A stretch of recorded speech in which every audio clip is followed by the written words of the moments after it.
46 hours of racing so far this year have led us to this point here in South Africa, to what the Zulu local language calls my home. Welcome, ladies and gentlemen, to the Kyalami 9 Hour and the SimGrid's final race this year for the SimGrid World Cup, powered by Thrustmaster. A very warm welcome, ladies and gentlemen. David Christie here, along with Luke Rogers, and what a treat we have in store for you today. An incredible 9 hour race live on here on YouTube. And Luke, it's been an amazing season.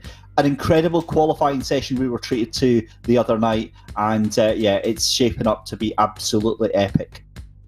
Yeah, the Pro Series, we've got the championship leaders in first place, looking like they're going to sort of cement their dominance on the league. But then you look at Silver, and the two teams that really are vying for that championship, they're down in 5th and 6th, I believe. So, they had a really poor start, or really poor qualifying. That's put them in a bit of a weird position that I think is going to make this an incredible race. Not to mention that we also have changeable conditions through the entire race. It's going to rain at some point. It's windy right now. I believe it's going to start dry, very windy, and potentially get wet fairly quick into the race. So there's a lot of question marks hanging over this, which should make it a pretty entertaining affair. Certainly will, and there's so many different talking points that we've got to get out of the way coming up over the next 9 hours. It's myself, David Christie, and Luke Rogers taking you through the first 4 hours, and then from the 5th hour onwards onto the finish, it's going to be none other than Chaz, Draycott and Courtney taking you through the ends of the race here. But without further ado, I think what we'll do, Luke, is we will get a return to the track guide and that awesome lap that you were talking us through on Thursday there.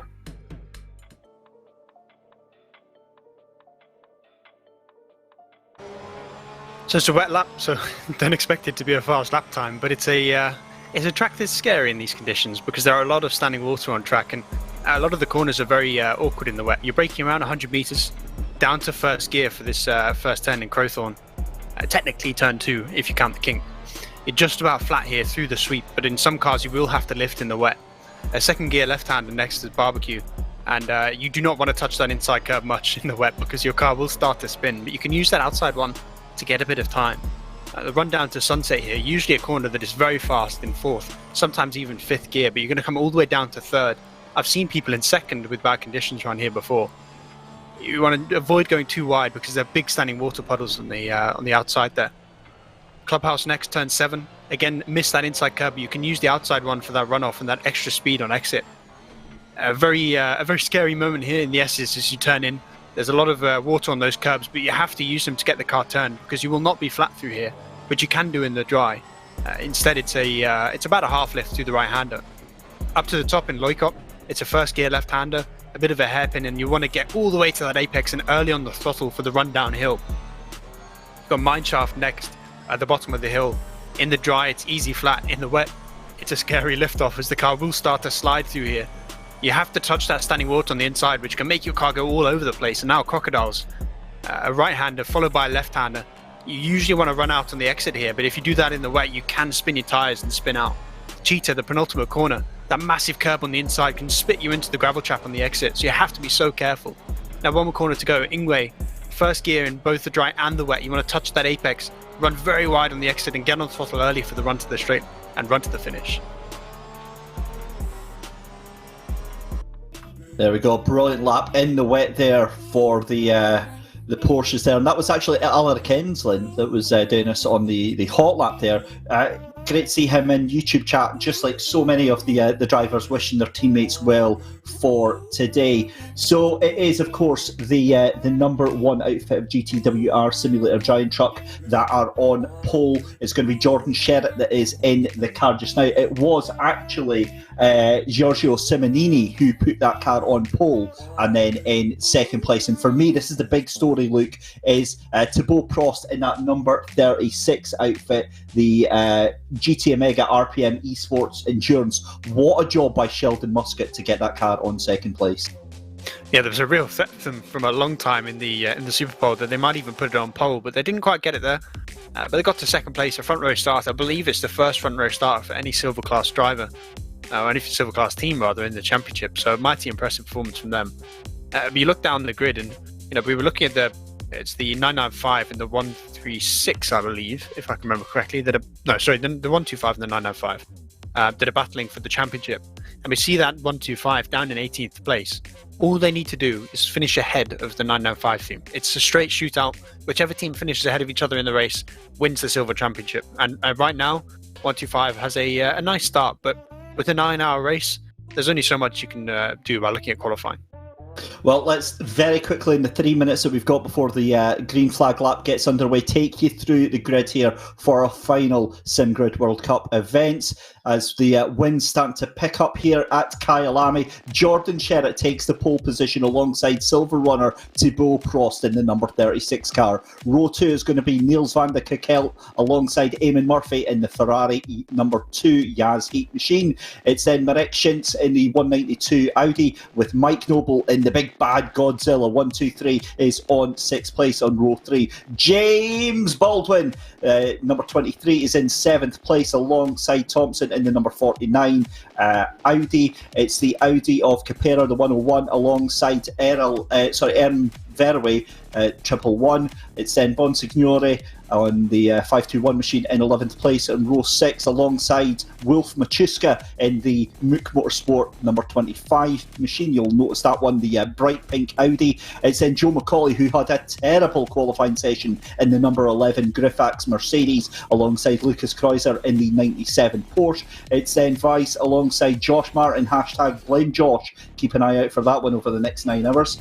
We love you really, Josh. In the 888 Coach Dave Academy Ferrari, it's then Nowakowski in the 225 Porsche alongside James Bacon in the 125 Aston Martin. Dominic Goltz in the 44 Mercedes on row 10 alongside Vitaly Anufriev, both in the Mercedes at the back. Will Tregurtha, the man himself, is joining us tonight. Expect big things from him in the 81 Mercedes. It's Martinez in 22nd place, and we'll get back to that in just a second. This is how the championship looks so far then, and the silver standings at the moment. It's SRJ Motorsport and Keck Sim Racing alongside Connection Lost Racing, 1, 2, 3, and they are separated by just 19 points right now between the 3 cars there. At the moment though, you have to scroll all the way down to 11th place to find who is on pole position. That's right, GT Omega RPM Esports Endurance, the wild lap from Sheldon Muscat, manages to put them beyond belief up into 2nd place on the grid. So a stunning lap there, and everything to play for right now, Luke, in the Silver Championship. And you can just see with our team that it's not really a lack of pace that's hurt them for this championship. They could have come into this last race with an outside shot at winning, but what happened is they DNF'd in our first race in Suzuka. I can't remember if did they not start or did they DNF? I can't remember which one it was. But a 6th place and a 5th place in the next 2 races, when you've got such a short championship, it's something you can't afford to DNF, and it's put them out of championship contention. But when you have these kind of events, when you have 9, 12, 24-hour races, yes, the championship's nice, but winning an individual race, I'd take that. Ladies and gentlemen, place your bets. 9 hours are about to get underway here at Kyalami. The whole season comes down to this. The SimGrid World Cup, powered by Thrustmaster and in association with Coach Dave Academy, is about to get underway. We'll take a very short commercial break, and we'll be back with the formation lap and live coverage of the first 2 hours.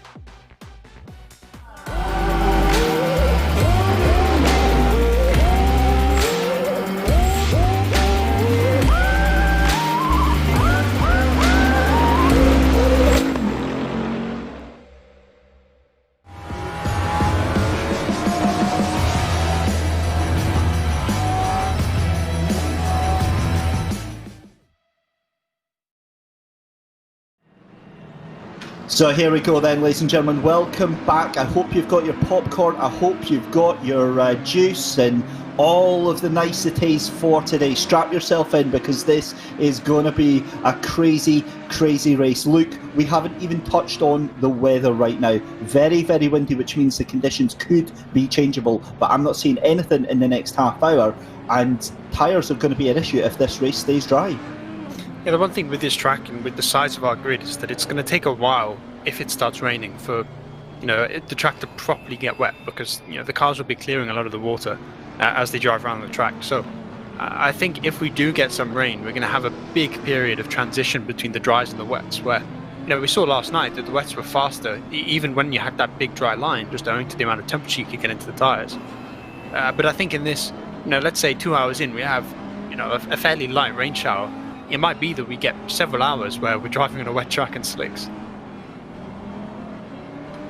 It's going to be certainly one to keep an eye on, Luke, for sure, and weather going to play potentially a massive part in this race. What is also going to play a massive part in this final race of the championship is the championship standings. And to break it down in the simplest possible terms for your Pro Championship, GTWR Simulator Team, the number one outfit, they must finish in the top 12 to win the championship.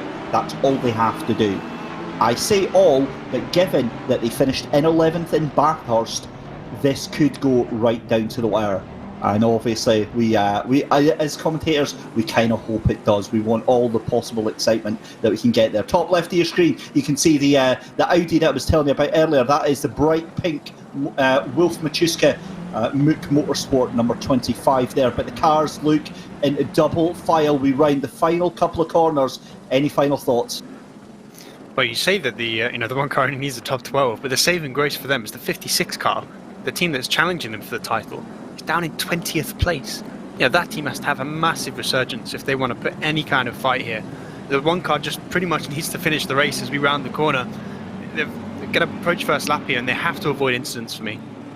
Here we go then, the lights are on, the Gantry Bridge, 9 hours of Kyalami is ready to go, green flag flies, here we go then, Jordan Sherritt leads the pack, and we already have a whole heap of drive-through penalties. Sebastian Handler, it's Bonsignore and Bullwinkle all get drive-throughs for jumping the start there, and look at that, Mike Noble already up into about 5th place there, but no problems for Jordan Sherritt, and the majority of cars through turn 1 without incident. Yeah, we're getting a big concertina, but everyone's staying nice and well behaved. Bar, I think, the drive-throughs have been cleared, so probably there was a car out of position that messes with everyone else. But we've seemed to have survived for now. Everyone's still driving on the track. You can see how congested this track is with a 45-car grid on a lap that's really not that long. It's gonna be like this pretty much the whole race. Yeah, I think it's the car of Handler that was out of position there, because you can see him erroneously popping up at the top of the timing screens, when really you can see it's Jordan Sherritt at the top there, leading from Thibaut Prost in that number 36. The fact they're still in second place is just amazing. Absolutely love seeing that. You can see further down the order, James Bacon and Will Tregurtha. Will Tregurtha up into 20th position from that start, so that's a great start there. And the team that he's in just now in that number 81 outfit. So yeah, that's an awesome stuff. Thing is, he is an incredibly talented real life driver, multiple series champion. He's only 21 and only 20 and already making his mark on the real life motorsport scene, Luke.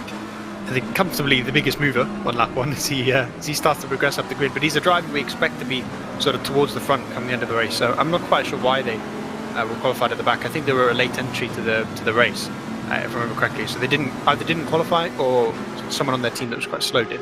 But he should be sort of top 10, I think, in terms of pace in this grid, so you expect him to go forwards, and it's really important you get those positions done on lap 1, because it's a track where overtaking is not easy.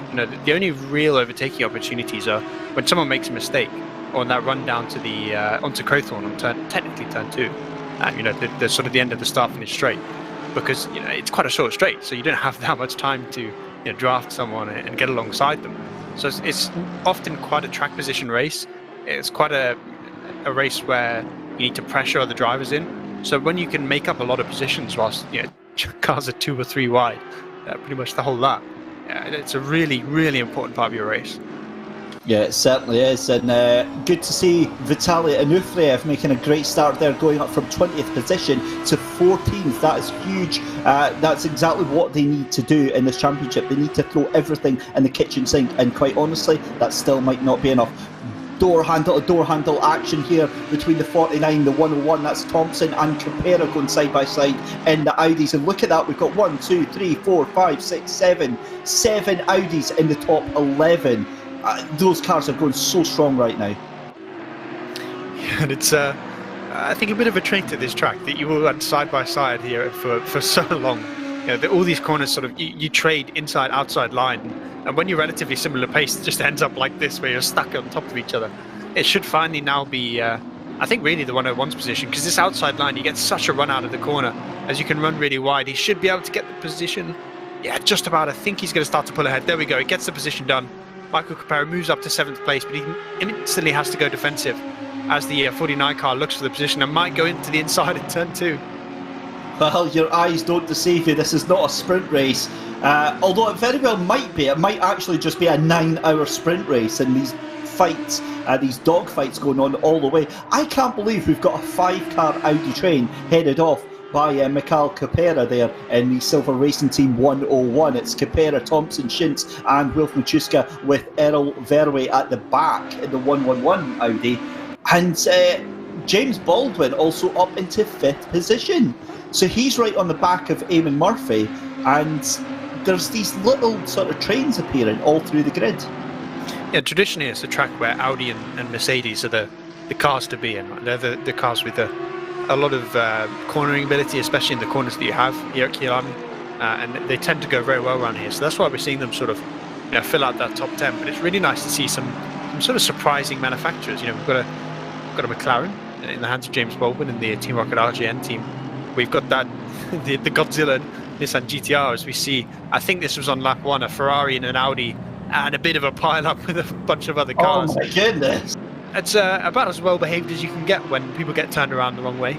It was very lucky that it wasn't a much bigger incident there, and really it was only the 2 initial cars that actually had any contact. So nice to see everyone's being nice and well behaved. But yeah, going back to this, a Ferrari, McLaren and Nissan competing on tracks where traditionally you'd expect it to pretty much be an Audi, Mercedes, and every now and then the odd Porsche. It's nice to see. I've got to be honest, this first 5 minutes have completely surprised me. I expected that number 36 outfit of the RPM GT Omega Esports team to cause a bit of a roadblock, and it couldn't be further from the truth. They're just 1.2 seconds behind Jordan Sherritt right now, and it's actually Maciek Malinowski that is kind of holding things up, because he's got Eamon Murphy and James Baldwin right on his tail. So Thibaut Prost is really getting a bit of breathing room right now. Yeah, and I think what we're seeing there is the Mercedes that is the roadblock right now, as we see a different Mercedes and a Porsche get a bit friendly into turn 4 there. The Porsche just about surviving, but I think that Mercedes hit the wall on the outside, so there's going to be a bit of damage repair to come in. Luckily, yeah, they're already in the pits, the 11 car, so they're last place now. But if you have an incident 6 minutes into the race, is probably the best time to have it, because you can make it back. The one downside, I think, for people that have incidents in the sim world is that we don't actually have safety cars. So when you're that car that gets put in the gravel trap, put in the wall like that, and you have to pit, you can't really make that time back up except through your own pace.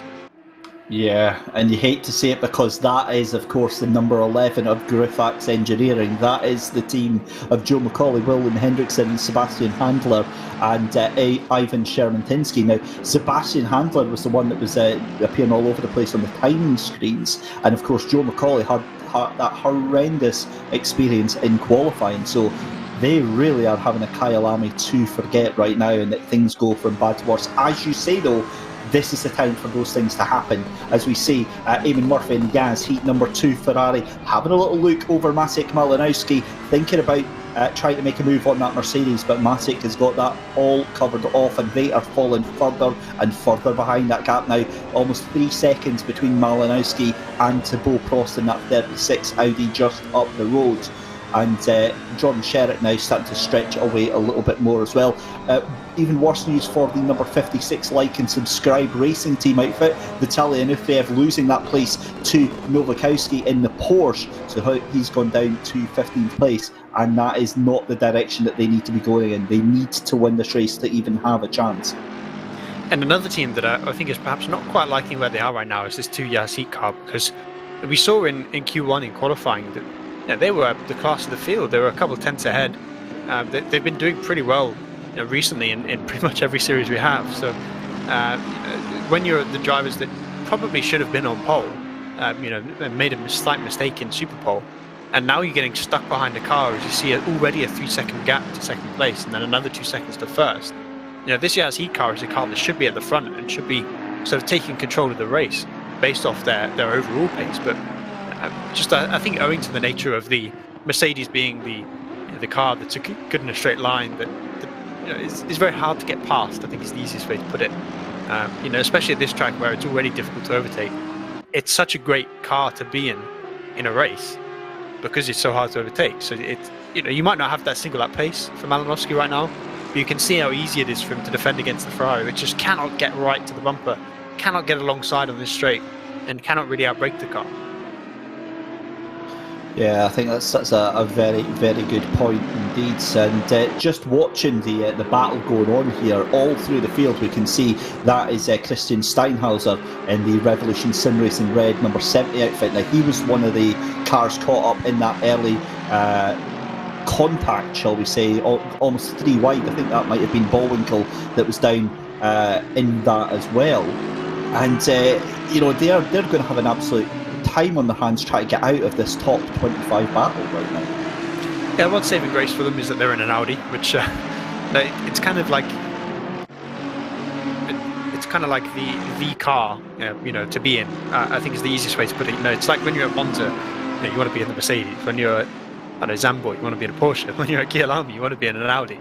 That's kind of how it is, and that's why we see them, so many of them towards the front. So, we're seeing a couple of those teams that we sort of expect to be maybe further up. The 557 car, I think, is probably the perfect example of a team that's maybe out of position. I'm expecting them to go back through the field, but I do know, as I think everyone that watches a lot now knows that I know those guys quite well, as Tristan is actually stuck in a 3-hour race next week. But those guys they've compromised their setup to work in the wet quite significantly. So those Audis should, if we get those changing conditions and get that move to the wet weather, I think those cars are going to come alive a bit. Yeah, and that's going to be one of the fascinating things to see how this race develops, not just with the cars on track, but with the weather and the changeable conditions, if they do change, as you said. Like, I've got already said a big apology out to Roman G on YouTube chat, because for the past 10 minutes I've been calling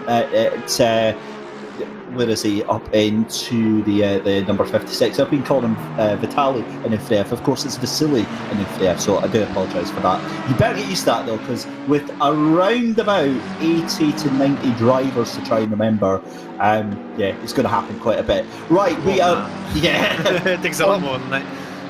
On stream with James Baldwin, who has got past Eamon Murphy in the number 2 Ferrari, so that is huge upset with the wild card right now.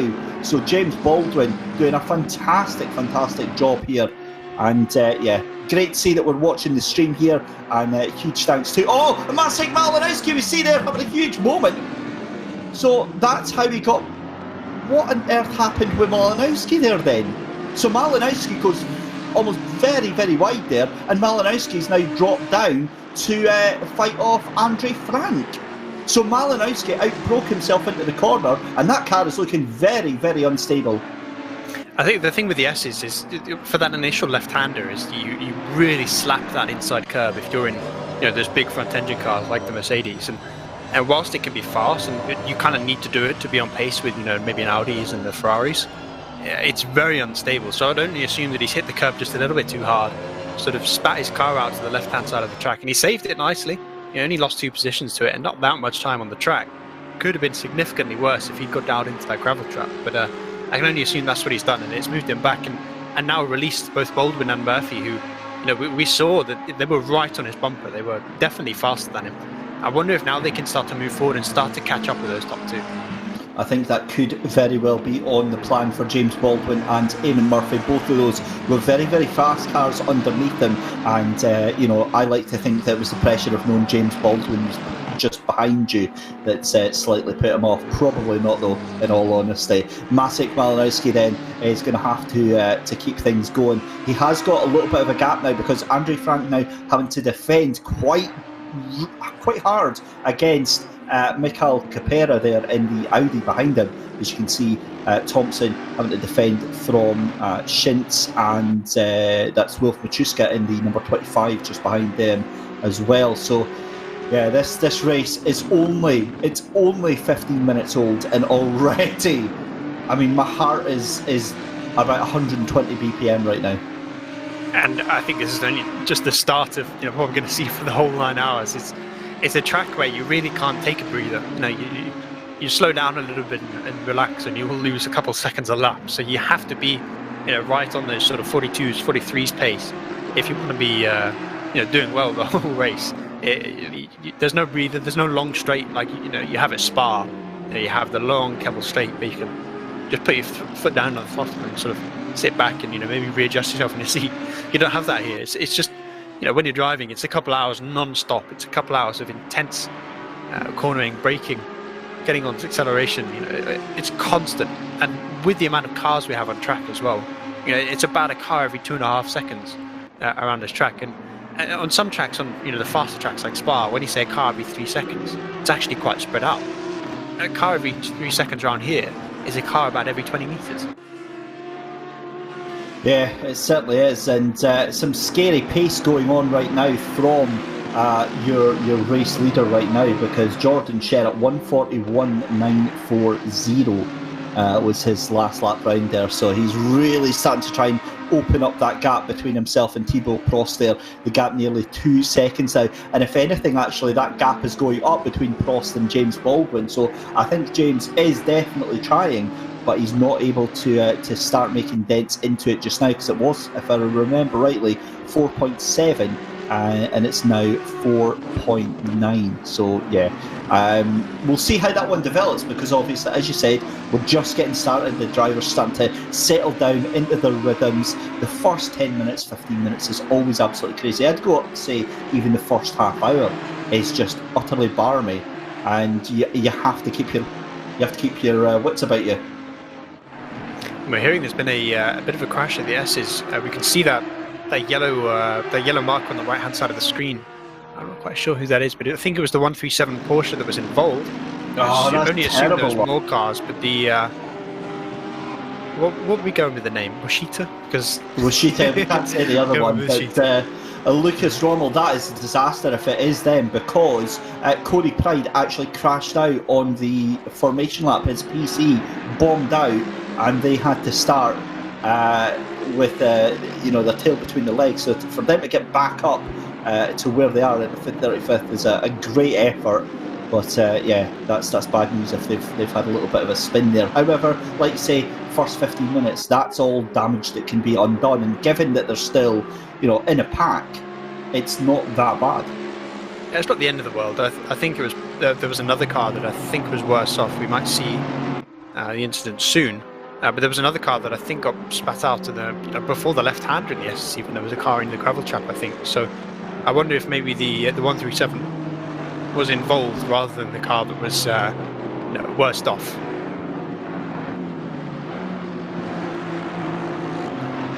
We're hearing that it was at least a 3-car incident, so I can only assume we get it soon.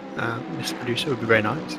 If we could have a peek at the replay, but for now, we look at the grid, and a little thing that's worth pointing out. You go to that silver class, the 995 car, which we said is competing with the 125 for the championship, had qualified quite badly here.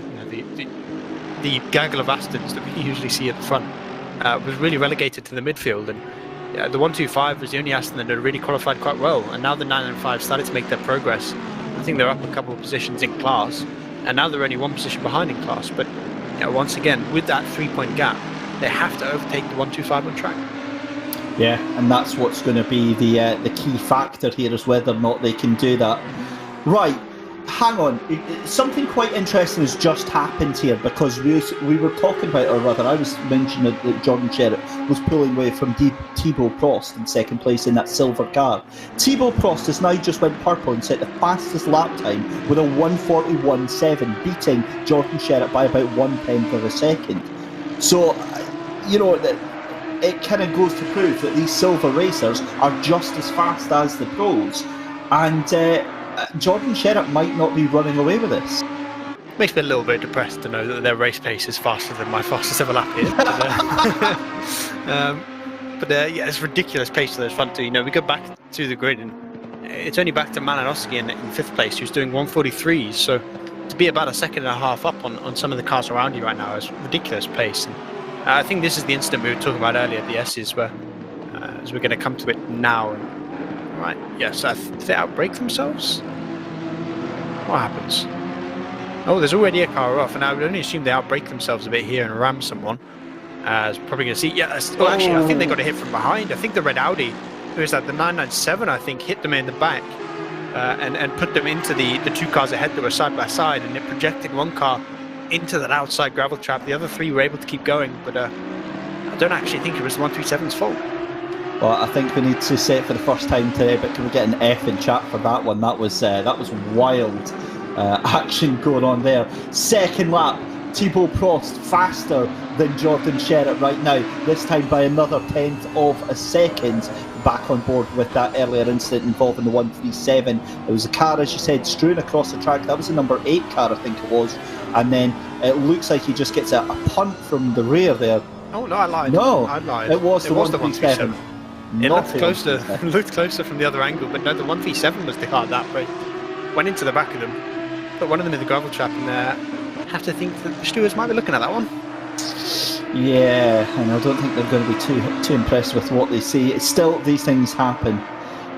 So let's go and have a look, because what we have to do every now and again is we have to pop down to the penalty box and have a look. Our producer Mike from Simply Race is going to pop them up on screen very shortly. We've got a drive through to car 70 for an instant between car 488 and 70 on lap 1, and then instance between 72 and 601 on lap 1. 10-second penalty for the 601 car. So they'll pop up on your screen just in a second. And it's less than I expected, I want to be honest.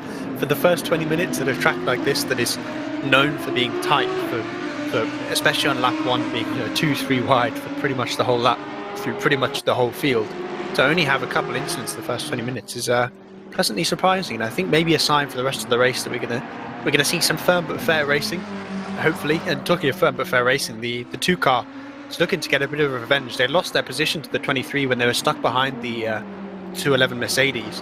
Now that both cars have been released, it definitely feels like it's the Yassi Ferrari that is the car that has the pace right now. And if I just look at the timing screens, Baldwin is setting 42.2s, which in the top 10 is the 4th fastest time. And Murphy is all over the back of it. So it just shows you how much pace is in that 2 Ferrari right now, that even with one of the cars that is, some of the, actually the 4th fastest car on the grid, the 2 Ferrari is seemingly miles faster. Yeah, 42.0 last time round for Eamon Murphy there in the Yaz Heat number 2 Ferrari. Stunning pace at this early stage, and a very awkward moment going to be coming up in the next couple of laps, because the leaders are already about to put a lap down on a car. It's the number 11 Griffax Engineering car. Their weekend is just going from bad to worse right now. To go a lap down 25 minutes into a race, it makes it very, very difficult for them. And they're a team that in the past we've seen towards the front of the field, so it's all going a bit Pete Tong for them right now, as they 20 minutes into the race they're going to put one lap down, and on that pace, what is that, 9 times 3, 27, 28 laps down by the end of the race. That'd be a little bit rough. And the thing is, the pace they've got isn't too bad, but they're about a second a lap they're losing to the leaders there, and that just makes it just too difficult. So it's going to be a matter of time. They're both coming up to the in fact they've just started the next lap just now. Jordan Sherritt 141.823 and 142.129. So Thibaut Prost still trying to hang on there, but I think Jordan Sherritt has just broken that little gap there. This is a cracking little battle that we just saw there with Eamon Murphy and James Baldwin as we cut to the FFS Racing 123, the Nissan GTR of Andre Frank trying to hold off Mikael Capera. What a job he's done so far, because that Audi has looked relentless on the tail of that GTR look. Yeah, and it's something that I think we'll see as a continued theme through this race of the Audis trying to work their way forwards, because it is, as I've already said, the car to be in. But this 1, 2, 3 has been fast so far. It's been looking good. So it might also be that with the changing conditions, the Audi is sort of known as a car that's maybe not quite as good in the wet. It's less twitchy than it used to be with the changes to the aero balance and the way the tires handle in the sim recently.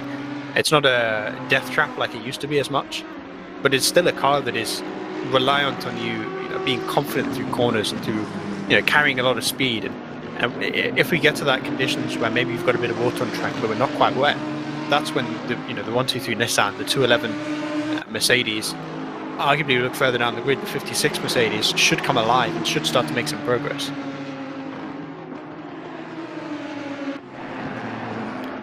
For now, it seems like a bit of status quo, I think is the best way to put it. Everyone sort of found their pace, found their rhythm, and it's just trying to progress through the field, because when you have a 9-hour race, it's all well and good making up a bunch of positions at the start, but if you drive too aggressively, if you go for one too many overtakes and you get involved in an incident, all that progress that you made at the start is gone. And I honestly, as long as you're not losing time, I honestly quite like just sitting behind someone in endurance racing. It can almost be a way you can sort of keep stable and keep consistent. If you find someone that's on good pace, let's say if you're towards the front of the field and the car in front of you is doing 42 twos or 42 flats fairly consistently, if you can just sit on their bumper for the first hour or two, it's a way of staying sort of safe.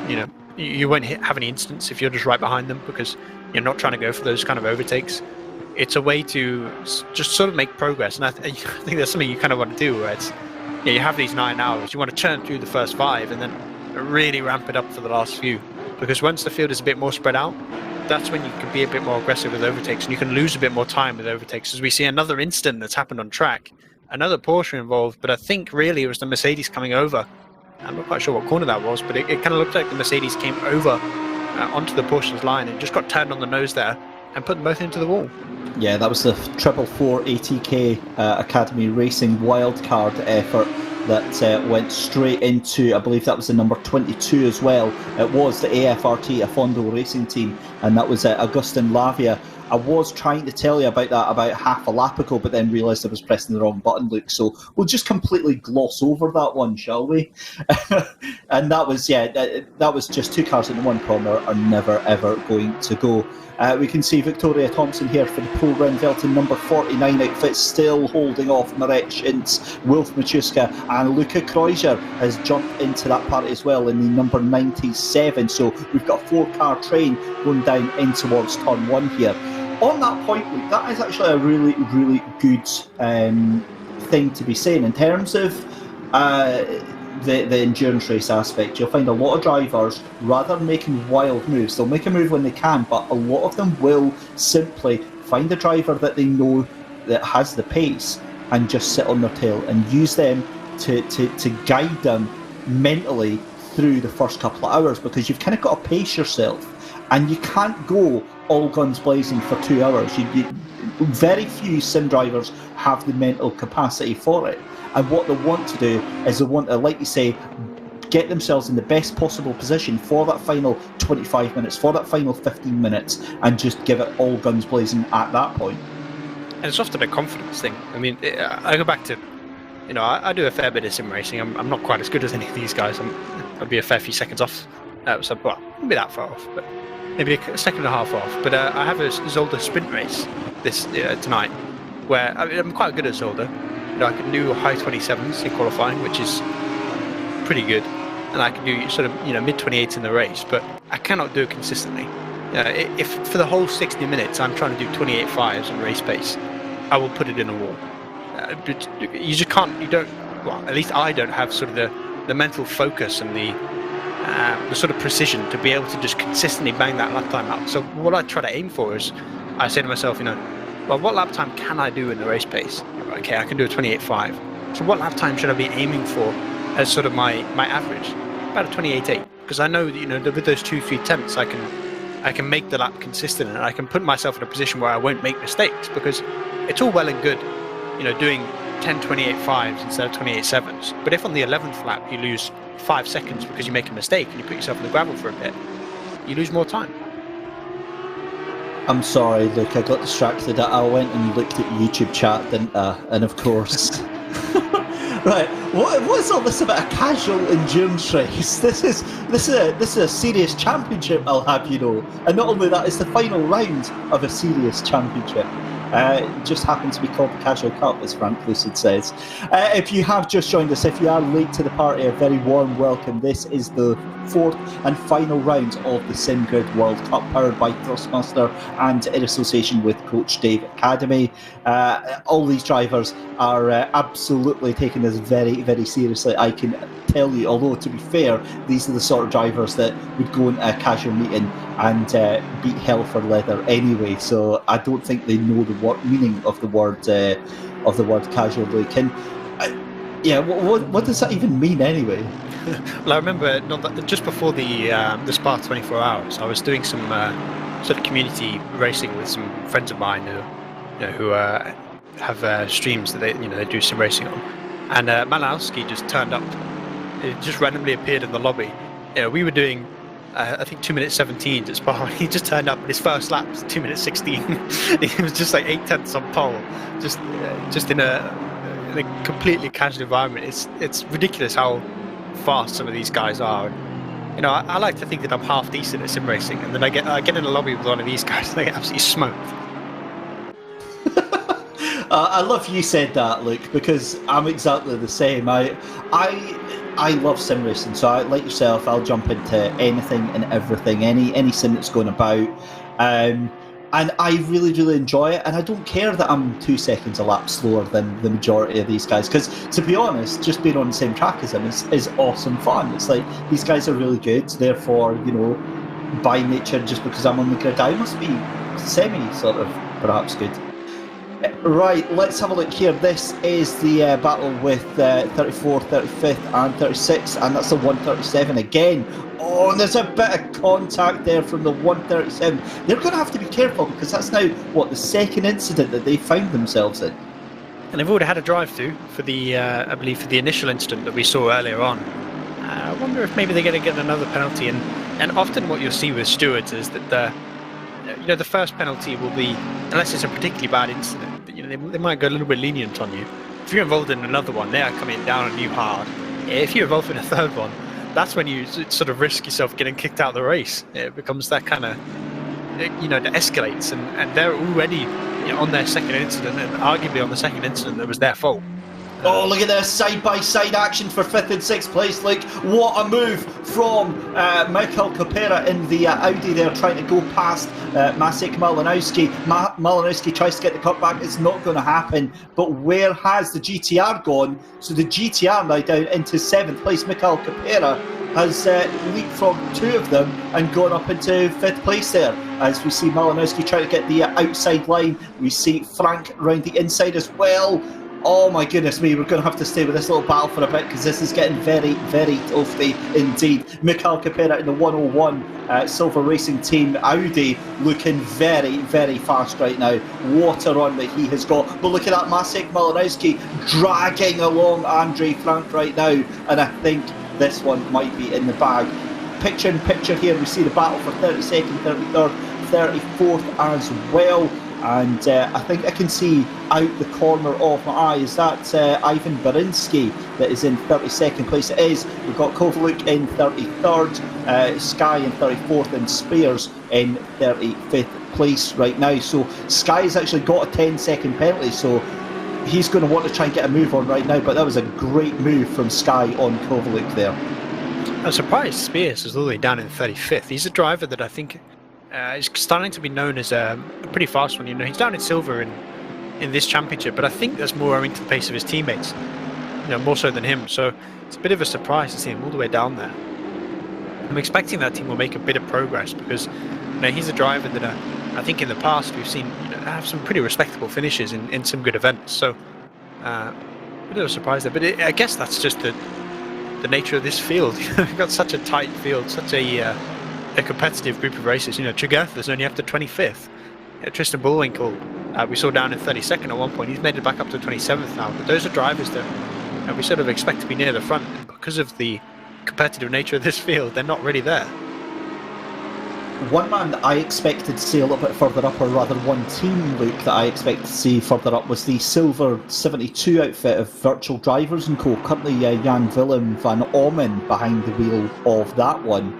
And 23rd right now, but also got a 15-second time penalty in that Aston Martin. So we've seen them do very, very well, especially, say, at Bathurst. They got 4th place at Spa, so they've really been improving over the season.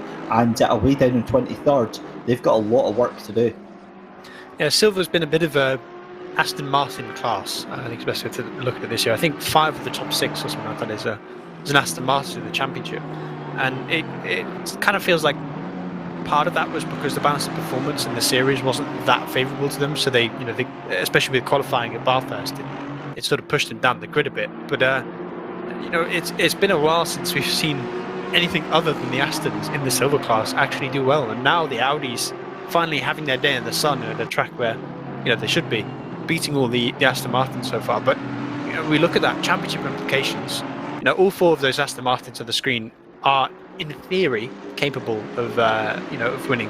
I think the 125 and the 995 would have to be an F for the 404 and the 72 to win, but it's possible. And remember, the 125 and the 995, it is a straight shoot. Whoever of those 2 finishes ahead of the other wins the championship. Just hearing there that the 261 has had a bit of a moment there. That's the McCoffin Racing outfit in the Audi R8, so they've had a bit of a moment further back. This is the 5-car train though for 5th place right now, 5th to 10th, and you've got Thompson at the back there, as well as Nowakowski trying to catch on to that train as well. So this is all changing very, very quickly. We're hearing there's been another crash further on in the circuit. I think that's the Treble 1 car that's involved in that, just behind this group here. We'll get an idea on that very, very shortly. But I mean, look at that 997. The who is that in there actually? Is that the 192? Let me just ID that car in the middle there. Yeah, it should be the 192. The white. You mean the white? Yeah. The Merrick absolutely sandwiched in between the 2 cars there, between the Wolf Machuska 25 there and that GTR. It's kind of spread out a little bit there, but it just shows you the level of concentration and the level of trust these drivers have got in each other. Yeah, what we're seeing right here is essentially the cars that are sort of designed to be competitive around here in the wet of that, the Mercedes and the Nissan, which did so well in the wet qualifying, and which, if/when we get those wet conditions, will start to move forward. They're starting to now hold up the Audis that are better in the dry here, who need to make that progress because they need to build gaps. That I think in these 9 hours, it's a case of when rather than if that this rain comes. Right? And if you were in a Ferrari, you're in an Audi, you absolutely have to be building a gap before the rain comes. You have to be moving to the front of the field, getting ahead of those cars which will be good in the wet, like the 211 Mercedes and the 123 Nissan. If you can't get ahead of them and you can't pull 20-30 seconds, once that rain comes, they're going to smoke you. Now, for those of you new to Assetto Corsa competition, we'll come back to that in just a second. That is Maciej Malinowski up the inside there. Oh, and a little bit oh no, it's not, sorry, I thought that was Maciej Malinowski. That was the 601 outfit. That is the eSport Performance Racing team, and that was Jules Sky. So they just moved up after getting a time penalty. A little bit of a hip check there, and I wonder if that's the precursor with the 997 there. Oh yeah, that's definitely just desserts right there. You saw a little bit of a hip check on the Silver Racing Team car, and I think they were having absolutely none of that. Igor Baranski says thank you very much, and yeah, I think that one looks pretty clear cut from where we are. But go back to what you just said, Luke, about the weather. For those of you that are brand new to Assetto Corsa competition, and you're maybe wondering, what are we talking about? How could we possibly know what the weather is going to go and do? We don't have a fancy app or anything like that. The screen you're watching right now is the screen we're watching. At the top of the screen there, just beside, at the right-hand side where it says Track Optimum, you will see there are some clouds there. Now, earlier on, when this race started, about half an hour ago, 40 minutes ago, that was sunshine and a little bit of cloud. So the track is obviously changing as the weather changes. So that gives you a 30-minute and a 10-minute forecast of what's going to happen. So it's changed from being a slightly cloudy but sunshine day to now it's overcast. And look, I think that goes hand in hand with you saying rain could very well be on the way. That's where the wind plays a big factor. So the ACC I think the best way to put it is it has sort of a map of weather, and it puts the based on what kind of weather conditions you set, it puts the track sort of at a fixed point in that map, and then the wind will move it around on the map and sort of pull it down or up on the map. And eventually, if you have a lot of wind, you hit that big pack of clouds that the game is simulated, and eventually you go further enough into those clouds and you hit the rain. So what tends to happen is you have these sort of transitions in the sim where when it's windy you get sunny, then it starts to cloud over, and then the track gets really cold. So what the drivers are experiencing right now is a track that's very fast, as it's sort of will lose a couple degrees in temperature, but also their tire pressures will go down. And then sort of 30-40 minutes afterwards, when when it's really dark, that's when you see the light rain mark on the forecast at the top in 30 minutes, and then all the drivers are panicking and trying to work out, can I pit and put a lot of pressure in my tyres? Should I be staying out as long as possible and sort of dragging the car to the wet conditions? Is there going to be wet conditions? And we're going to get these sort of moments. Talking of moments, the 123 Nissan gets pushed wide off the track by the 211 and loses a position to Merrick Shins. But we will always have those transitions. It's not like a short, sharp shower that you might have in real life and Spa is sort of well known for. Instead, you'll have those transitions that I think need to come sooner rather than later if you're the 211 or you're the 123. Yeah, very, very well put, and I couldn't have said anything better myself there. Like, for the eagle-eyed viewers, you would have seen the 77 off in the background there. That's the Champion Motorsports outfit right now. What on earth is going on here? 40 minutes into the race, and we have got just the most amazing battle for 5th place right now going on between Capera, Malinowski, Shintz, Frank, Machuska. Kreuser's in on the action, and Thompson is in there as well. The 225 just getting ahead of Thompson, and Malinowski really is the car right now that is holding everybody up. We see Andre Frank is kind of holding up Wolf Machuska as well, but he'll be back up onto the back of that one as well. This is going to be the 77. Now, they have not had the best of races. Oh, surely that's going to be a hardware failure. That car just absolutely went straight careening. I've never seen a car accelerate like that in the wall.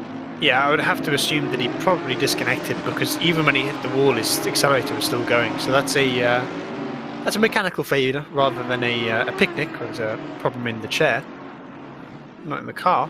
But yeah, that's unfortunate. I always like to say that I actually quite like the fact that we have mechanical failure, or we have hardware failures in sim racing, because it happens in real life. People get that. That's a lot unfortunate. Everyone has their Valtteri Bottas moments where that everyone around them is just perfectly fine, and then they're just constantly having engine failures and, in real life. And in sim racing, you have the same thing, but instead of engines, instead of gearboxes, instead of brake failures, it's stuff like internet goes down, your PC crashes. Oh no! I'm gonna be honest, that looks probably like a PC crash. The way that you see it, or your brake brakes, your actual simulated brakes. So it's always nice. It's always well, not nice. It's not nice for the drivers, but I think it's nice in terms of realism that we have those kind of failures.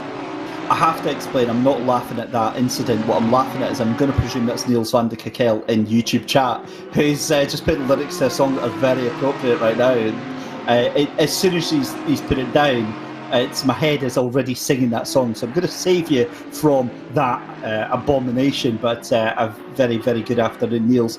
We'll no doubt see you behind the wheel. If it is actually you, it could be a completely different Niels.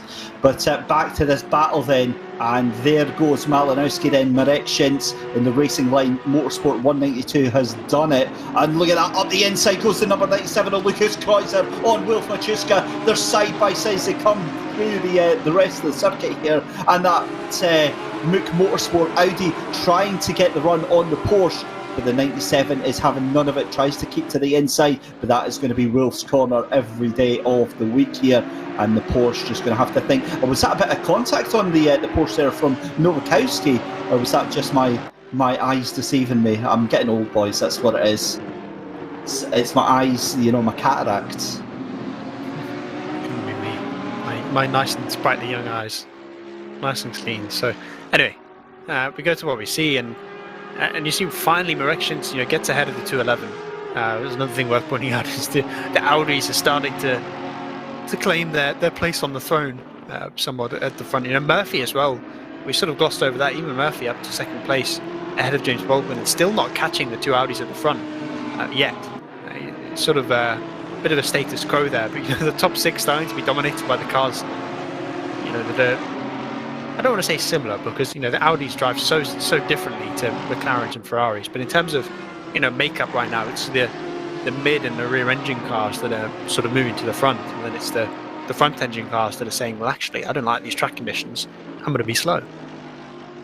Drive-through penalty then for car number 137 on the incident between car 77 and 137 for avoidable contact. So Westheight, their day goes from bad to worse in the Porsche 911 GT3R, and they'll have to come back in. So they're already serving that drive-through penalty, and look at Wolf Machuska all over the back end of that GTR of Andre Frank, as Malinowski is still kind of dropping back. The pace that everyone else has got compared to Malinowski is quite staggering, and the fact they've not been able to get past him kind of shows just how technical this circuit is. And it just shows what that Mercedes is good at. It's always been a car that is raceable more so than qualifiable, if that makes sense. It's a car that suits the race conditions because it's so hard to overtake. It's decent on the brakes, it's got a ton of straight line speed. And both of those things together mean that when you're in an Audi that's not great in the straights, so when you're in a Ferrari which is not incredible in the braking zones, it's going to be very hard to get around. Trouble for the DC Sim Racing NL. That was Errol Venway has had a bit of a moment, but we'll go and have a look because we need to go and check what's going on with the silver class right now. I can see the 125 of James Bacon still in the lead, and of course it's the 995. But it's just 0.4 of a second right now between them, or 0.8. So basically, whoever finishes ahead here wins the championship. That's it, outright done. Yeah, and currently it's the 125 leading by 3 points. So they were sort of coming into this thinking they were the team to beat, but really the 995 had two incredible races. I remember back to Bathurst when there was a time where we thought they might outright win the race and beat all the pro teams, and they've looked so good. It is worth pointing out to everyone that they're only racing in class, right? So the 905 having that incredible performance at Bathurst, unfortunately for them, doesn't actually relate in more points when they beat all the pro drivers. But when it comes down to the silver race, they're racing each other. They've been so close. We go back to Spa and they were within, was it those two that were a couple tenths of a second away? This is the 521 car, makes a mistake right in front of them. I might be misremembering, but it was those two that were side by side for the final podium position, wasn't it? Yeah, well, they were within across the line within a tenth of a second of each other after a 24-hour race, as we see the 111 Audi getting double punted by a gaggle of Aston Martins, put in the gravel trap and left behind. I think that was actually the 521 that initiated it, and the 905, because it was at the time the 521 was the car ahead of both these Aston Martins, but now the two silver class Astons passed the pro one, which is going to be unfortunate for the 521. But so the one thing that these drivers do not want, when you're the 125 and the 905, is to be involved in an incident. Here we're going to see it. Yeah, it's the 521 on the inside that hits the 111, and then a bit of front contact for the 995 car. With how minimal the contact is, you'd expect probably not really any meaningful damage, but it's a bit nervous, I think, is the message.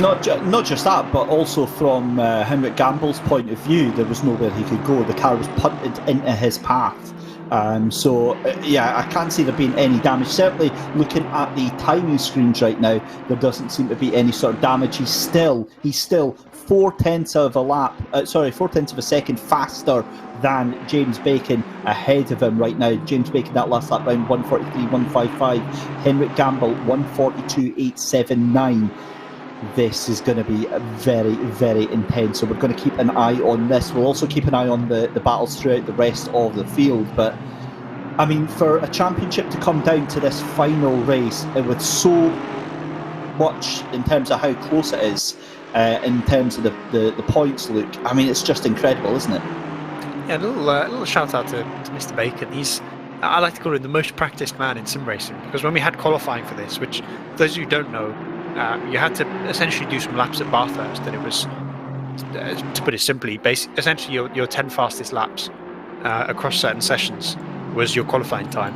Yeah, most people did sort of 3-4 sessions, and maybe had 30 or 40 laps total that they got their 10 from. I think James put in about 300 to get his qualifying time. He put in an absurd amount of time, and it's something that I think he's become so well known for, is that he puts a lot of time into this. As we see, the 995 goes for the overtake, and it looks like they're going to make it work. They get to the inside, they get the preferred line, and they get ahead of the 125 car. So the 995 takes second place in silver class. They take over the lead of the championship right now, and now it's the case of the 125. They need to hold on and not let a gap build. Oh man, this is wild stuff. This is not over by any stretch of the imagination. The 125 of James Bacon has a little look on Henrik Gamble there, but Henrik does enough to make that Aston very, very wide indeed. And that is going to be a little bit of a compromised exit from the corner for James Bacon. He's going to have to watch, because he's got Bonsignore and Pertile behind him. Bonsignore has shown that he doesn't care. He is just in this to race right now, and already that is a gap that's starting to open up for Henrik Gamble. Yeah, and I think we're seeing right now that the 905 is just, especially in these conditions, is just the faster driver. And it might be that the 125 is more compromised for wet conditions, but it feels like both of these drivers right now, just there's a bit of a gulf in pace, and we're starting to hear that some pit stops are coming in. So for the first time in the race, I guess we should probably explain how it works. Right?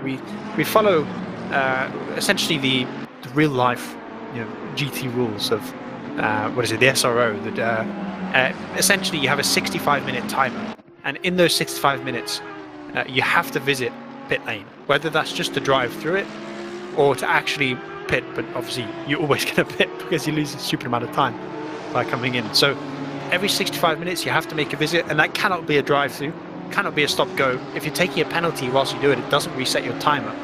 So all these cars can easily make 65 minutes on fuel, but I wonder, given the fact that we're seeing some cars pit early, whether some drivers are deciding to get in the early double stop, because we only have 6 sets of tyres for a 9-hour race, and you're looking at 8 pit stops, maybe 7 if you can get perfect 65-minute stints. If I can do maths. No, I think you will need 8. You will need 8 pit stops, right? So all these drivers are going to have to do a few double stints, and I wonder if what they're doing right now is just sort of shortening it. Doing a short double stint at the start, making sure you've got one out of the way, and then if the rain comes, suddenly you don't need to double stint anymore because we have unlimited wet sets. So I wonder if that's the mindset right now. You take that early wet stop, early double stop now, and keep it as short as possible to limit the amount of time you're on those cold tyres. Also on the old tyres, not the cold ones, because they're going to be pretty warm when you come out of the pits. But it's an intriguing strategy to see people coming in this early. And that's what I love about this sim, is that the strategy levels are 3,000 IQ plays that are being thrown left, right and centre by a lot of these drivers. Andre Frank there in the FFS Racing GTR right now. Now, again, you saw that there. It'd be very interesting if we could. It might have been too subtle for Mike to have noticed, but Wolf Machuska got absolutely shoulder checked through one of the corners there from one of the green cars behind him. I think it was either Vasily Anufriev or Nowakowski, and somehow Machuska actually got the better of it, and I think it's the green car that actually lost out and lost about 2 to 3 seconds off of that failed attempt there. So fascinating to see as we come up to our first hour already of the final Sim Grid World Cup. powered by Thrustmaster. And to see how this is panning out, this isn't anything like the level of aggression or chaos that I was kind of expecting for the final round. It's all muted, it's all very, very controlled, and it's all very precise. And I guess I shouldn't have been surprised. This is what the previous rounds have been like with these drivers. Yeah, I remember I did the so Simgrid did a 90-minute sort of mini enduro at this track, right? And it was about a month ago? No, 2 months ago now. It was just before the World Cup, and the lap one in that, we were in, I think, split 2 or split 3. The lap one in that, we had a big pile up of like 15 cars. Now we come to this where, I guess this is essentially the split one of like all of Simgrid, right? You have the best drivers in Simgrid, probably some of the best drivers in ACC right here, and they're all better behaved. I think there's less mistakes. We've seen a few incidents, but the incidents have been minor mostly. They've been between 2 cars at most, or they've been mostly related to actual contact rather than mistakes. And it's usually the contact ones that result in the smaller. One car goes into the gravel trap and that's it. But when you have those ones where right at the start and some guy locks his brakes and slams into someone, you get that massive pile. So it's nice to see that everyone's staying well behaved, everyone's being nice and respectful for the most part, and we're getting some good racing from it. Yeah, and I think the real winners at the end of the day are going to be the viewers right now. I certainly feel quite lucky being able to watch this as we see Jan-Willem van Ormen on the inside in that 72, and that is Matcha in the Connection Lost Racing 404 right now, battling out side by side, and what a move that was by Jan-Willem van Ormen. I did say earlier I was expecting to see them a little bit further up, so maybe they've heard me and he's decided to start opening that car up. What a move around the inside there. Still got that 15-second time penalty, but yeah, great move for the silver car. Yeah, nice little move to get ahead, and we're starting to see, I think, some of the drivers that we're used to being at the front in both classes sort of progress their way forwards now. The sort of the establishment of the Simgrid World Cup are making their way to the front in both fields now, and I guess they have that 15-second penalty, so we say that technically they're actually down behind, I think, the 111 Audi, but it's nice to at least make the overtake on track. Just having a look here at lap times for the Ferrari, the number 2 Ferrari of Eamon Murphy. He did a 1:41.976. That's his fastest lap so far. So I wonder if he's starting to run a little bit low on fuel and possibly pitting in the next lap or so. Same with James Baldwin. He did a 1:42.036, and they're still fighting it out with each other, which would kind of suggest to me that that the cars are much faster than they were, say, about 5-10 laps ago. Interestingly, what we're not seeing is temperature change. So normally when you have that sort of cloud as the 77 goes around, I believe they're just on their own. Oh, that's an awful place to be parked, right on the racing line. They reverse off it with the quickness, but they don't get involved in a bigger incident. But it's not a nice place to spin out. But what I was expecting with this cloud cover that started to come over is that the track temperature would drop. The air temperature would go down, and with that, the track temperature. Oh, we're just not seeing that. Have a look, ladies and gentlemen, up at the top of your screen. There is your first confirmation. 30 minutes, and we are going to have rain here at Kyalami. Well, you called it, Luke, and I think we're actually going to see it. Yeah, it's for some drivers, they're probably swearing right now, probably shouting at the forecast in anger. And then for, I think, the 211 of Malinowski that we know, we go back to Spa where he put it on pole in the wet. He's probably loving life right now. The Nissan, the 123 car, probably loving life right now. But all those Audis that are loving the fact that they're in comfortably the best car right now are probably shouting, shaking their fists at the screen as the rain cloud appears. And I wonder if it's going to be light or heavy. You can't really tell until we get that 30 in the 10 minutes. That's when you really get a sign of exactly what's going to happen. Because now all we know is that it's going to start raining. We don't know if it's going to be a heavy shower. We don't know if someone's just going to come along with a little sprinkler and put it in one corner. We have absolutely no idea. And once you get that sort of 30 to 10 minutes, you know if it's going to improve because you'll get like a plus or minus. So we'll know, are we going to get that transition to wet tyres? Are we going to be stuck in this phase where the track is greasy but doesn't get wet? And I think for some of the drivers now, they're probably praying for full wet. I think you're absolutely spot on that one. We're watching Niels van de Kerkelt for the JLO team trying to catch up to Will Tregurtha in the number 81. Great to see Niels back behind the wheel of this car, and Will Tregurtha down in 30th position. He is a bit of a dab hand at sim racing, of course, as an absolute legend behind the wheel in real life in GT racing. Is the British GT4 champion, Ginetta Junior champion, is on. I remember racing in him against him in several races on iRacing. He's just devastatingly fast, but again, it shows the level of talent that you've got in this field right now, because he's not slow, but he's not up with the leaders either. So, there's a wide spread of pace here. Yeah, and I think that's something that we're going to see throughout the whole race. It's going to be quite different through the whole field, and we're really seeing it. I think it's probably been the most spread out field we've had in terms of pace. Usually it's sort of top. I think in qualifying, what it was top 20 was within a second and a half, and now we're really starting to see a big disparity of pace, even in the top 10. I mean, Sherritt is doing 41.8s. You go back to 6th place in Marek Shins in the 192 Howdy. He's doing 43s. And that's the thing as well, as we say, a little bit of dust kicked up there, it always puts you on edge. Look at how close these cars, James Baldwin, getting to the grass there. Look, we got completely distracted. I was away to say that's the 123, the Andre Frank Nissan GTR away into pit lane there, but I mean that is frighteningly close to the edge for James Baldwin there, and he's going to know about it if those front wheels hit the grass there.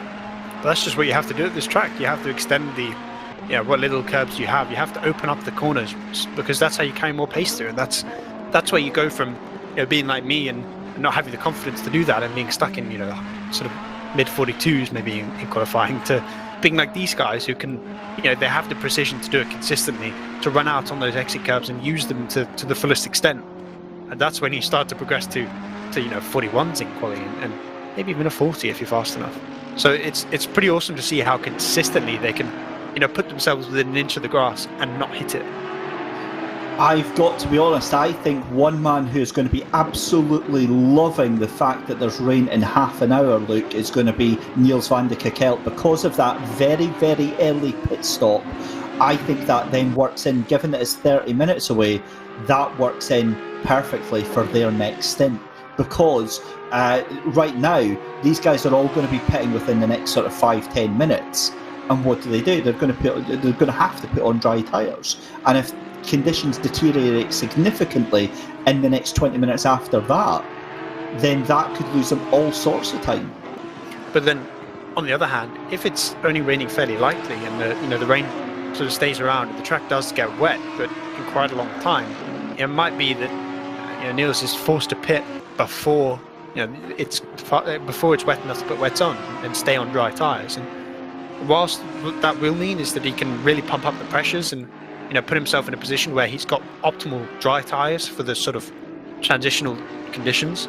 But, if it's raining heavily and he's forced to pit and get dry tyres, he's going to be in an awful position. So right now it's sort of a bit of a luck of the draw, as you're hoping against hope that the conditions fall right for you. But I always just like to favour extending my stints as long as possible. Right? I think the plan probably for him was I would assume they're doing a double stint, so they're only doing a certain amount of time on the double set of tyres.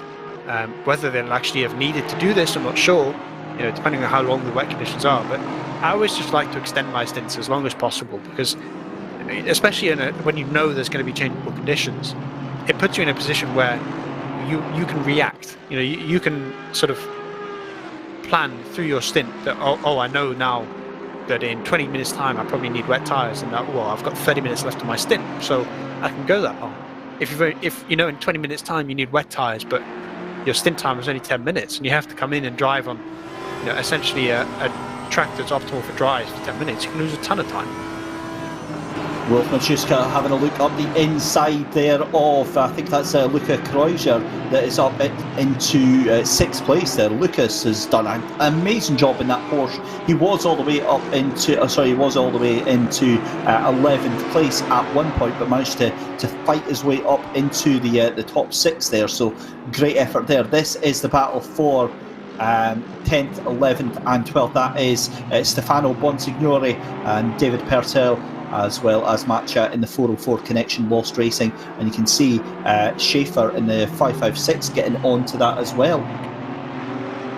Yeah, it's starting to become a bit of a train. I think it's the easiest way to put it. Is the Aston Martin Bonsignore sort of holds everyone up, and it kind of reminds me of Brands Hatch, this track, in terms of, you know, we go back to the what was it, the Sprint Cup, right? We did not long ago. Yeah, it was the Sprint Cup we had at Brands Hatch, where as soon as 2 cars battle, the 3 or 4 cars behind start to close at a rate of knots, because, you know, battling here at a track where the corners really flow into each other, right? You know, you have the S's where, you know, you position yourself on the right hand side of the track, and then you're cutting on the left that immediately hits this right hand turn, and then it's only a short run up to Loikop at the top of the hill. All these corners flow into each other, and when you're pushed offline for one corner, not only do you compromise yourself for that corner, you compromise yourself for the next corner, and it sort of puts you, you know, when 2 cars battle, they go from 42's race pace to 43's, 44's, and those cars behind catch up quick, and that's when you have these groups form of, you know, 4 or 5 cars, where the cars at the back might not necessarily be as fast as the guys at the front, but because the guys at the front are racing consistency, they're going to have this sort of race, and everyone dives into the pits. We see with 1 minute left. I've never seen that, Luke. That's what? It's because it's 1 minute left on the stint timer. Yeah. 13 cars into pit lane, 14 cars, and I'm hearing that the 192 Marek Schintz is having an absolute mare in pit lane. His pit team aren't able to pick up the car properly, so he's having real problems. So the sensors, obviously, in pit lane not working for him. That is a disaster for Marek Schintz. It looks like the car's got itself going now. But yeah, that is not good news for him. Yeah, sometimes what happens with the way ACC works is that you come in at sort of a weird angle coming into the pits, and there's sort of a box, right? You know, for those of you who drive, there's this box that you have to sort of set your car in, and you can have a couple sort of inches either way and miss your box a tiny bit. But if you come in at a weird angle, sometimes it doesn't quite think you've stopped. It can be a bit finicky about it, so you have to really straighten your car in it. And I wonder if maybe they've just come in at an odd angle, you know, maybe turned in a bit late into his box, and come in at a slight degree, sort of pointing maybe to the left or to the right, and that's really just messed around with it. It's finicky at the best of times, so it's unfortunate to see that it's lost them some time. But I guess, as we always like to say, if you can have issues, have them towards the start. Yeah, absolutely. One man that I was talking about earlier, Niels van de Kekkel, is laughing after that one. He's back up into the top 10 right now in the 211 Mercedes, although a 10-second penalty for him in the JLO team. So that is, yeah, we didn't notice that one earlier, so that's obviously just been accrued. So a 10-second penalty for Niels van de Kekkel. And there you go. 1, 2, 3 and the 211, so that's the Nissan GTR of Andre Frank getting caught in with that one on lap 23, so that was 15 laps ago, and that is a 10-second penalty there.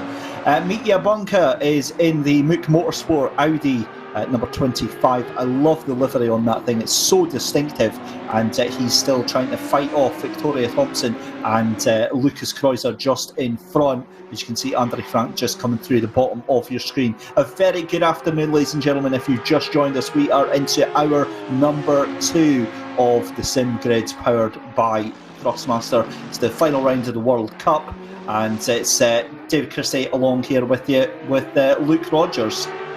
You're stuck with me for another 3 more hours before the end of our stint here. And, it's been a pretty great first hour so far. We've had a lot of racing, fair few minor incidents. I think mine is the best way to put it. But you know, it's been interesting. I think we sort of seen that the one car has sort of firmed their grip on the Championship and Pro, and the 995 is starting to take over as the they're sort of the protagonist in the fight for the championship in silver, and has put themselves in a good spot, at least for now, over the 125. But we mentioned that the 192 had those issues in the pit stop. They lost 40 seconds in the pits, 40, because they couldn't get their car locked in on the jacks. I'm kind of lost for words with that one. That's a drive-through or a 10-second stop-go penalty. That is just. Yeah, they're going to be absolutely raging right now. Here is back with the battle, Jan Willem van Ommen, and who is he fighting with just now? I think that is that Thiessens? We'll find out in just a second, because there's the number 7. I believe so. The car it's the behind. 111, right? Yeah, I think so. There's Vasily Onufriev in the like and subscribe racing team, up to the top 10 now, up into the 11th place there, just ahead of the 211. So he's went up in the P10 because Niels van der Kekkel around the outside. So Vasily Onufriev, he's got his big boy pants on today. Like, he is absolutely up for this one. Yeah, it's a team that should have been at the front. They're second in the championship right now, and they should have been at the front, and they didn't get there in qualifying. And now they're starting to make the progress. And I've been sort of slipping it in for the. I'm sure everyone's noticed by now that all that sounded awful. That I've been sort of mentioning that all those front engine cars are waiting for the rain to come. That is when they get good at this track, because it's a track where it kind of reminds me of Spa, where a lot of the corners favour your Audis and to some extent your Ferraris, things like that. The Lamborghini is really good around here as well, but obviously we don't have one in the field. In the dry, all those sort of corners favour that rotation that you have in those cars. But in the wet, in those high-speed corners, you need the sort of stability that you get in, your Lexuses, your Mercedes, your Nissans, even the Aston Martin's pretty good around here in the wet. And all those cars now are just waiting for that rain cloud to hit, and praying that it's not just a bit of light drizzle, because the Audis are still pretty good in the light drizzle. As soon as you hit that properly full wet conditions, that's when all those front engine cars can be right at sort of at the peak of their pace, and all those Audis that haven't managed to pull gaps on their sort of their main contenders are going to really start to struggle. I don't think I've seen so many people wait for the update of a weather icon as we're about to get just now. It's still saying in the next 30 minutes it's going to be rain. That will update very shortly, and that rain will move over 10 minutes, and we'll find out if it's going to get worse or if it's going to stay exactly the same. Yeah, big deep inhalation of breath, and we have got 7 hours 50 minutes left to go here at the SimGrid World Cup, powered by Thrustmaster, round 4. And as I said this about 40 minutes ago, but I can't believe that the 3 rounds of racing has left it so close in this final round, Luke. One of the comments that was made on YouTube, it's the same drivers and the same cars. Well, the same cars kind of goes hand in hand with the fact that this is a GT3 simulator. So if you're expecting to see some reliant Robin racing, this is probably not the championship for you. But the same drivers, that's because these are the cream of the crop. These are, the best of the best in Assetto Corsa Competizione. And I don't know about you, but I like having the same drivers in, because the storylines that you get, Luke, are just captivating and enthralling. I mean, I saw that comment earlier. I was very confused, because it's like I never watched F1 before. I mean, the same guys won, was it 4 in a row? F1 and 6 of the last 7 or whatever it was. So it has motorsports, and even in the sim world, we have these. It is down to who is the fastest driver, and I think that's why we see in every series we see, Joe McCauley, we see Samir Ibrahimi, we see Niels van der Kekkel. All the Igor Ogorodnikov, all those drivers are always at the front of the grid because they're so fast. And if you're going to complain that it's always the same drivers in a championship that is designed to show who is the best of the best, then I guess you're in the wrong place. I don't know what else to add to that. Luke, you've pretty much summed it up absolutely perfectly here. We've got a 3-car battle still going for P16 right now. Schaefer, Mattea and Larenk all duking it out right now. The track is still optimal. The track is still dry. but the light is starting to fade a little bit. You can see that in the picture as we're on the back of Gregor Schill, and that is Makowski that is in the 225 Porsche with the lights on, blazing away, that you can see in our picture there. That's a glorious shot of the virtual recreation of Kyalami here, Luke. I always struggle with, I believe it's Maskowski, his name, but that 225 Porsche is starting to look pretty good. It's starting to make a bit of progress forward. You know, it's a car that we don't normally see towards the front, but it's nice to see that they're sort of showing their capabilities. I think Maskowski is starting to make his progress forward, looking that he can probably get ahead of this 888 car.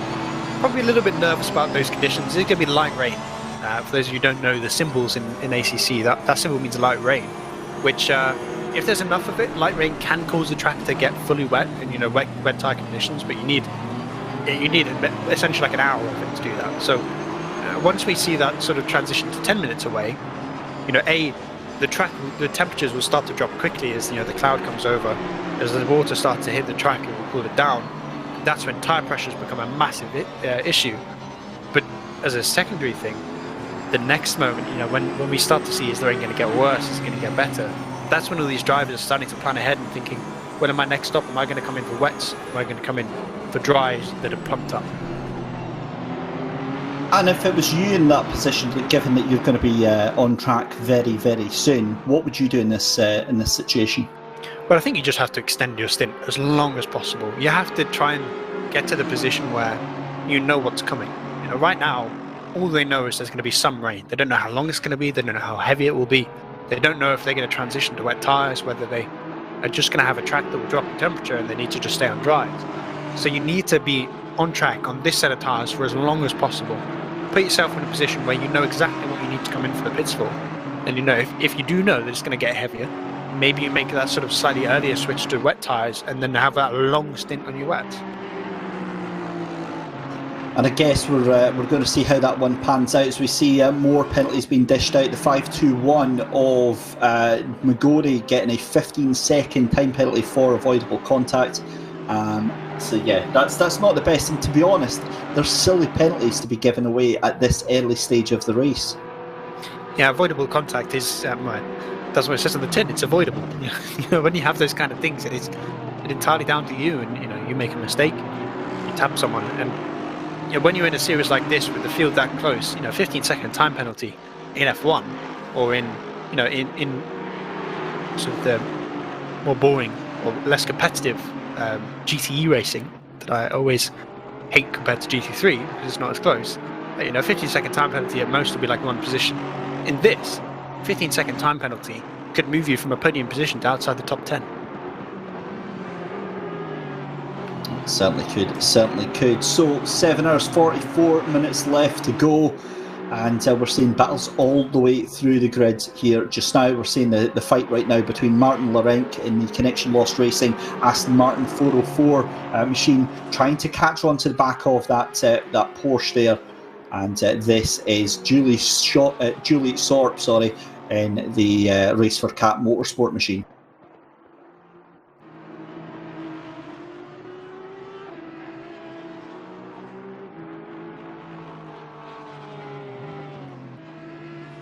So an update on the silver class then is still James Bacon ahead of Jan Beerman, the 125 ahead of the 995, and I feel like they're just going to be on top of each other for the rest of the race.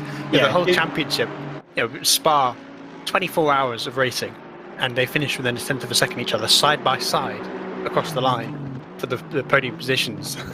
It's been a bit of a consistent theme that those two teams are just almost identical in pace, and that's why we're seeing such a tight championship fight between them. First off, whether it's essentially down to who finishes higher, it's essentially a championship race for them, right? And it's really cool to see that we have that, and I think it's a credit to the way these.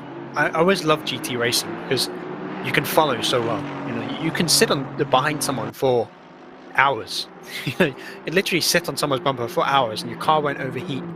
You won't be detrimentally harming your own race. You might be scrubbing the tires a little bit with aero wash, but these cars rely on mechanical force more than aero, so it's not a massive issue. and it just allows sort of this, where you have two drivers that are essentially identical in pace, fighting for the championship, that will just, for 9 hours, stay within about 5 seconds of each other. And as luck would have it, it's all going to come down to that final 25 minutes to half an hour, isn't it? Now, what we have missed during that is that the weather has updated, ladies and gentlemen. 30 minutes, it is going to get even heavier on the rain. Oh my. You can't see it, but I've got a slight smile on my face right now. Game on, friends, game on. You always have that threat where you have a little bit of light rain and it just goes away. And then, you have greasy conditions for, I don't know, half an hour. And I always love it when you have that full transition, where you have the phase where it's all about when you pit. It's all about, I think if I'm Niels van der Kokel right now, I'm hating life, because I know I have to pit in about 20 minutes time, or I think it's in about half an hour's time. They have to pit so much earlier than everyone else, and what that's going to do is mean that they're essentially forced to come onto dries. Right? They won't have enough time. The track won't be wet enough when they have to pit. As we see, I think this was the pass of the 125 to get back ahead of the 995 car, and take the position over again, and retake the championship lead, obviously. But yeah, so for Niels van der Kokel now, 30 minutes time, the track will not be wet enough to come in for wet tyres, so they will be forced to come in for dries. And yes, whilst the track is wet but not wet tyres wet, they'll be in the best position because they can really pump up those pressures by coming in earlier, and they essentially drive round on tyres that would normally be massively overheating, and actually just be sort of sitting around that 28 psi that you always know and love in GT cars, while everyone else is struggling on 25, 24 psi because their tyres are so cold. So there's going to be that sort of period where maybe they're going to be a great place. But if this is a proper rain shower in 30 minutes and it starts to rain down hard, and 15 minutes into Neil's stint he has to come in for wet tyres, he's going to lose 30-40 seconds to the rest of the field. What I want to know is what's happened to Mick Yabonka in the number 25 Mook Motorsport look, because he was, I believe he was up in about 8th or 9th place there, and now he's down to 11th, and he's also considerably further back on that little group. So I'm just hearing from producer in the ear, he had a mistake on the last lap, and he's actually at 10 seconds down on his previous lap there. And if I go over to the pitbull.live timing, indeed, absolutely spot on call from Michael, our producer there, 1:52.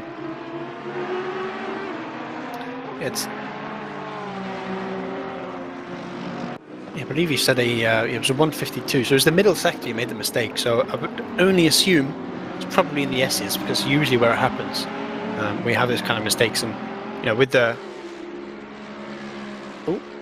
it was the hairpin. So there was an incident with the 488 I'm hearing, actually. So my spidey senses were tingling, but they weren't quite working, and I got that wrong. What a shame. Anyway, still middle sector. So I was only a few corners wrong, but no, I was only one corner wrong, actually. We move on. What a battle we've got going on here. Gregor Schill and Christoph Mikowski in the Carbon Esports 225 against Gregor Schill in the Triple Eight Coach Dave Academy car. And Coach Dave Academy brings us in a perfect way to say that Coach Dave Academy are doing a Black Friday sale this weekend. They're doing a huge deal of discounts on all of their bundles. Head over to Coach Dave Academy, check it out, and take advantage of that awesome Black Friday sale that they are doing. There you go. That's my hourly plug out of the way. Happy days. Did you like how I shoehorned that in there, Luke? That's what you call integrity. That's doing your job. Oh, there we go. See? Bottom left. Yeah, as if you needed more windows. There you go. Coach Dave Academy. A very, very easy to use website. And you can see that the sale is only on for another 2 days. So get over before the weekend is done. And if you want to get the secrets of the pros, if you want to be as fast as these guys, that's where you need to head, because that is what that site is all about. The seasoned veterans of sim racing have sat down for hours and toiled for weeks on end to perfect setups for all of the cars here in Assetto Corsa Competition. And all you have to do is hit add to cart, download the file, put it into your game, and you have got the setups that the pros use. So if you're struggling for pace, look, like you constantly say you do, get over to Coach Dave Academy and get one of their setups. Well, I said I have that Zolder sprint race tonight, and I will be using my Coach Dave setups with the Lexus, with the, what was I call it, the Sexus, because it is such a incredible car. But I always use the CDA setups, and they always do help. And it's not just about pace that makes them nicer; it's that the cars are often more drivable. I think is the best way to put it. They're more consistent over curbing.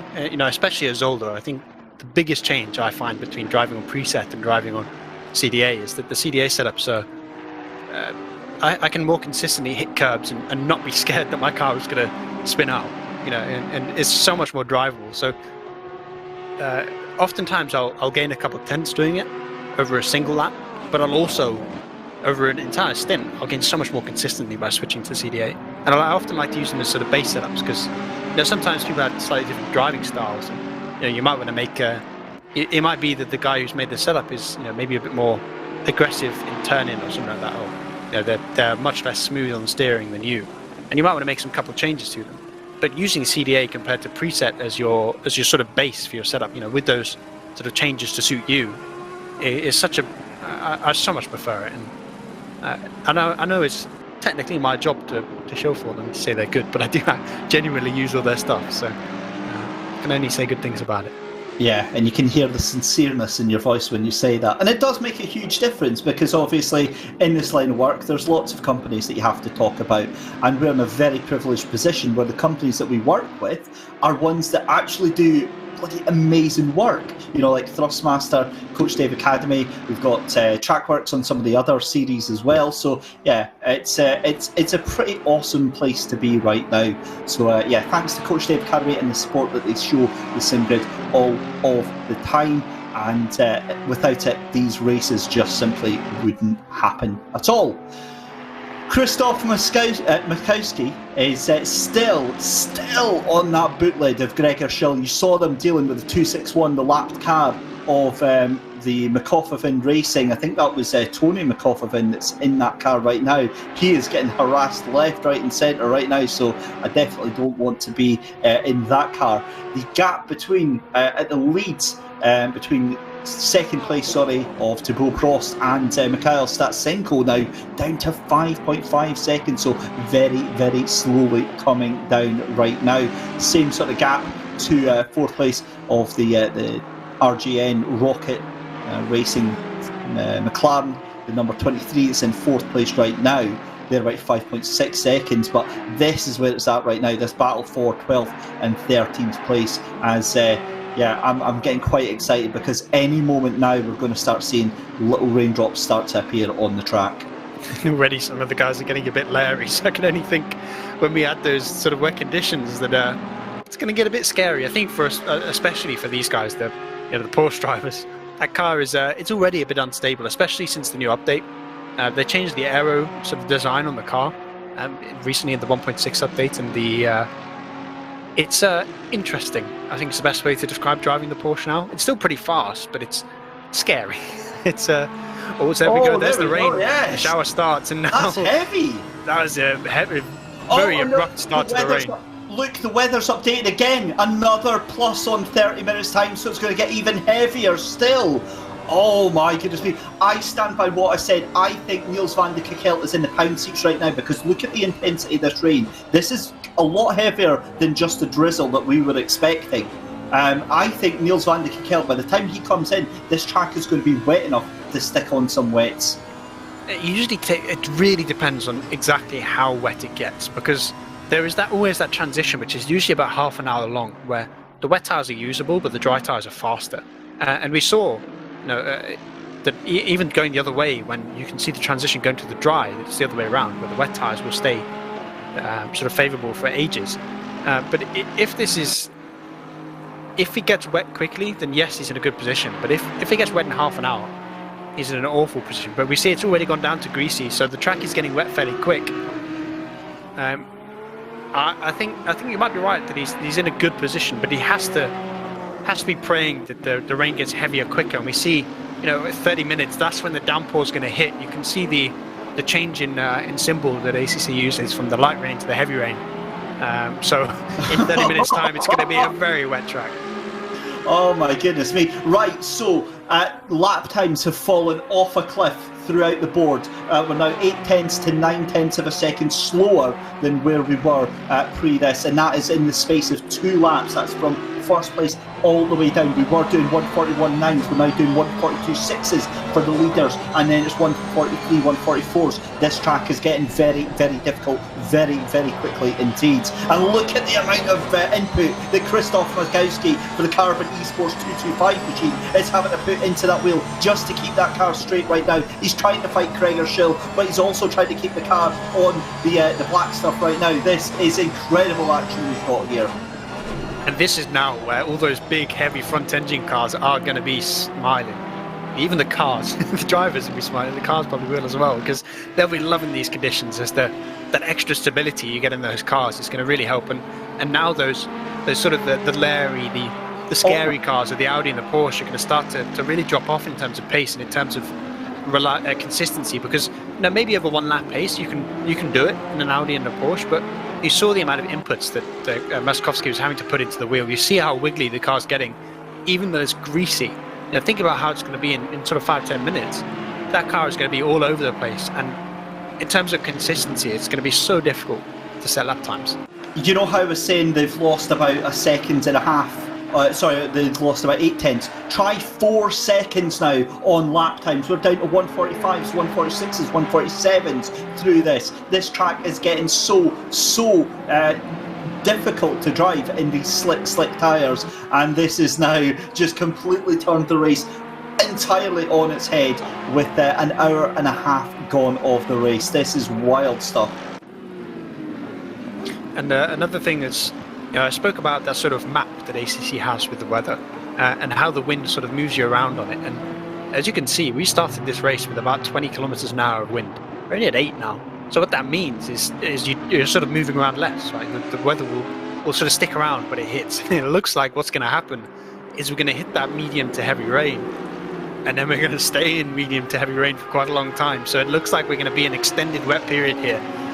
And I think all these drivers that are in those Audis are sighing, because what looked like the race that was great for all of them with a nice dry start to this has suddenly shifted all the way against them. And I will shout out, I know a couple of them, especially the guys I know, have compromised their setups. So they've raised the ride height a bit more than you perhaps normally. You change the ARBs a little bit, change the suspension, the dampers, to suit the wet conditions more. But there's only so much you can do in an Audi compared to getting the Mercedes working in these conditions, and it's going to really throw this on its head, because now are there Aston Martins in silver? Are there some Aston Martins that are more compromised for the wets? Is the 125 and the 995 going to prefer this? Even in the Pro Series, is that one Audi, a car that is already fairly unstable?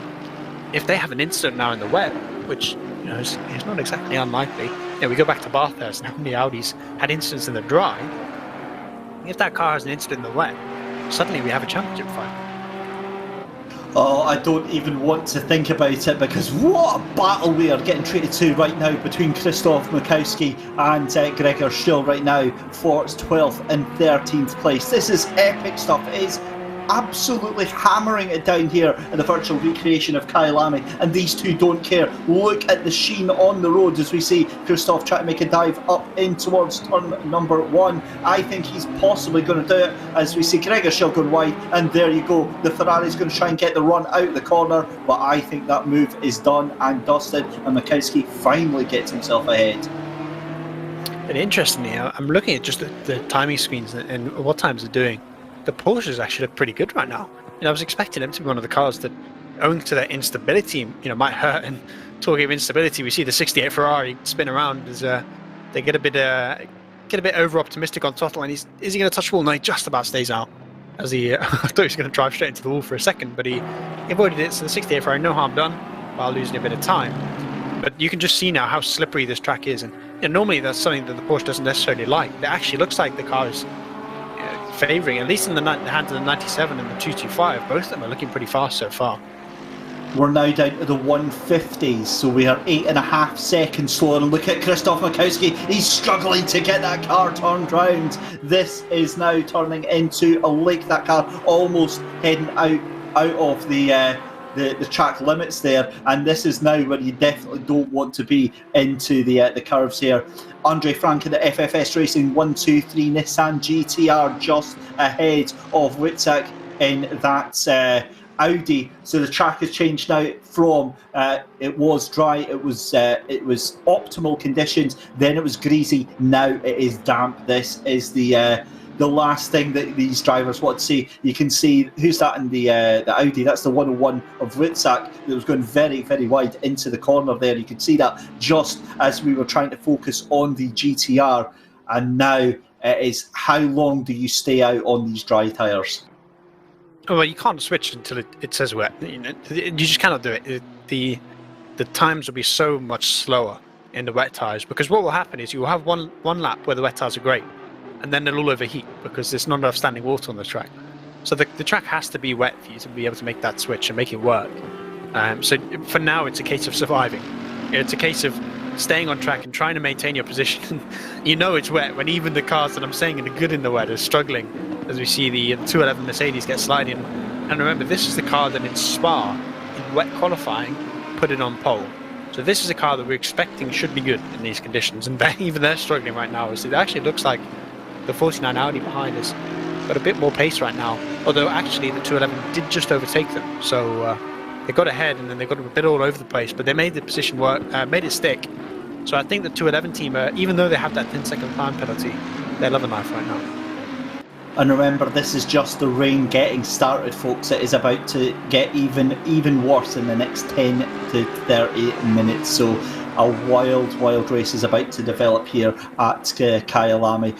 We've got an hour and a half in, and it's still Giorgio Simonini in the number 1 GTWR car ahead of Thibaut Prost in the number 36. There is Andre Frank into the pit lane. What is going to happen here? Surely that's way too early for changing tyres. There in the background is Michia Bonka trying to catch onto the back of Victoria Thompson in the number 49 Pro Ren Velten Audi. A cracking little 3-car battle there. Niels van de Kekelt jumps up into 7th place as we see Andre Frank into pit lane then. I'm intrigued by that because, as you said, it is, I think, too early to come in and to actually keep those tyres working. But I think it's one of those cases where it might just be that the track is so slippery that even though the wet tyres are going to overheat right now, maybe actually the overheated wets might be better than whatever the dry tyres are on. Because remember, these are dry tyres that are not pumped up. They're not overpressured for the wet. They all came in when it was dry and when it looked like it was going to stay dry. So they're probably now running 23, 24 psi on those dry tyres, which obviously, for those of you who do know, it's between 27.5 and 28 roughly that you want your tyres to be in terms of pressure. That's sort of the range where they work. And right now, all these dry tyres will be 24 and below. If not, when it gets properly wet, you can even get down to 22, 21 often. So maybe that we're reaching that point now where even though the wet tyres won't be able to stay in sort of the heat window, the lack of pressure and the lack of heat in the dry tyres is so extreme that maybe the wet tyres are better. Well, we'll have to wait and see how this one goes out because, as you said, all of this information is based on what we normally see. This isn't normal. This is an incredibly heavy downpour. And if this is what the Assetto Corsa Competition thinks is just rain, what on earth are we going to see in the next 30 minutes? That proper rain shower in 30 minutes' time is going to make this track, I think, a bit of a swamp. And we sort of saw that in qualifying, right? We had that full wet conditions, but it was only light rain. So although the track was wet, the dry line was probably there. But when you get those really wet conditions where there is a ton of rain coming down, it gets to the point where the dry line just can't really stay dry, and you get pools even on that line. So you see right now you have that darker bit where the cars are lapping. As you get the wet tyres on the track, usually they move a bit more water, so they will actually they'll form that dry line even more efficiently than the dry tyres do. But once you reach a certain point in terms of the amount of rain coming down, you just can't do that anymore.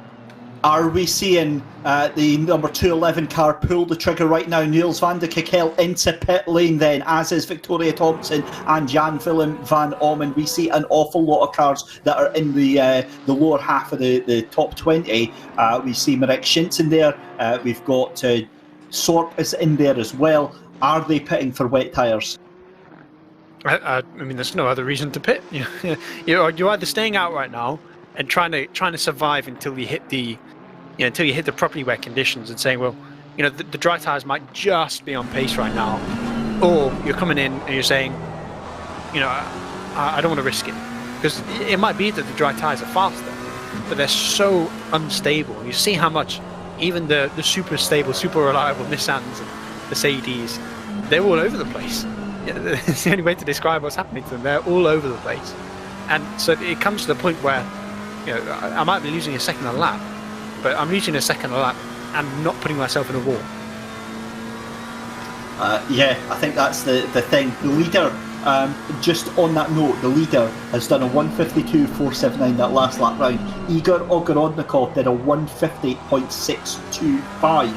So he is already 3 to 4 seconds faster than the majority of the field, and he is on, from what I can tell, he is on wets right now. So Ogorodnikov is going to be making places hand over fist right now, because I'll be honest with you, Luke, a lot of the other drivers aren't looking too racy to try and come into the pits.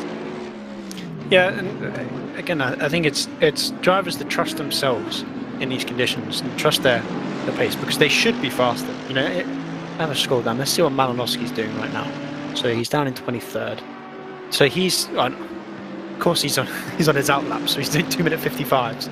As I was about to look and say, well, we could compare his time because we know he's on wet tyres now. So in a lap's time, we'll sort of know what those tyres are doing. And if the times are similar, then it says to everyone else that maybe I should come into the pits.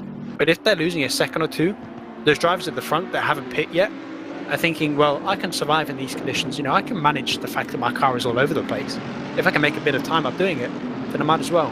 So we're seeing that sort of divide in the field between drivers that prefer the stability of the wet tyres and drivers that maybe prefer the outright pace, albeit scary pace, in the dry tyres. But look at Igor Ogorodnikov right now. I mean, the pace that he's going round, that's one lap he's taken 2 drivers just like they were standing still. The pace that he has got right now, granted, I think that it still needs to be more water to manage these tyres, but the pace that he's got right now, and this is, 5, 6, 7 laps into his stint with the wet tyres, he's looking very, very racy right now. Yeah, but he said a 1:51 that time around whilst going through, whilst going past those cars, and I looked to the front of the grid in Simonini, and he said a 51.7. So that actually looks like the pace between the tyres are very similar. But there's also the point where it might be that Ogorodnikov has under-pressured his tyres. So, he's intentionally, because he knows the tyres will overheat, he's put the pressures too low. And what that means is that right now, whilst they're being window, as soon as the track gets wetter and wetter and the track temperature comes down, there's more standing water on the track, your wet tyres, which are currently around 30, which is what you want, they might drop down to 29. That is enough for probably about half a second a lap. So some of these drivers at the front now are thinking, maybe I'm losing a couple of tenths here or there now, but if I can stay out to the point where the track is fully wet, I can come out on tyres that are correctly pressured and just have a really consistent fast stint versus guys that are probably on wets that won't quite suit the conditions anymore. So there's so many things that you need to be thinking about right now in terms of when you pit. It's honestly a bit of a dance. You dance with the devil. I think is the best way to put it. And I wonder if Simonides just saying, well, I know it's not a wet track yet, because you get a pop-up in the sim where it says wet tyres optimal, and it's probably not quite happened yet. He knows he's got that stint timer, and remember, with the stint timers, if you're coming in 7 hours 25 minutes left, you have to do one extra stop now between the end of the race and now, versus Simonini, who can grow to 6 hours 50. If he just extends this stint, maybe he loses a couple of seconds overall, but there's a possibility that he gains an entire pit stop on the rest of the field.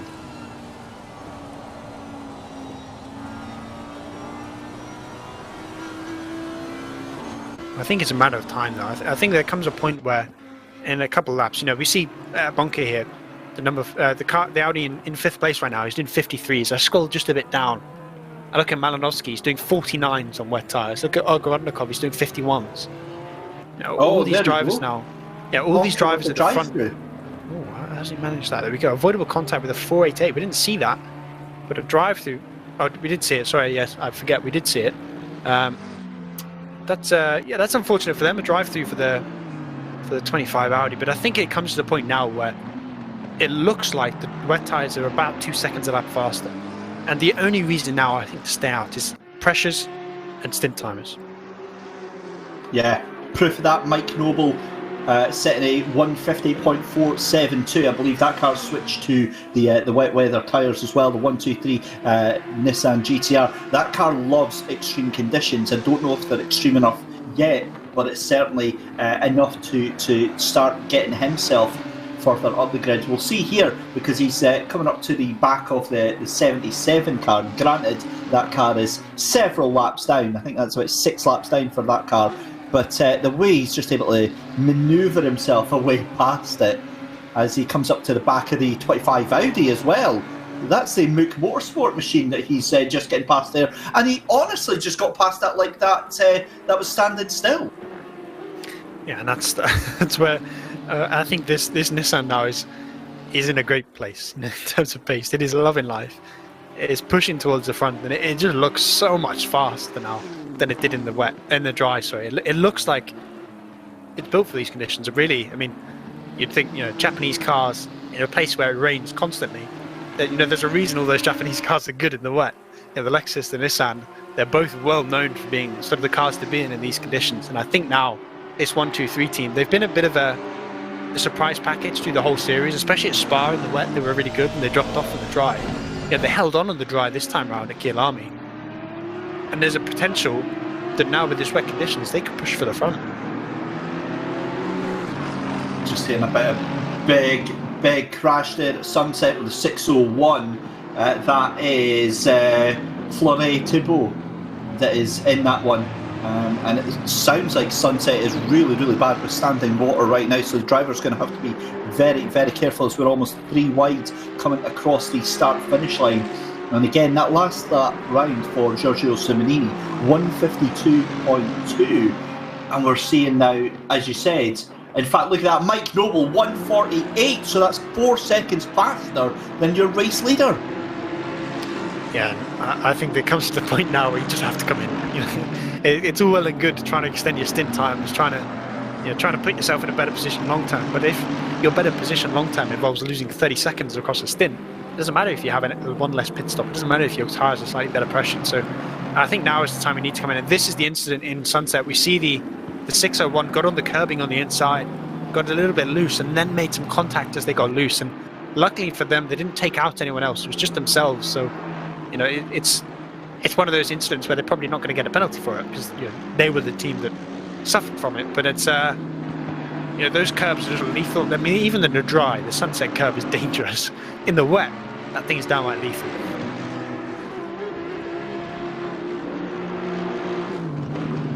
You see, I think did Bonker just come into the pits? Yeah, he did. He's down in 16. That'll be his drive-through. Oh yeah, of course. Yeah, I'm being stupid. There's still a couple cars towards the front that haven't pit yet, I think. But unfortunately, we can't actually see who's on dries and wets. So we can send Michael. We can send Michael to consult the top 10, if possible, and see who's on dries, who's on wet. Because I'd love to see if there are any drivers that are trying to extend that stint. And actually, I can check. In terms of it's a top 3. Simonini, Prost, yes, and Statsenko are all on dries. And that is wild. Oh, there we go. Lorenk comes in. So Lorenk was one of the other cars that hadn't pit yet. I've just checked on we can see on the stints about who's pit. So thank you to. Yeah. So Lorenk is the sort of the final car. This is the last car that was on dries there, and he finally comes into the pit lane. And I wonder now, are we going to see? The one car has just gone past pit lanes. They're staying out a little bit longer. Am I? No, I'm lying. The one car I think is just in the pits. So it's starting to. I think now everyone's realising they need to come in for those wet tyres. They've extended their stints, and now I think they can probably get to the end and in that amount of pit stops. But it's come a time where you just need to come in. So right now, I think one car stayed out. Propster stayed out. Statsenko stayed out for another lap. The one car is finally in, the Simonini. And we're going to see where he cycles out, because remember, he was leading the race. Is he going to still be in the lead when he comes out? Obviously, bar the top two.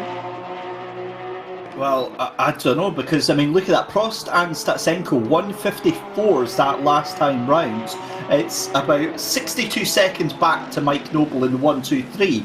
But the way he's gaining pace right now, he's gaining about 5-6 seconds a lap over these guys. It just, I don't understand what they were thinking staying out this long. Granted, they had a lot of a gap, but given that's now, 35 seconds between first place, that is Jordan Sherritt's in the car now, to Mike Noble. I mean, Mike Noble's just come out of absolutely nowhere right now. But this is where we're going to see exactly how staying out later works, because with that one car coming in, Jordan Sherritt comes in and it gets those wet tyres. His tyres should be better in these conditions because A, they're newer, B, they're going to be better pressured. And C, now that there's also the point where, let's say we have about an hour worth of rain, right? If we have sort of 55 minutes to an hour, that one car can stay out through the whole wet period, and all the other cars will have to pit again. So maybe by the end of the wet weather, it sort of balances out. Luke, sorry to jump up, but have a look at that weather. It's updated again. Not only is it going to be intense heavy rain, it's going to get even heavier in 30 minutes. What on earth is happening here? We are in for a little bit of a bath. I think that's what we're going to have today at Kyalami. I just don't even know what this track is going to look like in half an hour's time. But in real life, the absolute worst wet weather I've ever seen was in Sri Lanka in the summer. I went there for 2 weeks, and there was a point where it rained so hard that it was essentially like a sheet of water in the sky. It was like someone was just pouring a bucket out of clouds. And I can only think of that's what we're going to get, because it already looks stupidly hard. Apparently this is light rain still. So we're going to get medium rain, and then eventually we're going to be in a monsoon. So it's unseasonal weather, I think, for Kyalami. It's not a place that rains very often in real life, but I'm kind of glad it's raining in Sim, because it's going to present a really tough challenge to these drivers. And I think when you have wet conditions, you want it to be changing, right? You get to this point sometimes where, let's say you have medium rain, and then you get the wet track, and you just sort of have the same level of wetness for ages, and it's kind of boring because everyone just sets the right pressures and just goes about their business. When you have it like this, where you've got light rain, medium rain, and then heavy rain, and then maybe we'll have a transition back to light rain and dry again. Those changing conditions are constantly changing the sort of balance across the field. Which drivers are going to be coming forward and going backwards, and it starts to sort of force people into fights.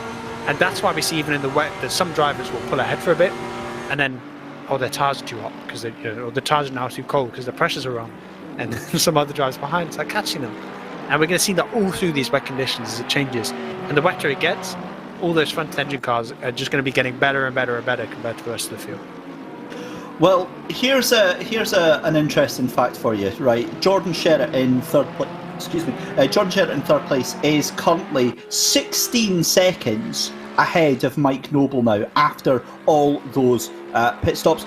Oh wow, that is a huge one. 10-second penalty to car number 14. That is Karim Matea for moving under braking and blocking. So that was the 192. So that is Onorati in the Audi there. That is a monumental penalty. Yeah, that's a tough one. But when you start doing stupid things, you get stupid prizes. I think is the best way to put it. That's kind of what we've seen happen. So no one to blame but yourself when you have those kind of things happen. It's always unfortunate, but that's the whole point of penalties, I guess. Making mistakes, you gotta get the rewards for it. So it's massive for these kind of races, especially on a track like Kyalami, where I've already said it's a track position race more so than when you're like Monza, you can bounce back pretty easily because you can just overtake people. When you're a track like Kyalami, Brands Hatch, Zandvoort, those kind of tracks, being in the track position is sometimes so much more important than being the faster car. We saw that with the 211 car earlier, that it was clearly slower than the sort of 5 or 6 cars behind it, but none of them could get past. So having those penalties and losing that track position is such a rough thing to have. happen in these races. Certainly is, and what I'd like to see is if we can have a little look once this battle is done between Alaric Enslin and I think that's Makowski in the number 225. It is, they're going side by side. The silver class battle is still absolutely at it right now between Vons and Jan Bierman, 13th and 14th place. They are just 0.8 of a second behind each other, and whoever wins that battle wins the silver championship. So there we go, just in the background there, just behind, you can see that is Jan Bierman, just behind Marek Vons, as the gap extends a little bit with some lap traffic coming in the way there. And there we go, now we're starting to see the times go back to normal as we see Jordan Sherratt undo, or trying to undo that damage with a 1:48.717. So he's back on the pace, and yeah, 7 hours left to go, Luke. What do we think we're going to see in the next 45 minutes? Water. I think that's pretty much the way to sum it up. We're going to see water, and a lot of it, because it is getting wetter and wetter and wetter. And that's when I feel like we see right now that the Nissan in the hands of Noble is the fastest car on the track, right, by about half a second to Sherratt in that Audi. And I think that's just going to be a sort of the story of the next, maybe hour of the race, where this Nissan's going to come forward. I think probably the 56 and the 211 car will make a bit of progress as well as they start to look. I'm just looking at the times now. If I scroll down, they're lapping. Malinovsky, is in the 150s.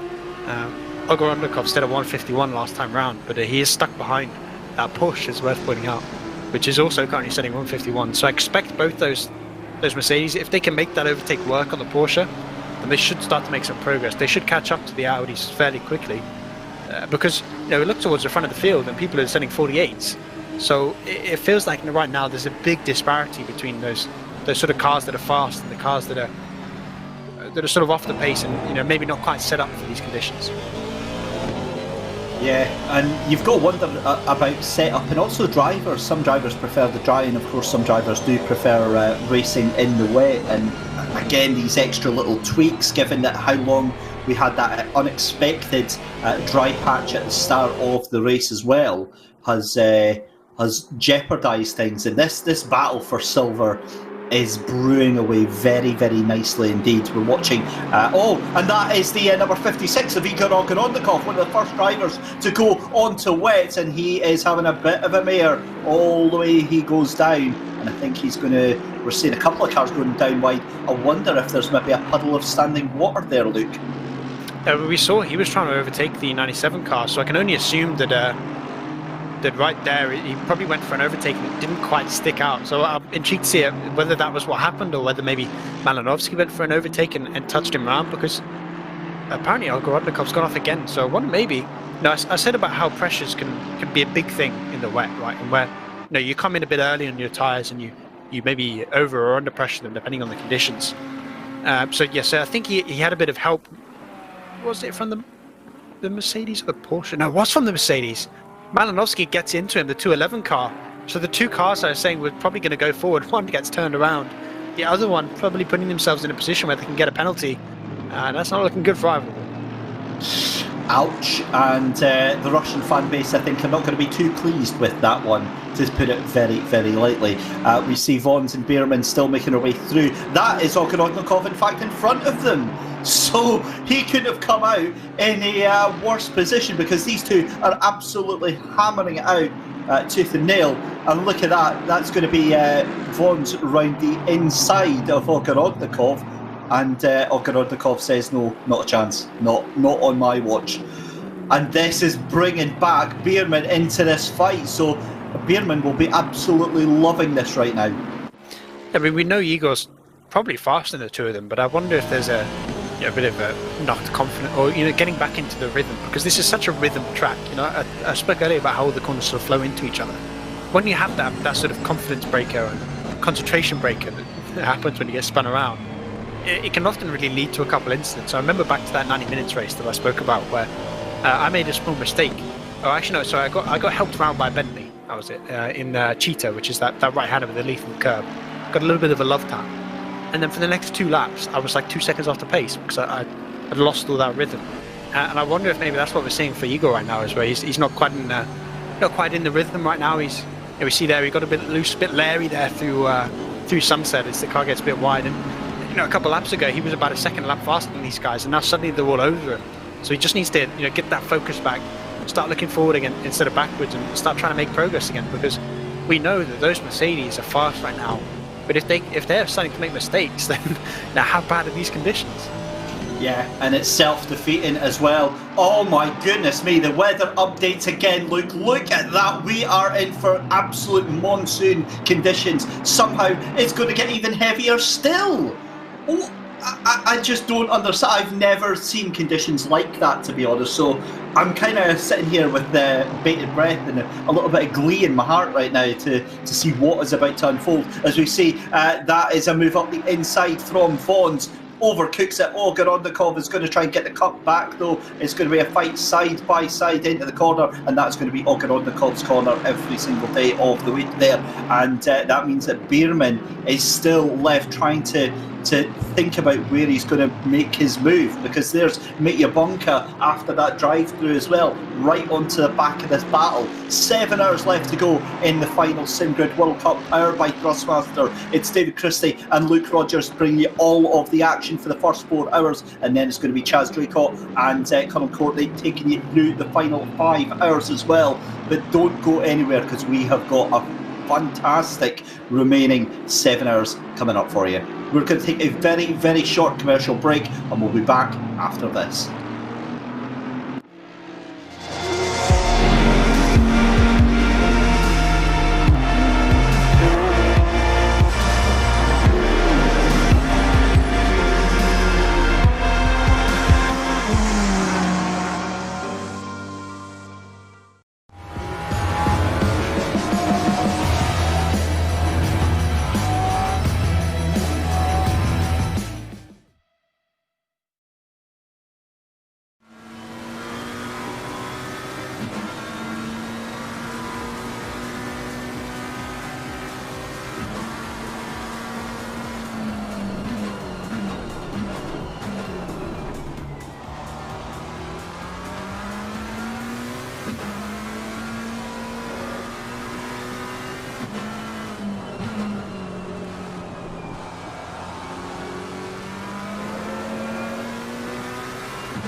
A very warm welcome back, ladies and gentlemen. This is the SimGrid World Cup powered by Thrustmaster.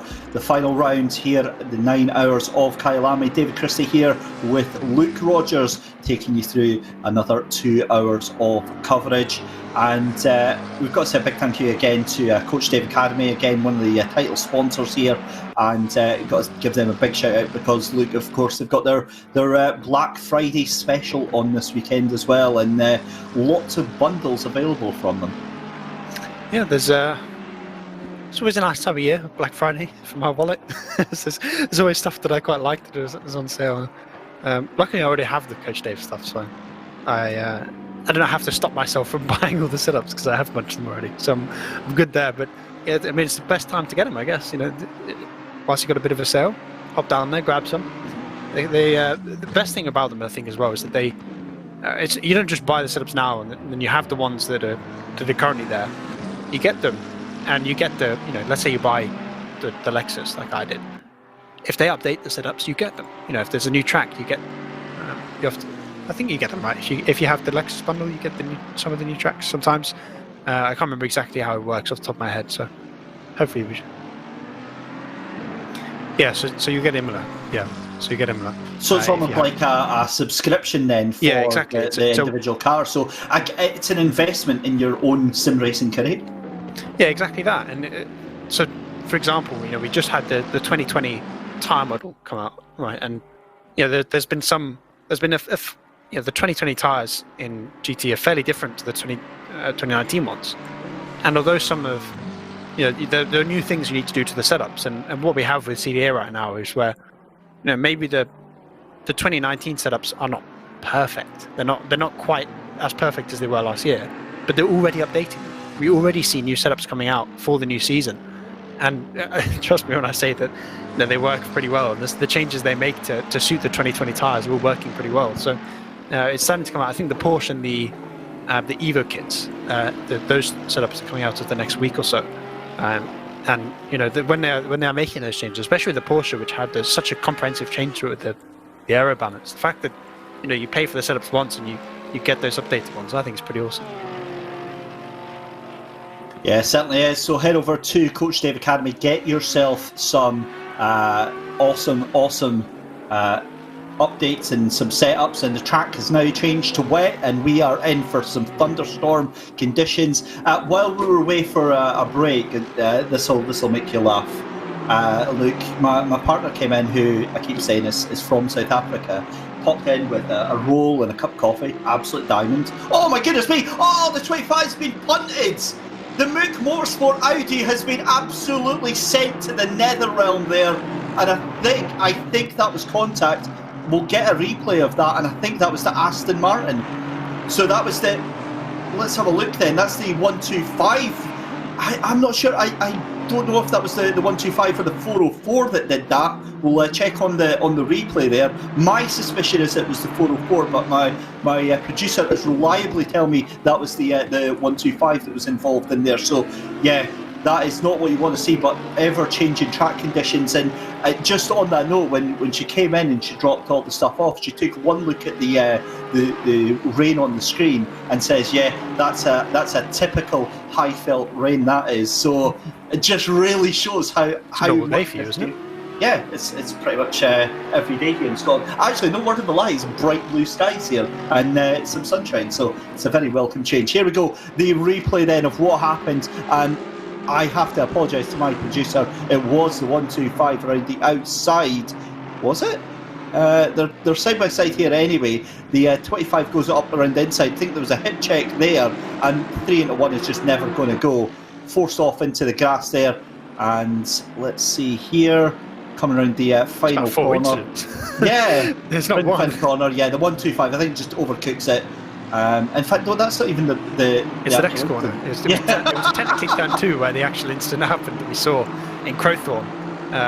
So all through this race they've been honestly through the whole lap. I think they've hit each other about 4 times.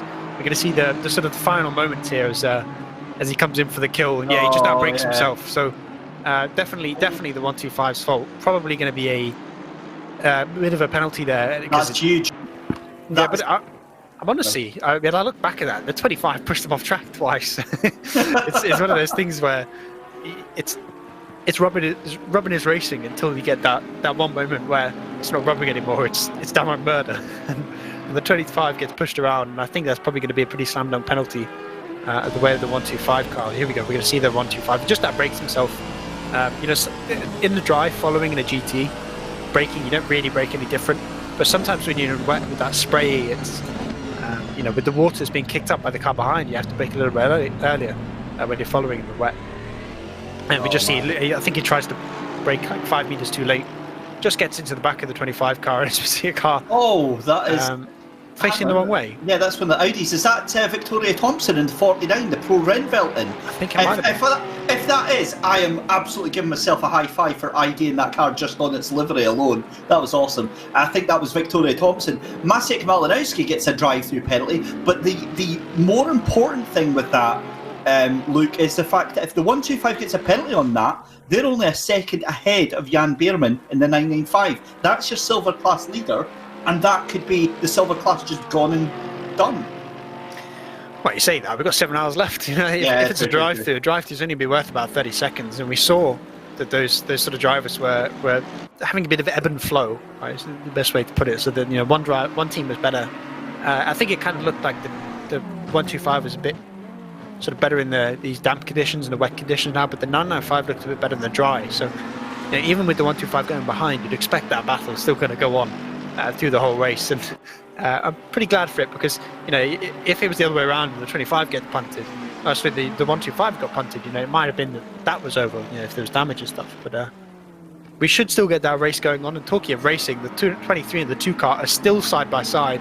They've been going at it for about 2 hours now, and they still haven't found out who's the definite winner. The Yas car was behind, and it looks like they might have got it worked. Yes, Tobin Lee gets pushed out wide onto the outside curb. A lovely move by Statsenko to force the 23 car out of the dry line, to get him loose and make it work. And now the Yas moves up to 4th. It's not quite where they wanted to be, I think, given their pace in the wet we saw in qualifying, but it's a nice bit of progress for them. Yeah, it certainly is. And let's see, that was the number 49 of Victoria Thompson. So yeah, I'm not going to lie, boys. I'm quite proud of myself for just spotting that off in the corner there while we're looking at some of the other cars there. But a very relatively low impact incident there. Just lost it on the S's, and I think they'll regroup. And if that is the worst that the Pro Renfelton team have to deal with through this race, I think they'll be happy with that. Meanwhile, we've got to talk about this as well. Mikhail Statsenko, that car, is starting to throw some shapes there. A brand new addition to the lineup this weekend. My God, we've got 6 cars abreast here. 2 by 2 by 2. 5 of them are Aston Martins. There's just a train of Astons. But it's all over the place. We've got the championship leader, we've got 2nd place, we've got 3rd place and 4th place in silver. Right here, nose to tail. I think, what are they stuck behind? They're stuck behind another Aston Martin up the road. That's Denacek in the 404 Connection Lost Racing. Boys, I'm just flexing with these livery identifications right now. I mean, there is a little leaderboard that literally says that on the left. You could have just used that. But anyway, yeah, the 56 is in there. I will still. I don't allow fun. Banned. But the 56 car, going back to the realm of seriousness, we saw them, up with Malinowski in 6th place, and then we saw that incident that they had with that's why there's that drive-through for the 211 car. It's put him down and got him stuck in this Aston sandwich, and to be honest, the Aston sandwich with the Mercedes in the middle doesn't sound very tasty. Especially when it's Igor Ogorodnikov that is in the middle of that one with the trouble that he's been having through this race. But the Aston's really coming on strong. And this is a point you made about 20 minutes ago, Luke. Those Audis are absolutely kicking themselves right now, because they were high and mighty for the first half of that race. We had 7 Audis in the top 11, and they've all fallen by the wayside. The 192, the 25, the 556, the 557, all now down in towards the lower half of the 10s. Until you look at the top 3, Jordan Sherritt's in a league of his own at the front, and then Muscat, the 36 silver class car, is still putting on a mighty performance even in the wet, so he's still up in 3rd place.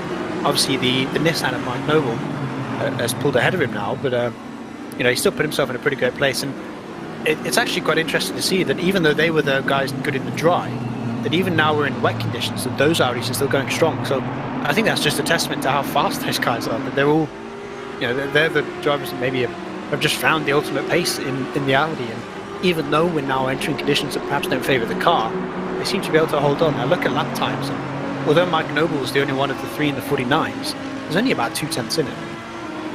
Yeah, and I've got to admit, that is an awesome sight. Look at that Aston Martin train, 5 cars, Denicek, we've got Vons, we've got Barrier, Timmis and Jan Beerman, all neck and neck coming through together here, led off by Igor Ogorodnikov, who actually gets ahead of 12th place there. That is the 101 Connection Lost Racing of King that is now involved there, of course, Conrad King. And all hell is breaking loose right now. I've got no idea what's going on. It's like lap 1 again with this group of cars here. As we just see, it must just be these guys in the front. Contact behind! Oh, who is that off? Is that Aston Martin? Yeah, the 521 gets off and gets into the wall a bit. The pro Aston Martin, in this group as all the silver ones get past him owing to that little spin there. It's not really massive harm done, but I didn't see who caused it. Whether there was a bit of help there, or whether it was mostly of his own doing. But in those kind of groups, I'm honestly surprised it's taken that long. Yeah, Conrad King has been well and truly mugged out of that one. I think he might have been the one that came into contact with the 521. He's now at the back of that group of 3 Aston Martins. Meanwhile, Mitya Bunka and Honorati in the Audis have climbed a couple of places as well. And Jan Beerman now all the way down into 18th place, so he's been caught out in that. Here we are on board with Alara Kensland. That was who took us through the onboard lap earlier on today. And yeah, the onboard lap earlier on today from Luke, as you talked us through it. He really should kind of be on top with this, given how well he was doing on the track guide map. Yeah, well, his track guide lap was a 150. I think it was a 150.4. And right now, the fastest lap, Jordan Cho has just put in a 49.1. He's the only driver. Doing higher than so he's the only driver in the 49s, and he's setting a 49.1. Next fastest lap last time round was a 50.2. So he's currently over a second faster than the field in an Audi in extreme wet conditions, which is ridiculous. So it's credit to Jordan that he's this fast. But yeah, that lap time that Enslin put in right now would be enough to sort of move him essentially towards the fastest guys in his field. But it is worth pointing out that he was in a Porsche for that. And although the Porsche is well known as this kind of scary car to drive, if you set it up right, it can be really good in the wet. It can have really good pace in the wet, not necessarily stability, but pace. And the Ferrari is just not really that kind of car. It's a car that suits dry conditions and suits. This track in the dry is pretty good, but the ATT Ferraris are doing pretty much as well as can be, given the fact that these conditions don't really suit it. Yeah, and we've got to remember this is an 8-hour race, as we see the treble 8 car going a little bit wide on the entrance to that final corner there. It's exactly that. It's a team race, and we've still got 6 3/4 hours left to go in this race, and it doesn't look like we're ever going to see any dry track for the foreseeable future.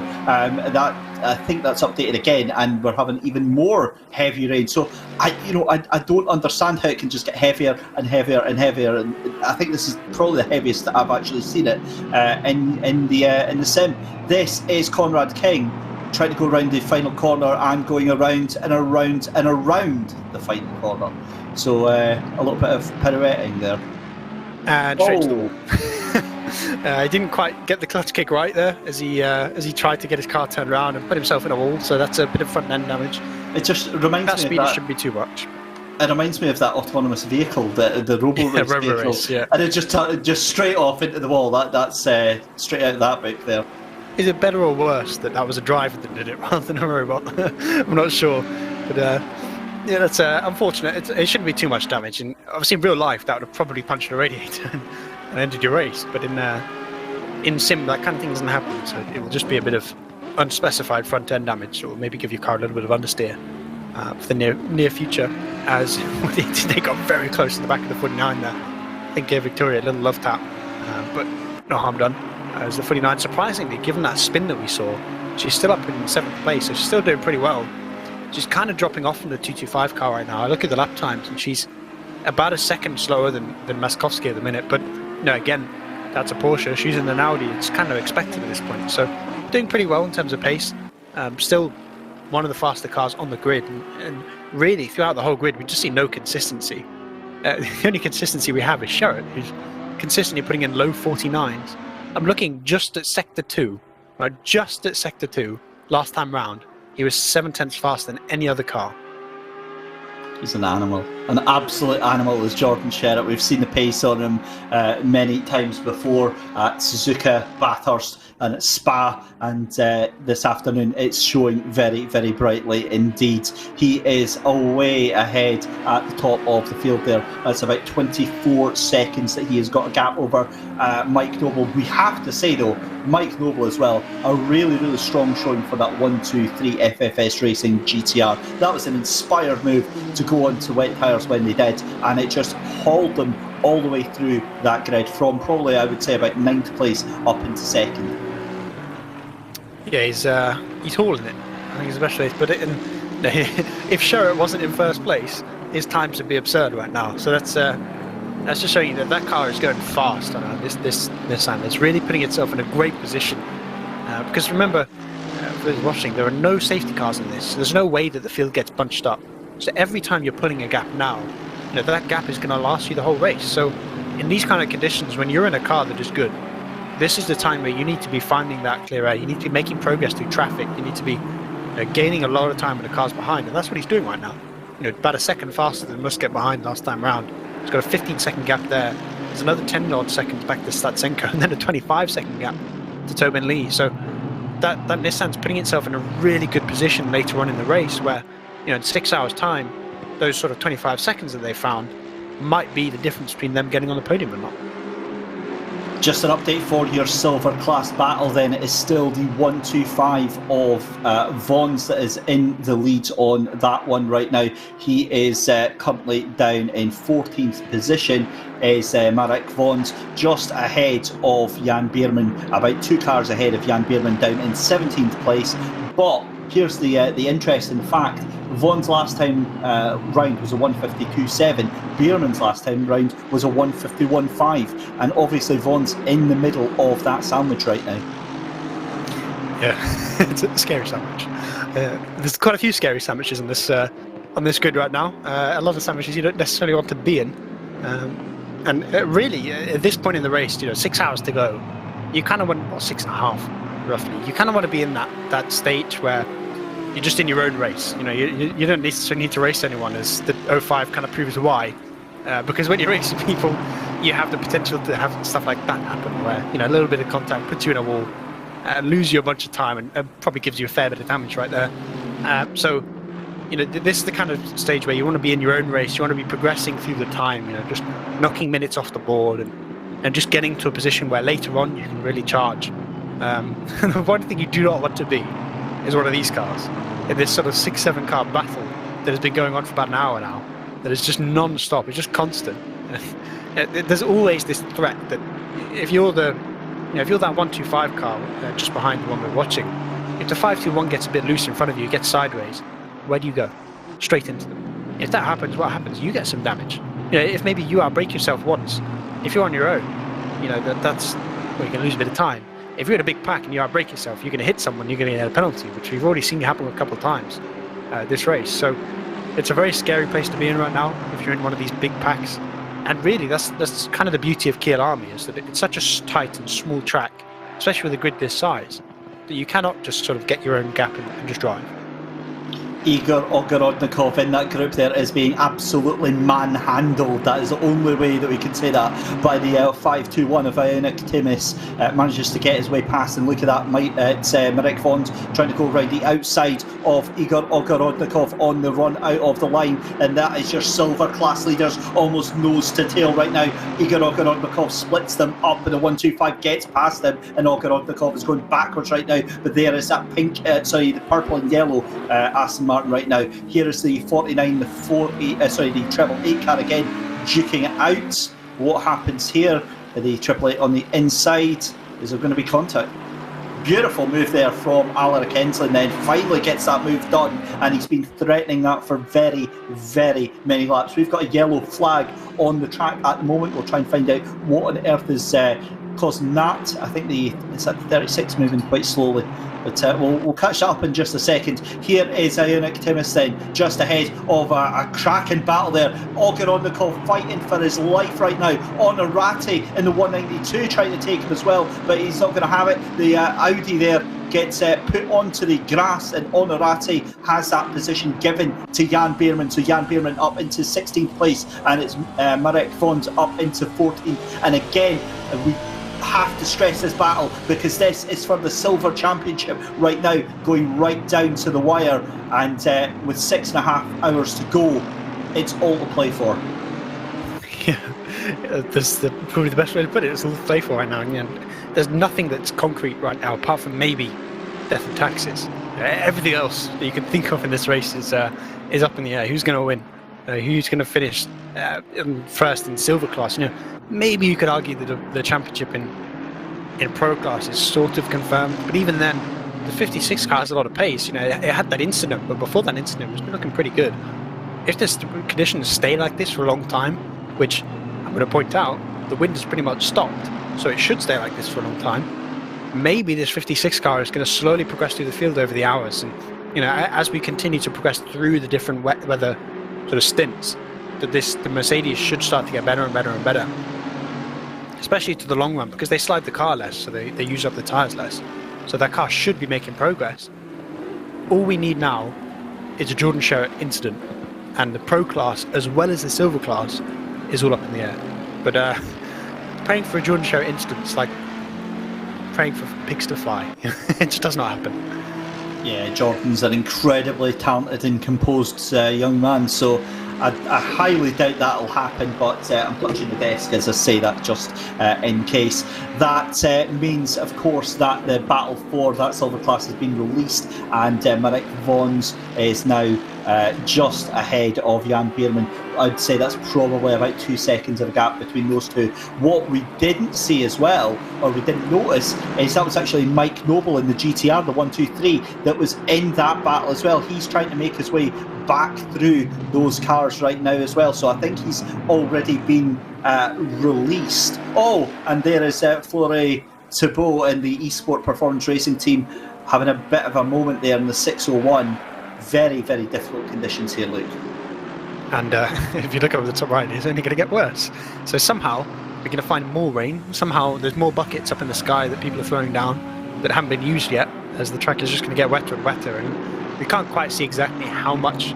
There's like a percentage in game that says how much standing water there is, and I imagine it's pretty high already. So I've been intrigued to see exactly how much worse it can get. So there we go. The total amount is 40% track wetness right now. So we're sort of looking at maybe we're going to hit 50, 60, and I doubt we'll get to flooded. That's sort of the next stage. For those who don't know, ACC has sort of rankings of conditions, and you have optimal on one side, which is like the best amount of rubber on track and the perfect conditions, and then on the complete opposite end, flooded is the alternative, which is essentially where you spend the entire lap aquaplaning. And it is conditions that we could reach if it continues to get worse. And we won't red flag the race. No, it's not like real life where we'll say it's too dangerous to drive, because sim racing is not dangerous, apart from occasionally to your fingers if you've got a direct drive wheel. So if we get to those conditions, everyone's going to have to drive in flooded conditions. So that'll be interesting to see if we just continue to get worse. That's all right. What's a bit of torque smash to between friends? 6.5 hours left to go in the Sim Grid World Cup, powered by Thrustmaster. Round 4 here at Kyalami. 9 hours is what we have got underway right now. We're 2.5 in. We've got yellow flags on the circuit. As the car runs wide, goes straight back to green. You're currently watching the silver class leader Marek Vons in the SRJ Motorsport 125 Aston Martin making his way round, followed very, very closely by Jan Bierman in the 995 car. Maciek Malinowski is a cork in a bottle right now. That 211 Mercedes has not looked fast all day, and right now he is being challenged by some silver drivers as well. This is Andrei Dedicek in the Connection Racing 404, Connection Lost Racing 404, and just behind him is Ionic Timus in the 521 machine. Ionic has looked very, very fast in that number 521, but again, Aston's really showing how well they do in these wet conditions, and I think it's only... Oh no! The 125, your silver class leader, has spun it on the final corner. SRJ Motorsport are going to be going absolutely crazy right now. Wow, look, that is properly unscripted stuff. The only saving grace for those cars right now is that they didn't properly put it into a wall. You know, it's a bit of I don't know, red face. You know, you'll be hiding yourself for a little bit, but didn't quite put it in the wall at any rate of knots. So no damage done. It's just going to be a lost time. It's not the end of the world, and especially with 6.5 hours to go, it's not the worst thing. But what it has done is it's put them. You know, at one point they were ahead of the 995 car recently, and suddenly now the 995 takes back the championship position. Wait a minute, they don't.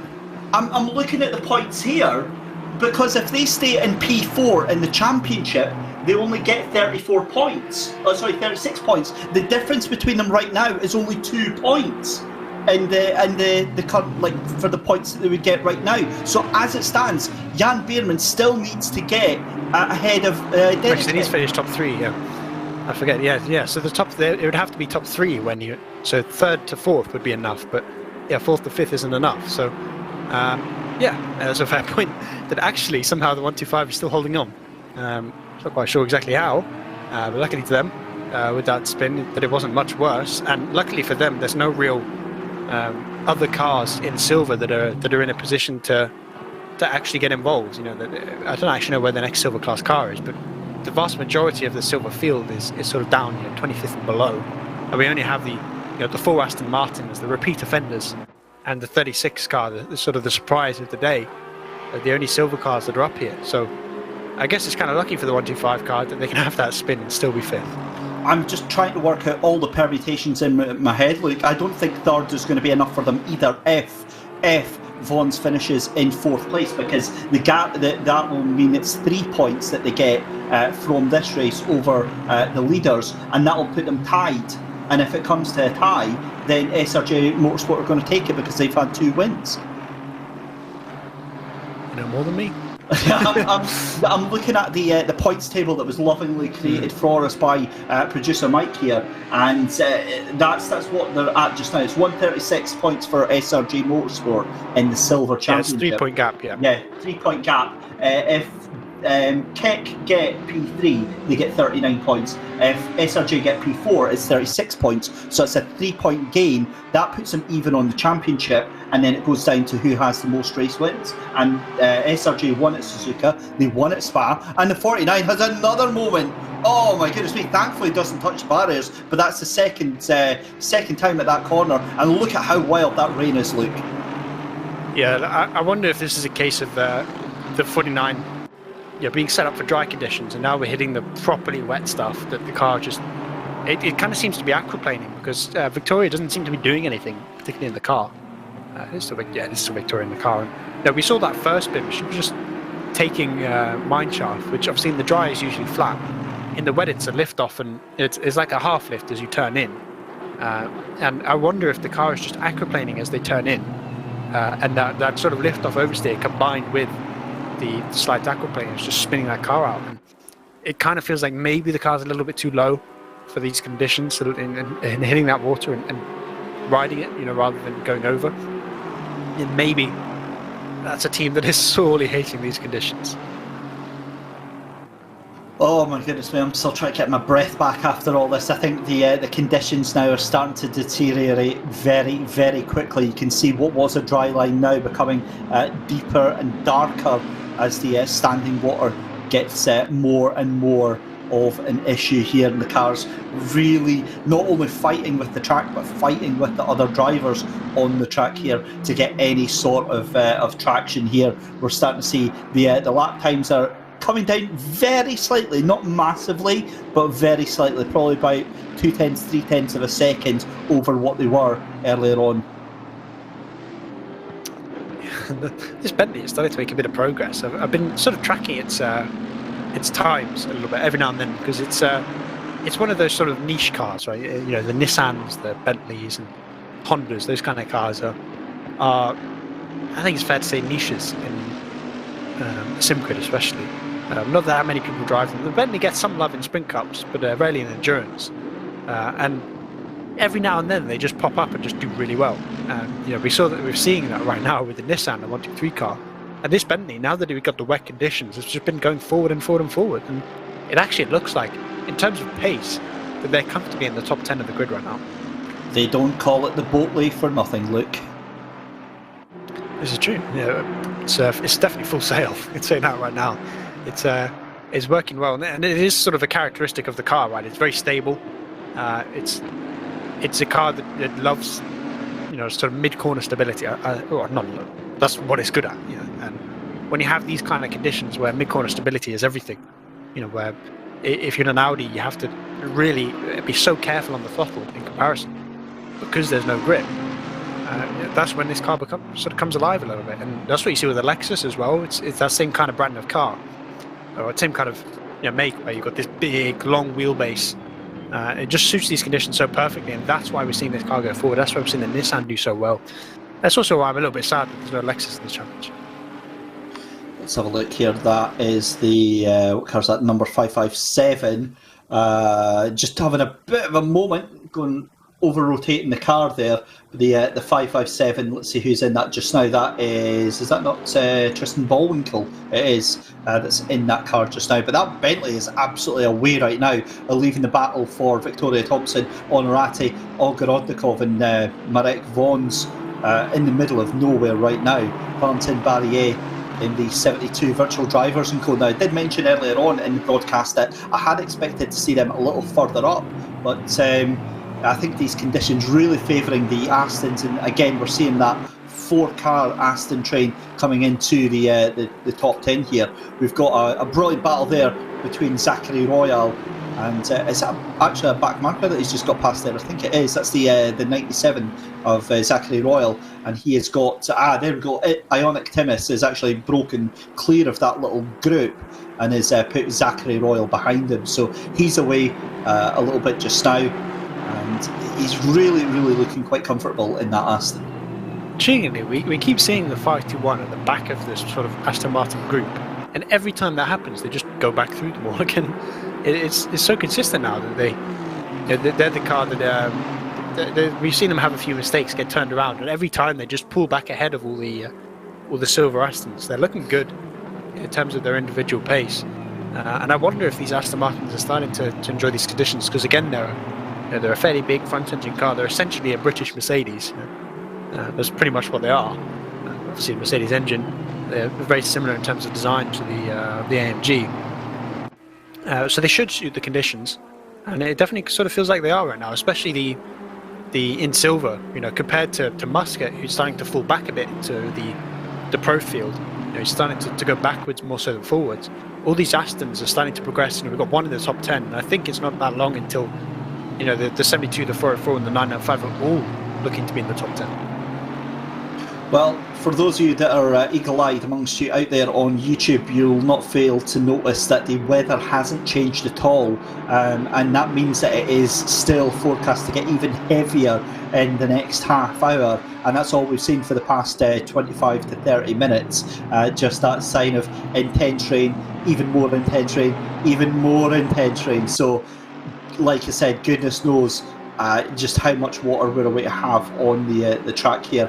A great move, looks like, from Makowski on Muscat. Muscat goes on to fourth place. It was Makowski on Lee. They did that for 5th and 6th place there. Lee's into the pits, that's why it is. So that explains why Lee is starting to drop down. So a very early pit stop. Was you see Mike Noble as well? Early. You remember those cars that pit early to get onto the wet tyres? This is when their stint timers will be running out, so they have to come in early. This is where, if you remember the one car, I think it was the 1, the 2, the 36, and who's the other one? I can't remember who the other car was off the top of my head. I think it was it Mac? No, it wasn't the Bentley. It was another Audi. Yeah, there was one other car that came in later. There was those 4 cars that we had right towards the end. It might have been Maros actually, but those cars now it will start to cycle back towards the front, because obviously they can go like 25 minutes longer on those stint timers and get towards the 6-hour mark, versus some of these other cars that sort of have to come in now. And there's it might not matter. It might be that it sort of times out where everyone has to come in and drive at the same time. But there's a possibility that later on that might come back to bite some of those guys that came in early, and that's why maybe the 1, 2, 3 that got that initial jump by coming into the wet early might hurt themselves later on in the race. Keep an eye on the 125 of Marek Vons that we're watching here for SRJ Motorsport, currently down in 4th place in silver class right now. We caught the tail end of him going very, very wide and across the grass, and the car is really, really struggling right now. We can see James Baldwin just firing it well and truly up the inside there, and the pace that he has got has fallen off the edge of a cliff, and I wonder if Marek Vons is going to have to think about either making a change to that car or possibly trying to get some more pressure into some new tyres for him. And this is the 261. That's the McCoffin Racing machine, and going around, and that is a horrible place to be stuck. We see the 888 of the Coach David Cadmy car, the number 25 Mook Motorsport Audi, just avoiding him there. But yeah, you definitely don't want to be a driver in that position, do you? Yeah, there's in real life, it's one of the, I think, worst fears of most drivers, of when you get turned around and you stall on the racing line, especially at the exit of a corner, because a lot of times people won't see you until they'll have like a second to react and move their car out of the way. It's always it's a danger in real life, right? But in the sim, all it really matters is if they hit you, you're going to get a lot of damage from it. So I guess it's not as scary as it is in real life, but still, in terms of your overall race, those are the kind of incidents and kind of moments that can turn a fairly innocuous spin, if it happens somewhere else, into essentially a race ender. Yeah, for sure. Just watching the lap times going through as we see James Baldwin going very, very wide into that corner there, and almost a bit of an issue there. Let's have a look here. This is the 125 of Marek Vons. There's contact with Igor Ogorodnikov. That's what's put him onto the grass there, side by side, boys, and that's never going to work. Honestly, it looked like the 125 just pushed him off, tried to push him off track, and Igor wasn't having any of it, and just said, "Well, I'm coming through, whether you like it or not." Came through, and the 125 got turned around, and it's a car that, remember, we were pointing out that if it just stayed one position behind the 995, as long as the 995 only finishes 3rd or below, it'll be okay, But if the 995 gets 2 positions ahead, which, by the way, it now is, the 995 will take the championship. So those kind of mistakes are the things that currently are costing the 125 the championship in silver. And it's just so exciting to know that the silver championship goes to that, and the 261 of McCoffin Racing around again in a very, very dangerous position, and they are going to have to start getting things together. That's Laurence Nard that had that moment there, and that's the the 999 machine going round the corner as well. That is Eric Neath. So it's just not been a good day for some of these cars, because they're really struggling. I mean, that's the number 1 Keck Sim Racing. That's the sister car to this one of Jan Beerman, but they're really struggling. I mean, they must be, what are they down? They are down in 25th position right now in the Mercedes. Yeah, they're not quite having a race to remember, and the best way to put it, the fairest way to put it. Not quite where they want to be, but again, it's still 6 hours left. Anything can happen. Bar, maybe a lion on track, something like that. Probably can't happen in ACC, but pretty much anything can happen in terms of racing. So there's so much that can still go wrong or go well for you. That, yes, I mean, being down in 25th, it's going to hurt, but all I see when if I'm down there, all I see is a challenge. Go forward. I mean, I say that when I'm racing and I'm down 25th, all I'm doing is shouting at people to get out of the way and complaining about being slow normally. But it's a challenge, and I think it really tests drivers when they have those races where if something goes wrong, they get turned around. What do you do? How do you respond? Is your response to give up? Is your response to say, well, call it a day, we'll DNF? Or is your response to go, 6 hours left, let's see what we can do, let's see how far we can get back up again? And there's quite a few drivers that I think credit to them are doing that right now. You see Malinovsky, Igor Orondikov, Marek Shins, they're all drivers that have been pushed back a little bit recently, and all those teams soldiering on, all those teams setting pretty great lap times. It's really, I think, a test of character when you have these kind of races where you're down at 25th and you're perhaps expecting to be there. Yeah, for sure. We see the championship leader then, the SRJ Motorsport, the 125 machine that had Marek Vons in it, is into pit lane. They've now changed. James Bacon comes into the car in 18th place and jumps behind Valentin Barrier. So at the moment, as it stands, Jan Beerman and the 995 Keck Sim Racing number 2 team are doing enough to secure the silver championship. We have still got 6 hours and 15 minutes left to go, and anything can happen, and it probably will. The one bit of good news, Luke, is that the rain looks potentially to be easing. 10 minutes is going to get heavier, and then at 30 minutes it's going to stay that same. That's the first time it's not been a positive change in the weather for I would say about an hour and a half now. And something that I just noticed that is kind of fun to point out. Remember about 20 minutes ago, I was talking about how Jordan Sherritt was about a second faster in the field, and that in that Audi he was setting 49s and everyone else was stuck in the 50s. Well, the previous lap, Jordan Sherritt set a 51.7. Mike Noble was in the 48s in his Nissan. Bear in mind, no other driver is in the 40s right now. Oh, I say that, Jordan Sherritt puts a 49.8 in to spite. Of course he does, yeah. But still, Mike Noble put a 48 in and then a 49.5. So I wonder if maybe that Nissan was stuck in traffic earlier and wasn't quite able to find the pace that maybe Jordan had as a result. And now that Mike's maybe got a bit more clean air, he's starting to show that actually they might be the fastest car on the track. And I think, if I remember correctly, Jordan has a... let me check just to make sure. Yes, so Mike's just come into the pits, right? Yeah, and Jordan needs to come in. Jordan will come in a couple laps' time to serve his pit stop as well. Remember, he was one of the last drivers on the grid to come in. So Mike is on new tyres, setting 49. So I guess that is probably down to tyre wear, right? The wet tyres normally, as you scrape off the tread, get a bit slower. So Mike on new tyres is setting about half a second to a second lap faster than Sherritt. It's going to be intriguing to see when Sherritt comes out if Mike's pulled back the gap. Certainly will, and what's intriguing as well is Will Tregartha has appeared out of nowhere up into 11th place. The 81 machine 42 seconds behind Macri in 10th place there for Blackhawk Sim Racing. As we saw a car going very, very wide there. I think that was Valentin Barrier there in the Aston.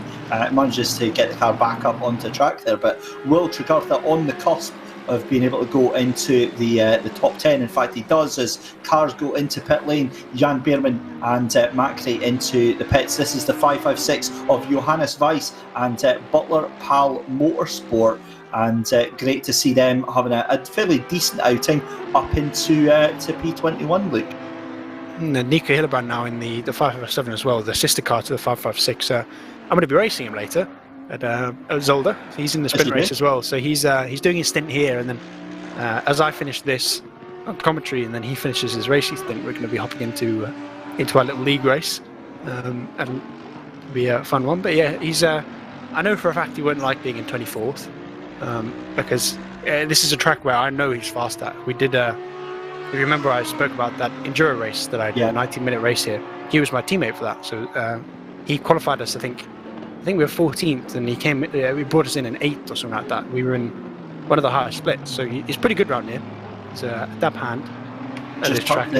Yep, just tucks in behind James Bacon, the two of them going toe-to-toe. And great thing about the 556 is we're going to have one of his teammates, Johannes Hillebrand, on chat for a little driver interview to tie in with the fact of the Sim Grid World Cup being powered by Thrustmaster. Recently switched to some new Thrustmaster equipment after his old stuff failed.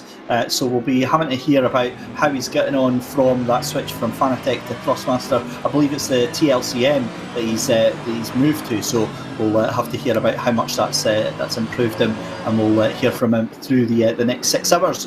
But back to the race then, Michael Ross all over the back of the number 72 of Valentin Barrier. Oh, and look at that, I was telling you about how well Will Tregartha getting on there, and he's now got a drive-through penalty. So Will Tregartha into pit lane, and also has a drive-through penalty. I wonder if he's speeding in pit lane. There's potential as well that it might just be for off-tracks.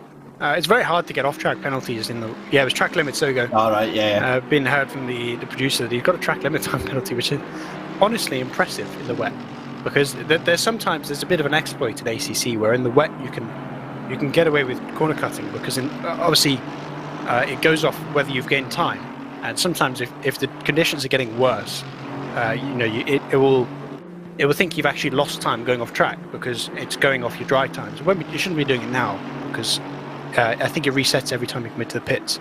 But it's usually very hard to get track limit penalties in the wet. So it's impressive for all the wrong reasons, I guess. As you do, Michael Ross still trying to hold on ahead of Magoni in 11th place there. He's dropped all the way back off the end of Valentin Barrier there. Nicholas Magoni is going to be trying to get past this Mercedes, and the Mercedes normally you would say are very, very strong cars, but they've really been struggling in these conditions. But the Astons have just been loving these soaking wet conditions. But honestly, the reason why the Mercedes have mostly been struggling is because the two fastest Mercedes, the 211 and the 56, got together. The 56 lost 20-something seconds to it. 211 got a drive-through penalty. Both cars are now quite far down the grid. I'm not actually sure where the 211 is. They've dropped quite far, but they've dropped a lot further back than the drive-through would have given them. Outside the 23 now. Let me scroll down to see if I'm fine. 26th place that car is now. So I can only assume they've had a moment somewhere. Yeah, actually, if you if I look back at the stint timers, so recently, Malinowski we saw do that. Obviously he had the drive-through penalty, but then he only did a 35-minute stint.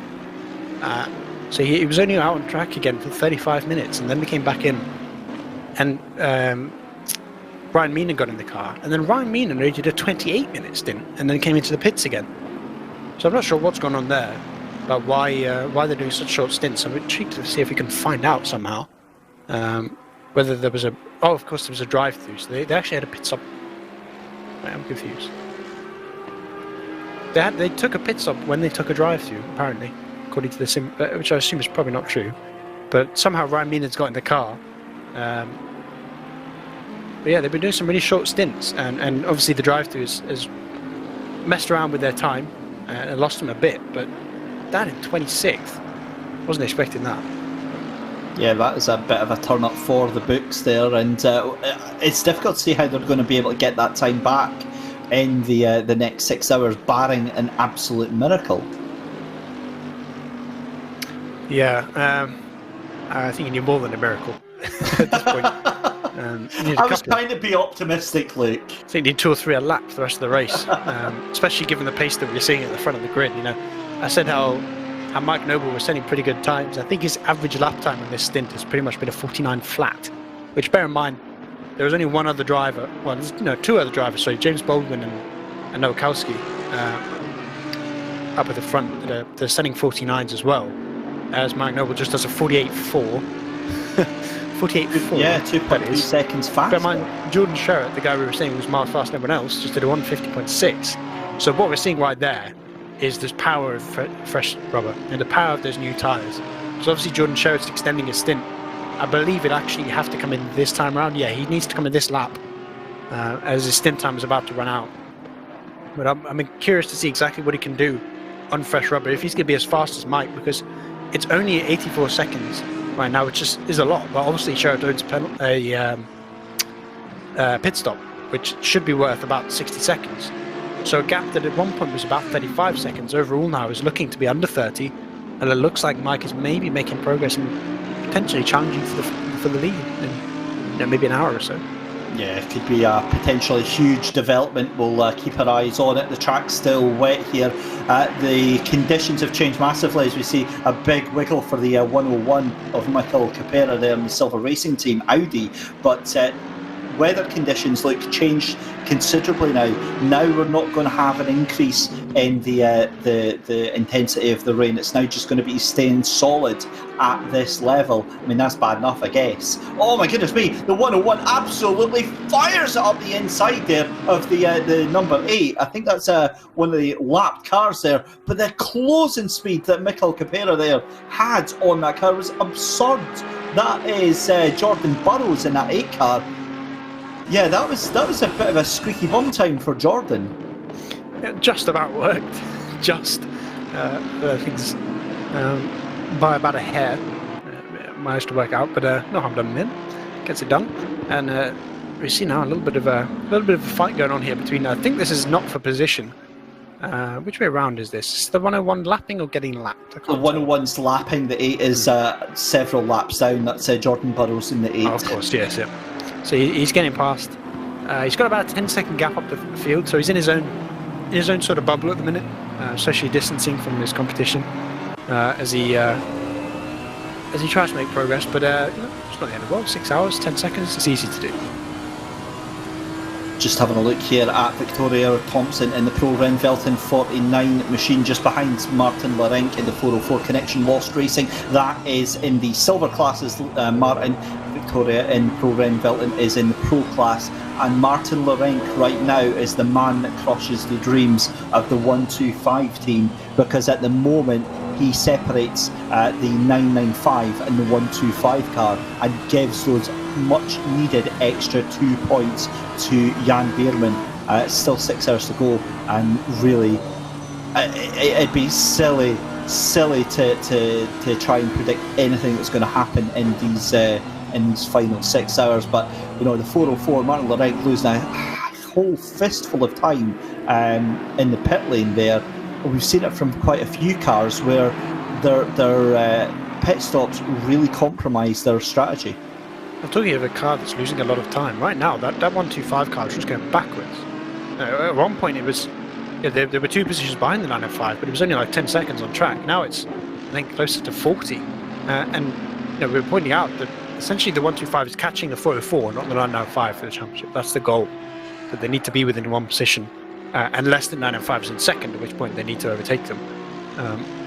But right now it looks like the 125 used to be looking in the rear mirror rather than through the windshield more so, because they're just going backwards, and I don't know why.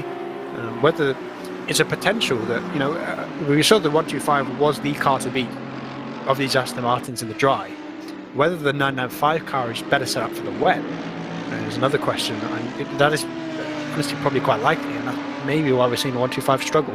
They've been involved in a few incidents, but there's only so much an incident can do. You still look at their pace, and they're still miles off. The 125 is sitting. If I can find it now. Of course, can't find it. Has your race late? Jordan Sherritt's come into the pit lane. Yes, then, because Chris Hartwell out and on his outlap then, because that was a 155 on the outlap, and that gap is now just 28 seconds. So it wasn't outlap. It was the first. Well, that was his first strong lap. So wow, that's he's going to hope. Yeah, he made a mistake in sector 1 by the looks of it. About 6 seconds off the pace in sector 1. So I think he's had a bit of a moment. He's probably caught ties. There we go. He sets his first proper time, 49.1. It's still a second slower than Mike Noble, but remember that the tyres do take a couple of laps to get up to temperature. And on the 1.6 update, although they're not on the, I believe, are we on 2020 tyre model, Mr. Producer? No, we're on 2019 still. Because obviously we're on IGTC, which is no, ICGT. I always get that wrong. Was it Intercontinental GT? No, it is IGTC or whatever it is. Anyway, I digress. Kyalami and these tracks don't have the 2020 season update, yet. They're all still on 2019, so we're on the old tyres. But there was a change to the whole way tyres work, and that cold tyres now are much slower. So I wonder if we're going to start to see some progress from that one car. Instead of 49.1, I expect they're going to get faster. But talking of faster, Mike Noble has just done a 47.5. He's 1.5 seconds faster than the one car in Harteveld at the minute. He's a second faster than anyone else on the grid right now. This car is flying. And he's in the pound seats because, again, look at the weather. Look, that weather is going to be decreasing. The rain is going to be getting lighter in the next half hour, and that is going to be prime time for Mike Noble to potentially take advantage of it. So this is moving about so much.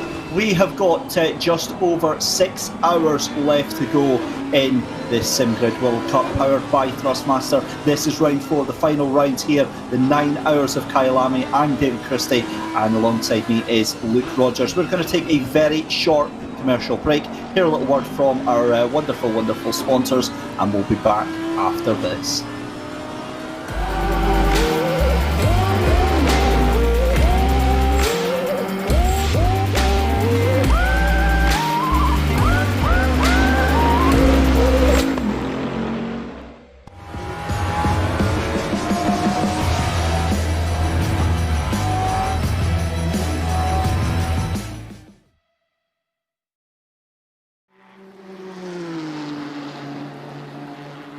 Welcome back, and it is a series of unfolding events here at a very, very wet Kyalami, and it looks like the rain is going to be subsiding in the next half hour. Quite a few drivers going to be breathing a big sigh of relief. We're currently looking at Nicholas Hillebrand. We'll be speaking to the Butler Pal Motorsport driver very, very soon in the next couple of hours. And he's making his way around just behind Sebastian Glatter and Matthias Rados at the moment. And as well as that, you'll also see the race leader should have been around about here somewhere, but he's probably actually already passed them to put them a lap down, as we see the number 557 taking a wider line into that corner there than the two Mercedes in front. In fact, there I'm sure was Jordan Sherritt just up the road.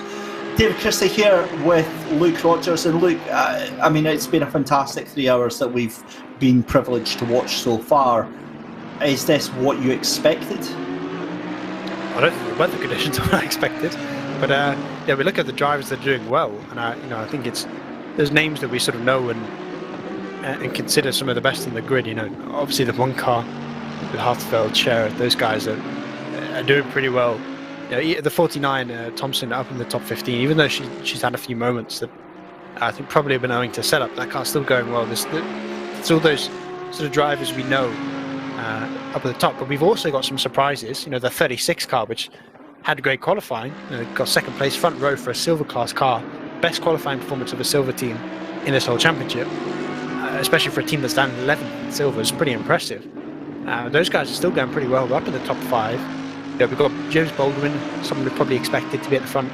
We've got a Nissan that's potential that could be in about an hour, could be in leading the race. I don't think anyone expected that at Kyalami. So it's a mixture. On the one hand, we have those drivers we know we sort of expect towards the front, and on the other hand, we have just weird things happening. Any way I can explain them. That's a pretty succinct way of explaining that, actually. The best Mercedes is in 13th. It's a car that here in the rain should really be the best car. Even in the dry, it's the Audi is sort of the class of the field in the dry, but the Mercedes is one of the cars that is known for being pretty good at this track. It's nice and stable. It's nice and consistent. Although it's one of those cars that maybe over one lap performance isn't quite as good here, but in terms of its race pace and in terms of across an entire stint, it's normally one of the best cars. So it's really been surprising to see them struggling. As we see a fantastic on-stream live video feed of James Baldwin there. And it's great that we can cut to so many of these drivers and really get a sort of inside look at what's going through their minds. Look, you can see just the tension and the real work he's having to put in with that wheel. to get these cars going round in such a decent time. That last lap round, 1:48.861. He is faster that last lap than the race leader. So he's got pace in that McLaren, but it all shows that this track is starting to slowly get faster. It's honestly quite surprising to me because the McLaren is usually a car that's it's sort of known for being a dry weather car. It's not great in the wet. It's not horrific. It's not like undrivable in the wet, but it's not very fast in the wet. So to see one fourth, lapping faster than the leader, is not something I expected to see start the race. But again, another shout out to that Nissan team. They're still consistently lapping at least half a second faster every time. So those guys are looking really good. But yeah, Baldwin's looking good in terms of going forward. Bit faster than the Ferrari in front, the As Heat car, which has been sort of the arch rival of this 23 McLaren through the race so far. And I think a storyline we're probably going to see over the next 6 hours. But yeah, it's been impressive to see so far. So here we go then. As I said, the next half hour we're going to see the conditions change for the better very, very slightly. There's somebody that Luke was talking about, Victoria Thompson, Pro Rennfeldt Team 49, having a very decent job actually, a reasonable job given the conditions and given how difficult that it's been. And I wonder, we've seen obviously Victoria in the car for quite a long time.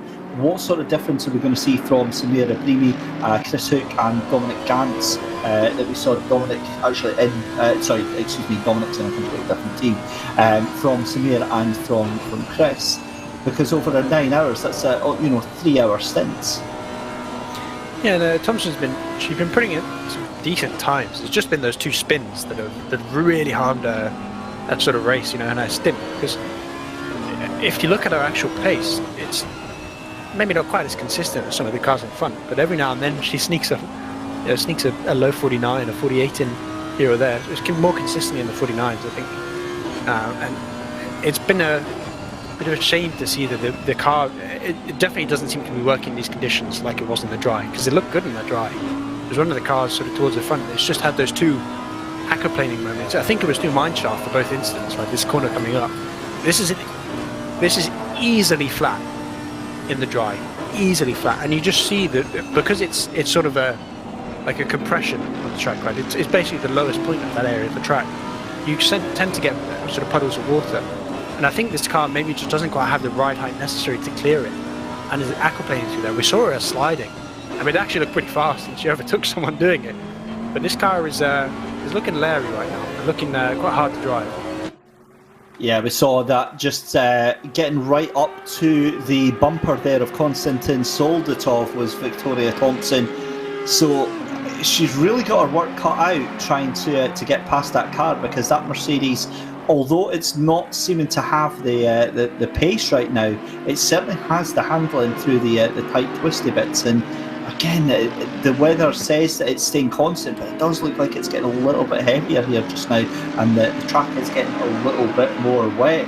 You've seen a little bit more standing water there, but Konstantin Soldatov doing a great job of keeping that Audi behind, and that's what 3 Aston Martins now we've got in the top 10. Look, it's worth pointing out that sometimes the rain doesn't need to get heavier for the track to build more standing water. Right? If it's consistently raining heavily, the track will build standing water, and that's just, especially in the positions where cars aren't going.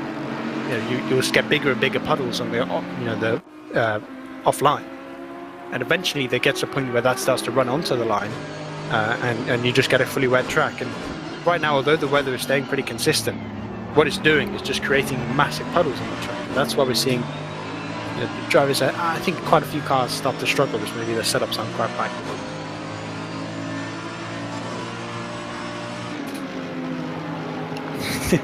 Or we see a car go off there in mineshaft. I said how easy it is to flat in the dry. You see how scary it is in the wet. I think they just started aquaplaning there, got offline. Yeah, the As Heat 2 Ferrari.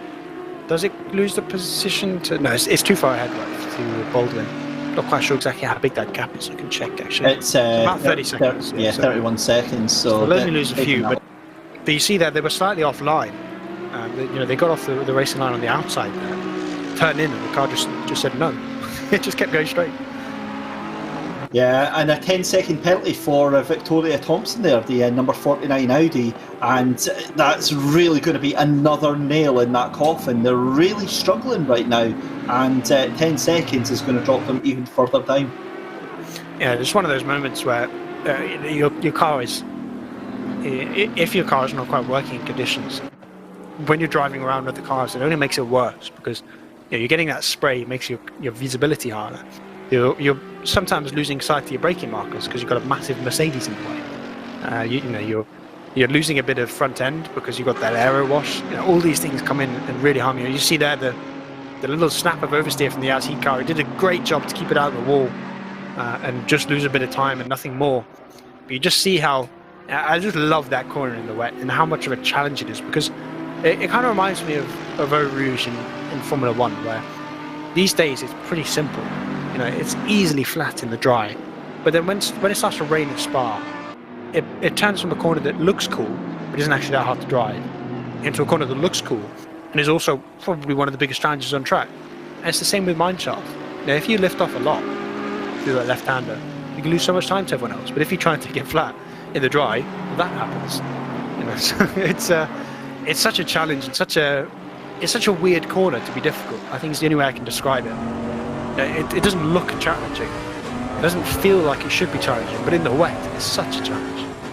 Yeah, it certainly is, and I think each little bit of this track has got its own individual little pitfalls and dangers attached to it, as we see Marco Macri in the Racing Line Motorsport 194 car exiting out the final corner, booting it up the final straight here, goes across the line. 5 hours 50 left to go in the SimGrid World Cup, powered by Thrustmaster and in association with Coach Dave Academy as well. Also a perfect time to remind you, ladies and gentlemen, if you do want to improve your wet weather game, head over to Coach Dave Academy. They've got their Black Friday sale on this weekend, and so head over there, get some decent setups for yourself and up your game.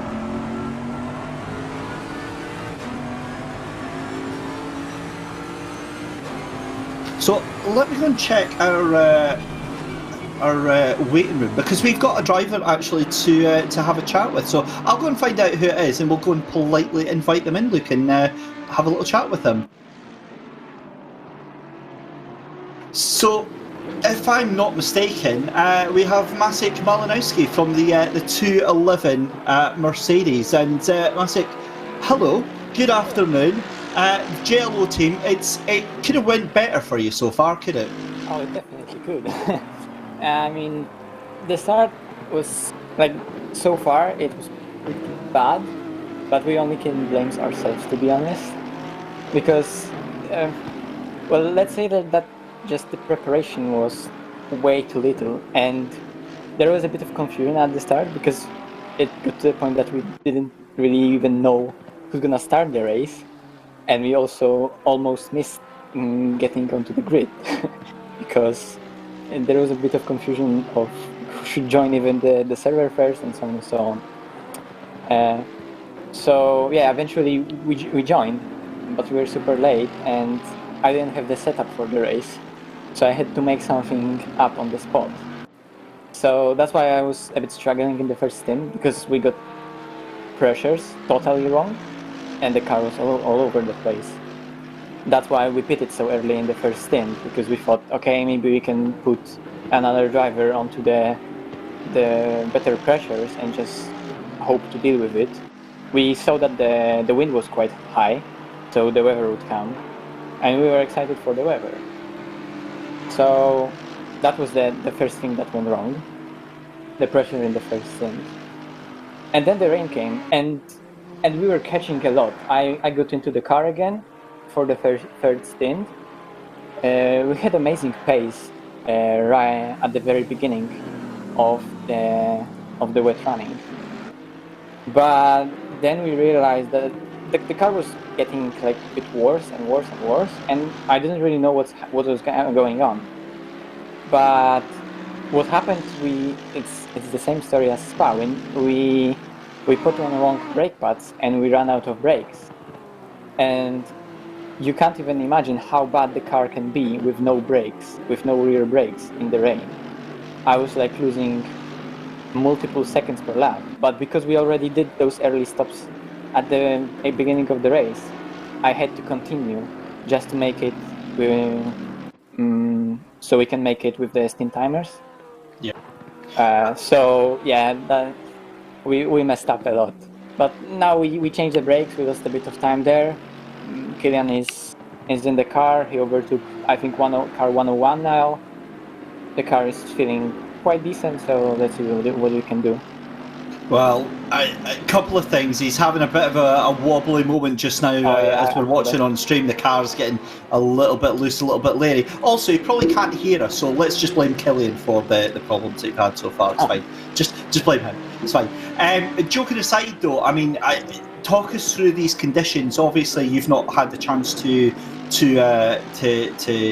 really tear through them, but how difficult are they as a driver when you're out in this? Not really that bad. To be honest, I don't think conditions are really that bad. Our car isn't necessarily set up for pure wet. Oh, there was a Mercedes going off. The exact moment you say the conditions are great, the car goes off. The moment you said that it's fine, it's not that bad, we've got the 8 going straight into the wall for dramatic. It's weird how, with that, mineshaft, Masik, that left hander at the bottom of the hill. I've seen so many cars have mistakes there. Yeah, because with quite a loose rear end, sometimes it can just snap like that in the middle of the corner, and with such a high speed and so much load going through the tires, you can't really do anything there. But I was quite comfortable through there. I was lifting a bit, then going through throttle to make it stable. Mercedes has quite good TC, so with high TC you can just go full throttle there. If you lift, actually, you'll spin like that. But if you go full throttle, the car will stabilize. But apart from that, I can't really say how bad it was there, because with no rear brakes, my car was behaving so inconsistently.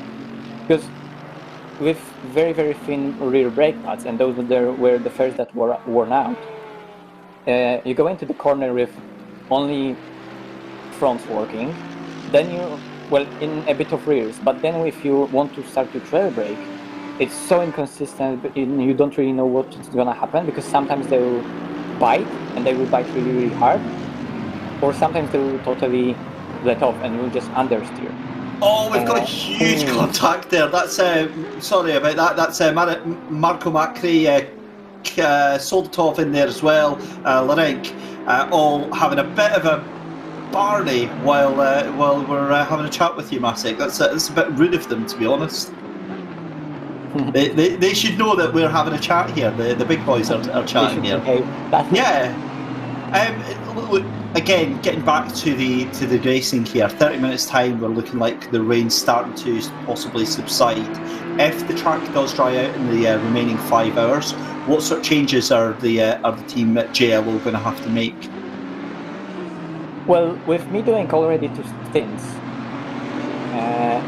I have only effectively 1 stint that I can do.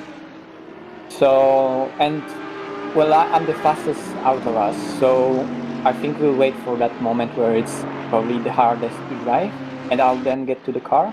So it's gonna be probably when the train is gonna stop. So let's see how quickly it's gonna dry out, because we know that the rain is gonna stop, but we don't know when. So for now, we're just gonna continue and just keep out of trouble, because we already had way too much trouble. Well, Masik, thank you so much for giving us that insight. Best of luck to the 211 JLO racing team, and here's hoping you climb up the order in the final 5.5 hours. Yeah, it's still 5 3/4 of an hour to go, so who knows what can happen. We believe that we have a great car under us, so let's just focus now and don't do stupid mistakes. And yeah, that's nice. Excellent stuff. Best of luck, buddy, and we'll speak to you through the rest of the race. Yeah, probably I'll pop in somewhere after my last stint or somewhere around there. Excellent. Take care, buddy. That is Masik Malinowski then for the number 211 Mercedes JLO team. currently really in the mix of things right now. Down in 23rd position with Killian Ryan Meenan behind the wheel. You saw him while we were speaking to Masek, how much that car is struggling with the conditions here. And boy, oh boy, look, we have just got battles going on all through the field here. And look at that, that's Victoria Thompson going way too hot in the number 49 Audi. I thought she was going straight into the barrier, no word of a lie there. For a moment, it looked like she was going to hit the 556 car, but she was able to avoid it. All in all, it just amounts to losing a position to the 194 Bentley, which is still making progress through the field. But again, another mistake from the 49 car, and it just looks so hard to drive right now. Look at the times. Obviously, she made a mistake on the last lap because she did a 156, but I look towards the front. Mike Noble's still in the 48 flats, still putting the gap to first place down, who's doing 49 threes. And really, you come back to sort of 10th place on back, and it's so inconsistent from there. We have 49s, the odd 48. We got a 48 from Muscat last time round, the silver 36 Audi.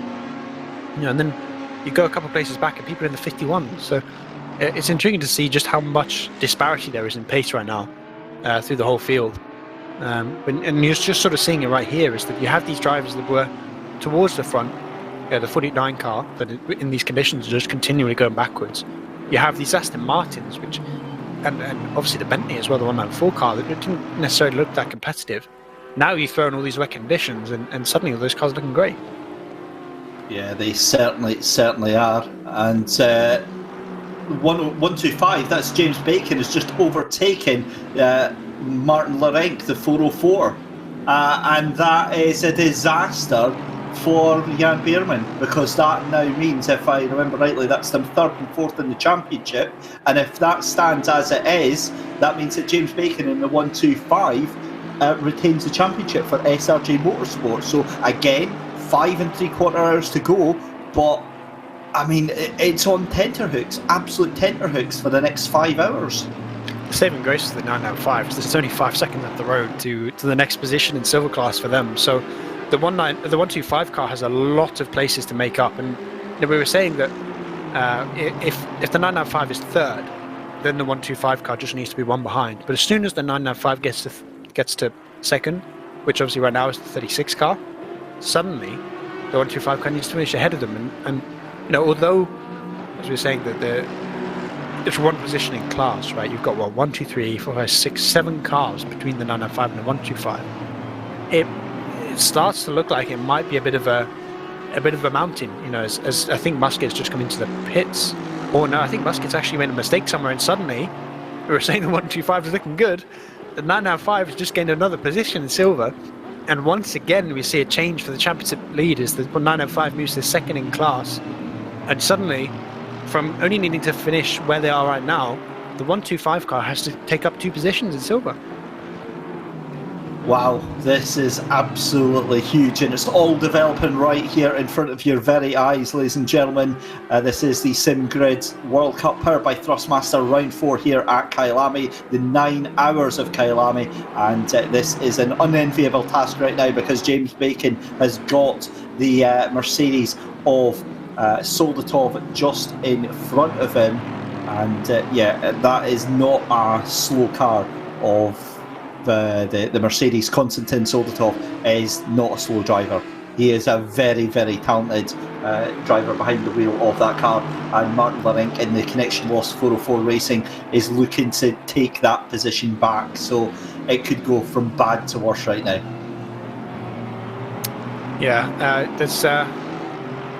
There's some scary moments, I think, or some scary potentials for a lot of these teams as a car takes a little visit. I think it was the 404 getting a little shove there from Bacon out onto the grass there. But I think we're starting to reach that moment in the race where a lot of drivers are realizing they need to buck up their ideas a bit and find a bit of pace somewhere, or they need to start making more progress forwards. As the 995 is suddenly leading the silver class, 2 positions in 2 laps.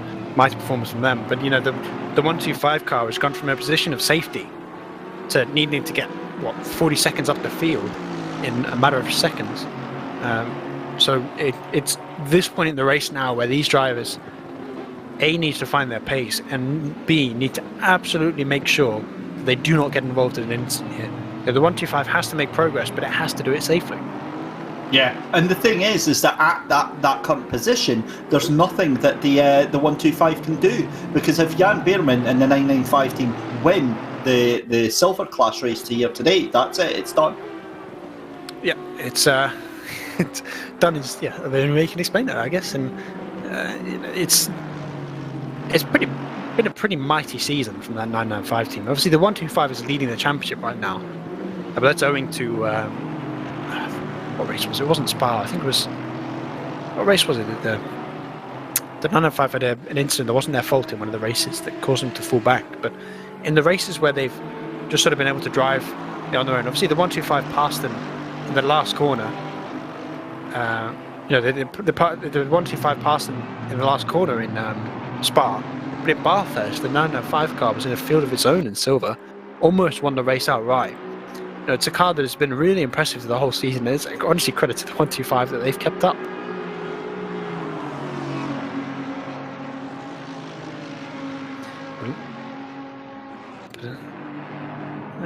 Right now, you look towards the top of the field, and it's only 20 seconds now between Harteveld and Noble. Now, I was saying that Noble's been putting in some pretty consistent lap times. I look at the board. Last time round, Harteveld was actually the faster driver. So, although Noble's been pretty mighty through this stint, it seems like we're reaching a point where maybe Harteveld's found some confidence, or maybe the track is getting to a point where both cars are sort of stable. Noble, I think, found a bit of pace that time round. So it seems like we're sort of getting a bit of a door knocker battle here right now. As one car puts in a good lap time, and then the other one says, well, have one back. And I think this is going to be something we're going to see for pretty much the rest of the race. I mean, obviously, if it gets dry, the one car gets in a position where maybe, owing to the fact that it's an Audi, it might be the car that sort of takes away with it, and especially if Jordan Sherritt gets back in the car. We saw how fast he was. I think Harteveld, whilst he's doing 49s, it's not quite as good as we see a Ferrari facing the wrong way. But I go back to the time, and I was saying that they were sort of trading lap times, right? This time round, Mark Noble was 2 seconds faster with a 47, so I guess he must be hitting traffic here or there, but he's actually really putting that gap in. Yeah, that's exactly what I was going at, because I saw Chris Harteveld is in the middle of a bunch of 3 cars right now, and Mike Noble firing in that 1:47.9, and for the first time bringing that gap back down to under 20 seconds. So Mike Noble, we could see this, but and you said this earlier on, Luke, and part of my head was like, yeah, it's not going to happen, was it? And now I'm like, yeah, this could actually happen. This could realistically happen, and right quick too, within half an hour. Given that, again, looking at the weather, that's now decreasing again. So again, the conditions are going to let up compared to what they are right now. So that's going to play into these wet tyres. You're going to see a drier line appearing, and these tyres are going to start to overheat. And some of the drivers are going to want to think about how they manage those wet tyres, because it's way too wet for even considering anything else right now. There's not a chance. But that crossover point is going to happen very quickly, and I think the driver that takes the gamble with it could potentially reap a heck of a lot of rewards. Yeah, I think we're still probably 40-50 minutes away from it, and that's where, if we go all the way back to when this, 3-4 stints ago, when this these wet stints started, right? And we saw, I think the best example is the Nissan versus the Audi at the front, right? They have about 15 minutes difference in when they start their stints. So there's a potential where either, let's say in an hour and 20 minutes time would be the end of next stint for the Nissan. If that's when we start to see the dry tyres get better, it's not an issue for the Nissan. But if it's in an hour and a half or an hour and 40 minutes when the dry tyres are better, the one Audi can come, they can do 2 full stints and then come out of dry tyres. The Nissan would have to make a decision where they'd essentially have like a 25-minute period where they'd need to either just go out on wets and switch to dries in that stint, or go out on wets and stay on wets in suboptimal conditions, or they'd need to drive for like 20 minutes on dry tyres in wet conditions. So there's a big sort of question mark, I think, over the front of this field right now, because there's such a disparity in the stint lengths. I mean, the Ferrari is an even greater example. That 2 Ferrari I was saying that there's a 15-minute gap between the 1 and the 1, 2, 3 cars. There's another 8 minutes to the Ferrari, which pitted even earlier than the Nissan car. So there's a... Oh, sorry, no, sorry, they're halfway. I'm really wrong. So they're 6 minutes ahead of the Nissan. So there's like those periods in time where it might be that one of these cars gets sort of screwed over in terms of the length of their pits and the length of their stints, right? And if that happens, it could be that maybe the 2 car pulls a big chunk of that 82 seconds back, or Mike Noble in the Nissan loses, I don't know, 20, 30 seconds because he has to pit twice, or the 1 car just loses a bit of time because he has to come out and swap full tyres. There's a massive question mark over this race.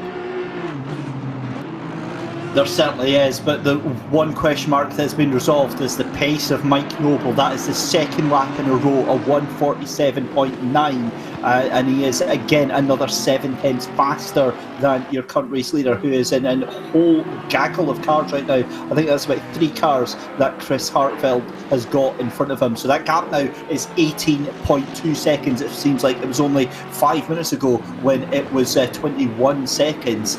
And yeah, this is just bubbling up so nicely. I'm so jealous of Chaz Draycott and Courtney for the 5 hours that we are setting up for them right now. They are in for an absolute treat. So ladies and gentlemen, remember, final 5 hours is going to be taken over by those two. Keep it locked here on YouTube, and if you could hit us a little like, and if you haven't already done so, if you like what you see here, give us a little subscribe, and there's plenty more action where that came from.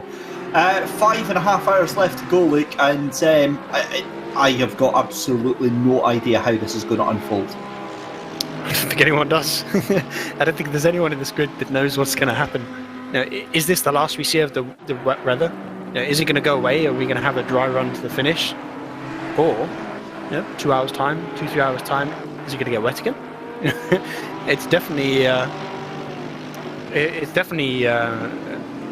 I think there's sort of a threat that we're just going to have this race that's going to change constantly with the conditions, and the Audis will go, oh, I like this hour, and then every other car on the grid goes, oh, but I like this one when it starts raining more. And I guess the one thing that's maybe saying that we'll see a bit more consistency is if you look at the wind in the top right, it is slow, but I mean a couple of minutes ago it was 1, so is it starting to pick up again? And if it picks up, are we going to see that big change in conditions that we saw earlier? But I think one of the things with an increasing wind is that it's going to, oh my goodness me, some of these angles are so deceiving. When you see a car weaving from one side to the next, you think it's going to absolutely nuke another car, but no such issue there from the number 72. That's Valentin Barrier. We see Sheldon Muscat in the GT Omega RPM Esports Endurance falling down by the wayside. These Audis, though, are starting to make a bit of a group comeback right now. 3 of them on the cusp of the top 10. And back to Mike Noble, another 1:47 lap. 17.3 seconds is the gap now, and we've got a car off at the final corner. That's the 111 car that has gone around and around and around the corner there of Eric de Klerk. And the 556, I believe, has had a moment somewhere. Johannes Weiss? Yeah, Johannes Weiss in the Butler Power car. Not quite sure where, but keen to see exactly what's happening, exactly how big a moment that was, because that car was starting to make some forward progress. They qualified, I think, down in 18th or 19th position. They were up into 12th place, and you can see now on that left-hand board that as cars start to hit the timing boards, that they're going down. He's lost 2 positions. I think that might be it in terms of how many he's going to lose, but I wonder, has he put it in a wall? It was at turn 13, which is the Crocodiles, so the hairpin at the end of the lap, or not right at the end, the first hairpin at the bottom of the mineshaft. So it's a corner it's fairly low speed. Whether he's put himself into the wall on the left or if he's just gone for a little spin will really determine exactly how big that incident was. But given he's only in 14th, I would assume it's probably just been a spin. Yeah, it sounds like it. Sounds like there might have been some contact involved in that one. I only say that because we had our awesome producer in our ear there. Oh, yeah. That you hate to say it, that's the number 2. Yeah, that's the Yazid Ferrari. And luckily for him, it's a fairly low speed one, so in terms of damage, it shouldn't be an issue. But the Yazid car was going very slowly, and I think Johannes was probably thinking that they were trying to let them by, and I think it was actually just the 2 car going slowly. So both cars sort of went for the same real estate on the corner. We see here, the two cars super slow. I think they just come back on track, and then just goes through the corner normally. I think there's a case there that the two car probably, causes that in terms of, because it looks like the two car is letting them by, which, I mean, it doesn't make sense why you would. But then he just sort of guns it back into the gap again after the 556 is committed to the corner and spins him. Super unfortunate for the BPM car.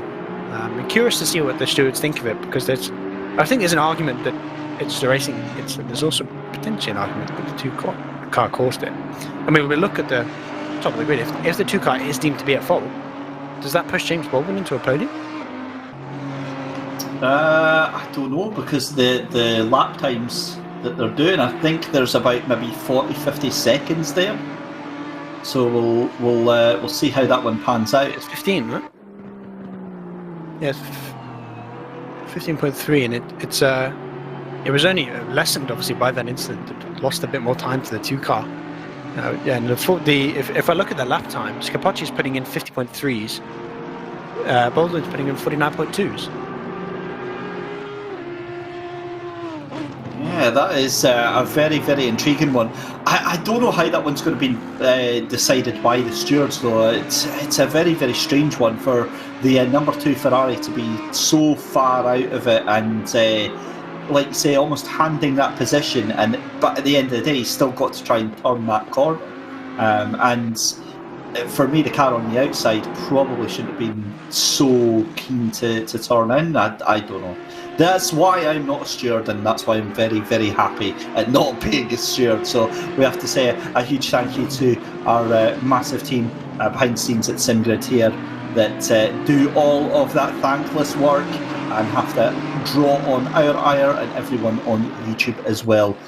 Having a look back at the lead then, that gap has kind of stabilised now, 17 seconds as Mike Noble hits the same pack of traffic that Chris Hartevelt has just left right now. Chris Hartevelt is now clear of them and making his way round. That gap is now 17 seconds, and we'll have to see how that one develops. Back to another replay then, and who is this? This is going to be... So this is before the... Yeah. So he gets a bit loose in mineshaft. He goes off track. Does he put it in the wall? Well, he does put it in the wall. So his car's going to have some damage. That will explain why he's going slower. And then he just comes back on track, which, there's no harm done. But right here, once you're coming back on track and you're this slow, and cars are going past you like this, he then goes for a gap. Oh, yeah. You see what I mean? Why I think... At that point, inside angle changes that completely. At that point, you're conceding the corner to the car, and then you're trying to... It's almost like he doesn't want to concede to a car that's not lapping in for position. And he clips the rear of the car, going for a line that I don't think he's entitled to. And yeah, for me, that's the two's fault from what we've seen. But again, I'm not a steward, they might have a different view of it. Be intrigued to see what they say. Yeah, I've got to admit, I mean, seeing that on board... they're back next to each other on track. Oh no. Seeing it on board changed it for me. It does give you a different opinion of things, but again, we'll see how that one pans out.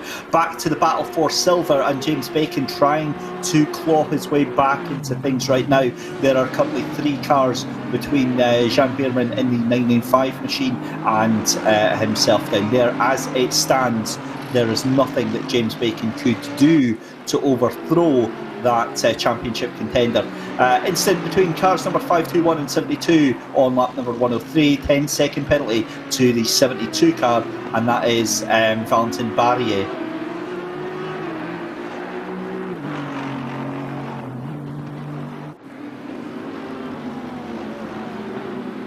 So here we go, 5:24 then left to go, and I've got to be honest, I'm quite sort of feeling overwhelmed because we're joined by greatness, aren't we, Luke? We've got the yes, mate, that's exactly who I'm talking about. To get it in, before you said anyone else. One half of our next commentary team is already in the building and eager and ready to go. Chaz Draycott is poised, ready, willing to take over for the final 5 hours, as Connall will be in here as well.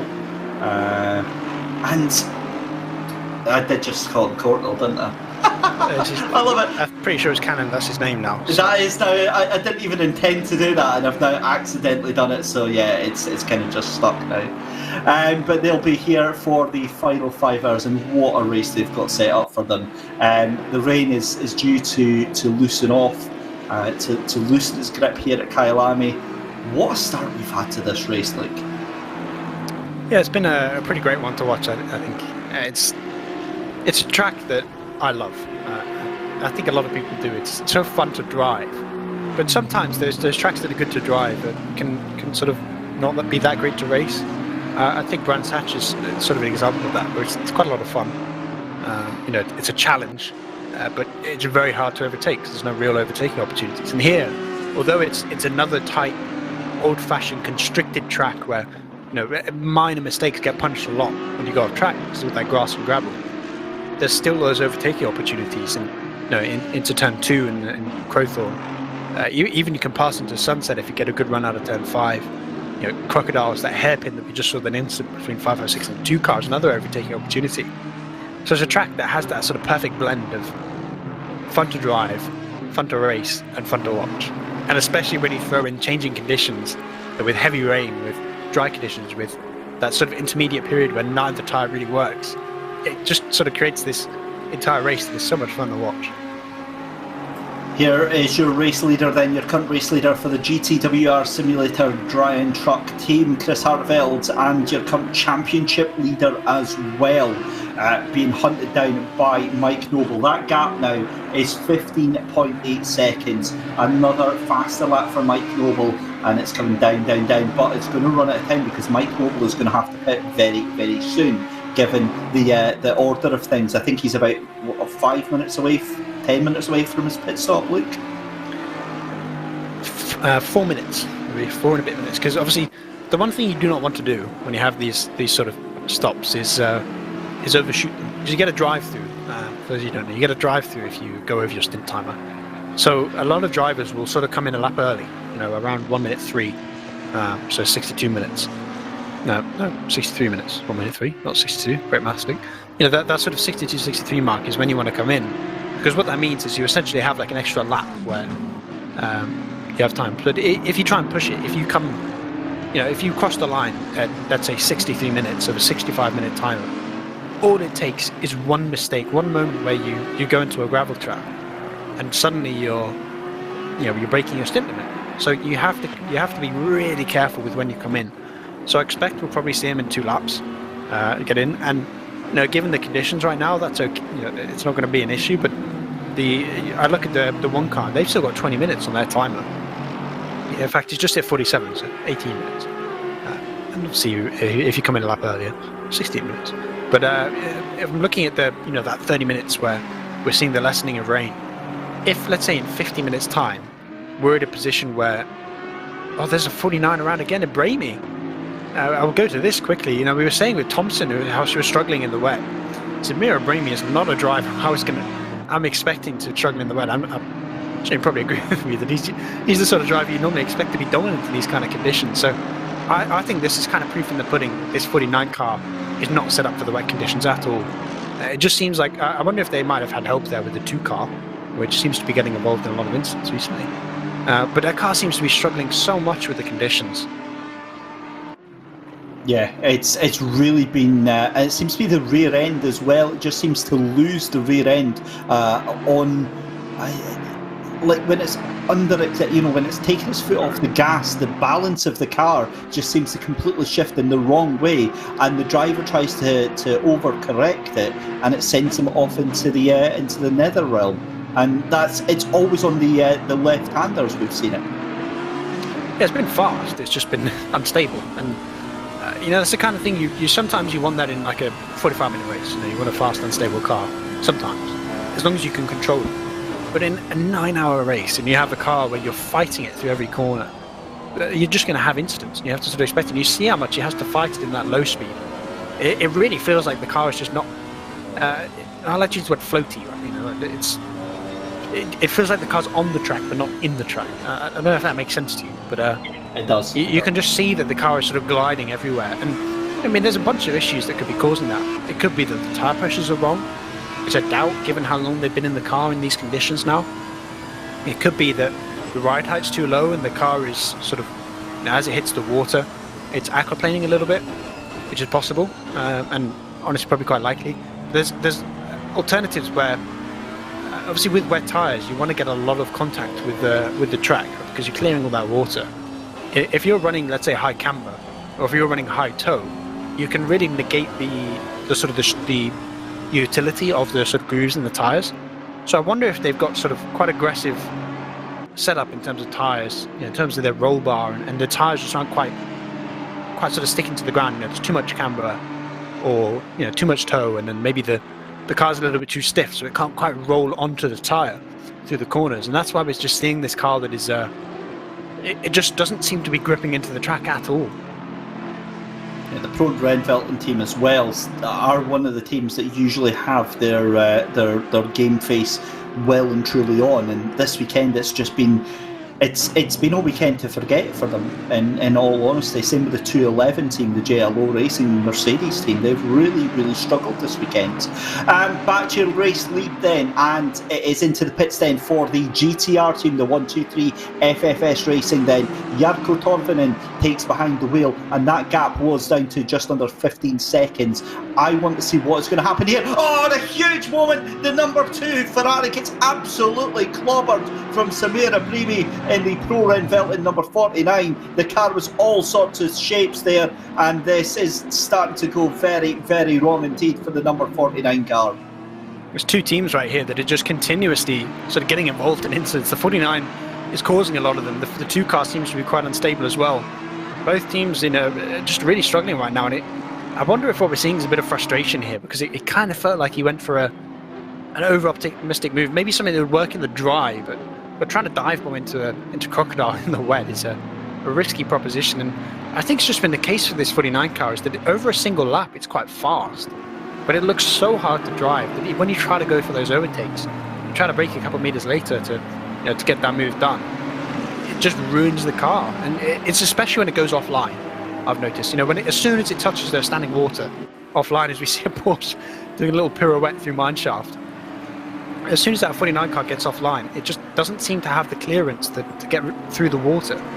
And every time it does it, and every time they try and go for that overtake or try and do something offline, that is another Audi very offline. There's quite a lot of cars making mistakes right now. When they're in this sort of groove that we see, the dry groove, the car's working okay. But as soon as he comes out of it, the car just slides all over the place. Yeah, that was the 261 Audi on the just coming at the bottom of the screen there. That's the McCofferin Racing Audi, and yeah, this 49 machine of the Pro Renvelten really struggling. That's going to be the Aston trying to make a move.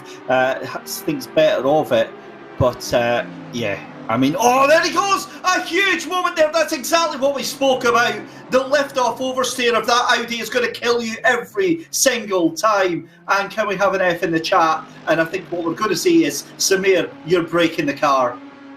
He's already broken it. That's a very sad rear end right now. And going side by side with a car like that, I'm a little bit nervous with the guys around him right now. And I wouldn't be surprised if those guys... not necessarily give up, but might retire from the race, because that car just looks undrivable. It's going to be quite a few minutes in the pit stops to get that fixed. It was a heavy hit to the rear of the car. Luckily for them, the game doesn't really simulate sort of the gearbox and drive shaft damage that you would probably get from a race ender like that in real life. Instead, it's mostly aero, and it's mostly fixable. So they will at least be able to fix the car. But I think there comes a point where you sort of have to recognise that maybe you've got it a bit wrong tonight. And yeah, the car just once again, they start off line here, and I wonder, was he on the curb on the outside? I'd love to see this from an onboard to see exactly when the car steps up. But he's in the groove, but his right hand tyres, does he touch the curb? Look at it, if we can rewind yeah, that it's again. The clearance. It has to be the clearance of the car. The car is bottoming off, and you can see the wheels actually bouncing. Yeah, so even on the dry line, the car just doesn't have the clearance. So I don't know if they've got the ride heights, like if they've gone the wrong way accidentally, because obviously in the wet you'd raise the ride heights, right? That's the way you sort of deal with the water on the track and stop it from aquaplaning. And I look at this and I almost think that did they accidentally lower it? Yeah, I mean the car is bottoming out there. You can see it in the way it drives. it's slapping the ground with the bottom of the car. And it explains why they've had so many incidents in Mineshaft, because it's a compression, that corner. You're coming downhill, and that's when it bottoms out. That is the most G's you will have on the suspension through the whole lap. So it makes a lot of sense why they're struggling there, because the car just looks too low. And even in the dry conditions, that would be too low. I think it was bottoming out on the actual track itself. You see that bounce right there. Yeah, that's it. That's what's done it. Unbelievable. And I honestly think what's happened is they've either because there's two things you normally do in the wet. You raise the car and you soften it. You make it roll a bit more. You give it less suspension. So there's two potentials. What happened is that the car was already sort of on the edge of ride height, and they've softened the suspension too much, and in that compression it's getting pushed down too much, bottoming out. Or instead of raising the ride height, they might have accidentally lowered it, because it would make sense why the car's fast with a really low ride height. The car is fast. You look at their individual laps; they're rapid, but it's just every time it's just that one corner where the car just cannot drive. Yeah, and it's catching them out time and time and time again, as you pointed out there, Luke. So, yeah, we've kind of got to the bottom of that one. We need to find out why that's actually happened and what changes they've done. So we'll try and get a word with them. Oh, and Sasha Glatter clatters the curb there for Blackhawk Sim Racing, the number 81 machine, and gets sent all across the inside of the grass there. Manages to get round that, as we see Nico Hillebrand and Killian Ryan Meenan into the pits as well. Having a look at this battle for the lead is well and truly on, ladies and gentlemen. Mark my words, Chaz Draycott, you are in for an absolute blinder, because watch this guy here. Jarkko Torvinen did a 1:48.786 last lap round. Your race leader right now, Chris Harteveld, is 1:49.650 on that last lap round. So the gap is now 69 seconds with a pit stop still to go. Now, your third place in silver, that's Martin Larenc in the Connection Loss 404 Racing, gets a 30-second penalty. So that's an extra 15 seconds now, and that means that the 125 of Yee is going to move up into third place. And for points-wise, that isn't enough. Yeah, but there's the one saving grace of that. Remember how good that 36 car was in the dry? If we progress all the way to dry conditions and this 995 car falls off a little bit, it will be enough. Because actually, no, it won't. No, will it? Because he'll go down to second place. So the 125 is getting helped by it, but he still needs the 995 car to fall back. Because remember, as long as the 995 finishes in the top two, the 125 has to beat them. So yeah, it's looking good still for the 905. But again, 5 hours to go.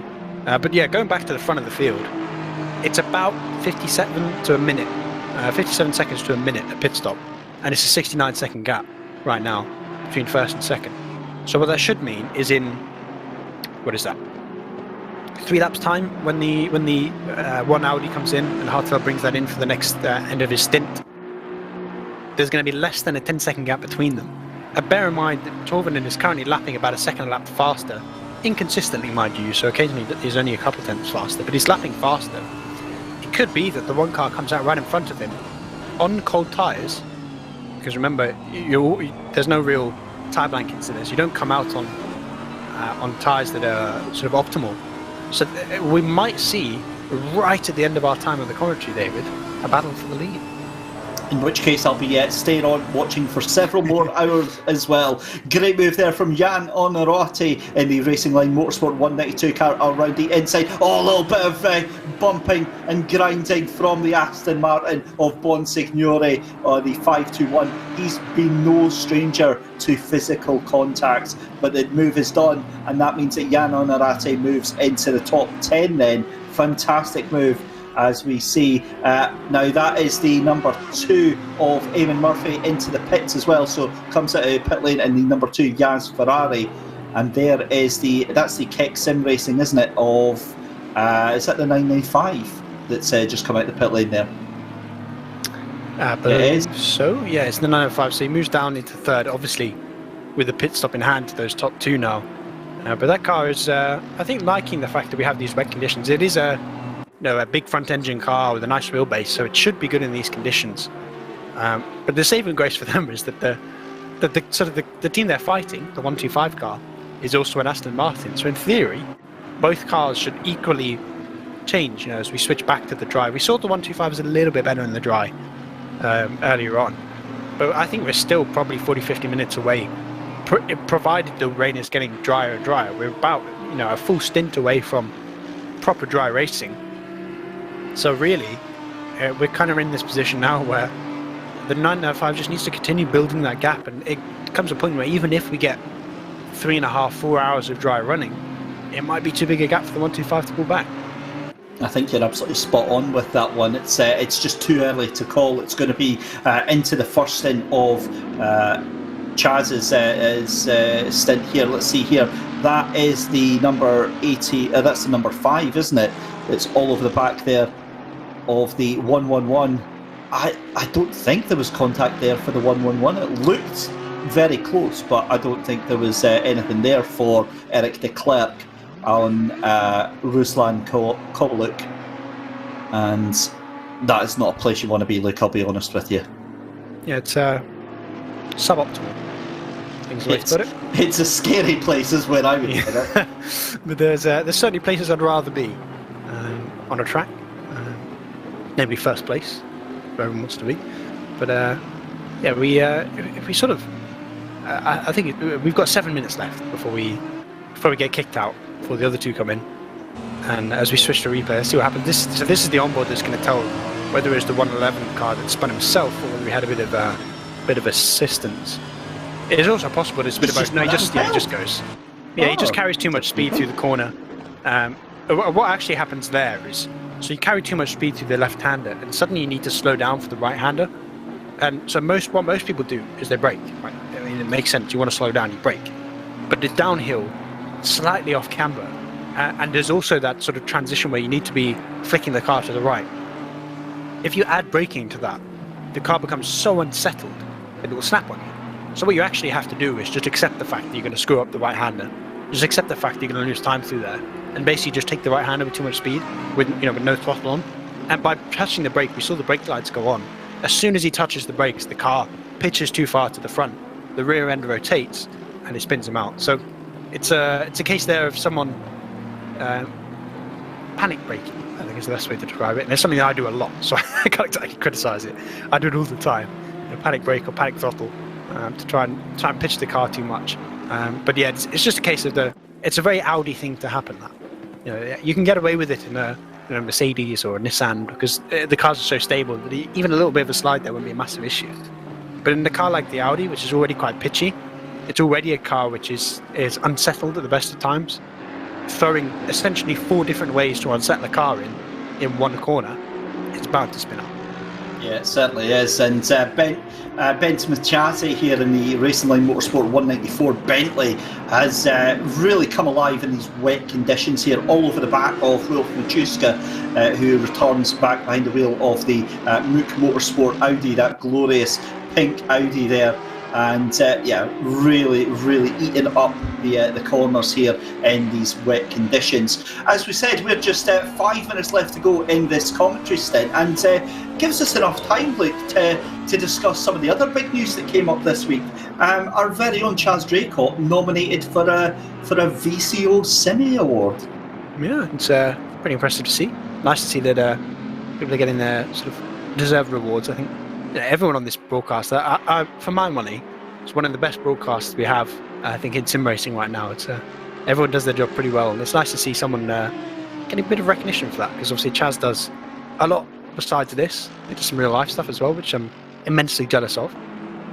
But yeah, it's pretty cool to see. And the voting is open, ladies and gentlemen, so if you want to just Google VCO Simis, it'll take you to the voting link, or if you're friends with Chaz, you've already had several messages. I would like to point out that I have already voted, so it's all done, which is kind of awkward because I'm also good friends with 2 or 3 of the other people that he's up against, so to publicly state that has it's kind of thrown me under the bus, but it's all good. Have a look at that Nissan GTO, I was going to say, Nissan GTR there, just in the mix of some traffic there, just ahead of Rolf Machuska, and yeah, he's really, really in the thick of it right now. Oh, there's a car off again. Please tell me that wasn't the 69 again, or the whatever car that was. We'll have to get an ID on that. It's a 22 Mercedes that's lost it. I was panicking, thinking that that was going to be another disastrous moment there, but instead that is a disastrous moment. So P1 has went to pit lane. So look, right on, as you called it. Exactly. With 3 minutes to go before we have to run away, we might have a bit of a contestation in the lead. So we're coming to the last corners now. 2 corners to go. P1 has just left the pit lane. Where exactly is he? So he's just coming through turn 1, the little kink now. So he's going to be a couple seconds up the road, but remember, he's going to be on cold tyres. The Nissan, I think, got held up a little bit there. He came through a bit of traffic, which is lucked out for the one car. There are 2 cars between them, but it's only a few seconds. What was a 20-something second gap now is going to be within 10. Yeah, it certainly is, and huge turnout for this race, as we see the rain still starting to gently decrease in intensity. 5 hours left to go in this 9-hour Kyalami race. We're not even halfway yet, and the storylines that have been unfolding have been absolutely incredible. Silver race at the moment is going to be Kalachi for the 995. Let's have a look here. This is the 22, and again lift off oversteer into that corner. That is not something you want to do, and trying to get out of this position is something you don't want to do either. I would just reverse it a little bit more and get yourself into some safety there. Maybe not hitting the barrier again, but yeah, what are you going to do in that position? That is, of course, the number 22 of Ignacio Prieto in the barrier. So what we're going to do, Luke, I think it's time for us to say our goodbyes here as we see Giorgio Simonini taken to behind the wheel of the GTWR Simulator Giant Truck. It's been an awesome race so far, hasn't it? It's been wild. It's been pretty much everything. We've had great on-track battles. I mean, we had a train of, 7 cars battling for about an hour. We've had awesome overtakes. We've had incidents. We've had pretty much everything. We've got storylines. The 995 and the 125 now within one position on track. The 123 Nissan is starting to show itself as maybe a contender for the win. There's so many different storylines through this, and yeah, it's been pretty much all you could want for 4 hours at Kyalami. Well, on behalf of myself, David Christie, and from Luke Rogers, thank you so much, ladies and gentlemen, for joining us. We're away to sign off and hand things over to Chaz Draycott and to Connall. Courtney, keep your eyes on for the remainder of this Kyalami 9 hours here, the SimGrid, powered by Thrustmaster.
Hello everybody, here we are then for the final 5 hours in the SimGrid World Cup by Thrustmaster, the 4th round of this wonderful World Cup here at Kyalami. The 9 hours of Kyalami, 4 hours down. Thank you very much to David Christie and of course to Luke Rogers as well for covering the first 4 hours. My name is Chaz Draycott, and alongside me once again is my partner in crime, Connall Courtney. So at least there's one person in this broadcast that you'll be able to understand the accent of. How are we doing, Connall? Well, I was doing quite well, yeah. No, I've been watching this, keeping a close eye on this Kyalami race. The rain came in midway through the stint of David and Luke, and it became very, very interesting. We've seen almost Audi domination there at the start, and then very slowly picked apart. But there's one Audi that's still out dominating this field, and it's that number one car, as per usual, as we see just dominance from Sherrod and Simonini. Yeah, that GTWR team doing an absolutely incredible job once again. And I mean, we saw the first inkling of their performances was obviously at Suzuka at the very start of the World Cup, and we were just blown away by it. It was incredible. And now they're just continuing that time after time. And to be honest, I sort of expect them to go on and obviously take the title from this. But we've seen great performances as, that's the 556 Butler Pile Audi. They've just had a bit of a moment towards the end of the lap there. Very difficult to get that right down after you go through mineshaft, looking at the car sideways on the exit as well. But I was going to say, I expect them to go on and take the title, but we've seen strong performances from a lot of other cars as well, most notably the number 123 Nissan, which has been doing an almighty job again, the FFS racing machine. We're looking here at Jan Onorati in the Racing Line Motorsport Audi. They're currently 6th, with Nick Babin in the 225 Porsche right behind him now. So positions on track are not determined yet. We've got plenty of racing still to go. And to be honest, Connall, if it's anything like any other race we've seen on the sim grid in our time commentating on it, it's going to be like another 5-hour sprint race added on to what's already gone on.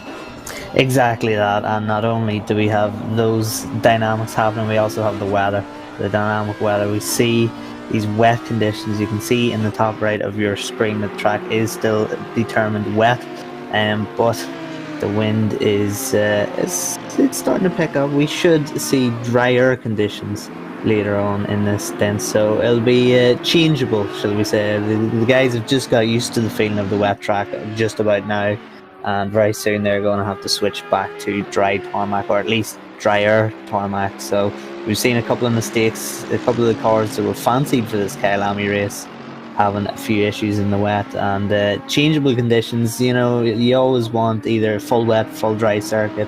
When you have that sort of in between, it can really shake up the field. It can indeed. It really can move around. And the number 36 is obviously going down the order now in the pits. Sheldon Scott Muscat at the wheel of the number 36 Audi. They were just in to have another routine stop, I believe. But that now means that the Onorati and Babin battle has now moved up a bit. There is Thibaut Probst now at the wheel of number 36, who has just come back out. Thibaut's one of the drivers that's been very exciting this season. Always good fun to watch. We've also got the number 11 as well of Johannes Weiss, has a 10-second penalty applied at the moment.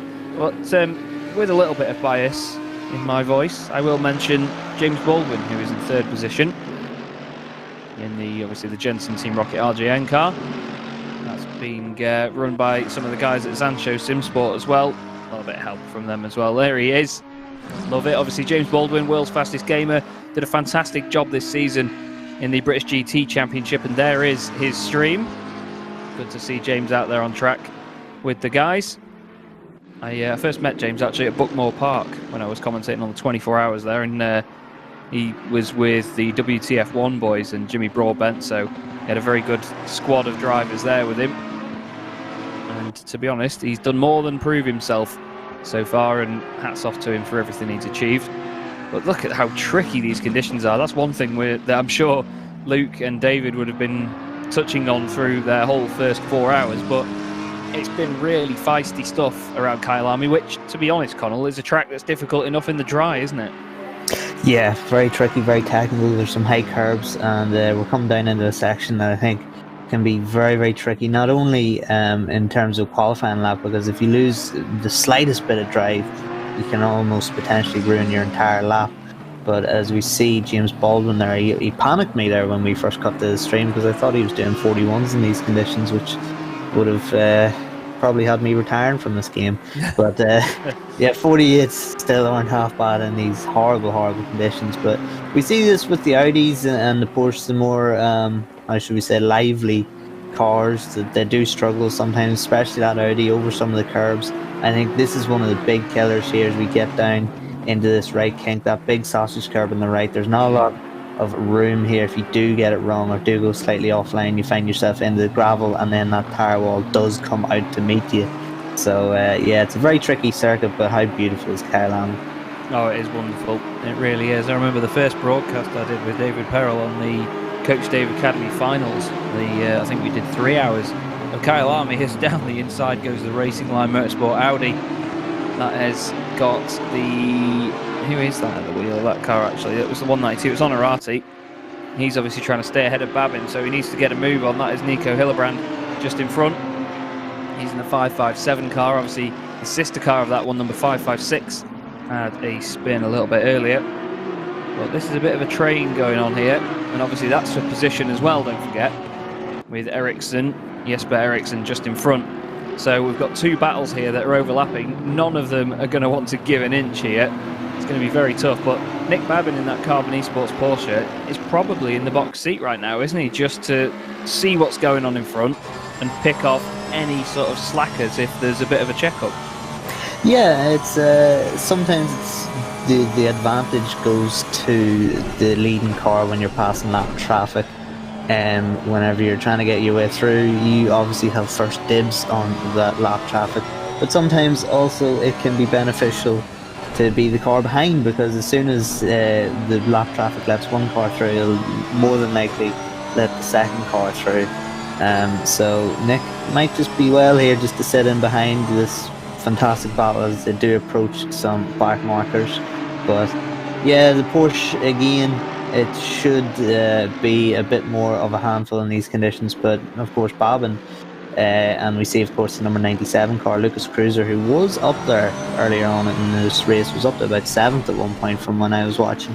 The Porsche do represent them well. Of course we haven't seen a lot of Porsches, which is a shock to the system for us, Chaz, because we're so used to covering Sprint Cup and Endurance Cup, which was basically a Porsche Cup for some races. But yeah, now there's only one or two left in this series. But again, the two that are in are representing quite well.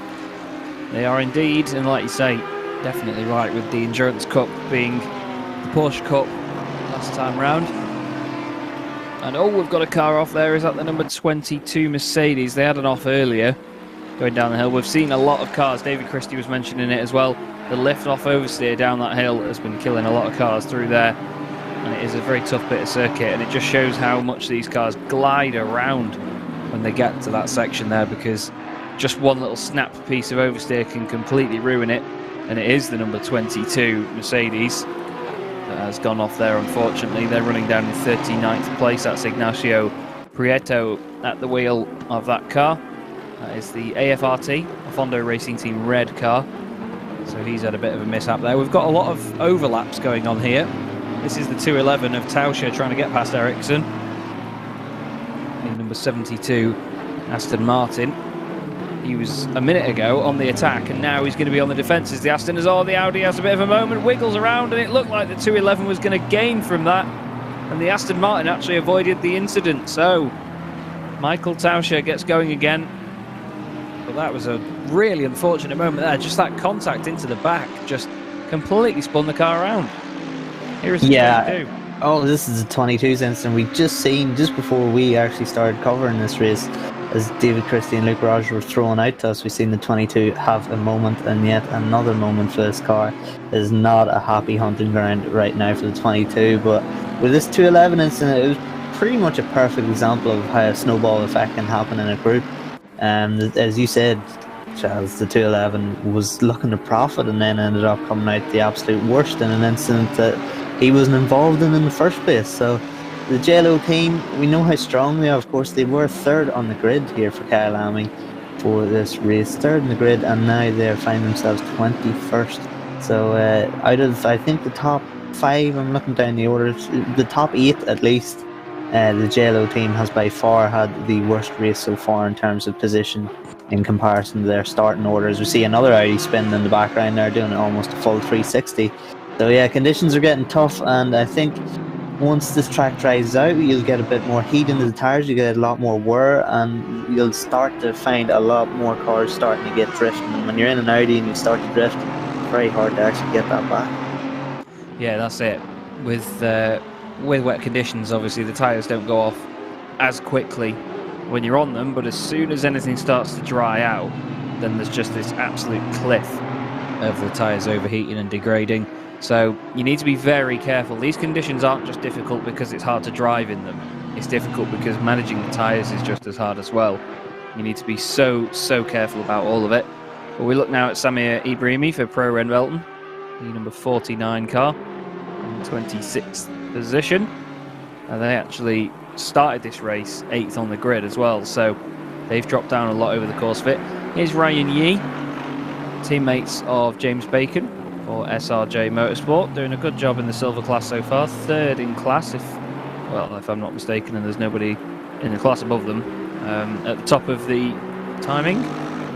But at the moment, I mean, this Aston, we've seen them take a couple of class wins this season. They've always been right up there, but it's always been in the last sort of couple of hours of the race, hasn't it? We remember, especially at Suzuka, they were the invitational car. I think they might have been, or no, sorry, I think it was the 118. It was the invitational car back then. But this Aston Martin has been doing a great job this season, and to be honest, I think that they're going to do the same again here. Watch out for them near the end of the race, because that 36 and the 995 of Kyalami will not know what's hit them when it gets into the last couple of hours, I reckon. Yeah, and of course they are protecting a very, very narrow championship lead. And who is the championship? Who is their nearest rivals in the championship? That number 995 car. So as it stands, Kyalami and the number 995 would take the championship over the current championship leaders, the 125 car. There is 3 points separating them in the championship. The 125 won at Suzuka, won at Spa, but that 4th at Bathurst has led them a little bit out of sorts. And now the 995 haven't won as much, of course. They won at Bathurst, but they've been on the podium every single race, a 2nd at Suzuka and a 3rd at Spa. So it's set up a very tantalising championship battle. Kyalami doing what he needs to do here, just trying to stay out of trouble. Of course, he is ahead by 2 positions of Yee, which would give them the championship. But yeah, as you say, Chaz, they just creep up near the end of the races and just show their cards quite late on and find themselves in a very promising position. That's why they've won 2 out of the 3 races so far. It's nice to see that teams can do that as well. You know, they have the confidence to push it right towards the end. Michael Hamlet, once again, in the background with the info, saying that he's done a bit of stream sniping.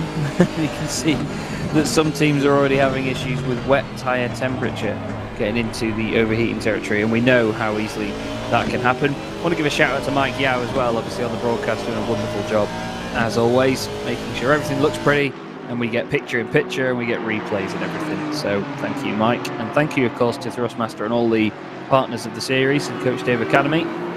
Very grateful for all of it. There is Mike flexing that picture-in-picture. We absolutely love it, don't we, Connall? Glorious, absolutely glorious. Some cracking shots that really show off. It's out, of course, competition at its best. It's all thanks to Mike.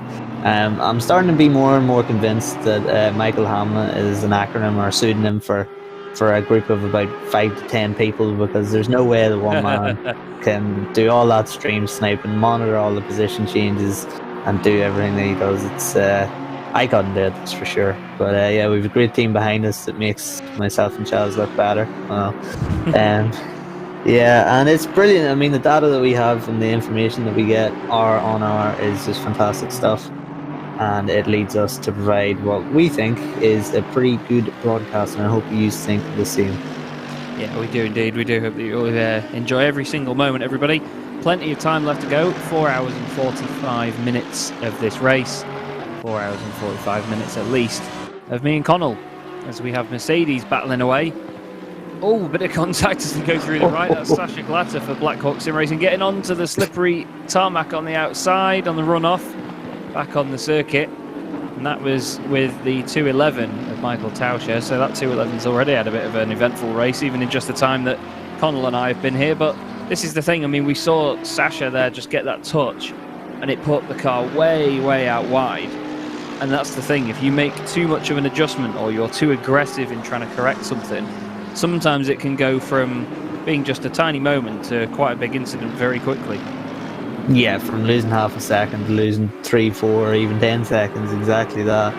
and it's the racers' impatience, the desperation to not lose that half a second, and then snowballs into losing 10 seconds. But yeah, just out into that very pretty looking South African flag, but it is AstroTurf, or it's slippery paint, so you do not want to be out on that if you're in your car and it is wet, because you will find yourself losing a lot more time than just half a second. As you see, Jesper Eriksson, it's a beautiful car. That it's very Scandinavian. I like it. The Swede here, he looks like he's going for some sort of national colours with the blue and the yellow. Yeah, we'll probably do a favourite livery contest somewhere down the line later on into this race. So yeah, let us know in chat who you think has your favourite livery. Of course, it's all subjective, but yeah, but gonna get some bias. Yeah, but we'll generally find that I'll probably pick something that's just a built-in livery into the game. Yeah, most probably. Indeed. Well, we have very tricky conditions before us, which is what we like to see. We're looking here at Sasha Glatter still chasing down the 211 Mercedes of Michael Tauscher. Michael runs a little bit wide there through the long right. There's a little scary moment. It's easy to do that, as here is the 602, the eSport Performance Racing team, down the inside of one of the Ferraris. I think that was Scarpellini, wasn't it? Was it the 68 or was it their teammate, the 69? Or am I getting them confused with other cars? I think they're yellow, aren't they? The 68, 69 Ferraris. If not, that's my bad. Michael's just confirmed that in the background, but yeah, I think I might have got the wrong colours. But Sasha Glatter, you can see here, trying to just cool the tyres down a little bit, just get them into a bit of water on the left-hand side of the circuit where the track hasn't dried out as much, just to get any sort of advantage over that 211 Mercedes in front. The number 211 car, obviously belonging to JLO team, or JLO.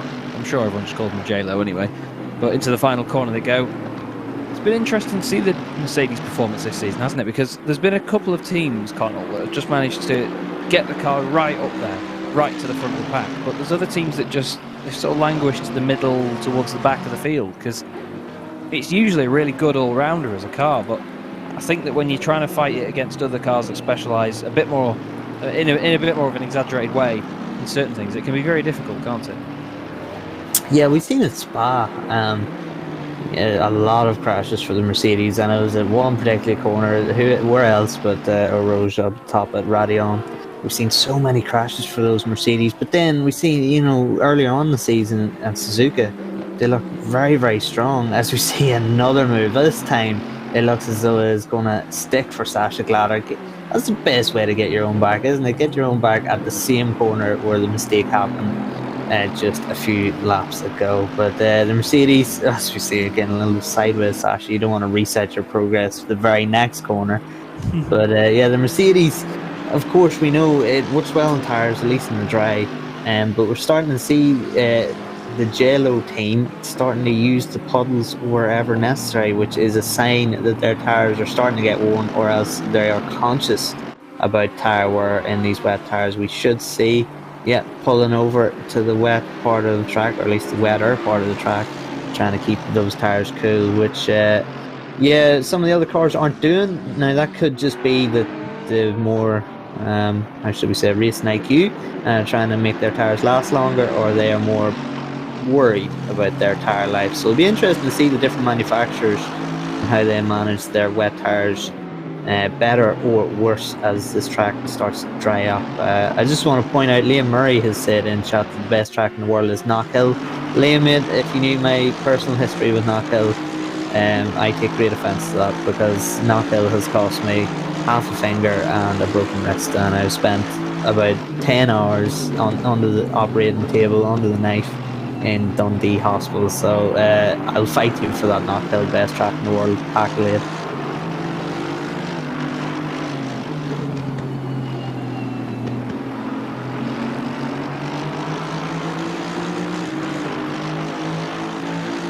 So as we see, Sasha Glatter now just made a pass on the last lap at this very corner, is now looking to make another one on Jesper Eriksson. Jesper Eriksson, of course, the number 72 car, is a silver class. driver, so this isn't affecting the championship. If you've just joined us, if you're new to the SimGrid World Cup, the cars with white background to their numbers are of course Pro, and then the silver are silver, and they pass each other. It has no effect on either's championship. It is just about personal pride and about progressing through this race. Yeah, sorry about that there. You press a button and something doesn't happen. It's typical technology, isn't it? My microphone didn't unmute for some reason. No clue why, but we had a little off there for the 602 Mercedes by the look of it, as Sasha Glatter makes the pass and goes through. Obviously not for position, just lapping that car once again. We do have the 36 Audi just behind them on track, going a little bit deep into the right-hander. James Baldwin goes through in third place there to put another lap on them. At the wheel of the 36 is Thibaut Probst. Now, I believe that they had, I think, was it a 30-second penalty earlier on? I think they might have had some sort of issue. They dropped down, obviously, after their pit stop. But now, right in the thick of it again, in 10th position. And as things stand here, James Baldwin is moving very quickly forwards in this McLaren. Very close to Sasha Glatter there, going into turn 1, onto the brakes. Running a little bit deep. Oh, nearly contact with Thibaut Probst. A scary moment there, and that's the thing, when you're in a car that's further down the order, Connall, it's difficult to know whether you go for that gap or not, or whether you hang back, because sometimes when you get a car that's a lap down or so, depending on where they are in their strategy, they can actually be quicker than some of the leaders, can't they? Yeah, we've seen that before, a low fuel load and relatively fresh tyres, whereas you're doing maybe a double stint on your tyres and running high fuel load at that point.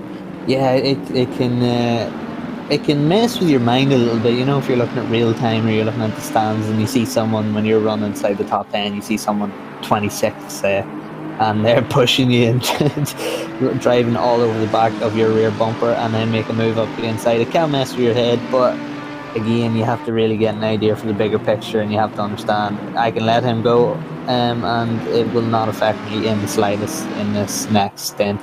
And what you can find actually is that if that car is faster than you and does have better pace, you can almost be dragged along at least a little bit by the car and maybe drag you away from some of the guys who are chasing you for position. So if you use your head, sometimes it can pay off very, very beneficially to your overall race instead of the next 15 minutes or however long you want to get involved in a battle for pride, shall we say. Yeah, you've got to think big picture with these sorts of things all of the time. You can't just think about that one lap. You have to think about any sort of implications further down the line. We've got a couple of the Aston Martins here. This is the silver class leading car at the moment, the 995 machine. Keck Sim Racing 2. We love the big purple plum here on the sim grid. And Michael Hamlet has let us know that the wind has picked up. It's now 10 kilometres an hour. And that is double what it was when Connall and I jumped in just under 25 minutes ago. So really, the weather's changing quite a lot still.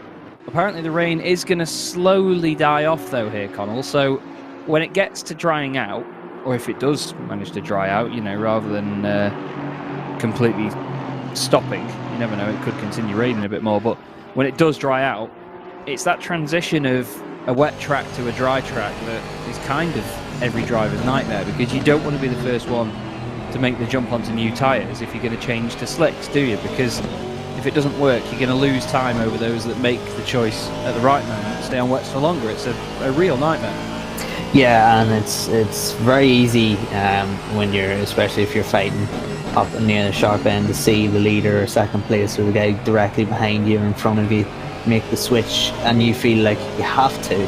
But sometimes you have to just go with what's in your gut, and the only person who truly knows how the track conditions feel and how comfortable you are is yourself when you're out on track. But at the same time, as soon as you start to see there's a crossover point when the dry tyres work better in this situation, as soon as you see a guy out on dries and everyone else out in wets, and you see the guy on dries be within a second a lap, you know, as this track trying out, you should be pitting the next lap, because you don't want to be pitting when the dry tyres are faster, because you've already wasted a lap or two. You want to be just before that dry tyre starts getting quicker. You likely want to be making that pit stop. So it's going to come down to a big team effort to make the right call, because they're going to have to monitor the lap times very, very carefully. Yeah, you really do have to mind it, don't you, over the course of this race? Because any lap, it's that close in all the sim grid races that we see. Any lap where you lose a second and a half could have massive implications. We've got flashing lights there on board with James Baldwin in the Jensen Team Rocket RJN McLaren trying to make his way through. He's got the 36 car now in front of him, Thibaut props. So Thibaut's obviously made a move. Oh, there's contact! James has been hit. Oh no, he's not. Sorry, I thought the car spun. Oh my god, Mike scared me. That was Mike's camera spinning. Oh, that scared the life out of me. I thought he may have just had a tap off the Aston Martin there. That shows you how realistic the rotation on the camera is, doesn't it, Connall? Oh, my heart just fell out my chest. Whew, my heart did too. I was looking at the timing screen, had to flick back over to see what was going on. But yeah, yeah, it's one of those camera pans that catches off guard. You've seen it before when you see a cameraman flick over to the next car and the director doesn't cut away. That sometimes it panics you, but it's just one of those things.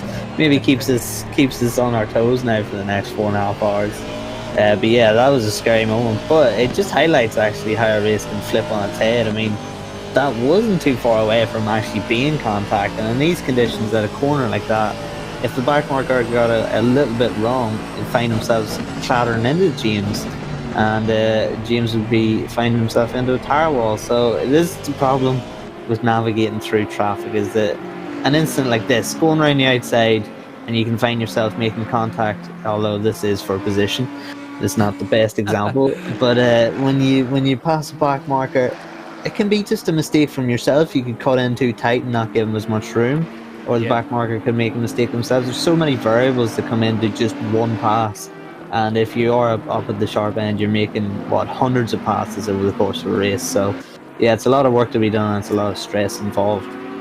Yeah, there is indeed, and to be honest, the Boatley is in perfect conditions right now. Obviously the larger car is usually the better situation when it comes to handling in the rain. We saw it in the Lexus.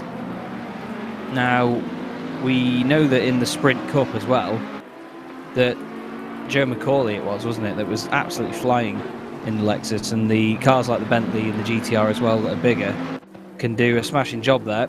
Mike Yao just said, did he take him offline? And I'm pretty sure he did, because he's just showing that there's more grip around the edge of the circuit where it's wet now. It's getting to that point, isn't it, Connall, where these tyres now, as the rain is slowly starting to ease off, the line is starting to dry out a bit, where the racing line is, of course, but everywhere else at the moment it just looks like you've got these huge wet patches on the outside of the circuit, and people are starting to use them more and more because they know they need to keep the tyres cool, but that's where the grip's going to start being now.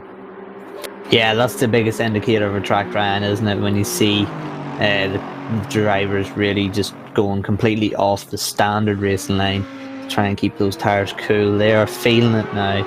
And of course, from Michael Hamlin's stream the sniping, of course, he was saying that they're getting close to overheating territory. So it's going to be a big move. Of course, I don't expect the championship leaders to be the first ones to pit for slicks. That is a risky move, and when you're consolidating a championship leader, you're trying to win the championship in the last race of the year, you never take the biggest gamble first. You always go with what the other championship contenders are doing normally. I mean, they're probably going to prove me wrong, but yeah, you sort of let someone else be the guinea pig, someone else who's maybe not in the championship, not even fighting for the top three, and just have nothing to lose, want to be have-a-go heroes for this race and want to get the best position possible, or want to fight for that podium that they haven't achieved all year, all season. So yeah, you sort of want to let them be the guinea pigs, monitor their pace, and then you can get a more informed decision from that information. I've just noticed on the track map that we have on the live timing that the number 14 car seems to have stopped. Not quite sure why. We've had Michael's just informed that we've only had one DNF so far, which is the esports performance racing team had a hardware issue. That was the number 601 Mercedes. Race leader, car number 1, has just put a lap on P3. The number 23 McLaren of James Baldwin. I was just trying to look at where that car was on the map, found it, and then before you know it, he's put a lap on third place. They're just ahead of this battle that we're looking at now. Just went through the bottom of his shot, and that shows you how quickly this P1 car is going. It's absolutely frightening. The 123 Nissan still in second place. We've still got these Mercedes glued together. Tauscher now still ahead of Sasha Glatter in the number 81 Mercedes. The two of them rumbling their way down the straight as they do. The humongous 6.3 litre V8 in the front of the Mercedes. It's a hell of a car, it's a hell of an engine. It does a very, very good job. They've got that 72 Aston just ahead as well, so obviously this is 3 cars for position here, Connall, and to be honest, the 211 is in the worst place possible in all of this. As there is the number 49. Michael's just said it's crashed. There it is. Sami Ibrahimi. This is the number 192 Audi of Onorati, trying to chase down Josh Martin, good mate of mine. Very funny lad is Josh, bless him. Pushing on at the moment in the Coach Dave Academy Ferrari. Great that we've got 4 different manufacturers in the top 4 again, though, isn't it, Connall? We've had a really good spread of manufacturers so far this season, as Onorati nearly makes a good spread of the back of the Ferrari. Yeah, exactly. The manufacturer base, as we see the Pro Welton team. Now, this is big for the championship, actually, when we're talking about the Pro Championship, because Pro Welton currently 3rd in the championship, 3 points behind the Leghorn subscribed team, that number 56 team, and only 3 points ahead of the number 192 car. So they really had a chance of either finishing 2nd in the championship or finishing 4th outside the podium. So this is pretty significant, that spin, and this, I have to say, bad start or bad half of their races. We see, that's a per reversal there, and almost catching out one of the Mercedes that was. So currently, when you're talking about that 2nd, 3rd and 4th battle in the championship, looking down the order for any of them really. Where's the number 56 car? 15th. And we have, of course, we've just seen the Pro Van Welton team have their issues. So it could be this team right here, Jan Onorati, who could go from 4th to 2nd in the championship, this Racing Line Motorsport team. And that would be a huge jump as the other two falter. Yeah, definitely. And to be honest, I was just looking down the list then, and providing that obviously some sort of miracle happens, there's still a mathematical chance for anybody from 12th upwards to actually take the title here. It's pretty crazy. So nothing is definite, let me tell you that. I wanted to also mention, I was going to bring it up before I mentioned Coach Dave Academy, of course, one of the partners and sponsors of the series. Coach Dave Academy is having a Black Friday sale. So if you want to check out the setups available for any of these cars, then there is a Black Friday sale on, so you can get them at a lower price. And that is one of the Keck Sim Racing cars. That's the 999 car, and the 192 of Onorati coming together at the bottom of the hill. Looks like the Mercedes just didn't see him going for it. I think Josh Martin went through, Onorati looked down the inside, and then the Mercedes just thought, I'm done, I've been overtaken, I'm going to commit to the corner. And unfortunately that was that, but Onorati was on the grass as well as he came down the hill. We've got Mercedes off there. I think that's the 602 machine of McCourse further down. You can see the guys all running offline now. And this is the thing that's interesting, because of the drying line and the fact that the grip is, well, at the moment on the wet line, you're wondering whether that will soon dry out itself as well. They'll have nowhere to go before long, and because the racing line will be cooling out a bit, that could also get wet again. So this track is going to develop very interestingly. We've got the 995 here right behind Bonsignore in the 521 Aston Martin. That, of course, being the Wheelspin eSport machine. They're right together, these two beautiful Aston Martin Vantage GT3 cars. Probably one of the best looking and sounding GT3 cars money can buy. Side by side, out of the left-hander. Down the hill they go, and the 995 is through. That's a big slide from the 521 there. Real moment. This is what happened to the 192 then, Connall. What do you think of this one? Yeah, sorry, I was watching the time screen when this incident happened, so this replay will be the first time watching it. So the Audi in 6th position, looking at it, gets on the grass, doesn't he? And it sort of upsets his line. and then finds himself clattering into that Mercedes. So it really was stemming from Honorati going onto the grass there, and that, ruined everything in that incident. So yeah, we were just talking there, funny enough, about Honorati and that team potentially profiting, going up to second position in the championships. We see again getting a slide onto the grass, can't get a stop. The Mercedes does actually turn in quite tight. You turn in quite late. It's quite a late apex that you make there, and the Mercedes surprisingly turned in quite tight. So yeah, it's one of those 60-40 splits, it looks like. I'm wondering whether the Mercedes lost it himself, because it's going over to the right way before you need to. Didn't look like it was too out of shape, but if that Mercedes carried on its trajectory, it was not going to make the corner. It was going to go way, way across the inside of it and smack into the Coach Dave Academy Ferrari. So I'm wondering whether he lost it as well there by staying out wide and maybe just got into a wetter part of the circuit than intended and just lost the left-hand side. But real shame to see such heavy contact between the two of them. But now, of course, we have Philip Colaci in the Kexim Racing Aston Martin, sister car to that Mercedes that was just involved there.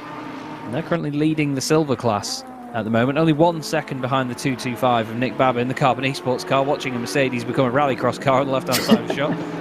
Not doing a great job of showing Mercedes rallycross potential there. I think that was the number 6 car potentially. Or was it the number 5? I can't quite read it. It's number 8, so neither of them were correct. That is Jordan Burrows down in 29th position at the moment. But, you know, he gave it a go at becoming a rallycross car, so fair play. More diving out to the wet line there from Colaci. But Nick Babin, I saw a YouTube comment before that bigged him up, saying that if Babin's in the car now, the show's going to begin. And to be honest, that 995 car is sort of saying, no, I'm going to catch you, mate. But again, don't forget that the car in front on track as well, the 192 machine, well, it was for position. I think they've just come into pits, haven't they? Yeah, they have, yeah. So that's that over and done with. But this now is turning into a real battle here. We've got Colaci properly on the pace, trying to get past Nick Babin, and this is only going to get more and more enticing as it goes on. Yeah, as soon as Colaci made the pass on Bonsignore, he immediately dropped him, but Bonsignore is actually starting to respond a little bit. He's just got his way through Jordan Burrows. He'll have lost a little bit of time, but yeah, Bonsignore was dropped pretty quickly by Colaci, and Bonsignore responded quite quickly the next lap after. So when we see these two guys battling, we might actually see Bonsignore making his way back up. I actually had a race with Bonsignore in the SimGrid Dailies, which is a good time to mention them actually. We've a crash for the 125. Can we see it as, of course, Ryan Ida's current Silver Class Championship leaders that have had that incident, and we'll try and get a shot of them. They've crashed T10. Now that could be huge for this championship. Of course, the number 995 car are second in the championship, but it is second in the championship, just 3 points separating them. And now that the 125 car has crashed, they have a mountain of work to do. We see Colaci there. We were just on board with him, and we were just watching him fighting for a top 7 overall. He's just getting up over the curb. Luckily enough, though, there's no damage. Hopefully, I'm speaking rather quickly as he rejoins safely. Might do a 3-point turn here, getting back onto the track. He is stopped dead. This is costing so much time. Waits for the other driver to go through. Very well done, sir. That was very sporting of you. And the 125 gets back on his way. So he's lost about 15 to 20 seconds there. And Colaci was setting a rapid pace in comparison to Yee's pace, so that is not good. And you have to say, if they want to keep their Silver Class Championship and want to win the championship today, they are going to have to do a bit better than what they are currently doing. That is a very tough situation to be in for that 125 car. But yeah,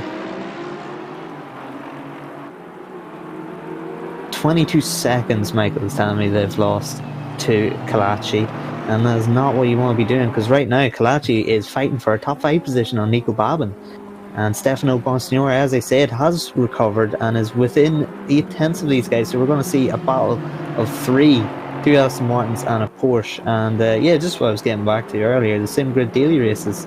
It's great for a pleb like me, or a standard, your basic driver in this game, to get racing with guys of this caliber. SimGrid daily race, I was racing with Stefano Bonsignore at Imola and had a great battle, well, for a couple of laps before he passed me and put seconds into me. But yeah, it was a fantastic battle. I've got to race against some quality drivers, most of whom actually feature in this SimGrid World Cup. So for sure, join the SimGrid Discord if you haven't already, and check out the daily races and get involved in them. You get to race with some high quality drivers, and I've found that my racecraft and everything has improved battling with guys of this caliber. As we see now, Philip Kyalami going around the outside, little love tap there to Nico Babin as Nico defends that corner, blocks the cutback and gets the drive out of the corner.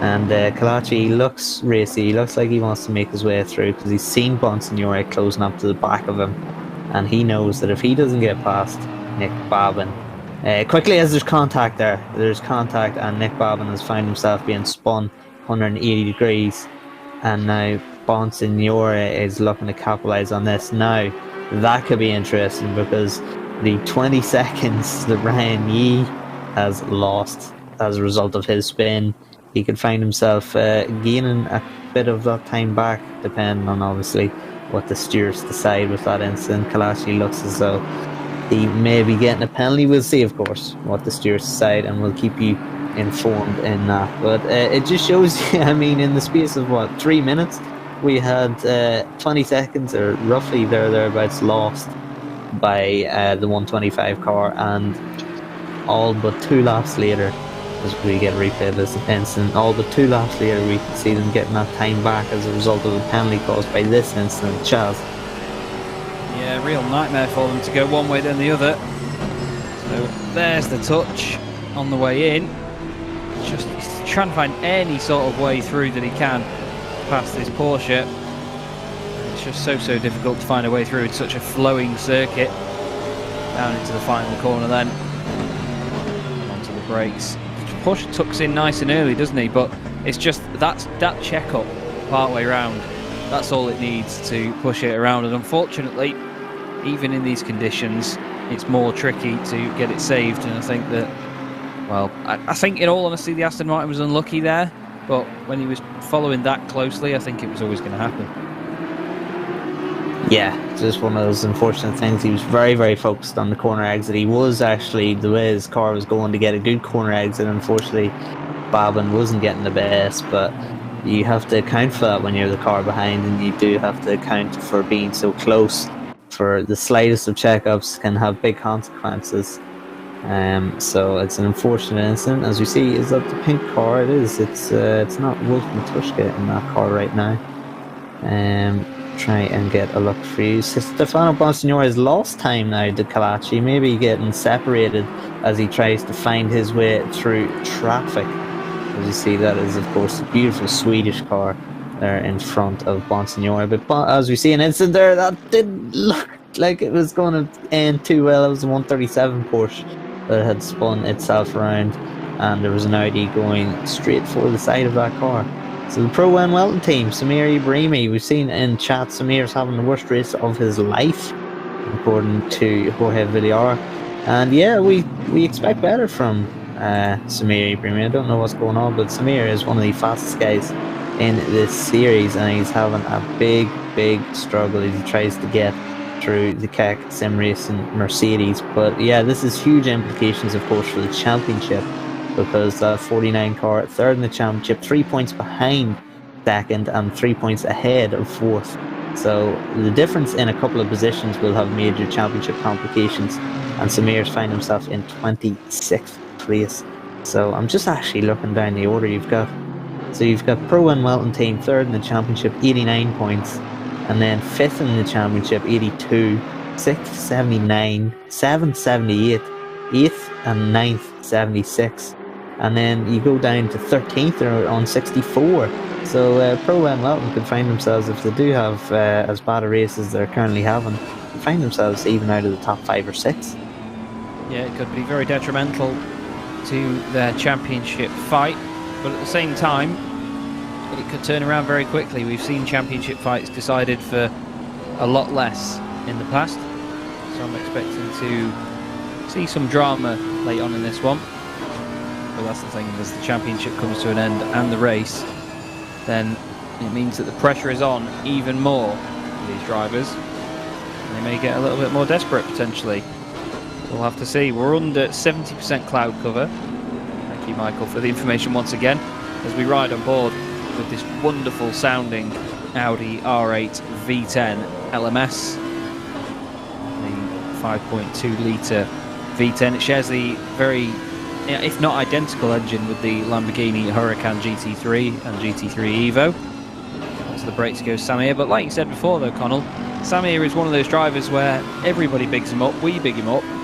You know, he's been so amazing before, but it's just one of those days, isn't it? It's just not coming together for him, and we do see it. You know, we often get drivers that we sometimes think are bulletproof, but put them in a certain scenario, and sometimes the cookie crumbles a different way, you could say.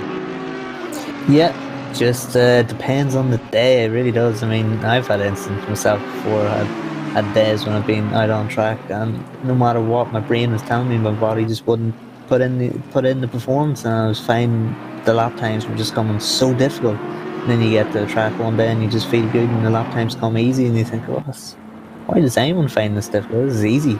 But it's just one of those things. Yeah, and it's a testament really to those drivers that are just consistently there week in, week out, and a testament to their mentality and their preparation that they are there week in, week out. But I'm just reading in chat, Pearl, Sheldon Muscat, who the team actually were having a fantastic run. They've dropped back quite a few positions from where they were originally. He went out onto the second stint with dry tyres. Now, looking at the conditions right now, that's not good. We've seen actually a couple of teams talking about that in previous wet races where against their will dry tyres have been put on. Maybe the pit crew are trying to sabotage them, but yeah, that's not the best conditions to be going out in dry tyres in. Just having a look then at what the Aston can do against the Ferrari. Two very different cars, one front engined, one rear engined, well mid engined you could say. I think the Porsche is the only car we can properly class as properly rear-engined. But this Aston looking menacing at the moment. It looks menacing at the best of times, but right now Philip Kalachi is putting Josh Martin under all sorts of pressure, and Josh is going to have to summon the best of his defensive capabilities here to ensure that he doesn't get overtaken. Now the funny thing is with Josh is that he's used to driving Bentleys on a set of course of competizione. I remember in the SRO Esports, Josh was one of the Bentley drivers, one of the official Bentley drivers as well, and he's an official Thrustmaster racing team pilot, as he puts on his Twitter. But to be honest, he does fly. He's very quick. He really is quick, to be honest. And Kalachi's going to have some hard work getting past him. But at the moment, though, Connall, it doesn't look like Josh is really inclined to defend that much. He's just getting the job done as it is and just driving his own lines. It doesn't really look like he's too worried about Kalachi at this point. And you know what? That's perfect. If I was anywhere in Josh Martin's team, anybody in Josh Martin's team, I'd be telling him exactly, just if he gets through, he gets through. Just you keep your own rhythm, especially in these conditions. So easy to make a mistake. And you can find, I mean, Kalachi's pace right now is absolutely rapid. You can find yourself just being dragged along with Kalachi, whereas you get into a battle with him, you pick up damage, you pick up a time penalty by the stewards if you cause an incident. That's so detrimental to your race. Whereas Kalachi passing you, silver class car, not involved in your championship, it's not really a big deal right now. 4 hours and 10 minutes to go.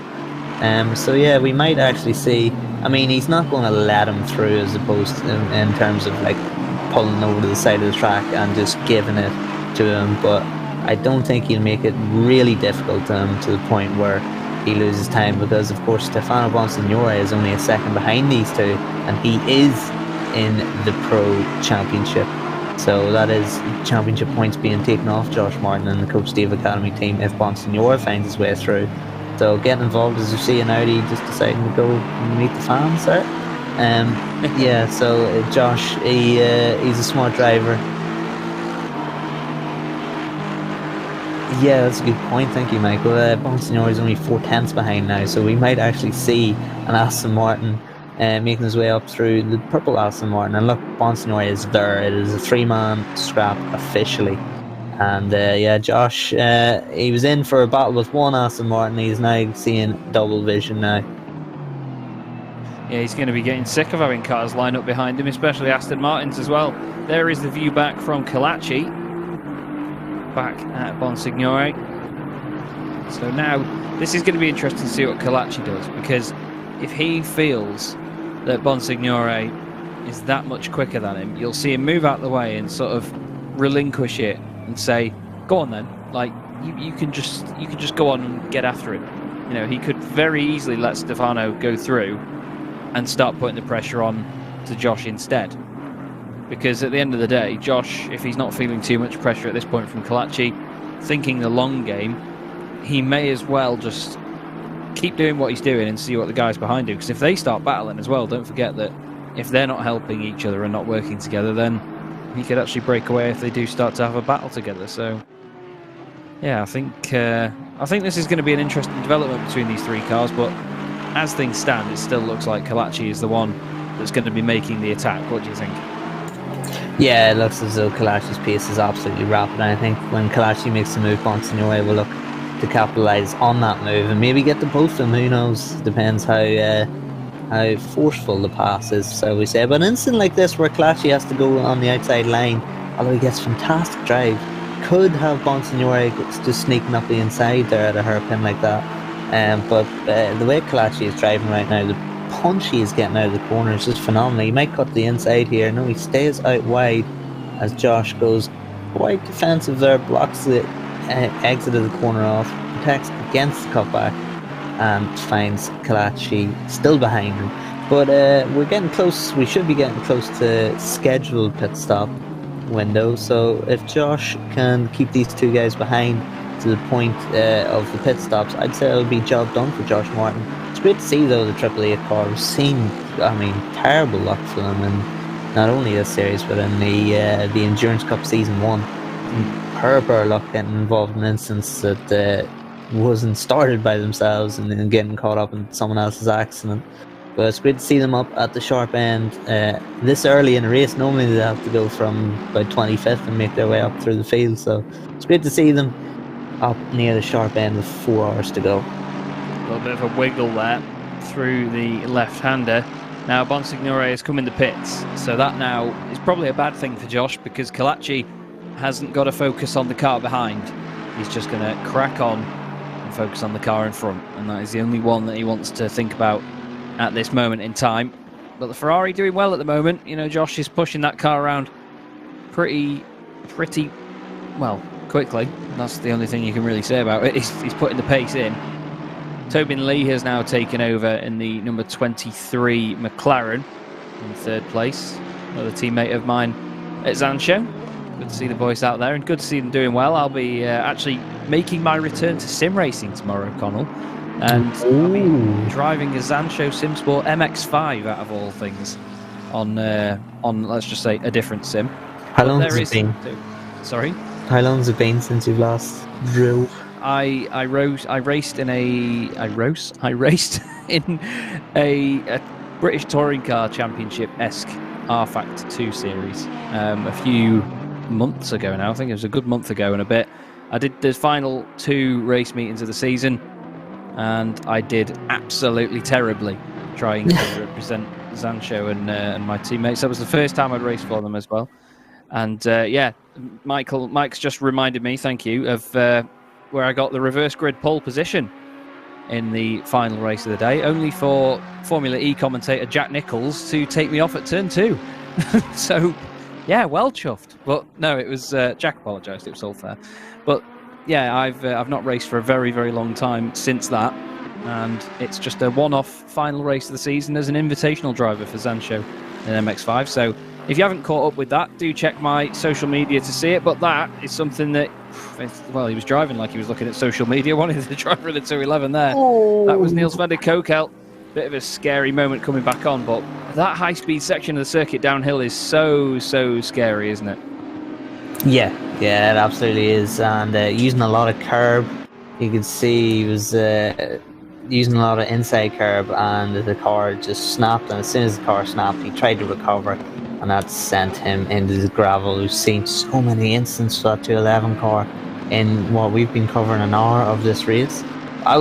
Sorry, there's cars just parked on the side of the road. We've seen one car facing the wrong way at the top of the hairpin, and then we go further down the hill, and there's another car facing the other way.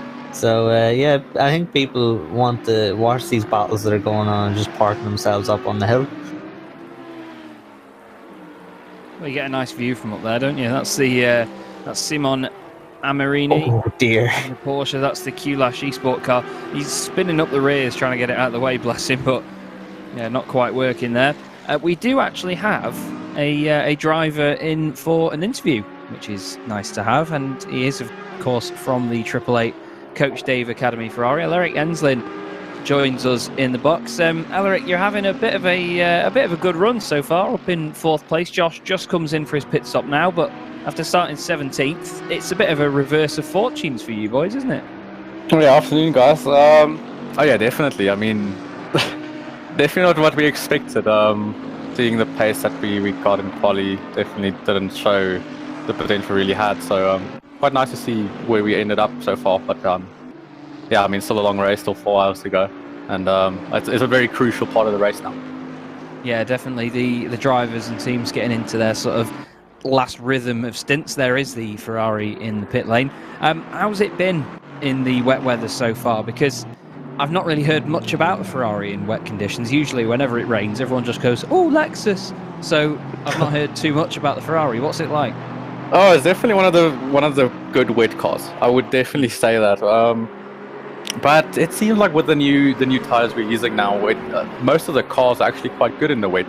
I mean, even the Audis, which is usually the car that people stay away from when it comes to wet races, and now the thing is absolutely flying. So definitely some changes, a bit different now. I hate to point that out, but we've just watched your teammate get overtaken as he's come out of the pits there. Josh Martin now behind the Aston Martin of Kalachi, but I mean, you've been having a good dice with that Aston so far, and to be honest, is there anyone else in the field that you think could be a threat to you guys over the last couple of hours? Oh geez, I mean, that's so difficult to even say, because I mean, the top 10 just keeps jumping up and down the whole time. Yeah. It's so easy to make a mistake in this weather, because it's like on the brink of going between wets and dries. So yeah, I mean, yeah, really can't really say. Other than the other South African boys on the track for me. But yeah, I mean, Jordan is flying, and I know there's another team, not really sure where though, but yeah. Well, not really... Sorry, mate, go on. No, I just want to say, like, not really anyone we're looking out to have a battle with to the end. We'll just see how it goes. Well, a bit of a cheeky question then. Is other than the South African teams you mentioned, is there anyone that you really want to beat? That you just want to make sure that you finish ahead of just one car if you had to choose one? Probably the Pro Ren Velton car. I mean, we're a bunch of mates and we've raced together before, so it's always fun to have that friendly banter between each other and beating each other. So probably the Ren Velton guys. Nice to have a bit of bragging rights. Yeah.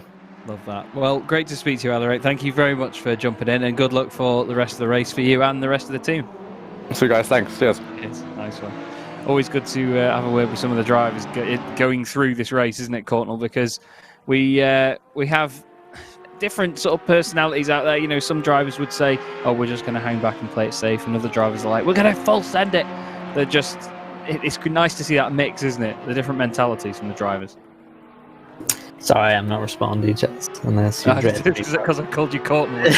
I genuinely did that by accident. I think David did before. For the next 4 hours, which is probably a delight to everybody.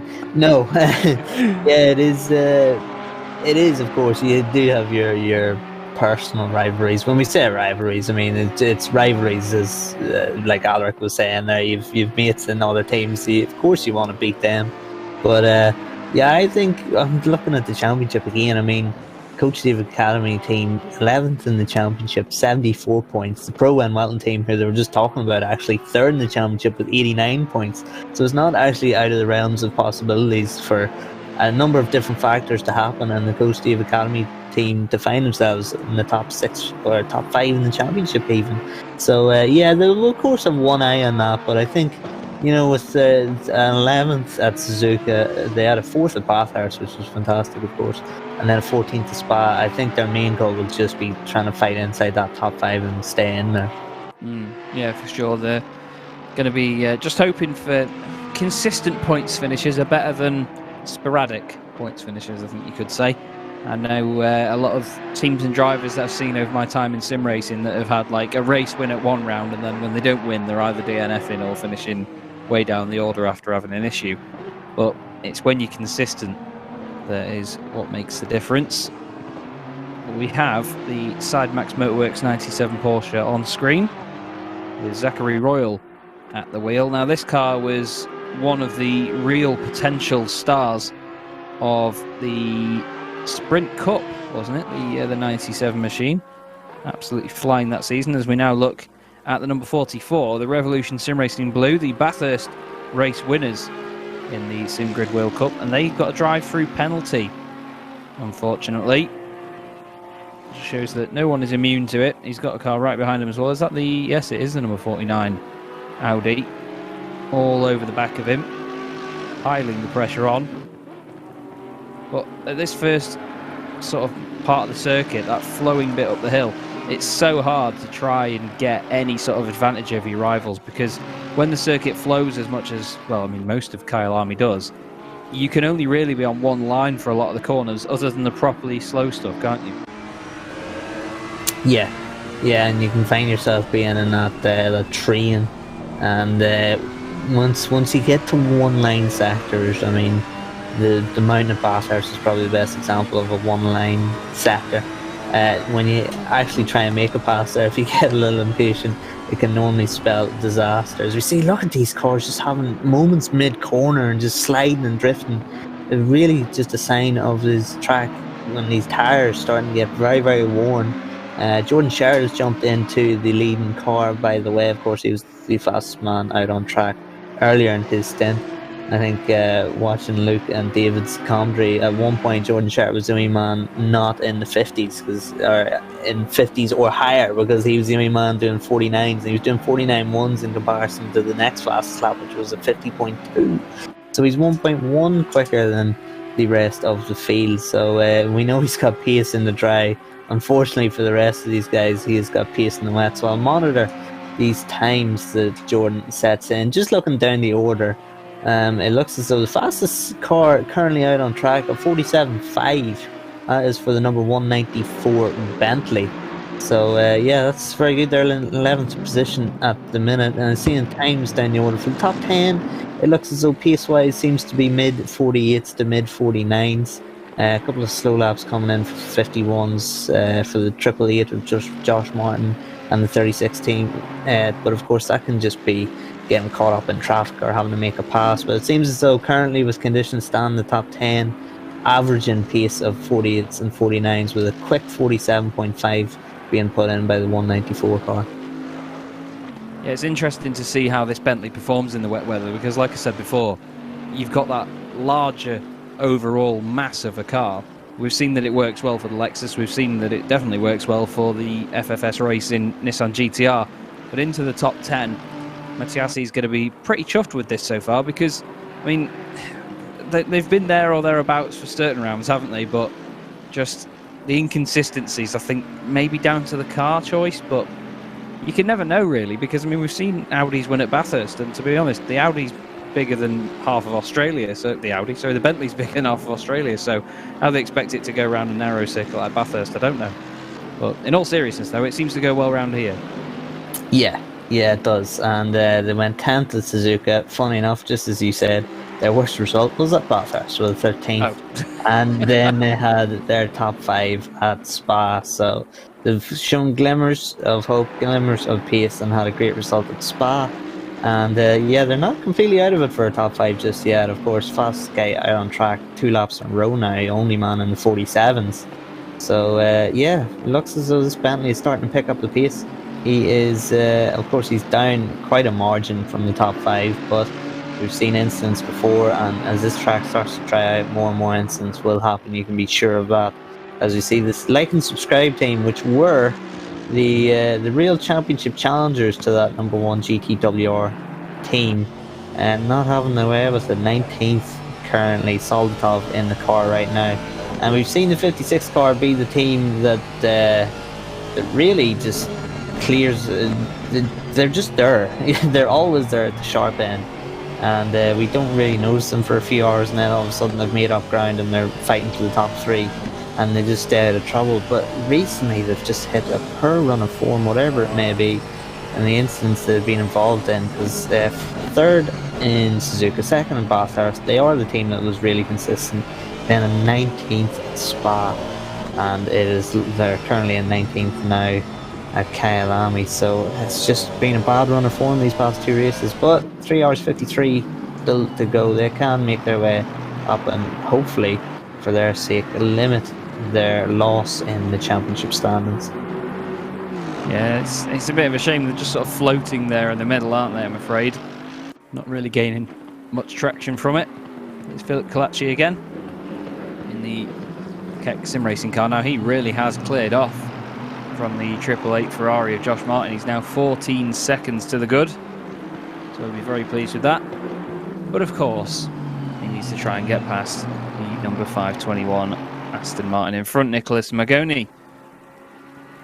And we know that Nicholas and his team are not ones to shy away from a fight, so you know, it's a bit of an even fight here with the 2 Aston Martins together, but judging by the pace of Kalachi around that right-hander, he's a lot more confident in the car. Magoni had a bit more of an inside line with that long right-hander, managed to sort of wash off a bit of speed. It looked like he was being a bit more careful, but Kalachi seems to be making the wet line work a bit more, as there's Mercedes slightly out of shape just in front of them, just off the circuit as well. That, I believe, is the number, was it 77? It was the 77. That's Mark Barton. A little bit further down the order in that machine. He's driving for the Champion Motorsports B car. Now, we took the mick out of the Champion Motorsports team with actually, was it that? No, it was in the Endurance Cup. It was the number 1 McLaren, wasn't it? It wasn't Champion Motorsports, it was something else. I think they were just called like the Boys or something like that. I can't remember. But yeah, we said that they were being a bit brave by wearing the number 1 on the car. Oh, that was close there for Kalachi, right behind Magoni.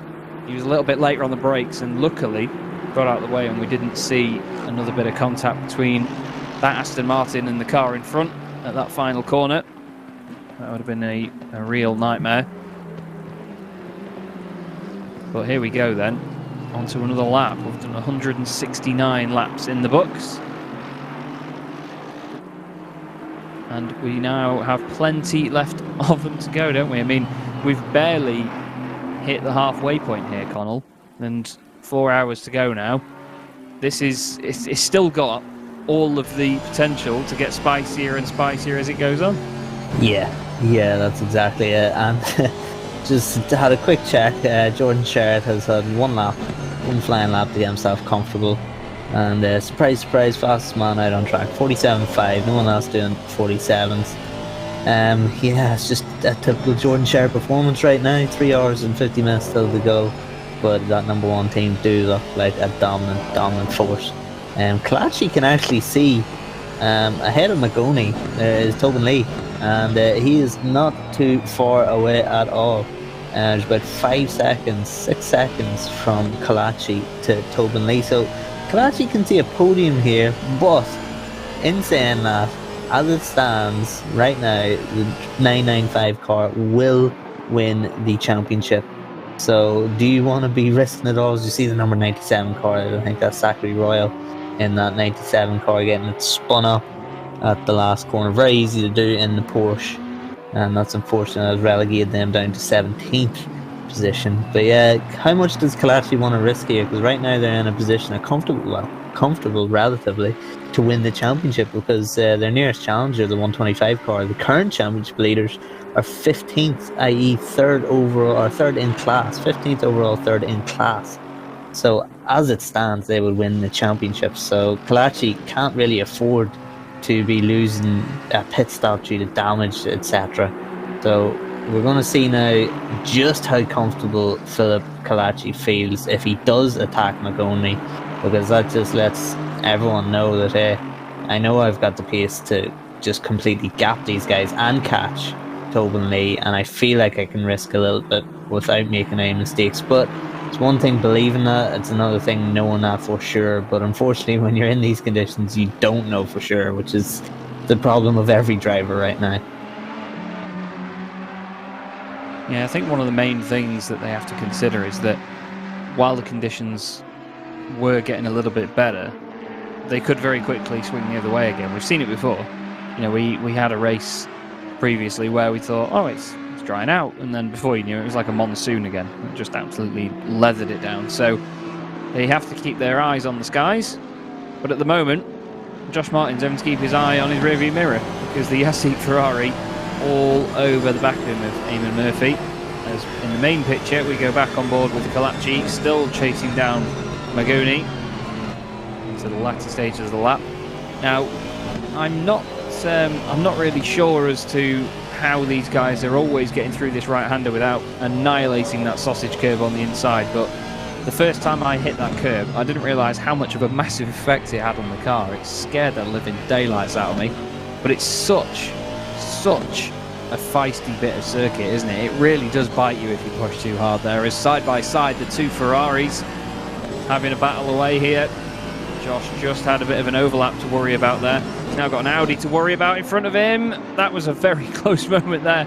That could have gone very, very wrong indeed. That was one of the Audis a bit further down the order. I think that was maybe the 997 car, was it? Just trying to have a think now. I'm just trying to see who's going with them across the line. I think it was the 111 Audi, Eric de Klerk, if I say it right. But these two are right together on strategy, I'm being told. Michael Hamlet saying that they're pretty much similar in terms of when they came in and when they went out, but the Yassi car just looking very, very feisty at the moment. They looked good in Spa, didn't they, Connall? They looked really good in the 24 hours there. It was a quick car. Yeah, very strong performance, the number 2 car.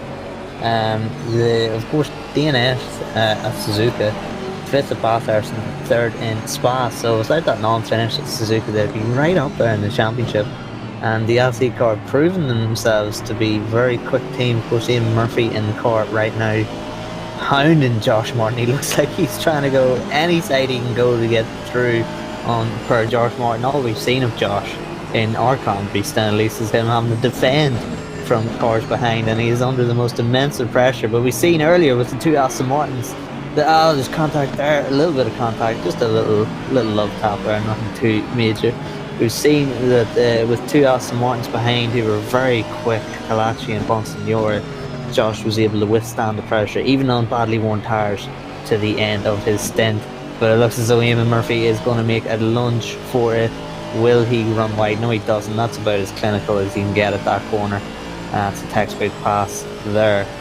So the Ferrari is now top Ferrari, that Yas Heat one. With number 2 is Josh Martin gets a little bit onto the grass. A little bit of reprieve actually for Josh now, because he's got 7.5 seconds to next nearest car, and so he won't have someone breathing down his neck right now, so maybe he'll be able to just settle himself, get a breath, and go again, get back into rhythm somewhat.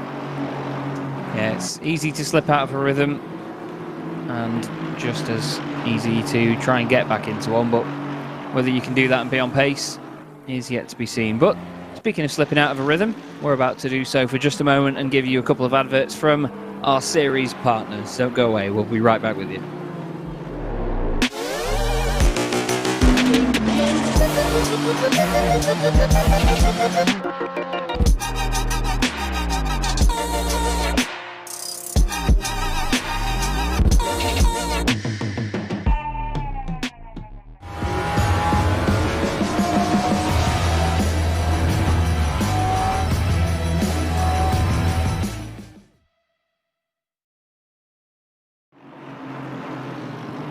And there we go then. Thank you very much, of course, to our series partners, Coach Dave Academy and Thrustmaster as well. We are 3 hours and 3/4 away from the end of this race here in the 9 hours of Kyalami in the SimGrid World Cup, powered by Thrustmaster. My name is Chaz Draycott. Alongside me is Connall Courtney. And as we've been... Oh, there's a car around there. One of the Porsches. Just getting stuck. Getting back going again. Just trying to catch you, that is. I think it's the number 55 car that was around. And that, as I scroll down the timing, is Julie Sorp in the 55 Porsche. And we've seen a couple of cars go around there, haven't we, Connall? And that's the race for Cat Machine. David Martinez, of course, teammates in that machine. We've seen a few of them light up there, and because it's such a slow corner, when you get onto the throttle, the car is more prone to completely over-rotating, isn't it, as the back end picks up all the traction? Yeah, it's one of those corners actually that you have to do quite a lot in dry conditions. You have to do quite a lot to actually spin there, but as soon as it gets wet, it becomes very, very slippy indeed. And here, prime example of that. And yeah, that's a few Porsches now spinning there, and that may be a characteristic of the car in these conditions. Yeah, so the last corner, generally, it might even be catching these drivers out, because when you're driving the last corner, not really too troublesome in the dry, and then as soon as you get to the wet, it catches you off guard, because when you think about trouble in corners here, it's quite low on the list. So maybe just catching a few drivers out. And as we see Kyalami now still hounding Magoni.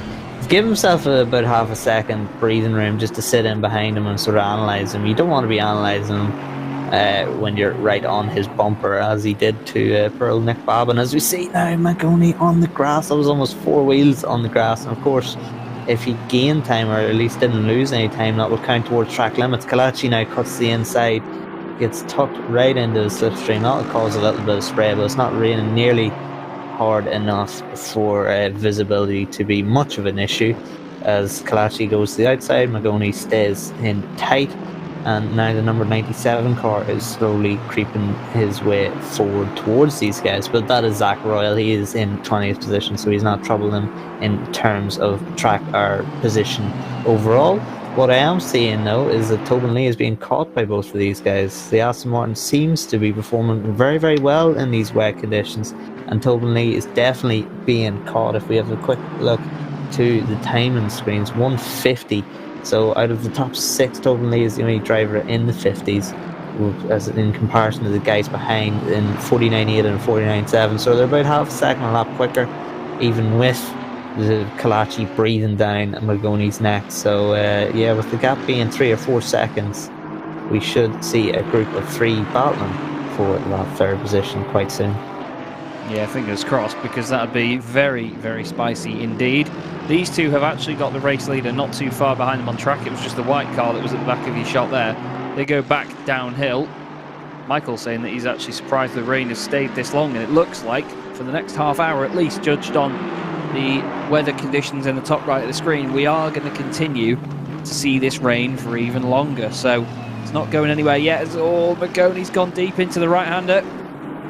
Kyalami holds it to the inside though, tries to get some traction on the wetter part of the circuit. It doesn't quite work for him, and Magoni stays in front back into the final corner once again. Interesting to see that river that's sort of run across the track there. That could be a bit dangerous for some of them. Look at this now. Magoni knows that he needs to cool those tyres straight onto the wet line, off line on the left-hand side of the circuit as soon as he can be. Kyalami gets a good run out the final corner. The two of them very spread out. One of the Ferraris rejoins there. That's either the 68 or 69 machine. It's the 68 car. And still Magoni is ahead here in this Aston Martin battle. Now, I don't know how, because it's been a great defensive drive, but I mean, Kyalami just looks so aggressive. There's a big slide there. Surely that's going to give Kyalami the run out of the corner. He gets alongside. Here we go on what's almost become Mike's trademark cameras. Trademark cameras. Absolutely love it. On board with the roaring Aston Martin V8 turbo as well. I never realised these cars were turbo, the Aston Martins. I thought they were naturally aspirated V8s, but that proved me wrong. But this is a great little battle we've got here, Connall, isn't it? Always something going on. Yeah, Bert Tobin Lee is seeing these two guys hounding. I mean, seeing that real-time gap close ever so slightly per lap. And as you see, trying to make his way through. And of course, Kyalami is desperate to stay on the back wheels of Magoni. And when you get a back marker splitting the two, it can be so increasingly frustrating. But at the same time, 995 has to think of the bigger picture. They have a championship lead to defend, and as long as they beat the 125, they have won this championship.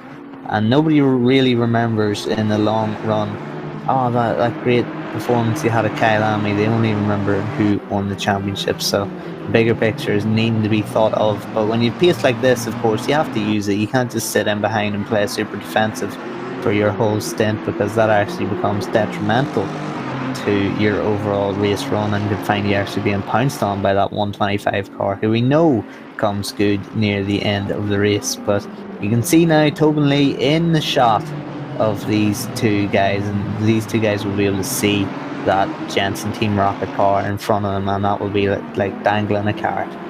It will indeed. And that, of course, having that number one Audi in the middle of this is probably a bit of encouragement for them.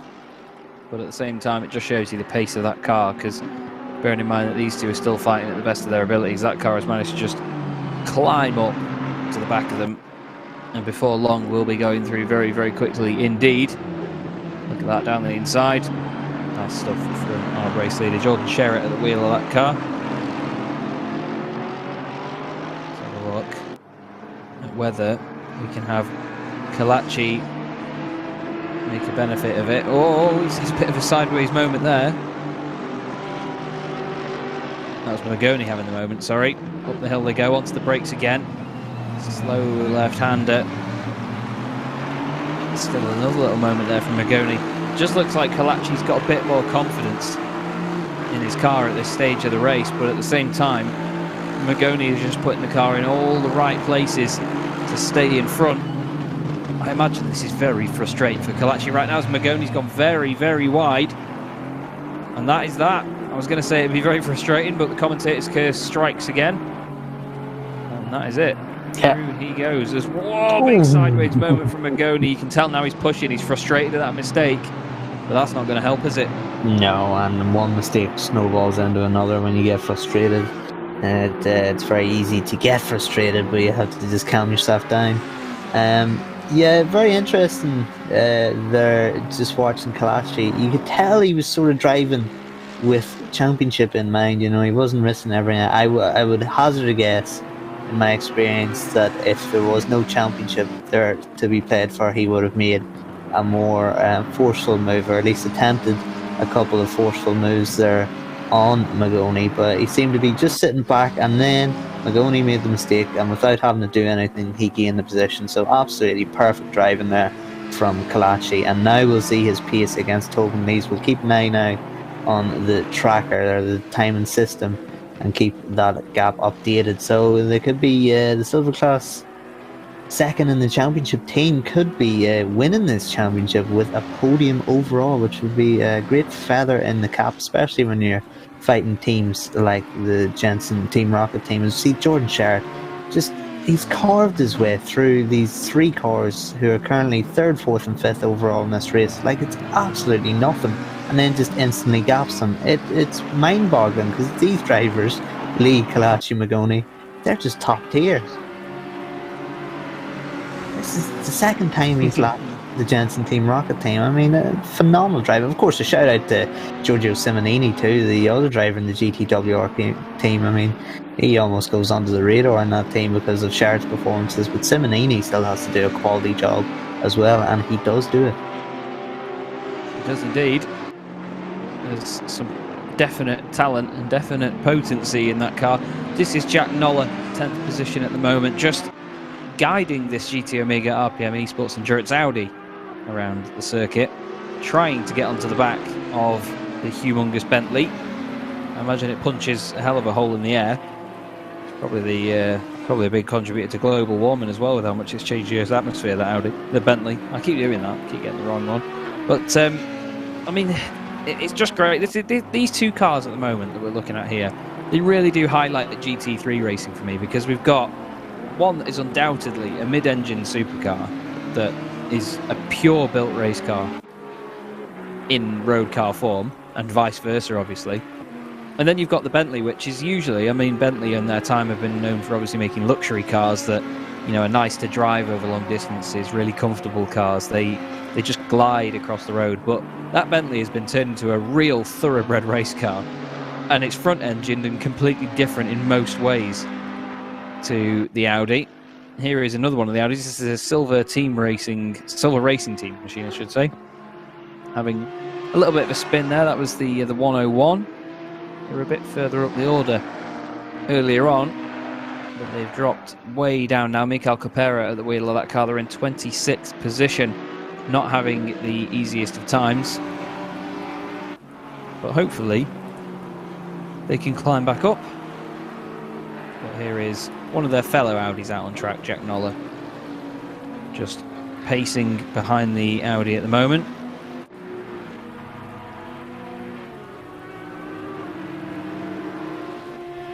It just looks so tricky out there, though. You can see the cars really moving around as they just glide around the circuit.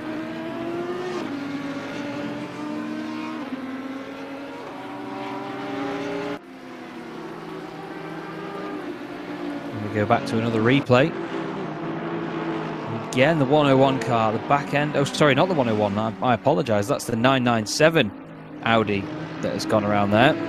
Look like similar liveries because they're both in the same team. Silver Racing Team 997 having a problem. So obviously something running in the team that's causing that. But to have both of your cars in one team have a mistake or an off within a lap of each other, Connall, it doesn't install much confidence, does it? No. I actually remember a time in Grand Prix racing where unfortunately there was a team, the Tech 3 team, and they had their riders crash at the same corner one lap after each other, and yeah, that was a bit embarrassing.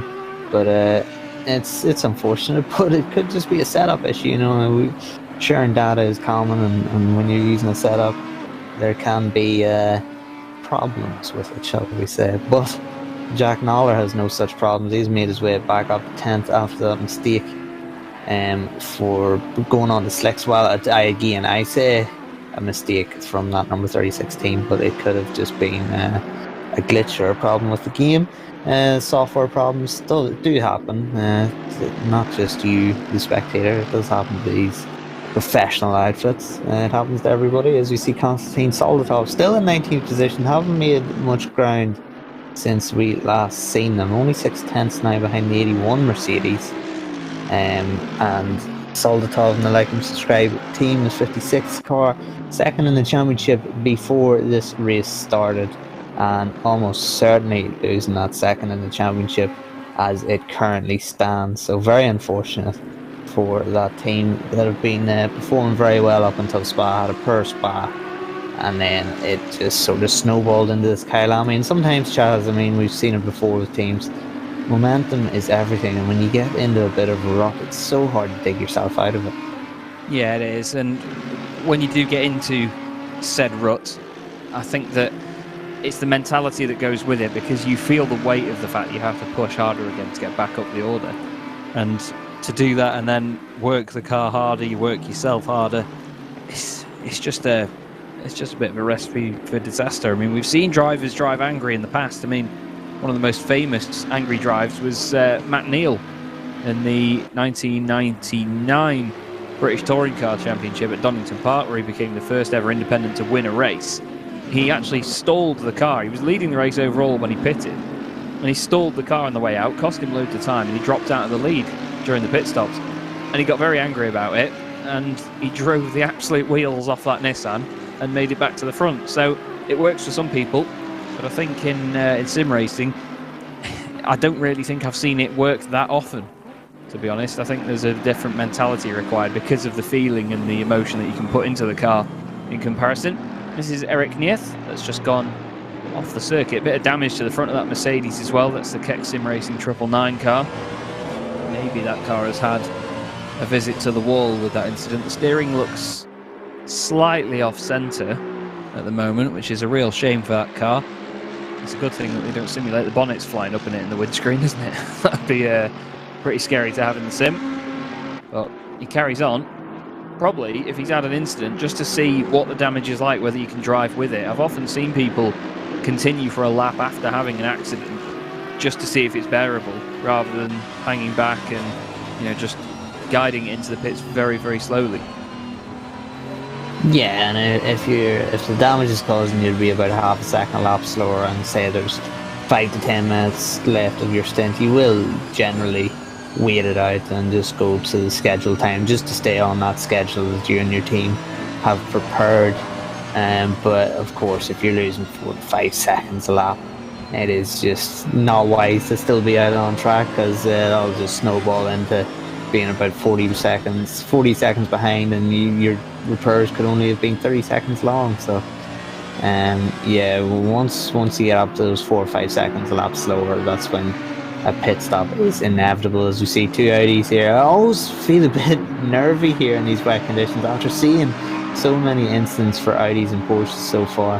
Feel a bit nervy watching 2 Audis battling, because it feels like at any moment they could just hit a curb wrong and send themselves 180 degrees in the opposite direction. But Jack Noller, definitely one of the standout Audi drivers and one of the standout Audi teams. This number 36 team, of course, they had their incident earlier on with the tyre change that has impacted their race, but they've recovered very, very well, and they're only 3 seconds behind that Bentley, who was driving very, very quickly earlier on in this stint. What times is he doing now as I flick over to the timing screens? 150, so the Bentley has dropped off. Of course, that is only 1 lap. That could have been a mistake or caught up in traffic, but the Bentley has indeed dropped off. In fact, everybody has actually dropped off, as you see that position being made as not a position in terms of overall placement, but on track that is position made. Yeah, everyone's sort of dropped off the pace now as we get 3.5 hours to go. Jordan Sherritt doing a 48.8, almost into the 49s. The only guy really rivaling his lap times there is Kyalami, who we've seen visually is flying in these conditions. Everyone else seems to be in the 50s, 51s, a couple of guys doing high 49s. So yeah, the pace has dropped off, because we were seeing a couple of 47s and mainly 48s, 49s from the top 10. So yeah, the 52s is just a sign of wear, maybe, or maybe the track conditions are getting to the point where they're getting greasy and slippery, or it could be an instance where there's a lot of traffic right now, and a lot of traffic with varying pace. So there's a lot of variabilities that can come into the differences in pace. Yeah, I think that the best thing about this sort of racing is that watching the drivers adapt to the conditions. It's all well and good having a dry race all the way through, or a wet race all the way through. There's a wild moment for the number 14 Porsche, the Q-Lash eSport, and my Q-Lash will have whiplash after that, one way then the other, and that was just during that battle as well. He was right behind Mr. Gallant in number 8 Mercedes. This is the 602 car again, trying to chase down Steinhauser in the Audi. And then, of course, the battle-damaged 999 car just behind. And then is that Scarpellini in the Ferrari just behind there? I think that's the number 68 car. It is the 68. Just have a quick look at who's in that one. It is Diego Scarpellini. I remember the name for once. And to be honest, I think that Ferrari looks like, I mean, as Alaric Ensign said before, that Ferrari looks good around here. It looks like it's really handling itself well. Connection Loss Racing have got a bit of damage on the front of their car, to say the least. That's Andrzej Dedicek in the 404 car. The best team car number combination in the series, I think, in all honesty there. That's good banter on the good banter on the best way. In the best way, I should say, sorry. And one thing that I do like about this Mercedes is that it looks like a massive, massive car when it's wrangling its way around this circuit, but when you see it next to the other GT3 cars, it's not actually that much bigger, is it? No, and it looks long. If exactly what you're saying, if you're looking at a single car shot, it looks just massive. But I mean, the Audi's long too. It's just long in a different way. I mean, I think it's the nose that really makes the Mercedes look as long as it does. But yeah, it's certainly a tremendous car. You can tell by the popularity of it in this World Cup, and also the Endurance Cup. We've seen the start of Season 2 there, Chaz. We were covering the Barcelona race. The amount of Mercedes cars that were out on track, that it is a well-balanced car and it is good for endurance racing. I'm just reading through some of the chat. This is the number 557 Audi, who's seen have a few incidents this race, having another spin just again.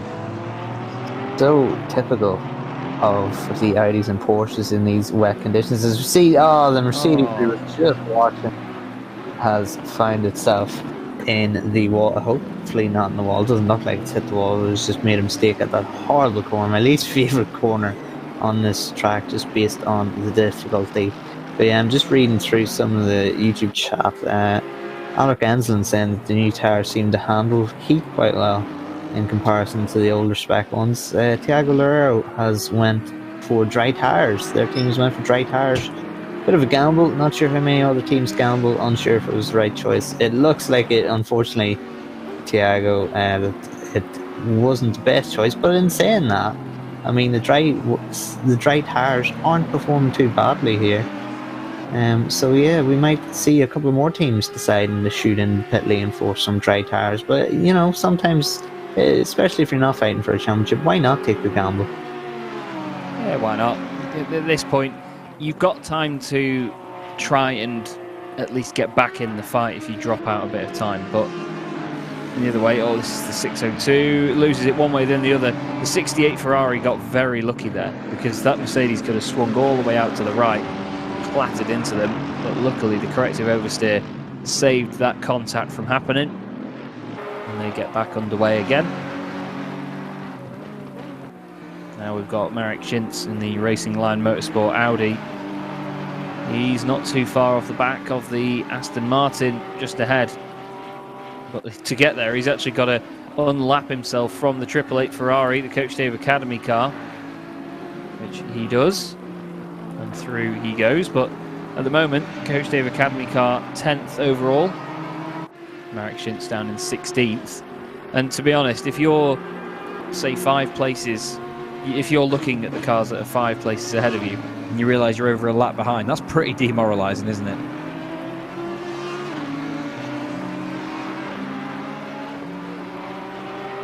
I think Connall's just nipped it off for a second there. Apologies, everybody. But with these cars being so spread out now, it's going to be rare that we see them all get so close together for a battle. And when we do get them, it's always great, because if you're on a roll, and I'm sure we all know this, that if you're on a roll in these cars and you're putting the pace in and you're doing your fastest laps, when you come across another car and you think, right, I'm definitely faster than this one, and it takes you a long time to get past, that is what really upsets your rhythm and completely you stumble, and that's the main thing. They can just get knocked back so much by it, so you need to get the move done as soon as you can. Marek Schintz for Racing Line Motorsport has caught right up to the back of the 125 Aston Martin, chucks it down the inside into turn 1. A little bit of an overlap there, maybe a bit of a cutback from the Aston Martin. It's Marek Vons in that machine, but through goes Marek Schintz. So both the Mareks having a swap around there, as we've had a little bit of a pirouette for the 111 Audi and a kiss from the 22 Mercedes as well, just to help him on his way. But look at this now, Marek Schintz getting away already from Vons. Just shows you the pace difference. This is what I mean. We've almost got a complete reversal of car colours there. For the 2 Audis in front, look like maybe a bit of contact for Nico Hillebrand. And I think the other car in there might have been the number 36 machine, which is currently in 9th place with Jack Noller at the wheel. Just trying to see whereabouts on track they are. And can't... It is a 36 actually, yeah, the 36 and the 557. That was Jack Noller just unlapping himself again. You can see the wet line is still there slightly as they go down the hill, but it's not as prominent as it once was. The wind is still picking up. It's 19 kilometers an hour now, and it's getting stronger all the time. But the rain is scheduled to stay about the same in the next half hour or so, Connall. So to be honest, these drivers not sure whether they will need dries anytime soon, you know? Yeah, very strange conditions. Of course, it looked as though maybe an hour ago it looked as though the track would be dry within half an hour. But yeah, it seems as though because the times have actually slowed up. And of course, on the top right of the screen for anyone who's new to ACC or haven't played any wet races in ACC, you see the rain clouds, of course, in the next 10 minutes, 30 minutes. If you see a plus or minus to the top right of one of those clouds, that of course means that the rain is going to get heavier and or lighter. So we're currently seeing now that as Chaz said, the rain is going to stay pretty constant for the next half hour. And when the rain stays constant for the next half hour, that generally means that the track will be wet for the next hour, or hour 15, depending on how quick the track dries out. So yeah, that's at least another, you'd have to say, at least another pit stop on wet tyres. Very true. And it's easy for them to overlook that sometimes, I think. Some of these drivers just get into a rhythm and crack on. And let's have a look here what's happened to connection lost. Never mind connection lost, it's grip lost. That was a long slide, and that tap, that little tap with the AstroTurf on the outside, little runoff area, is all it took to completely unsettle the car. He almost had that saved, but that is where that damage to the bonnet came from. And he does get back going again, but that's a real shame, that. And it just shows you, doesn't it, Connall? All it takes is for you to push a little bit too hard around one corner. And, I mean, if that was a bigger hit into the wall, that could completely ruin your race. Yes, exactly. And, like, as the track grip gets closer to a dry track, you start to use a bit more curb, you start to use a bit higher revs on those curbs because you're spinning up less and the curbs are less dangerous. But then if the rain does increase a little bit, which we're seeing, has to... Oh, hello. That was a dive. Yeah, that wouldn't be appreciated by Andres Desicek, but he lets him through. And plays it safe for a connection loss team. But we're seeing here, Jordan Shard now down into the 50s. Everyone else is in 50s, 51s, 52s. The only guy, actually, is Mark Shins, who's doing 49.1. So that's a phenomenal pace that Mark Shins is currently setting. But everyone's dropping their pace. And just what we've seen there with the connection loss racing team's issue. If the track does get a little bit wetter, you have programmed yourself to think that the track's getting better. And then you start to use more of the curbs, and then we've seen there the connection loss team right onto the curbs and find themselves pirouetting. So it's just such tricky conditions. You can come into one corner, and then 5 laps later you come into the same corner. It's a totally different corner. So yeah, it's the beauty and the tragedy of wet weather racing, unfortunately. Yeah, it's very, very feisty, and to be honest, very, very scary in how it can go one way or the other. But either way, it's exciting for us up here in the commentary box and everybody watching the broadcast. We do hope you are enjoying this. Of course, the SimGrid World Cup, powered by Thrustmaster, partnered as well with Coach Dave Academy. You're listening to Chaz, Draycott and Connall Courtney with Mike Yao from Simply Race on the cameras, doing a wonderful job, as always, with this broadcast, and Michael Hamlet doing all of the legwork in the background, giving us as much information as possible that we can then relay to you guys and pretend that we knew it already. The stewards also doing a wonderful job in this race, and we're very grateful to have all of them on board. And of course all the drivers and teams that are putting in so much effort to make sure that they get a win in this. But of course, Connall, the main thing that we need to remember here is this is not just a one-off event, this is the final round of a championship, isn't it? Exactly that, and as it stands, we're going to have the current championship leaders in the pro class. That is, of course, no surprise to just about anybody. The number one GTWR team. They are going to maintain that championship lead and win the championship as it stands, but incidents like that could set them back a little bit. But they have a significant points lead as we see Jordan Shark getting sideways on that exit of that corner. Yeah, they have a significant lead, and they don't even need to win to wrap up the championship, but of course it helps. In saying that, when we get to the silver class championship, we're going to see currently second place in the championship, actually win the championship as it stands. The number 995 team is currently leading the 125 team is in third place. 125 leading the championship before this race started, but 3 points was the difference. So the 995 car wins this race, they win the championship. And sometimes, actually, Chaz, that's the best position to be in, isn't it?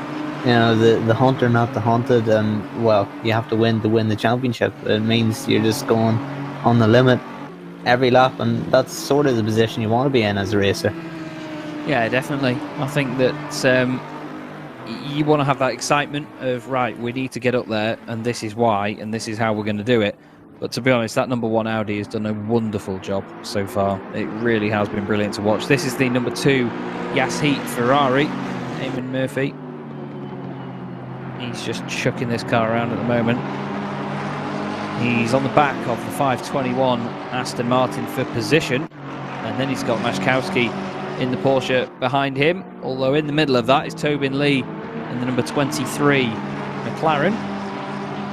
So this, of course, almost best of the rest away from the podium, if you consider that, but Kalachi is now off up the road by 18 seconds. This Yasheet Ferrari, though, we know it's very exciting to watch. Eamon Murphy doing his very best in the number 2 car, pushing and pushing to try and overcome the Aston Martin. Tobin Lee also having a bit of a dice with Mashkowski just behind. He doesn't really want to give up any time to that second place Nissan, but at the same time that Porsche is only trying to unlap himself, so it's not for position, might not be worth fighting it, and he does concede. But look at this pressure that Eamon Murphy is putting on that Aston Martin in front. Magoni, again, he's doing what he did before, isn't he? He's just putting the car in the exact right place at the right time. Doesn't really get the run off the corner, though. There's commentator's curse for you, but again, it's a flowing section of circuit, so you just can't get through easily, can you? But now Mashkowski's going to put the pressure on. What do you reckon Eamon Murphy's going to do here, Connall? Do you think he's going to succumb to some pressure from behind, or do you think he's going to still push forward? Well, I mean, my fellow countryman, I'm going to show complete bias and say he's going to get the job done. Go on, you boy, Eamon Murphy. But we're going to see Eamon, I think, yeah, as you said, Chaz, he's going to start the attack pretty soon, a bit more aggressively, because he is being pushed from behind by that number 225 Porsche. But, I mean, if one guy can't get past it, as you see Eamon Murphy make the dive bomb, that is the more aggressive pass that we were talking about. He did feel the pressure from behind, but again, Magoni still isn't out of it yet. Eamon Murphy just eases over the block, the right hand side of the next corner, gets the job done, and now Magoni is going to have to defend from that Porsche. But yeah, when one car struggles to get past, you can just put it down maybe to that car, that driver being a little bit weak in terms of pace at that point in time. But when you've seen now Eamon Murphy and Kalachi here, two very, very fast drivers, struggle to get past Magoni, that is now a credit to Nicholas Magoni's defensive driving. And it wasn't like he was unpredictable, he was very predictable. He just drove defensively very, very beautifully. So hats off to Magoni. Anyone who's going to get past him is going to have a hard time doing so. Oh, the number 14 Porsche just in the way after a spin there. Probably did the best thing in staying still. And that's the 192 Audi, is it not? That was the 192 machine that was doing so well. Merrick Shintz, fastest car on track for quite a while, had that spin, I'm afraid. In avoidance, he took to the grass. This is still going on now with Magoni and Mashkowski, as is a big slide from Magoni. What a save through there. I bet Mashkowski thought, oh heck, this is an incident waiting to happen, and then as he got out of it, he saved it. I imagine that his eyes are on sticks right now, Mashkowski, because he's thinking, how on earth did he save that?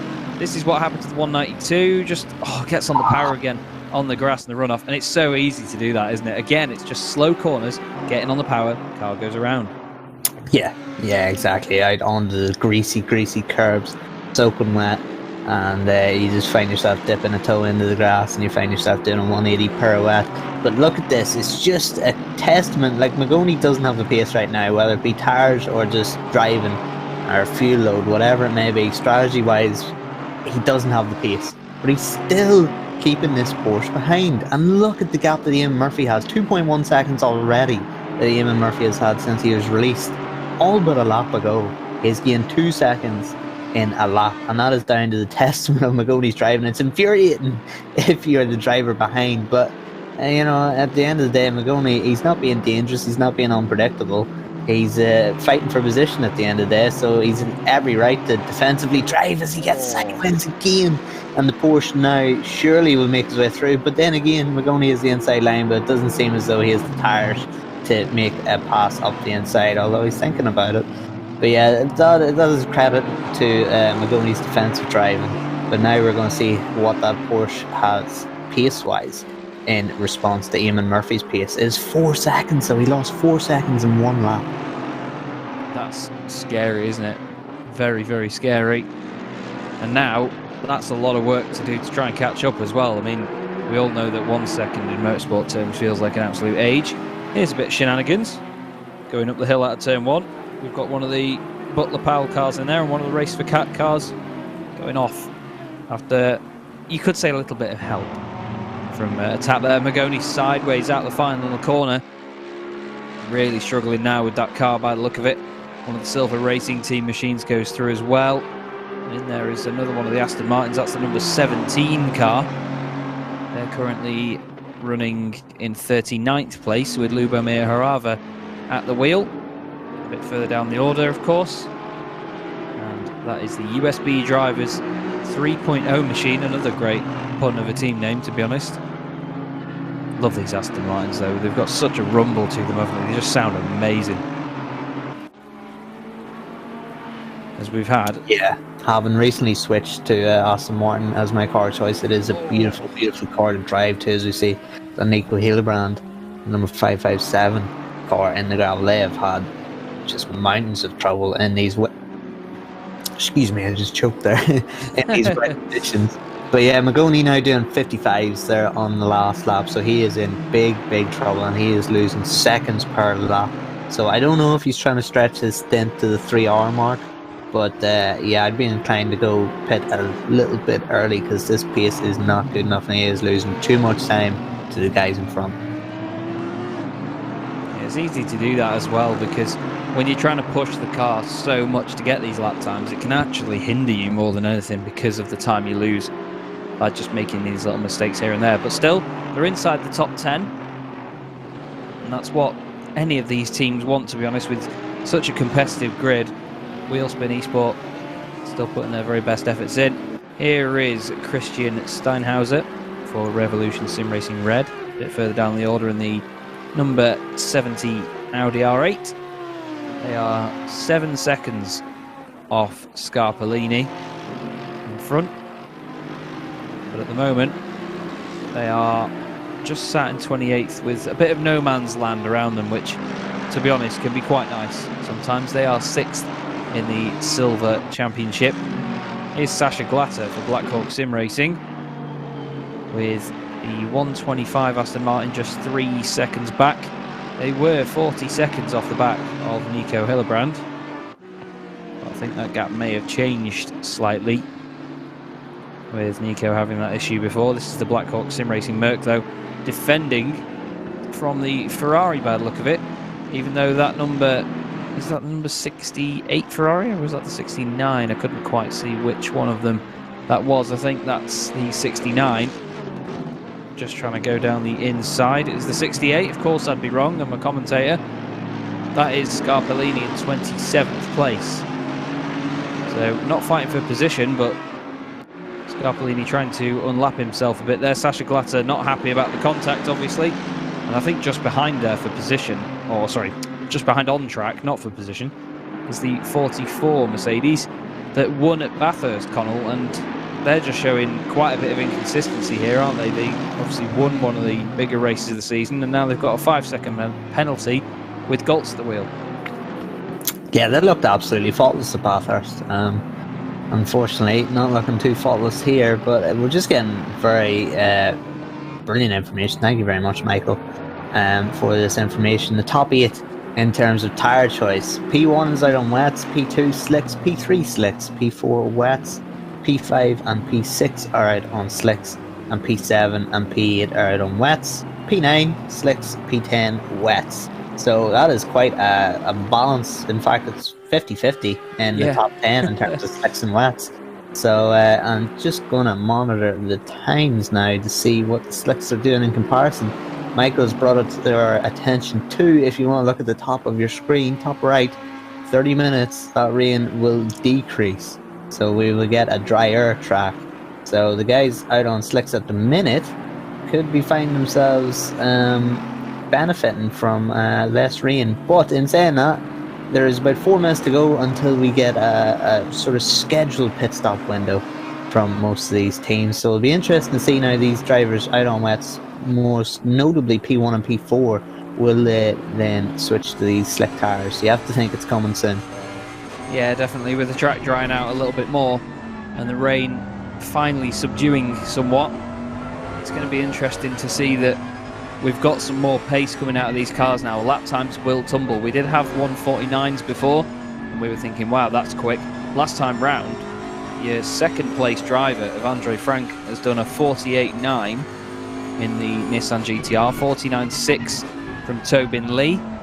Who else did we have down there in the 49s? I don't think anybody else by the look of it, actually, scrolling down the timing. Oh no, a bit further back, Harry Spears, Loic Vanak, they also did 1:49 zeros. So great lap times from those guys, just showing that they've got the pace to be right up there as well. And the race lead is doing 1:50.8. But don't forget as well, though, traffic does have a big sort of implication on these lap times. But we've had an interesting comment in chat, and I agree. It's Tiago Loureiro saying that, as strange as it seems, the dries may actually be the safer tyres. As Mattiasi comes in the pits now, this is one of the cars that was on wets. So it'll be interesting to see whether they go onto the slicks. Obviously, the wet tyres with no tyre writing down the side of them, I believe the slicks do. And the 125, by the way, with Vons at the wheel, is now 2 laps down on their championship rival, the 995 Aston Martin. So it looks like that 995 machine may be on its way to the title, but there's still plenty left to go in this race, Connall. You never know what could happen. All it takes is one little incident, one little misjudged moment when getting past lap traffic or trying to let the race leaders through, and you can have a big incident that changes everything. Yeah, and exactly that, Chaz. Two laps down with 3 hours still to go.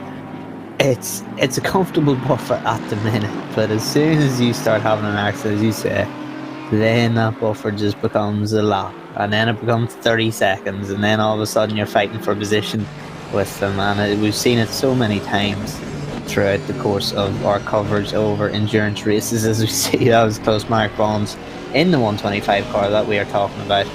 But interesting to note, Jack Knoller, 5th position, now starting to press clashes. So Knoller and the number 36 Audi, we've seen a lot of Audis having real big troubles. Not so for this number 36 car.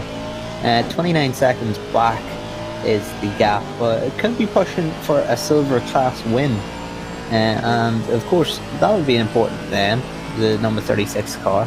As we see, we go back to the Silver Class Championship. I mean, the number 36 car, 11th in the championship with a DNF at Suzuka, and then 6th and 5th, respectively, at Bathurst and Spa-Francorchamps. So not even on the podium so far this season, and could be looking at a Silver Class victory at the last race of the season. I think that is a result for those guys. Yeah, that's it. Especially when you claw a championship back at the end. It's so much more satisfying than if you've led it and held on to it. If you can be that underdog, the second place car that can come through and take that championship away from somebody, it's just amazing. And it makes for more of a spectacle for everybody else as well, because they all get to see the return. You know, it's like they've served them an ace and then they've sent it back at twice the speed and they've said, right, you can do all right, but this is the one that matters. I can win this again. Watch this. And I think that I mean, we all know about the 2008 Brazilian Grand Prix final round where Lewis Hamilton won his first world title. Doesn't that seem forever ago now? We've got Marco Macri then in the Racing Lion Motorsport Bentley. Their teammate is a good 5 positions back from this, but they've got quite a buffer over Mita Bonca in the number 25 Audi. But that Mercedes is looking a bit feisty at the moment. That's the 211 machine. with Malinowski at the wheel. Malinowski, I should say.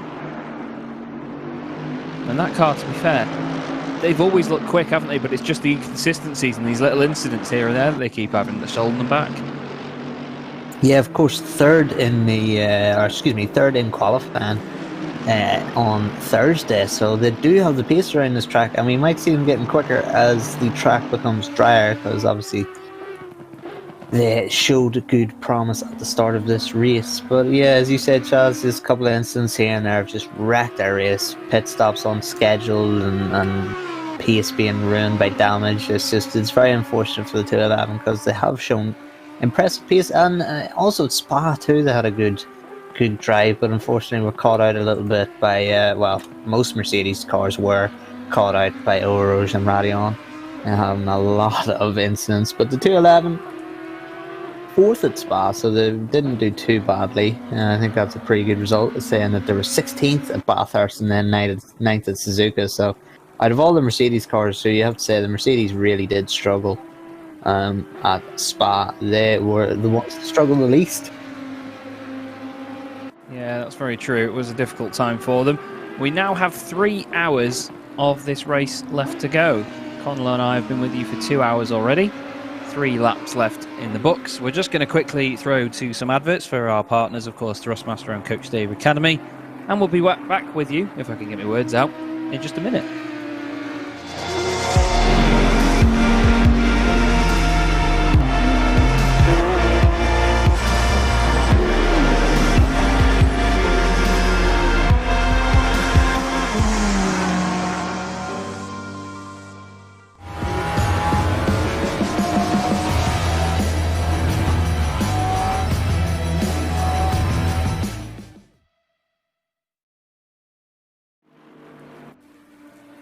Thank you again to our partners for this series, Thrustmaster and Coach Dave Academy. Of course, you are watching the SimGrid World Cup powered by Thrustmaster here from Kyalami for the final round of the season, the 9 hours of Kyalami. My name is Chaz Draycott. Alongside me in the commentary box is Connall Courtney, or Courtnall, as we love to call him. We've got Michael Hamlet in the background giving us 1,000,001 pieces of information per minute. And we've also got Mike Yao from Simply Race on the broadcast doing a wonderful job, as always. And we actually have an extra guest in the commentary box right now. We're just going to run through a quick interview with Nico Hillebrand, who joins us. Nico, you guys have had a couple of offs here and there in that Audi. It doesn't seem like it favours the weather conditions that we've got. Hello there. Yeah, overall I think the main issue isn't with the Audi, it's with the tires right now. It's getting to that part where it's constantly still too wet to use dry tires. Yeah. But it's dry enough that our rear tires are just completely giving out, so bit of an issue. Are you finding that it's more on the throttle out of the corners rather than on the brakes into the corners then? Oh, no, just everywhere. Like the rear tires are always a problem in the Audi. And yeah, we just constantly try to cool the tires, but the puddles are vanishing as well, so not much left to cool the tires with, which is the main problem we have right now. So yeah, I was going to say, I mean, down the hill through Mineshaft, it seems like it's just all of the water is disappearing. We could see huge puddles there, like you said before, but now the dry line is just getting wider and wider. It's 2 cars wide now from where people have just been overtaking lap traffic or having a bit of a battle. And with the rain scheduled to get even lighter in the next half hour, it's only going to get worse. So, I mean, we were talking earlier about the transition from wet to slicks. Do you have anything set in your mind of when it's a definite time to change?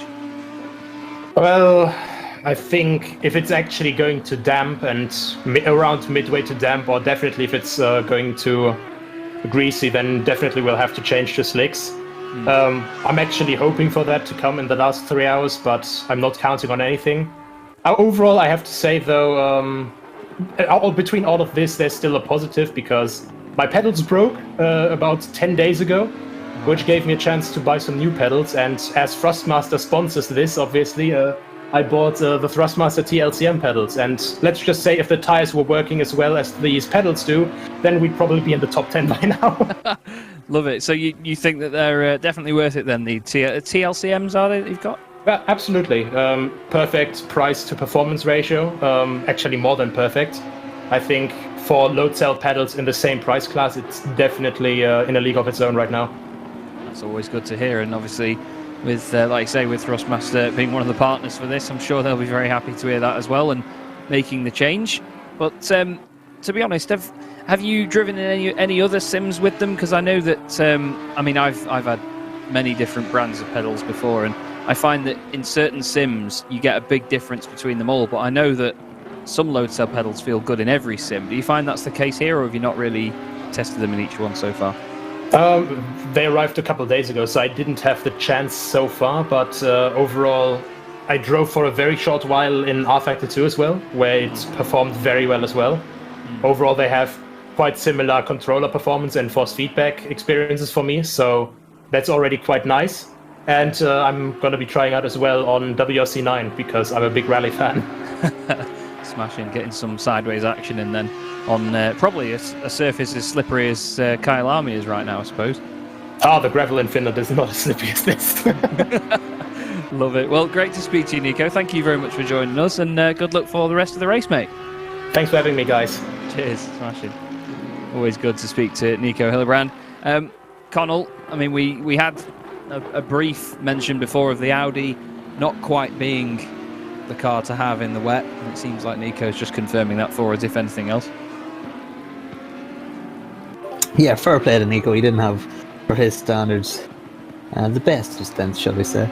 And he was still willing and able to have an interview with us, which is always good. We love speaking to him. Yeah, again, we've seen so many Audis. We've seen the Mercedes at the last round of Spa being the car you didn't want to be in terms of sending yourself into the tire wall, and then you find yourself going to this track, and then the Audi's the unfancied car.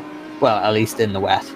So yeah, it's unfortunate, but I mean, it's the same. You know, it simulates real life racing. You get to the track, and one manufacturer's just having an absolute nightmare, and then you go back and you go to another track, and your base setup just works completely. So yeah, it's very dynamic racing in general, no matter what series you're in, and that's why we love it, because it throws up so many variables.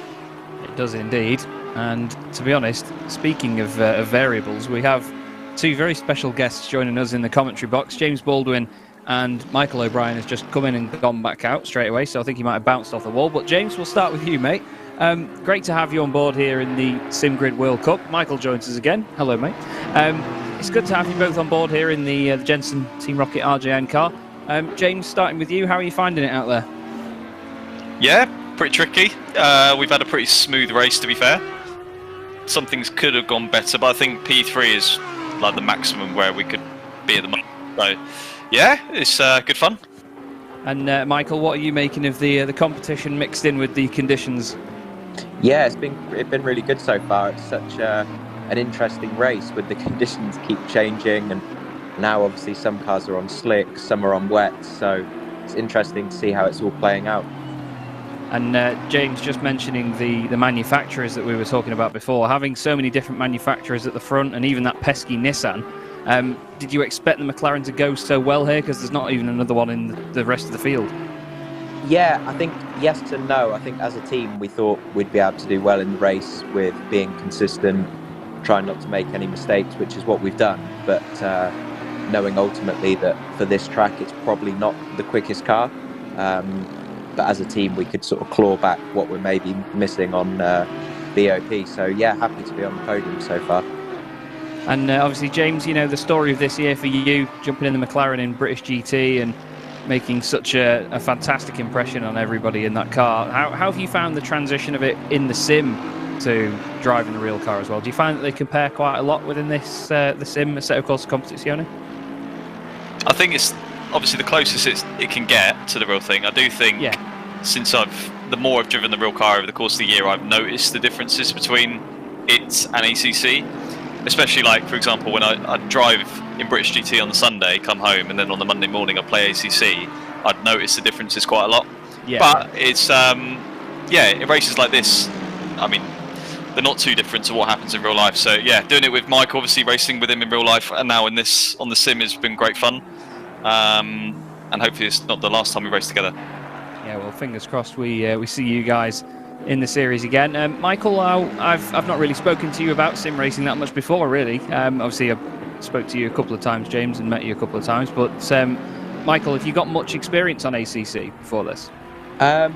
Testing experience, yeah. Obviously, I put quite a lot of hours into practicing and honing the setups, getting everything right. But in terms of race experience, no. I mean, I've done some of the GTR 24 races, a couple of the other more bigger endurance races as well, with Jensen and a couple of the other guys from Team Rocket. So my sort of race experience, I'd say, is fairly limited, but I still make sure, obviously, that I'll get the hours in on the game in between.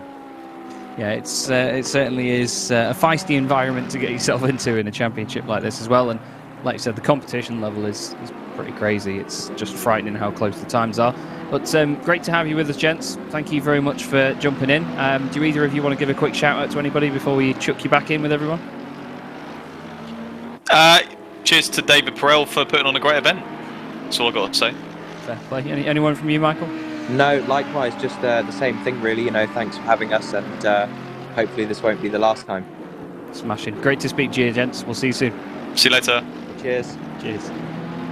Well, always good to get some special guests in the box, eh, Connall? That's always nice. James Baldwin and, of course, Michael O'Brien raced the McLaren that they're racing today in British GT this year. Did a fantastic job. I believe they finished 4th in the championship, and James obviously graduating and getting that drive as a result of being the world's fastest gamer, essentially. Yeah, brilliant to see, and brought me into actually watching British GT, because obviously there was the link with James having watched them on YouTube and streaming to see James go into the real life world of racing. It was a very interesting possibility. I was very excited to see how he did, so I got into British GT from that, and actually watching some of the racing. It had some cracking racing. I mean, I've raced Oulton Park in real life on a 250 Moto 3 bike, and the track feels narrow, so I don't know how those British GT guys get these big lumps of metal around Oulton Park or Cadwell Park or the like. It's a narrow track, and for them to circulate with the speed they're doing is very impressive. So it made me a fan of British GT racing anyway. It's some fantastic racing. Indeed. It certainly has been a good year for that championship, to be honest. I've been very surprised at how much has come from British GT this season. I think at the Silverstone 500 they had like a record grid for a few years. I think either that or they got close to it. But either way, we've got plenty of cars on the grid here, and all of them are doing a pretty outstanding job, to be fair. I think still at the just still at 1 DNF, I believe, from the 601 car. We do have the 18 showing on our timing, but I don't think they took the start. Well, I think the triple four. Yeah, I'm just having a look at that. The 444 is down as well, and the 22, Ignacio Giokovic is in that car currently. I'm just trying to see if it's out on track on the map. Yeah, they're still out, but obviously a couple of accidents for them. And it shows you, doesn't it, to be honest, Connall, how quickly it can go downhill. I mean, some of the cars there, 14 laps down, 5 or 6 laps down as well. And there's only 2 cars now on the lead lap, and still that number 123 Nissan, the FFS Racing Nissan, is still up there. Pretty incredible, isn't it? Yeah, fantastic stuff. It really is great to see. I mean, we've seen them. Of course, we try and stay as unbiased as possible. We had a little bit of extra love for that Nissan at Bathurst because it's such an unfancied car in ACC, or at least it has been historically. And then to see it up at the sharp end was phenomenal. Then they made a mistake and dropped outside of the top 5. And where did they finish up? Let me just check the stands. 123 car.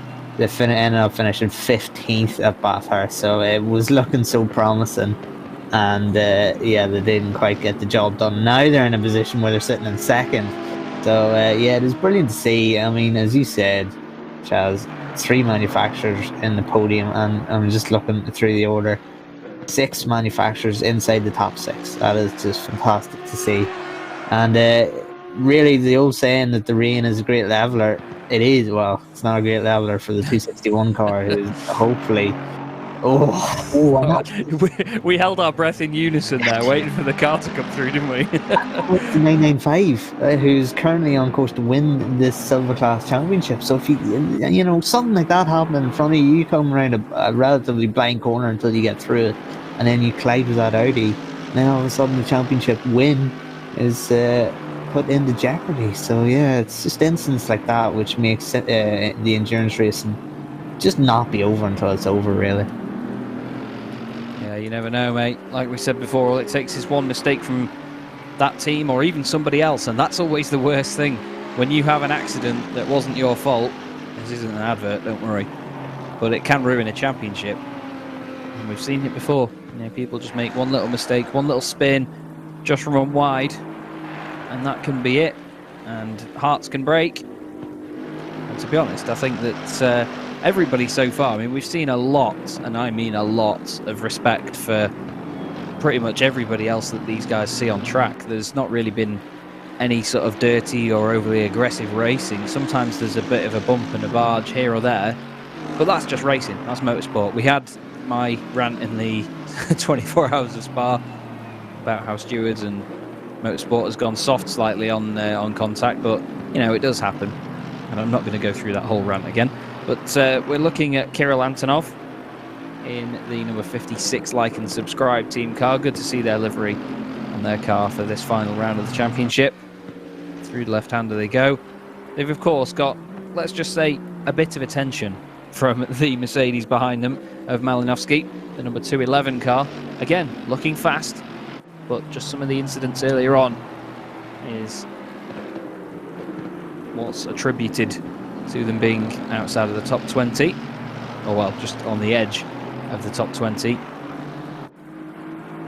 But it's looking like they're tiptoeing quite a bit here now, doesn't it? The cars, they don't look as confident as they once did, even though that it's getting actually a bit drier now that the rain is slowly going away.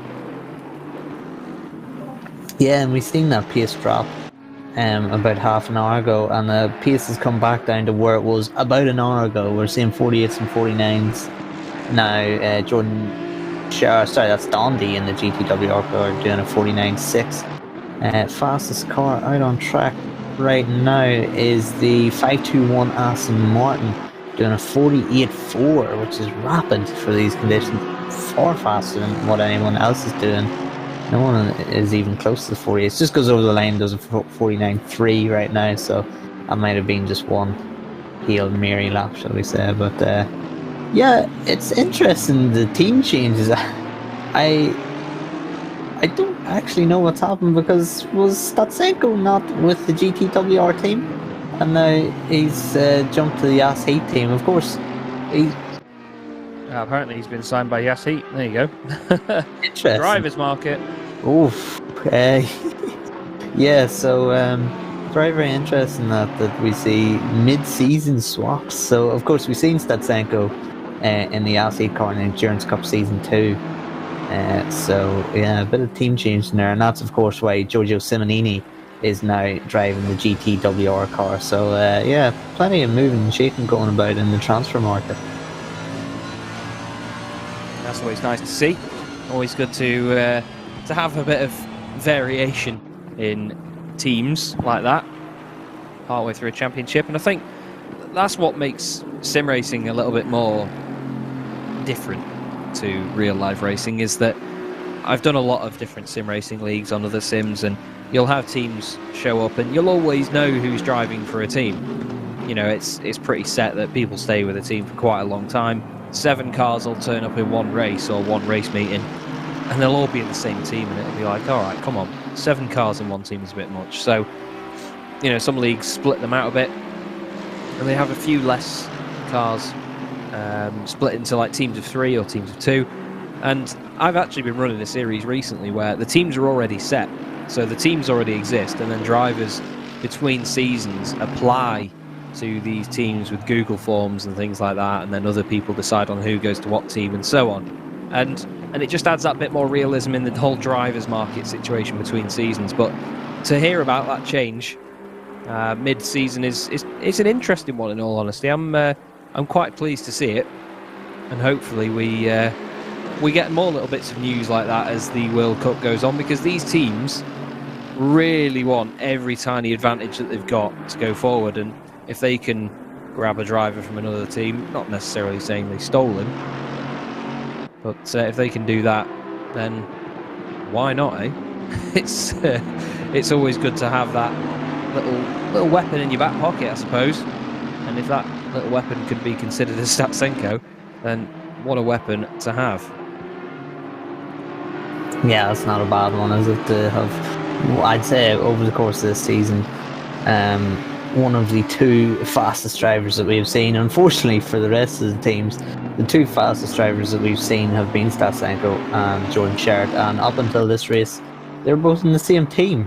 So it wasn't great for the other teams, but that's not to say Dondi and Simonini aren't doing the job too, because clearly they are. 2 hours and 39 minutes still to go. But yeah, it'll make things more competitive too if the transfer market does switch things up. It makes things interesting for us, because we've seen Statsenko in the number 1 car, and now we see him now challenging that team, or at least trying to. And of course we'll see that next season. We'll see that in the Endurance Cup, of course, season 2, because at Barcelona we've seen quite a few driver swaps and manufacturer swaps. A couple of the teams, including the reigning champs, the Pro and Mountain team, changing manufacturers, going to BMW, and it didn't work out for them too well at Barcelona, but for sure they'll be higher up the order as the season progresses, as we go to Imola, which is something very, very I'm excited for, and it's very enticing. But yeah, so it's great to see variety, and you don't just see the one team using the one car and the same cars, the same teams, etc., etc. We see a mix up through the order, but luckily enough, what we do get is the same drivers in these races, and they're some of the best in the world, and they're the cream of the crop, and they're really showing it, because the pace that they've been doing in these wet conditions for so long. I mean, we expected the rain to be dying out about an hour ago, and it hasn't. So they've still had to survive these wet conditions, you have to say, and for the most part they've been doing a stellar job. Yeah, that's the thing. The consistency in these conditions has been one of the main things, and to do that sort of pace consistently is even more impressive. We can actually see the Nissan for once, and we've not seen much of it this race so far, but to be honest, if you look at the top 3, now I'm going to get nerdy here and pick out a very strange trend, but it's the 1 and the 23 sandwiching the 123 at the moment in terms of car numbers. But this Nissan, it's a hell of a piece of meat in the middle of the sandwich, but they're just doing a great job with it, the FFS Racing team. The only Nissan in the series, the only McLaren in the series, and 2 of them are on the podium at the moment, which is pretty mega to have indeed. And speaking of pretty mega, we have Jordan Sherritt jumping into the box with us for a quick chat. Now Jordan, you guys are putting in what's become a bit of a usual performance for you guys by now, on your way to winning the championship, but 2.5 hours still to go. Do you think that it's going to be plain sailing, or as it gets darker, do you think it's going to get more difficult? I don't know, actually. You guys seem to throw a few things, that are sort of what I call like mess up a few plans of ours. So hopefully, if we keep it on track, it should all go to plan. We had a few moments there during the course. Giorgio had a bit of a spin. The car is very tricky on old wets, and I think we were the last of the cars to go to the dries at the end. So, I mean, I was struggling there, but I think overall it's been pretty good. We've sort of tried to stay out of trouble, although, it's kind of hard with the changing conditions, but other than that, it's been great. I mean, I'm having so much fun. Like, I'm like running around, talking to the guys, like getting coffee in the kitchen and coming back. So, yeah, it's always fun racing here in this series.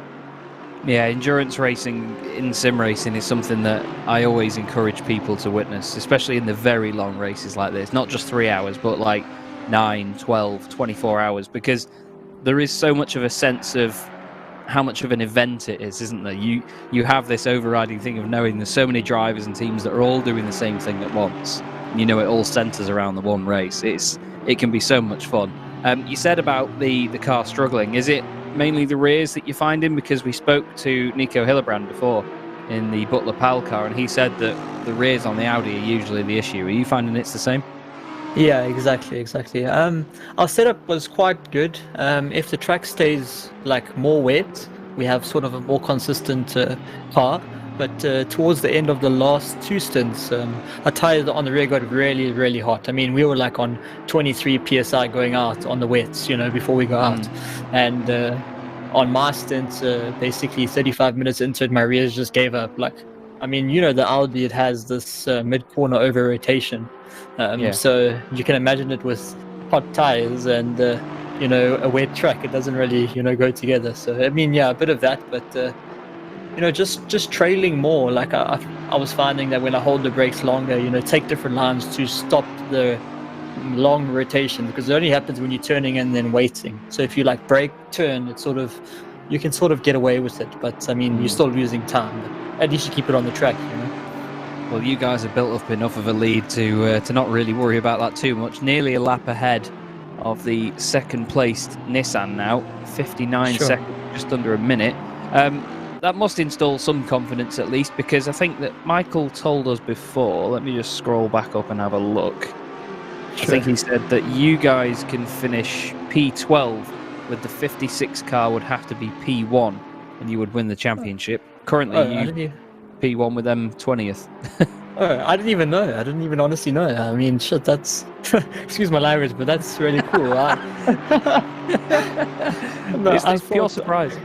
But no, honestly, I thought we had to race, and because I actually don't even know the point structure. I mean, I can't really see the points, so we're just racing it as hard as we can. We didn't actually know this, but thanks for that. I think I'm gonna go tell the guys, we need to chill. Like, we don't need to push that hard. To be fair, though, if anything, I think if you tell them that they could probably win a championship from this, they'll probably double the pace knowing them lot. I mean, you guys are so quick. It's great to see. But yes, on the brink of a championship over the 56 car.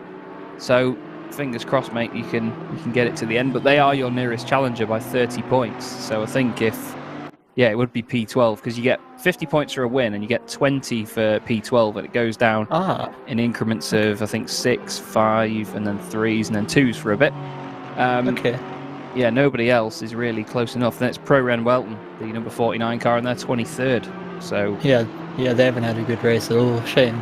Like, it's hard. Like, this race, you really have to trust they have trouble, and that's what sort of matters. And obviously, when you're in front, sort of helps. And qualifying normally sets like your race. So I think well done to Giorgio on his lap, and I think that's just put everything in the right place. And I think my first stint sort of just set the race, and then from there we just managed, and this is where we end up. Yeah, but I'm actually done for stint, so I'm not driving anymore. It's going to be Giorgio, Chris, and Francesca finishing the race. So I'm going to be cheering them on. Hopefully they keep it together. Love it. Well, great to speak to you, though, Jordan. Very well done from us here at the Sim Grid. And before we let you go, do you want to give a shout out to anyone? Yeah, just all our sponsors from the team. Giorgio, the guys in our team, like, we were working non-stop, and thanks to all of them. We have a very supportive team. GTWR, if you didn't know, probably has above 50 members, and we all try to help each other. So there's a few very, very faster guys, and the rest try to help and support. And so like, shout out to all of them. It's really amazing. Like, I've never ever been in a team that's so supportive and happy and just wants you to have fun. So yeah, shout out to them. Smashing. Well, nicely said, Jordan, and great to speak to you, mate. Well done on the race so far, and we hope the rest of it continues to go well. Thank you, and thanks to you guys. Thanks to David, thanks to Michael, thanks to all you commentators for putting on a great show, and hopefully we can keep it on P1. Hopefully. Fingers crossed, mate. Speak to you soon. Thanks. Cheers. What a great guy Jordan Sherritt is. Awesome to speak to him there. And yeah, he didn't even know that they were on for winning the championship by such a margin at the moment, Connall, but it just shows you sometimes it can really sneak up on you, can't it, those sort of scenarios? Yeah, it can mess with your head, and they've done a good job of not letting it mess the head by not even being aware of it. I mean, that's always the best. I can't imagine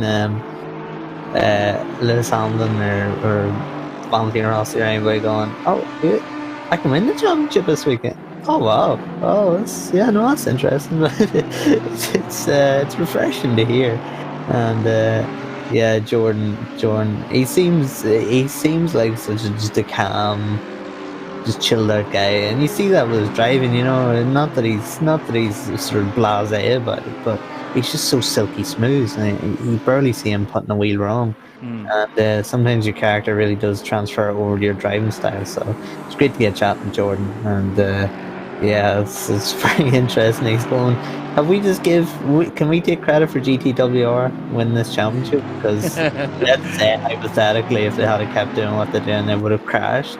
So we've told them to back off.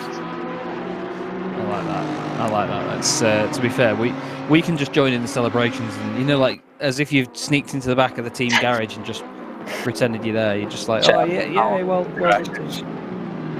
Sorry. Chaz and Connall, the gate crashers. Yeah, damn right. We'll be there with them. We'll be spraying the champagne like, yeah, we did it too. We were there. I was there, man. Just getting your elbows out and be like, yeah. Anyway, we've got Ionic Timis on our screen at the moment in the wheel spin eSport Aston Martin, and one thing that we can notice is it's getting darker, and very, very quickly. It's 20-7 in the sim. 2.5 hours left to go in this race. So we're going to have very dark conditions come the end of it, as the 49 car of Chris Hoke getting his elbows out a little bit there in lapping the 521, or unlapping himself in the 521, I should say. Now we've got Malinowski just behind the Aston Martin there, number 72 car, which at this moment in time is being driven by Valentin Barrier. Valentin doing a fine job, but coming under attack from this Mercedes, who has been slowly working their way back up the order. And to be honest, having the name Barrier, as he has a very big moment, nearly ends up in the barrier. It was almost going to be a bit of irony there, but I think Malinowski's gone through, or has he? No, he's not. The Aston's still down the inside, holds the inside line at the top of the hill. Down they go. Mercedes carries some good speed round the outside. Now what's he going to do as they get to the bottom of the hill? This is going to be focusing, commits to the corner, and through he goes. Manages to hold the place. Well, gain the place, obviously, up into 18th position. And now he's even further inside the top 20, with Barrier falling down to 19th. And the car ahead has a 5-second penalty, as he has a bit of a moment there. That 5-second penalty will give them some confidence to go chasing there, won't it, Connall? Yeah, exactly that. And the 5-second penalties, anytime penalties given by the stewards are served in pit lane. So you sit there in pit lane for an extra 5 seconds in Chris Siebert's case.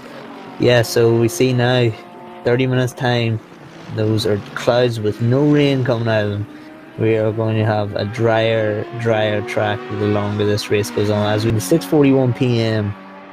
In-game time, so we're about to descend into darkness as we go on board. We haven't seen much of the Triple Eight car since we actually seen Josh Martin last, and as Gregor Schill is now in this car, 10th position for that Triple Eight CDA car, and now starting to push that silver class second place holder Vela, and that was Jack Noller previously in the car. That is now another driver swap. So the 36 was pushing the 995 for a while, but I think that was more so due to a different strategy than actual pure pace alone.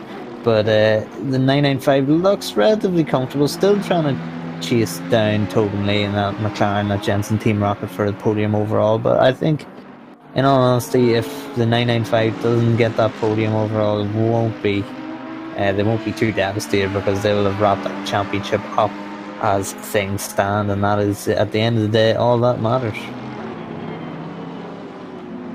I think that the main thing now going into this is that with the light fading as well, it's going to be hard for some of these drivers to adapt to that. I know, funnily enough, that not all of these drivers have got the same amount of experience in the night. Some drivers prefer to race at night because they don't have too many visual distractions, but at the same time you lose your braking markers, and some of them, they can just know, they'll pick out different ways of having a braking marker or what to use as a braking marker. And as oh, hello, there's the 261 Audi out of the way.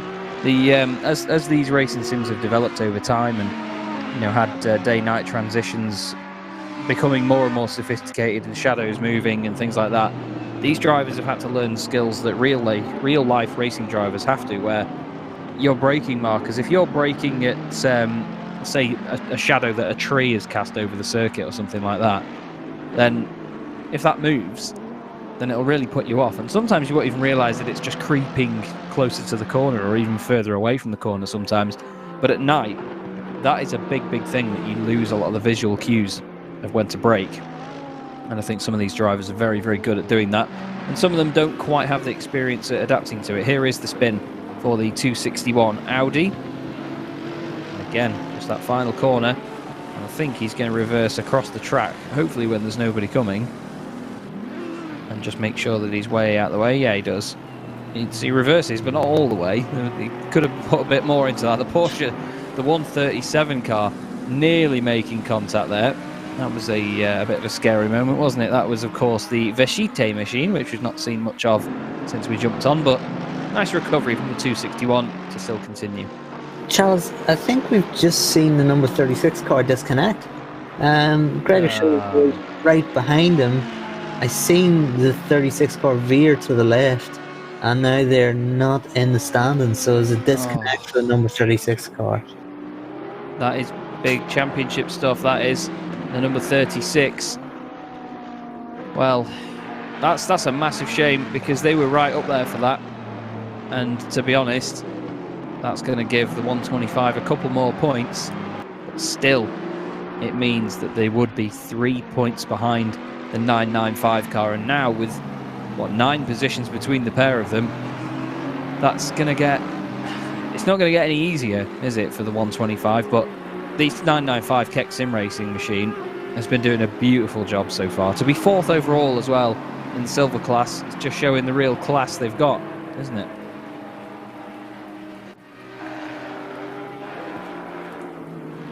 Around the right-hander they go, up the hill towards the very nasty right kink. And the Plum Aston Martin, as it's been lovingly called here in the commentary box on the sim grid. Just behind one of the Butler Pal Audis at the moment. Back down the straight they go. You can see they're still cooling the tyres by moving over to the left-hand side, just to make sure that they keep them as cool as possible. The track has now gone from wet to damp.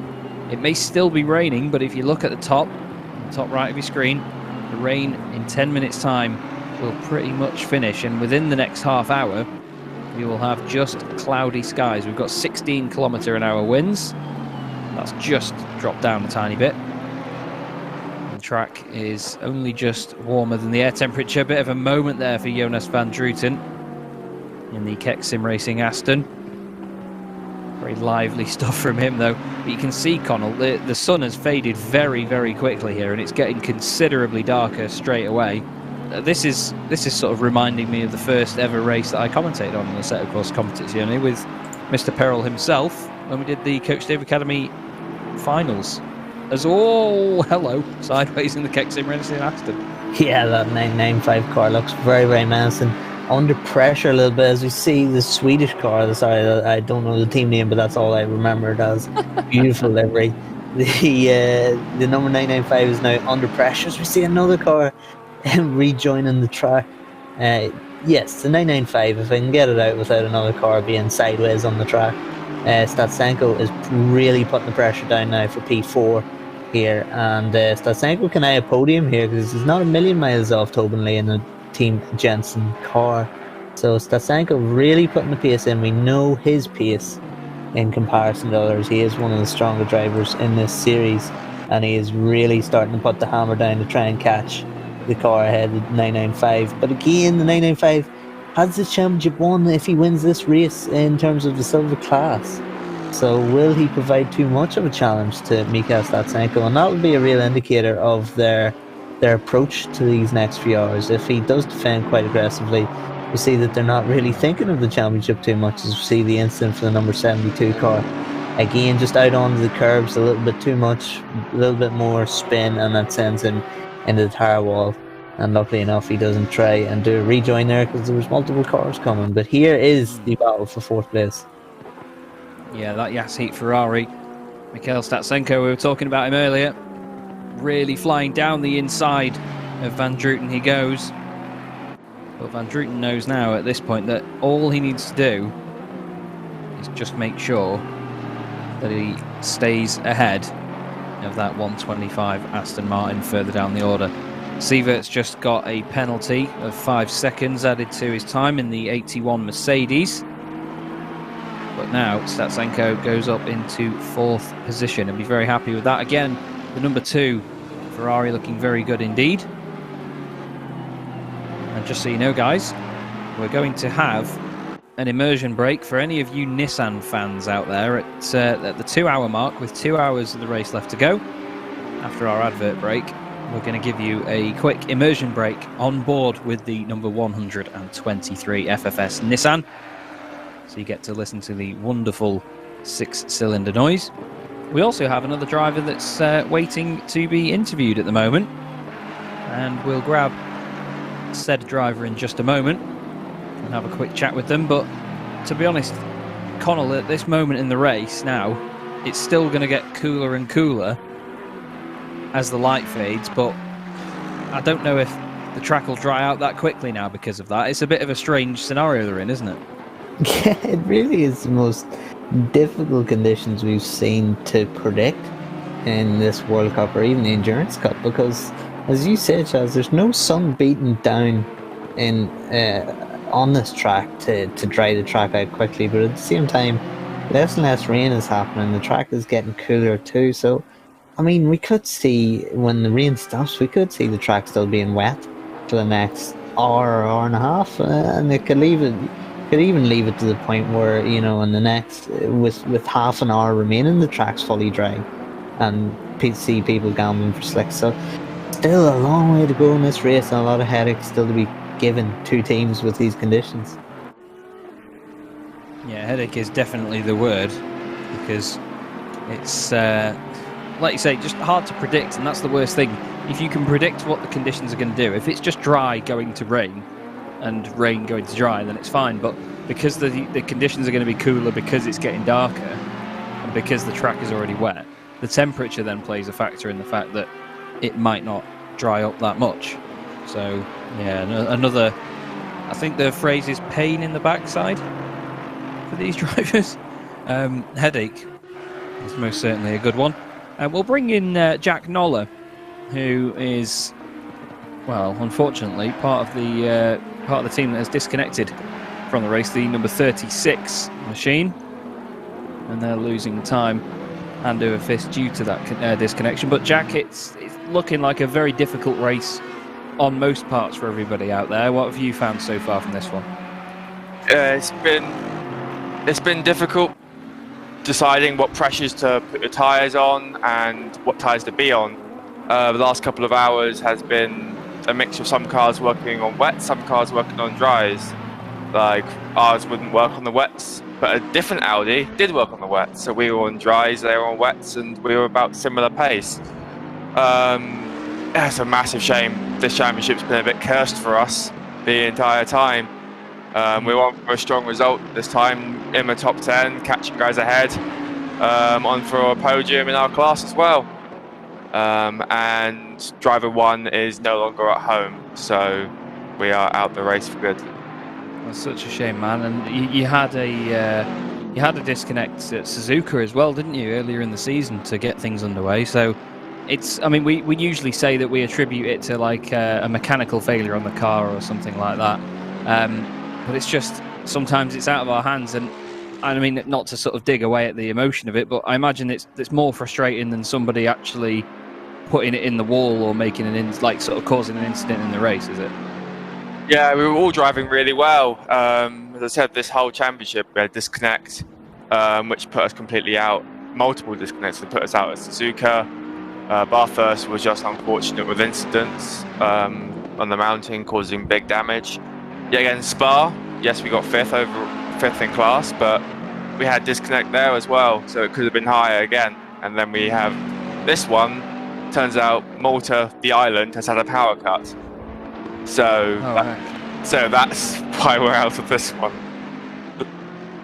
Well, that's typical technology for you. You can't rely on it. I'm meant to be broadcasting through the night on another 24-hour race that's going on a different sim, and one of our commentators on that has had some very, very bad internet issues today, and I think they've lost the stream like 4 times as well. So technology's doing great today by the look of it for a lot of people, and he's also called Jack as well, actually. So it seems like, yeah, if your name's Jack and you want to worry about your internet connection, today's not the day. But in all fairness, though, mate, just talking about the championship as a whole, it's been a hell of a season for us to commentate on, and I mean, as a visual spectacle, it's been brilliant. You can feel that it's a massive event. How have you guys found it overall in terms of the experience as a team? Oh yeah, I've got to say thank you to all the guys at SimGrid and all the sponsors backing you guys up. Just, it's been a massively professional event the entire way through, not only World Cup, but all the other ones you do as well. It's been a real joy to race with such professional commentary in the background and the other guys around us on the track. 99% of the time, the racing is clean, hard, fair, and it's brilliant to be a part of. So many other championships and other sims and other people just sometimes just drop off, like people drop off. If you're a bit further back, it's a bit dirty. But this has been very, very well done and very enjoyable. Just a shame about the end results from this specific championship, but very well done. Our pace is there as shown in this race, and before stuff happened at other events. We could have been in Sober Pole for Spa, just got held up in qualifying. We got to 7th overall in Bathurst 2 hours into the race, starting further back. So it's been the championship of nearlies, but it's been great fun overall, and a great group of guys in the team, and you guys as well. Well, nicely said, Jack. Good to speak to you there, mate. Unfortunate about the disconnect, but hopefully if we have the next World Cup, we'll see you in that one, and we'll see more luck from your guys' internet side. Yeah, thank you very much, and see you in the sprints as well. Yes, you will indeed, mate. Cheers. Jack Knoller there from GT Omega RPM Esports Endurance. Real shame for them to have a lot of their championship decided by internet troubles, isn't it, Connall? But I think we've all been there from time to time, and to be honest, from what I've seen in sim racing, people often get their fair share of issues like that, so the whole mechanical failure thing is probably quite apt. Yeah, exactly that. I mean, we think disconnects and lag and stuff like that, rubber banding being very much a sim racing problem, but that's just new to the world. But when you compare it, you don't have those mechanical problems, as you say. You don't have breakdowns, you don't have pistons exploding, you don't have anything like that, you know. So it is a good sort of substitute, shall we say. Of course, nobody wants to see it happen, but then again, no one wants to see mechanical problems happening in real life. So yeah, hardware and software issues can happen. Just an unfortunate fact, but luckily enough, we don't see it too often. Not that that's going to help the number 36 team, but again, it wasn't even any software and hardware issues. It was an entire country having a power cut. So, I mean, what can you do there in that situation? Indeed, it's sometimes out of everyone's hands, I'm afraid, but still, that's part of racing. And you know, Jack seemed very humble in his acceptance of that, and he knows that the team needs to bounce back and just make something of it next time round. That's the 261. Speaking of next time around, I thought that was going to spin again as he got onto the grass. Some of these Audis, though, as the Butler Pal car gets close, some of these Audis really are struggling. And I mean, the 2 Audi teams that we've spoken to so far have said the same. You know, the rears just absolutely go on this car, and there's not too much you can do about it. And it's a shame to see that these cars have a theme developing like that, but that's the beauty of GT3 racing. These cars are all so different. They have their own behavioural traits. They all have their own quirks and positives and negatives on most accounts as well. And I think that to have that reflected so well in the sim is it's quite a joy for us, really. Let's have a look. at what happens here, because this is getting a little bit feisty now. This is Gregor Schill in the 888 Ferrari with Macri just behind him in the Bentley. Marco Macri flying at the moment in the big old Boatley, and then they've got quite a big gap over the 556 car further back, so they don't need to worry about that too much yet. They've got the 55 race for Cat Porsche just behind, trying to put the pressure on. And that's a team that in the Endurance Cup has been very, very quick, haven't they? I believe they won in the Aston Martin at Silverstone, a fantastic race that we had there, the 3 hours of Silverstone. But it just shows the level of commitment in this championship, doesn't it, when they can't really get anywhere or overtake many people here. You know, they've had a very tough time, but yeah, really have. They exploded, of course, onto the scene in that Endurance Cup at Silverstone, where the DNF at Monza didn't even, or they were qualified, I think, 26th or outside the top 20 anyway, and came into Silverstone, took the pole, and then walked away with the victory. And I was sort of like, well, where was this pace? Where did this come from? So the race for Cat team exploded on the scene through that, and then throughout the rest of the Endurance Cup season, they were there. Yeah, up at the sharp end, so it wasn't just like a one-off at Silverstone.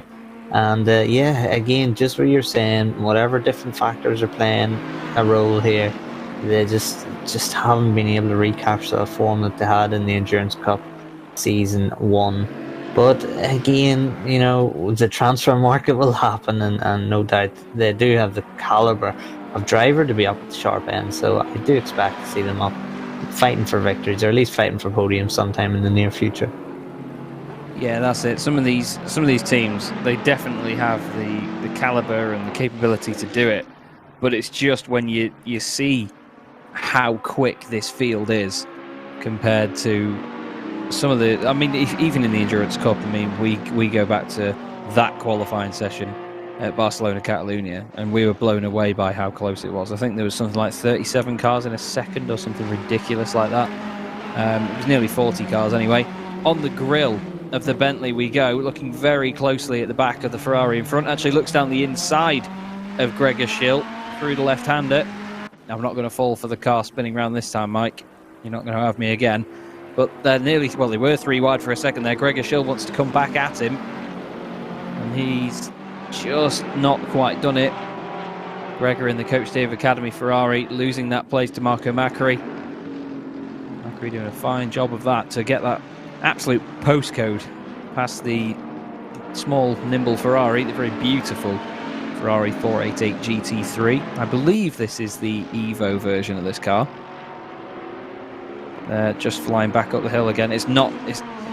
Yes, apologies, the Evos aren't allowed in this series, as Michael has confirmed. And I should have known that, because it's got one extra canard on the front bumper. That's literally the only visual difference that I know of with the Evo. The only reason I got confused is that I know that the Evo has these strange oval rear exhausts that this car seems to have now. I know that the original 488 GT3 had completely round exhausts. So there's a little bit of trivia for you on ACC. This Ferrari seems to have the Evo exhausts despite not being the Evo car. God, I'm a nerd. Anyway, the little Ferrari trying to find its way past the Bentley. 31 thousandths of a second, though, separating P5 and 6. That's Machkowski in the 225 Porsche, chasing down the 995 Aston. Of course, silver class leader at the moment, on their way to the title in that class. And they'll be very, very pleased to be as far ahead of their rival as they are, which, of course, as you can see on the left-hand side, is the 125.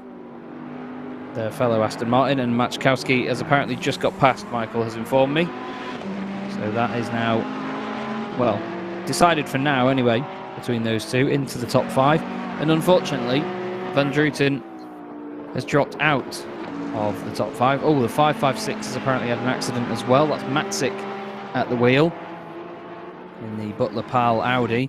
They've been having a tough time, haven't they? And again, Connall, it just comes back to the fact that these Audis, they're not enjoying the wet weather.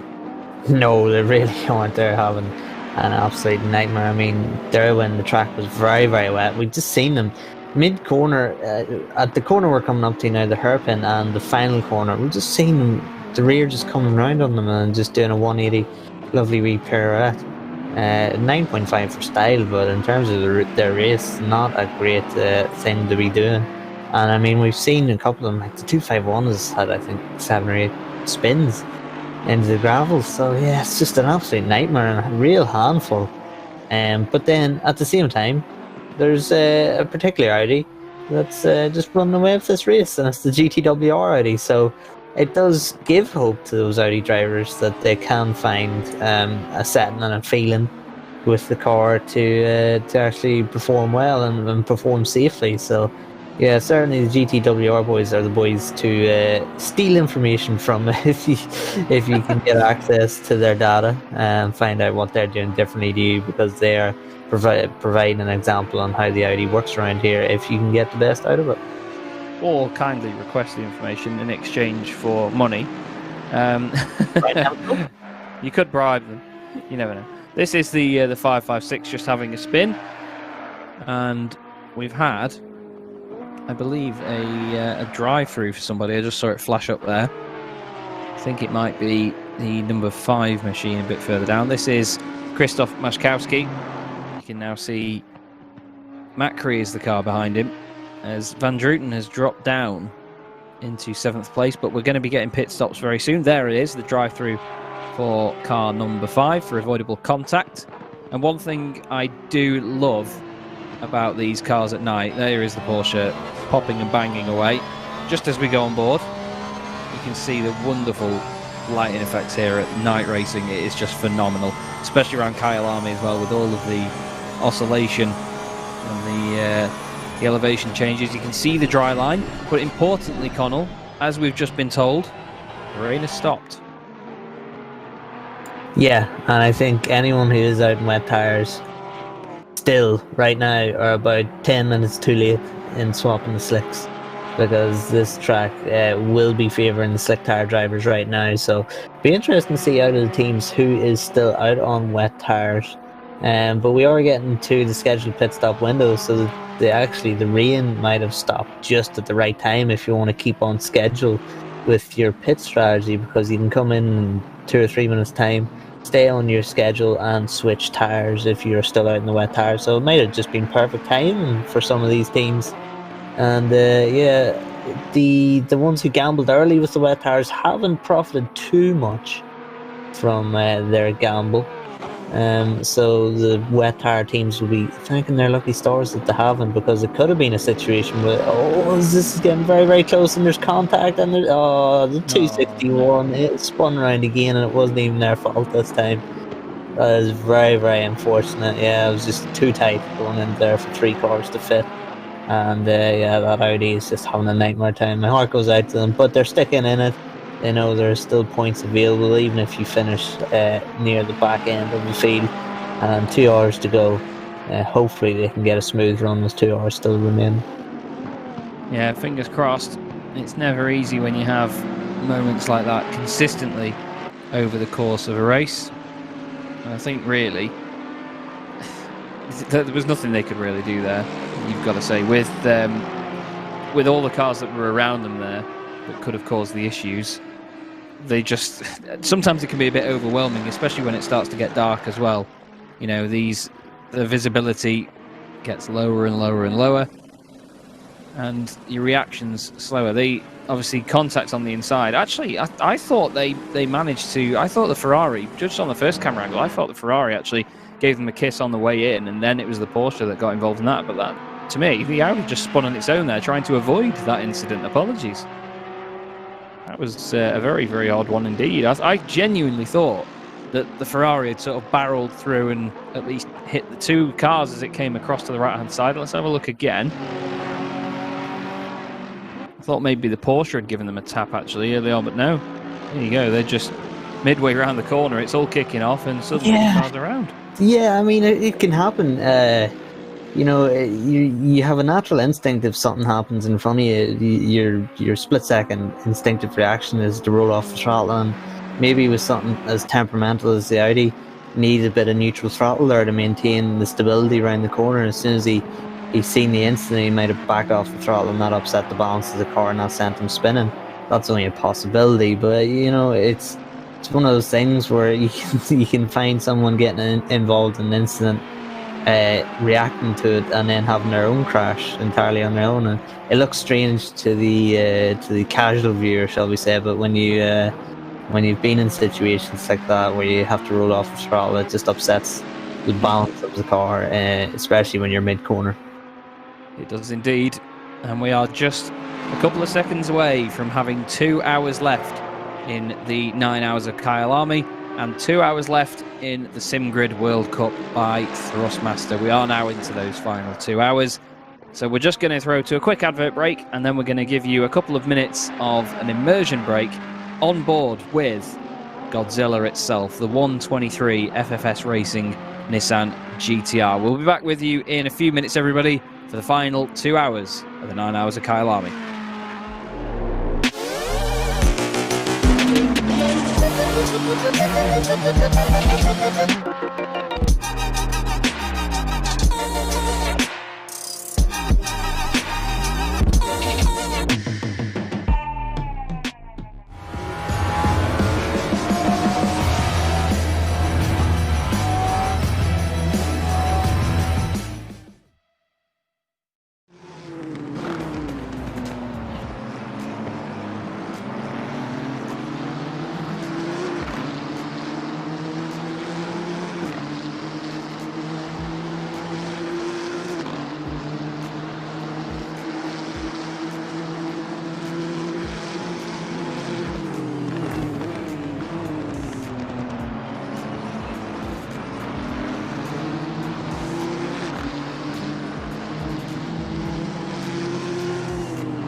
Hello again, everybody. Thank you very much for your patience there. Just a quick break for us commentators. We are human, trust us.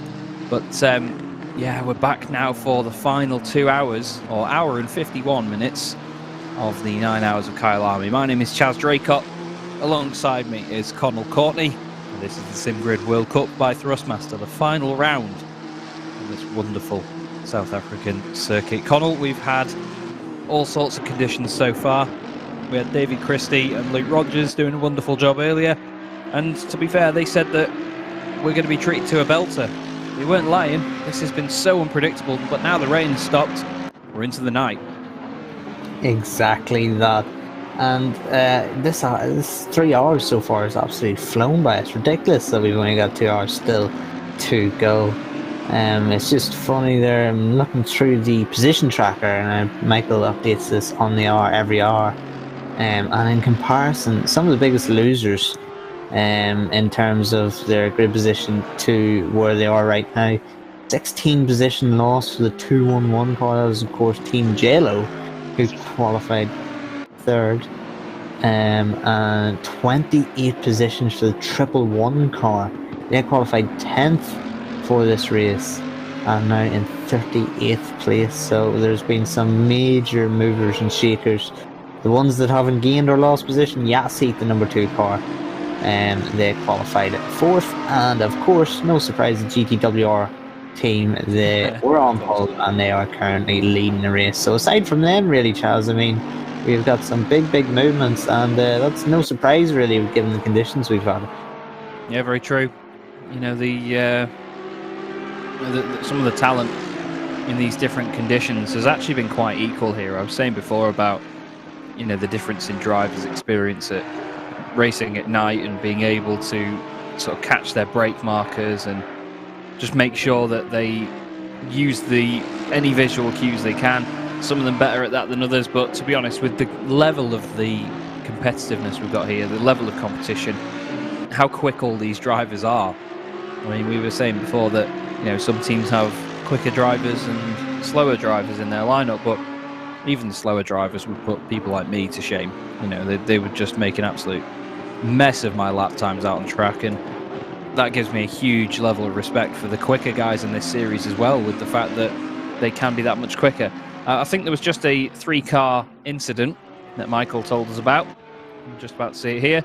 Is the 261 Audi gets into the Ferrari. Oh no, there's a bit of a tap there, and around he goes. That Audi's made itself a little bit of a nuisance at the moment, unfortunately. That, of course, the 261 car, which is the McCoffervan racing machine. Tony McCoffervan, Loris Enard, and Benjamin Natalek in that machine. But, you know, it's a bit of an unfortunate one, that. They just went in a bit too hot into turn 1, and then, when checking it up on the apex, got clipped by the Merc. Yeah, again, we've seen a couple of similar instances to that. Yeah, just unfortunate. I mean, at this stage, what else can you say with the 261 car other than unfortunate? They've not had the best Kyalami race, and was hoping for them to have a better last 2 hours. Hopefully they will have a better last hour 50, but still not last. They're in 37th position. I mean, their times, actually watching them, their lap times are pretty solid. Their last lap wasn't great, obviously, because of the incident, but monitoring their lap times, you know, they're quick drivers. They're just getting involved in incidents, and we know the Audi's a handful in the wet, so hopefully as this track dries out, we should see them being a bit more stable in terms of their pace. Yeah, and again, we've mentioned consistency and stability, haven't we, over the course of this stint, and it's probably the most important thing in these races. You can do one really fast lap that nobody else can get near, but if you can do laps like that all of the time, and obviously that makes all the difference, doesn't it? You know, these lap times that we've seen today are very, very quick indeed, but to be able to do them all the time, it's not an easy feat, and I think that's why this level of competition in this series is so good, because all of these drivers are pretty much capable of that, and they scare us every time they go out there, because we see lap times and just think, like, what? Like, how have you managed to do that? It's crazy. I mean, you've done a lot more laps in this sim than I have, and I mean, you recognise when these guys have got you beat, let's say. Yeah, let's put it like that. But yeah, these guys around Kyalami. I mean, you were talking earlier, Chaz, about the slower drivers in this field still beating you. I mean, these guys are slower by about half a second or a second a lap, and when you're a second a lap off guys like Jordan Sherritt, that's not too bad at all, is it? I mean, the pace that he does just demolishes most regular drivers, so they're definitely in the top 1 or 2%. Everyone in this field, top 1 or 2% of this series, and it's great to see, because the SEC is a brilliant sim, and to have the best drivers in this sim out together, out on track, is really a great spectacle, and we're being treated to some fantastic racing over the course of this season. 4-round championship, of course, started at the wonderful Suzuka, then we went to Bathurst and Spa for the big one, the big 24-hour race, and we're closing it out here with 9 hours of Kyalami, and what a track to close out on. Yeah, definitely. And for me, this is where it all started with Coach Dave Academy in the sim grid, where I did my first commentary for them with David himself, 3 hours around Kyalami, and it was brilliant fun. We're on board now with Killian Raiminen in the JLO team Mercedes, your countryman, with the very bright red glowing aerial, which is always nice to see, with some very strange blurring effects going on though. It's like some sort, it looks like a mini lightsaber on the roof, doesn't it? You better hope that it doesn't end up on the roof. He looks like a Teletubby with that aerial, doesn't he? Well, they did call it the big Teletubby in their chat, didn't they? I think they mentioned it as that in the YouTube chat, but now you can see all of these. One of my favourite parts about Assetto Corsa Competizione is you can customise the LEDs within the grills in these cars and on the windscreen banners and stuff like that. So we get to see all the wonderful, colourful lights come out to play. The exhausts are glowing, the brake lights are glowing on the surface as well, and everyone's got the lights full beam on the front. So the lighting effects here in Assetto Corsa Competizione doing their thing, and we have to try and pick out which car's which is the most fun thing to do as commentators, because number boards aren't on every side of the car. Brilliant. But at the same time, we've got a hell of a train of cars actually going on here, haven't we? There's so many of them together on track. We've got this big bunch just coming around to the final couple of corners. This could get a little bit messy, I think. Yeah, we see this, and it gets to that point in the race, you lose track sometimes of who you're racing with, who's significant in terms of passing you or getting passed by you, and you just get caught up into this battle with other drivers, and you're not battling for position. The difference between yourself and the other car is about 2 laps, and then all of a sudden you're scrapping for, like, it's a sprint race and you're going down to the final lap, and sometimes you just need to check up. I mean, you are at a brick wall period, so we say, mentally, where, you know, there's an hour and 44 to go. It's been 9 hours this race. It's a 9-hour race, and you've got an hour and 40 to go. It is tough. It is tough to just push through for this final hour and 40 minutes. And sometimes you can lose yourself in the sort of the unconcentrated rhythm and find yourself in a tire wall very, very easily, or colliding with another car. So it's important to maintain focus, but hopefully, this being the last round of a 4-round championship, hopefully these guys will be well versed in endurance racing by now. It's a big challenge, and there's still plenty of time left to go here, but look at that, the glowing exhaust on the side of the Bentley. This is Akos Gietvan looking back with the Mercedes chasing him down, but importantly, in the middle of that is James Parker in that Ferrari, the 888 Coach Dave Academy car. And we now have 6 cars in the top 6, different manufacturers that is. We have an Audi leading the way from the Nissan, with the McLaren of James Baldwin in 3rd. And we have the Ferrari in 4th place, followed by the Porsche of Nick Babin in 5th position. And then we have the Aston Martin, the Silver Class leader, and it's the Silver Class Championship leader as well. They will win the championship if it stays that way. Epic performance so far, with their rivals. Ryan Yee at the wheel of that car, down in 14th position so far. Big gap as well to make up, but as we keep saying, Connall, there is plenty of time for this to happen, and we know how quickly something like that can happen. You know, one spin just takes a moment, can't it? And all it takes is for somebody to make a split-second decision, go the wrong way in trying to avoid you, and it could be contact.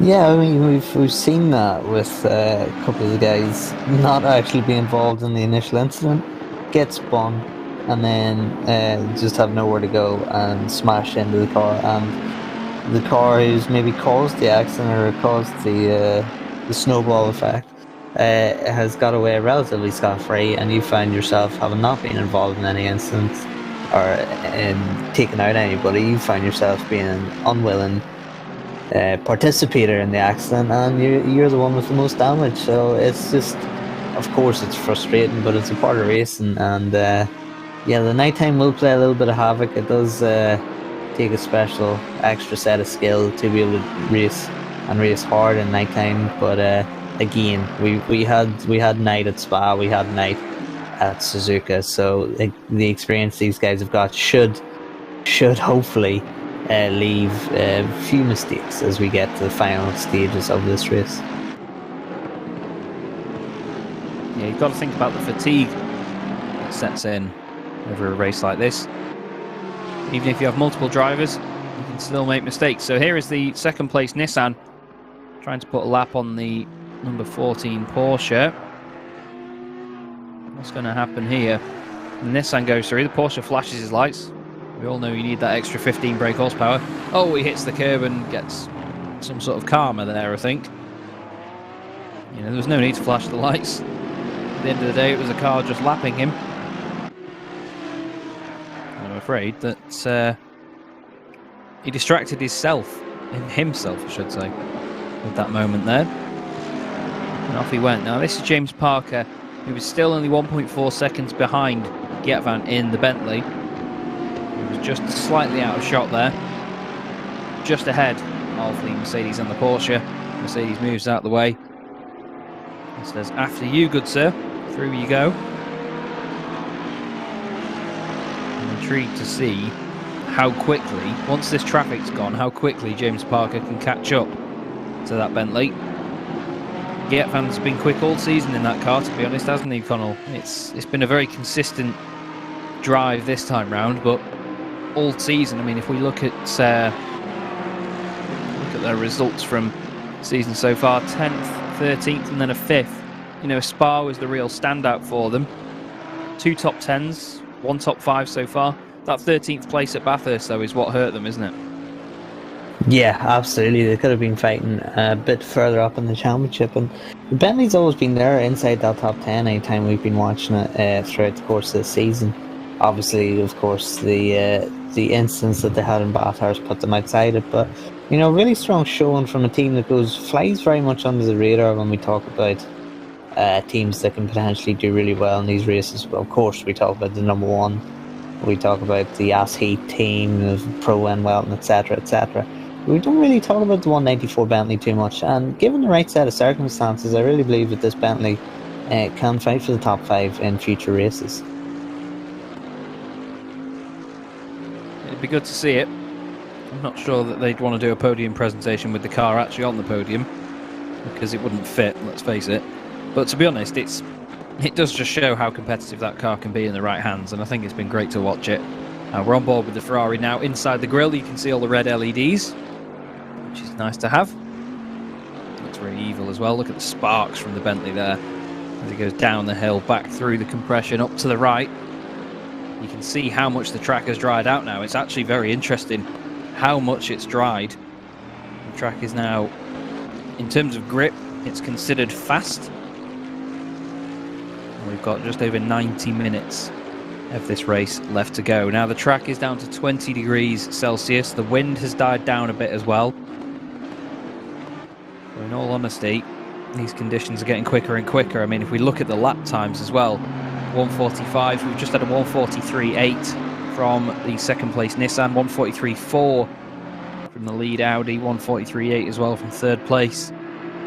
The rest of the field doing 1:43s, 4s, 5s, some 6s in there as well. But a 1:42.9 from Philip Vichak in the 101 Audi. That's very quick indeed. Don't think anyone's gone quicker than that, to be honest. Looking down the order, no, that is the quickest lap last time round, a 1:42.9 for the Silver Racing Team 101 Audi. We look here at Andrzej Dedacek in the Connection Lost Racing Team, back on board now with James Parker, and you can see how much that gap has come down, Connall. He's reeling that Bentley in, isn't he? I hope he's got a strong fishing line.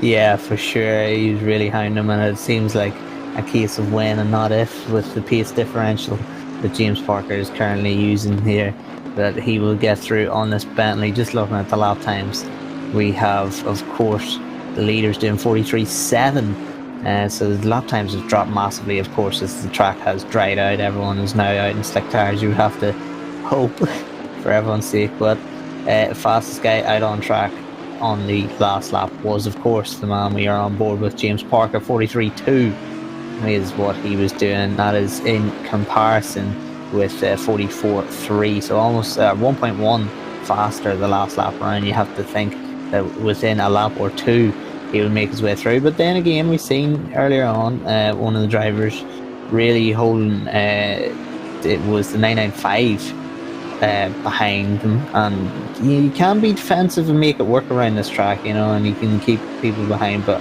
I mean, with an hour and a half left and that pace differential, it's very, very unlikely that the Bentley will be able to keep James Parker behind for that long. Yeah, like you say, when not if, I think is going to be the situation with that Bentley. It's a good old run at the final corner down towards turn 1. James Parker looks to the left. Nothing doing there, he's too far away. Not that it ever looks like you're far away from the Bentley with the size of it. Back through turn 2. I'll never stop making those sort of indications that the Bentley is big, by the way. It's just part of what it is. Looks even bigger from this camera angle as well, on the floor here, just on the splitter of the Ferrari. He's flashing the lights. We all know that gives you extra 15 brake horsepower in a straight line as well. Don't forget, this is the Coach Dave Academy Ferrari. Quickest on track at the moment, I've just seen. And to be honest, if you want to be as quick as James Parker, or at least on your way to be that quick, don't forget to look at the Coach Dave Academy setups, if I can say the name right. Sorry, David. But they're actually doing a Black Friday sale at the moment. And there you go. There is a little look at the website.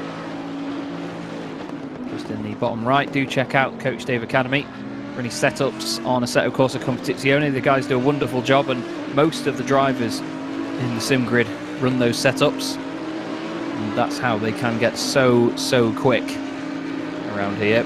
We all know that setup is key to making sure these cars work right.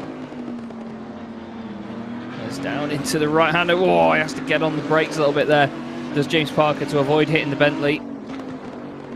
The 997 Audi in front, a little bit of a tap. What a save!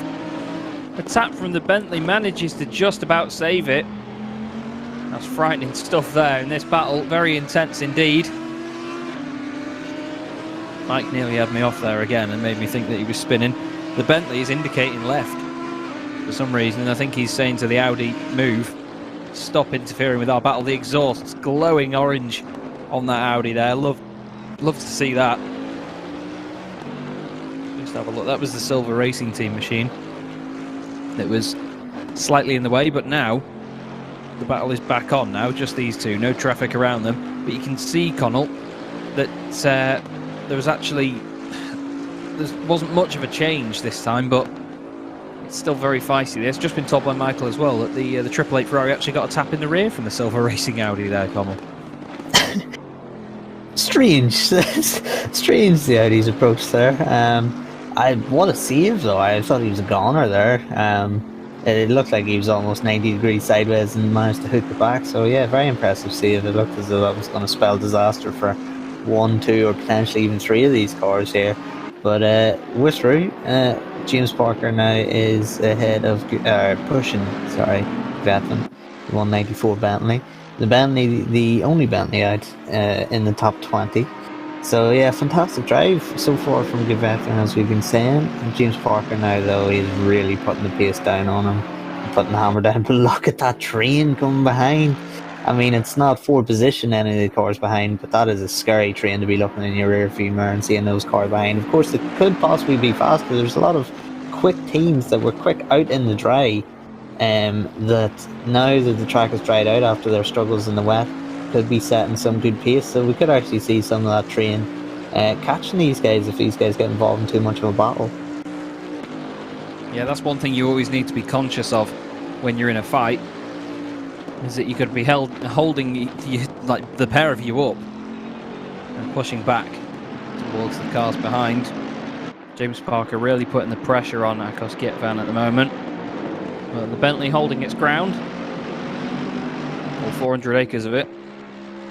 But James Parker, we've seen him be quick before. We know that this attack is going to be relentless, but Gietvan just needs to not drive in his mirrors now. To be honest, I think he just really needs to not do that. He needs to just be very, very careful. And now there's a Mercedes right behind the Coach Dave Academy Ferrari as well. Right with him. Stuck to the back of him. I'm going to try and find out who that is. What's going with him there? I think it might be the... I don't know if it's the 999. I think the 999 might be... Yeah, I think it is, you know. I think that's Yannick Hamer in the 999 car. 17th place at the moment, actually. So that's Kirill Antonov, the like and subscribe car. Trying to put the pressure on. And we've just had an update on the progress of the Coach Dave Academy car from Michael. He said with 5 hours to go, that car was in 4th place. They dropped back to 11th an hour and a half ago. So now they're back up to P8. So some solid progress, to be honest, Connall, which is a big transition compared to what we've seen previously, because that car has no look. We've decided that, haven't we? Yeah. Well, actually, I think after the Endurance Cup, we thought they'd be better off with no luck because they just had terrible. But you know, once they get a good run, they've got a clean breakaway at the start of the race. We've seen now what they can do when they're incident free, and we've seen the paces they've been showing, very, very impressive. But now they're under pressure from the cars behind. Even though it's not for position, you just know the pack of wolves that are involved in these sim grid races will make the pass if James does not get the pass on Gietvan, and that no doubt will frustrate James Parker very, very much. The Like and Subscribe team, of course, are there trying to recover and trying to limit the damage on their championship, because they're way down the order in 17th, so they're going to lose their 2nd place in the championship as things stand. So they want to try and maintain the top 3. I mean, you of course want to finish in the podium in the championship, but with the way it's going in 17th place, not looking very likely at the minute. They've certainly got a lot of work to do, and part of that battle comes in this train, really, because you just want to get clear space out on track.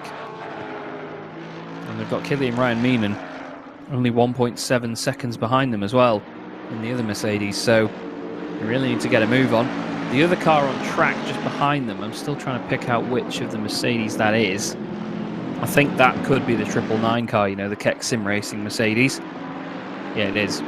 It's the Plum Merc, as we call it. They are 24th. That's Yannick Hamer at the wheel. Currently just tagging onto this battle. He's not there for position, but the 211 car, the 5th car in this train, or just off the back of this train, is for position. And that Like and Subscribe team, and they need as many points as they can get for the championship fight. So every position that they drop, of course, means less points and more work to do if they want to claim that championship at the last minute. But as things stand at the moment, the GTWR car 1 P1, they've won 2 of the events this season and done a beautiful job of it as well. Obviously, they won the 10 hours of Suzuka, they won the 12 hours of Bathurst. They finished 11th in the 12 hours of Bathurst, but they won the 24 hours of Spa. So that Bathurst dip in the middle, you would have expected to really hurt them, especially as Like and Subscribe team finished 2nd, but it was Spa that flipped things back on its head the other way, because Like and Subscribe finished 19th, so just shows you, doesn't it? I mean, to be honest, Bathurst was the real shake-up in the championship. I mean, nobody other than Like and Subscribe in the top 10 in the championship finished in the top 5 at Bathurst, as we see the 999 car have a little bit of a moment there and go very, very wide. James Parker has now lost a bit of time to Gietvan as the like and subscribe Mercedes has gone through. So this is all overlapping a bit here, Connall, and this is the scary bit for these drivers as we go into the last 90 minutes. Yeah, it really is. And that was a great point. I mean, we were talking at Bathurst when the number 1 team had their issues. We were talking about it at the time. That was the like and subscribe team, and anybody else is in the top 5 in the championship. That was their chance to really capitalise. I mean, if the number 1 team, GTWR, came into this weekend being a couple of points down or even 10-15 points down because of that Bathurst race, I think we'd see an entirely different race altogether. But we said at the time that the like and subscribe team, they had to be there every weekend to capitalise on that 11th place finish from GTWR, but unfortunately Spa was an absolute disaster for them, and Kyalami isn't much better, so they haven't been able to string it together in terms of the season, but they've definitely shown themselves as we go forward into the future, when we go to, you know, the Endurance Cup Season 2, further on into that championship, and of course further on into potentially, you know, new seasons of this. The like and subscribe team are here, they are here to stay, and if they can string a couple of results together, they can really be a force to be reckoned with, as can so many teams. I mean, that's the thing. There's some teams down the order in this championship that you just look at the calibre of drivers and you go, you shouldn't be there, you should be up fighting for this championship. Should be a couple of points in the Pro Championship, but they just haven't been able to string that consistent season together like the GTWR team have. Yeah, and it does come back to what we were saying before. You know, consistency is one of the main things here. I'm looking at the results list. Suzuka actually shaped a lot of this championship, really. When you see the overall championship positions compared to where these guys all finished at Suzuka, it's very similar. There's only 1 car in the top 10 in the championship that didn't finish in the top 10 at Suzuka, which just shows how, as soon as that result came about, it really gave everybody the mindset of, right, this is how we're going to go about this now, and we know who's got the pace. Bathurst chucked it up a completely different order. Spa did the same. I mean, like and subscribe, finishing 19th. Racing Line Motorsport 192, who were 4th in the championship, finished 11th there as well. And then Yas Heat, who were down in 12th in the championship, finished 3rd at Spa. Pro Ren Belton, they finished 2nd at Spa, but Bathurst, they finished 18th. So every team in this championship so far has had its mix of ups and downs, and no matter who they are, that seems to be between Suzuka and Spa being the ups, or Bathurst being the down, or vice versa. Speaking of ups and downs, we've got 2 Audis very close together. There's nearly a bit of back and forth there, never mind up and down, with Phil Vitt racing with Hacklander in the Butler Pal Audi. Both of them just glowing away, the exhaust bright orange out the back of those beautiful 5.2 litre V10 engines. Phil Vitt screams his way down the straight. We've done, as he checks how many laps we've done, the race leader is now on their 250th lap here at Kyalami, and when you've got a lap that's nearly 2 minutes, that's still a lot of laps to go off, isn't it, Connall? It's a long way away for these drivers. It feels like it isn't really. In reality, an hour and a half isn't much driving at all, but when you've done the distance that these guys have, an hour and a half does feel like an age. And I feel for these drivers right now, because they're hitting that sort of wall that marathoners often talk about, that brick wall mentally that you have to climb over. But you know, hopefully they've managed their stints well enough to the point that they're getting a fresh driver in who maybe did the first stint or somewhere in the middle. That driver's been refreshed and had food and drink or whatever, and is able to go out again and be relatively fresh. But even if you do have that and you go back out, it's still difficult. I mean, you're going out from what was potentially, you were out in wet, bright conditions, now you're going into dry, dark conditions. So to be on the pace from the first lap, which some of these guys are, is just mightily impressive. As we see, please don't be. It is 261.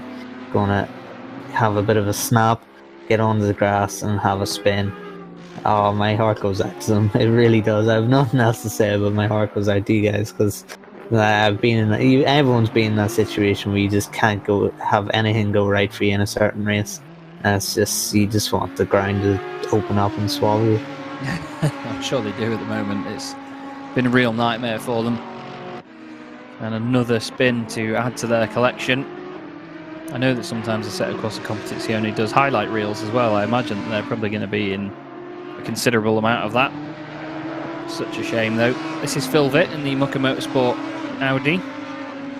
This car was one of my absolute favourites in the first season of the Endurance Cup. It's good to see them still fighting strong here. And Michael has very kindly given us an insight into the Pro Class Championship standings right now. GTWR would finish on 172 points, 50 points clear of FFS Racing in that Nissan that is currently in second place. Yes, Heat would be third, and then it's both the Racing Line Motorsport cars tied on 104 points fourth and fifth. And then Like and Subscribe team would be sixth ahead of the Coach Dave Academy, and then Pro Ren Welton down in eighth. That shakes up a lot from what we've got now, doesn't it, Connall? Because, I mean, Like and Subscribe and Pro Ren Welton, they're second and third at the minute. I've just typed into the chat in response, wow, and that's exactly what I'm thinking. I mean, the difference, this is the final race of the season, and we're going to see second in the championship go down to eighth as things stand. Here's the championship up for Mikey out. Brilliant stuff, thank you very much for that, for you to see, visualise it. Yeah, 104, and look at the differences as things stand. I mean, there's 4 points separating 4 teams, so it could still change, and this might be a bit of a giddy up to some of the teams who are seeing this right now and telling the drivers, oh hold on guys, we can actually go up 2-3 positions here in the championship. So we may still see a few aggressive attacks now within the last hour and 20 minutes. But that's crazy, and it just shows you when you have a 4-round championship like we do, I mean, you really can't afford to have one off weekend.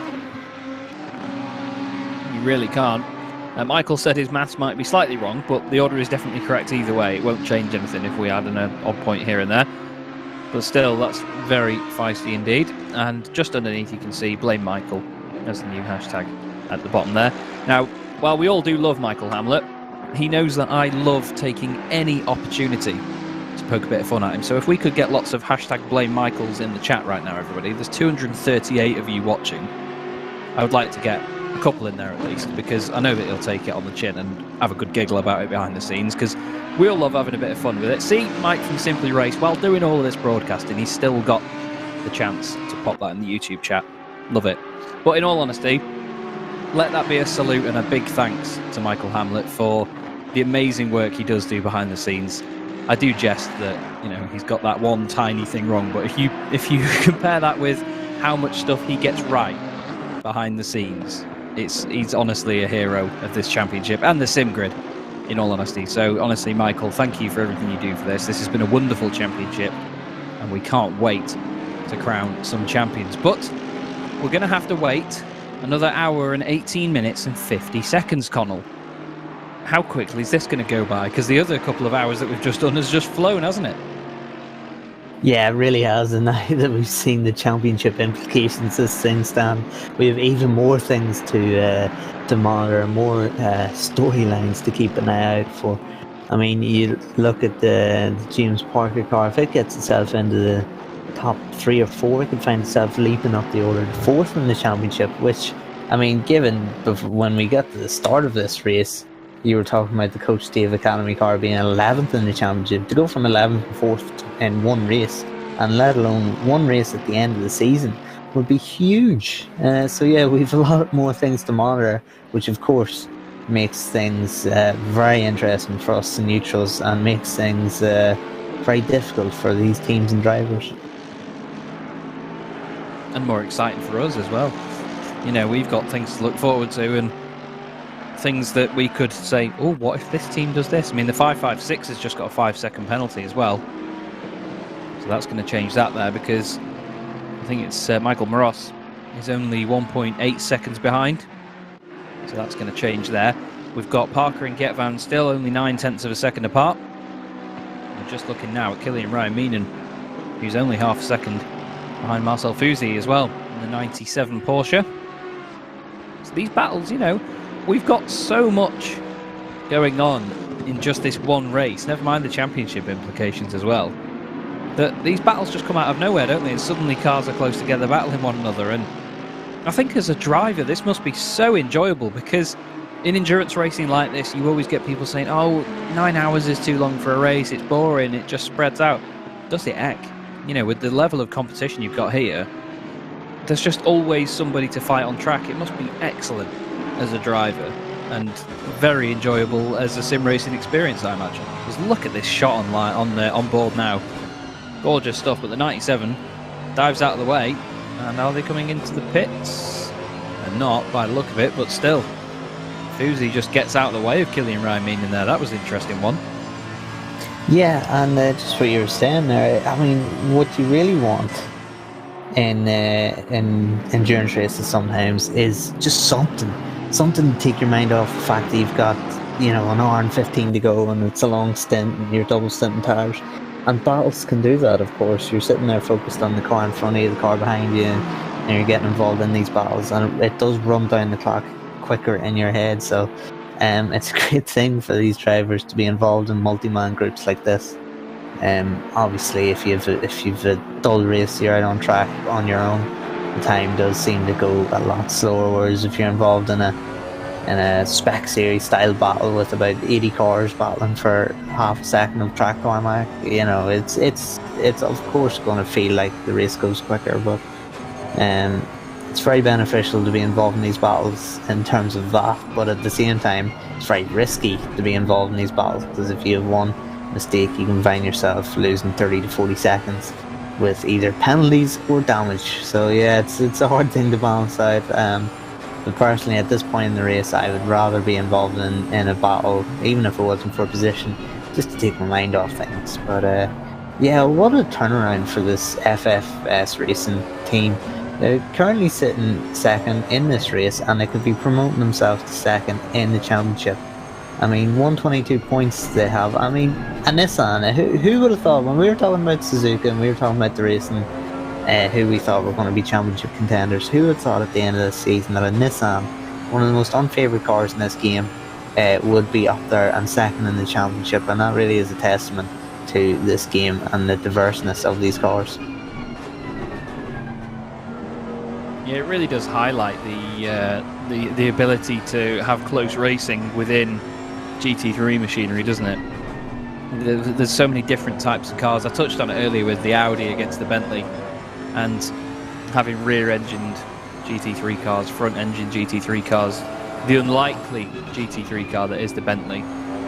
And I find that Sims obviously have this advantage where they can just change the physics of it, just change a number here or there, change some ones and zeros, and it's like, oh, boom, sorted. You know, this car is suddenly faster than the others. And yeah, you may argue that's easier than the balance of performance in real life, which is understandable, but at the same time, they do it in ways that reflect the real life car performance as much as possible. And they try to make sure that they do it in a way where the cars are still realistic to drive in terms of their own characteristics, their own quirks. And I think to have that, and have it proven as well, the proof's in the pudding with this series and a lot of the other series that we see on the sim grid, of just how close all these cars are when they're so different against each other. I mean, look at the Mercedes and the Audi now. We've got a 6.3 litre V8 front engine car with a really high up, wide rear wing against a low slung, sleek 5.2 litre V10 Audi R8 rear engine car. And they're so close in terms of lap times. I mean, just those lap times last time round, we had Ross do a 1:44.2, and the 5.56 of Matzik actually did a 1:45.0, 0.8 of a second, which does seem a bit of a bigger gap compared to what I was hoping it would be for the point that we're trying to make, but you get what I mean anyway. I've dug myself into a bit of a hole now. But it is what it is. And if I'm honest with you, I think that we're going to have some more close battles as this race goes on, because of how close the pace is. Because now it's drier, it's a little bit easier to drive, essentially, isn't it? I say easier, It's still difficult, but it's easier than being in the wet. We're going to see more consistency now, aren't we? Yeah, we're exactly that. We're going to see, hopefully, less Spinalas, and we're going to see maybe the Audis start creeping their way up the order again, because it did look very, very strong. At part of the race, the start of the race where we weren't covering, I was watching it early on, and I think Luke Rogers mentioned that there was 7 Audis in the top 10 or something, as close as that, you know. So the Audis do have pace around here in the dry. Just unfortunately, the wet conditions stayed around a lot longer than they had hoped. So yeah, we could still see with this last hour some of the Audis making their way and breaking their way into the top 10, because we see, of course, train of 3, 13th, 14th, 13th, 14th, 15th, yes. 3 Audis there just outside the top 10.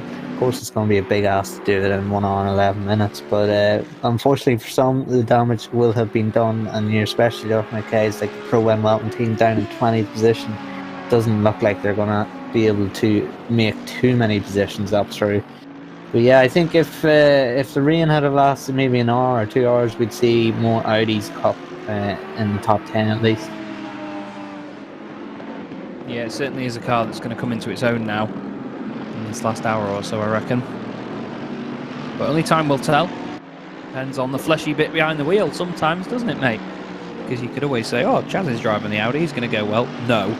Yeah. Chaz behind the wheel. Yeah, but if you're talking to a driver and they've made a mistake, it's never down to the fleshy bit behind the wheel.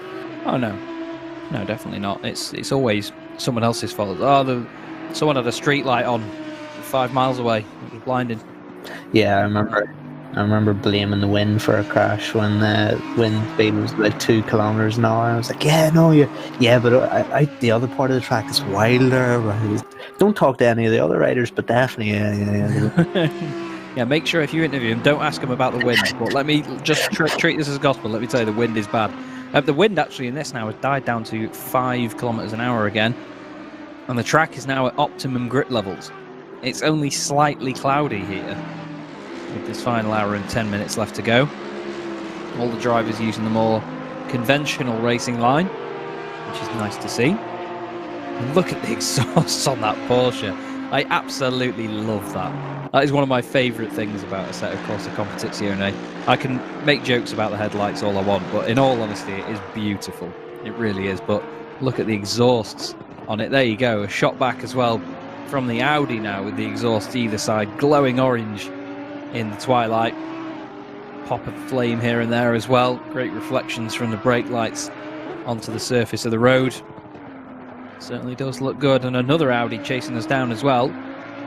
That's not for position though.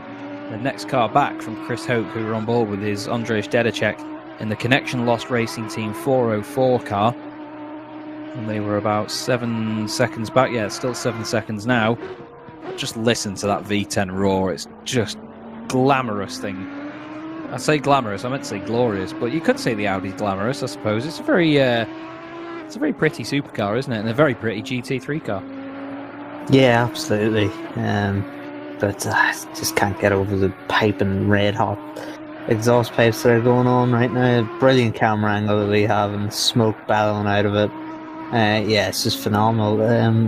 Just think of V8s and V10s, the power that these things put down, and to be able to do the times as they do is just absolutely phenomenal. I love GT3s. They provide some absolutely fantastic car racing.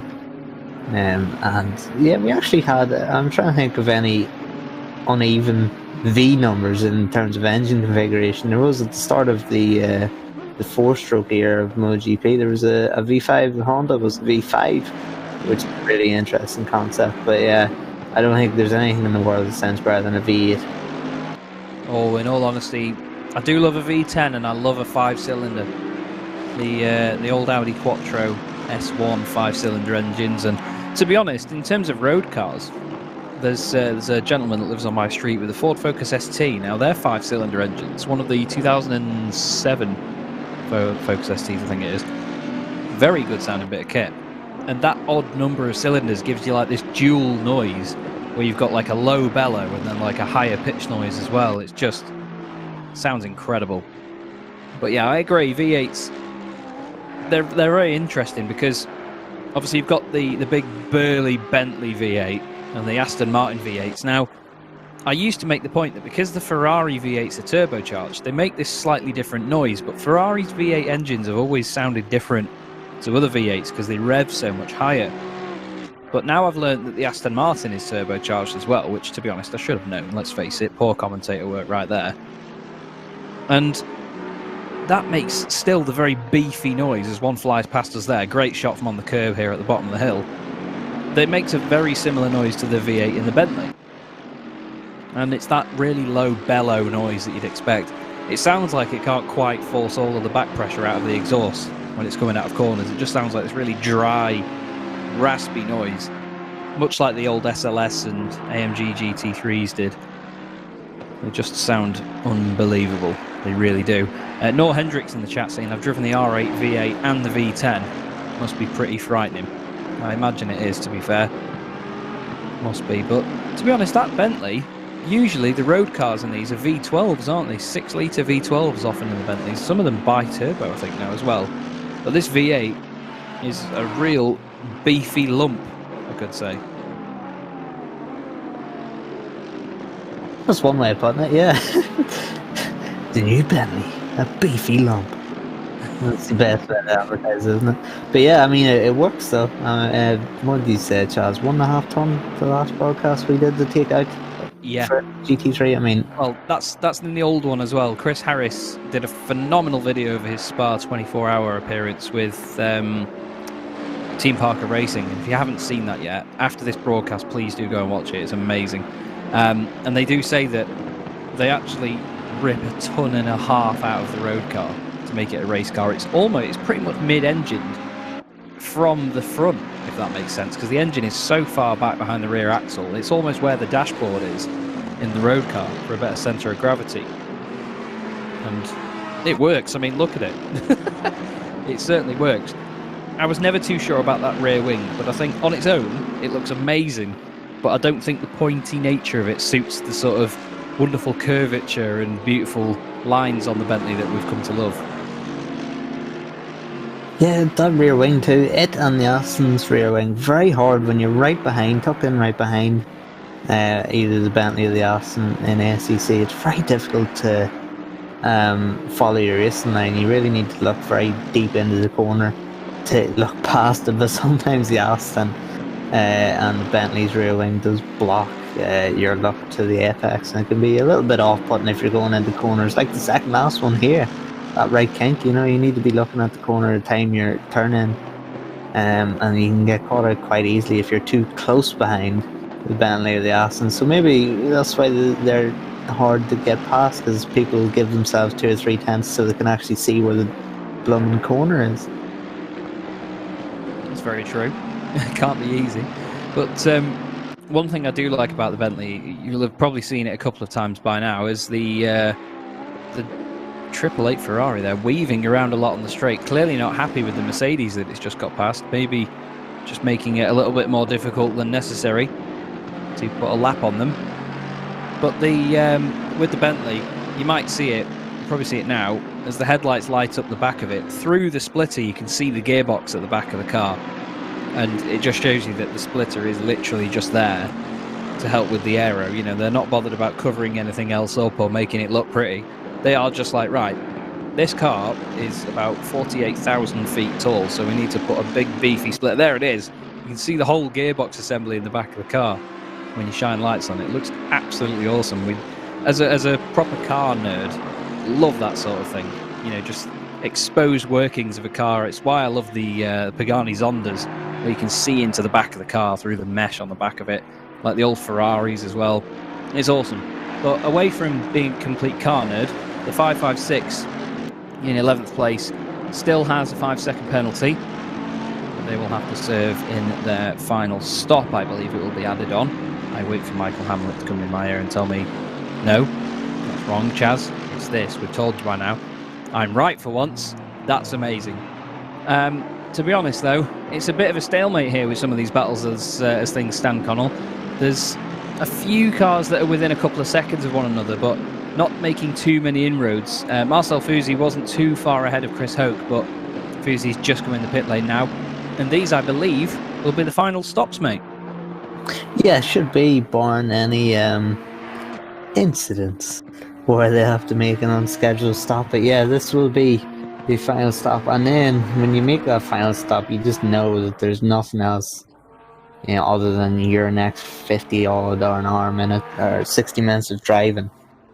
And it really does come down to it. And you see where everyone's strategies then have led them out. And, it essentially becomes a sprint race, doesn't it? I mean, you get to the point where you see, right, there's this car's in front of me by 5 seconds. We know, or we expect it not to be pitting again. So this is real. This is what we're seeing. And then that's when you're in sprint race mode. And we see this coming down to some battles coming down to. I mean, we've seen it Spa, the silver class race win went to right down to the wire. It was separated by about 1/10 of a second.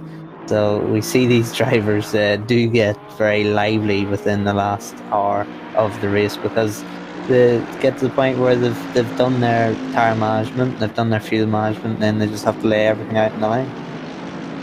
Yeah, nothing's theoretical now. We're not thinking, oh, but this team's not done a pit stop, or oh, these ones have done more pit stops than this team.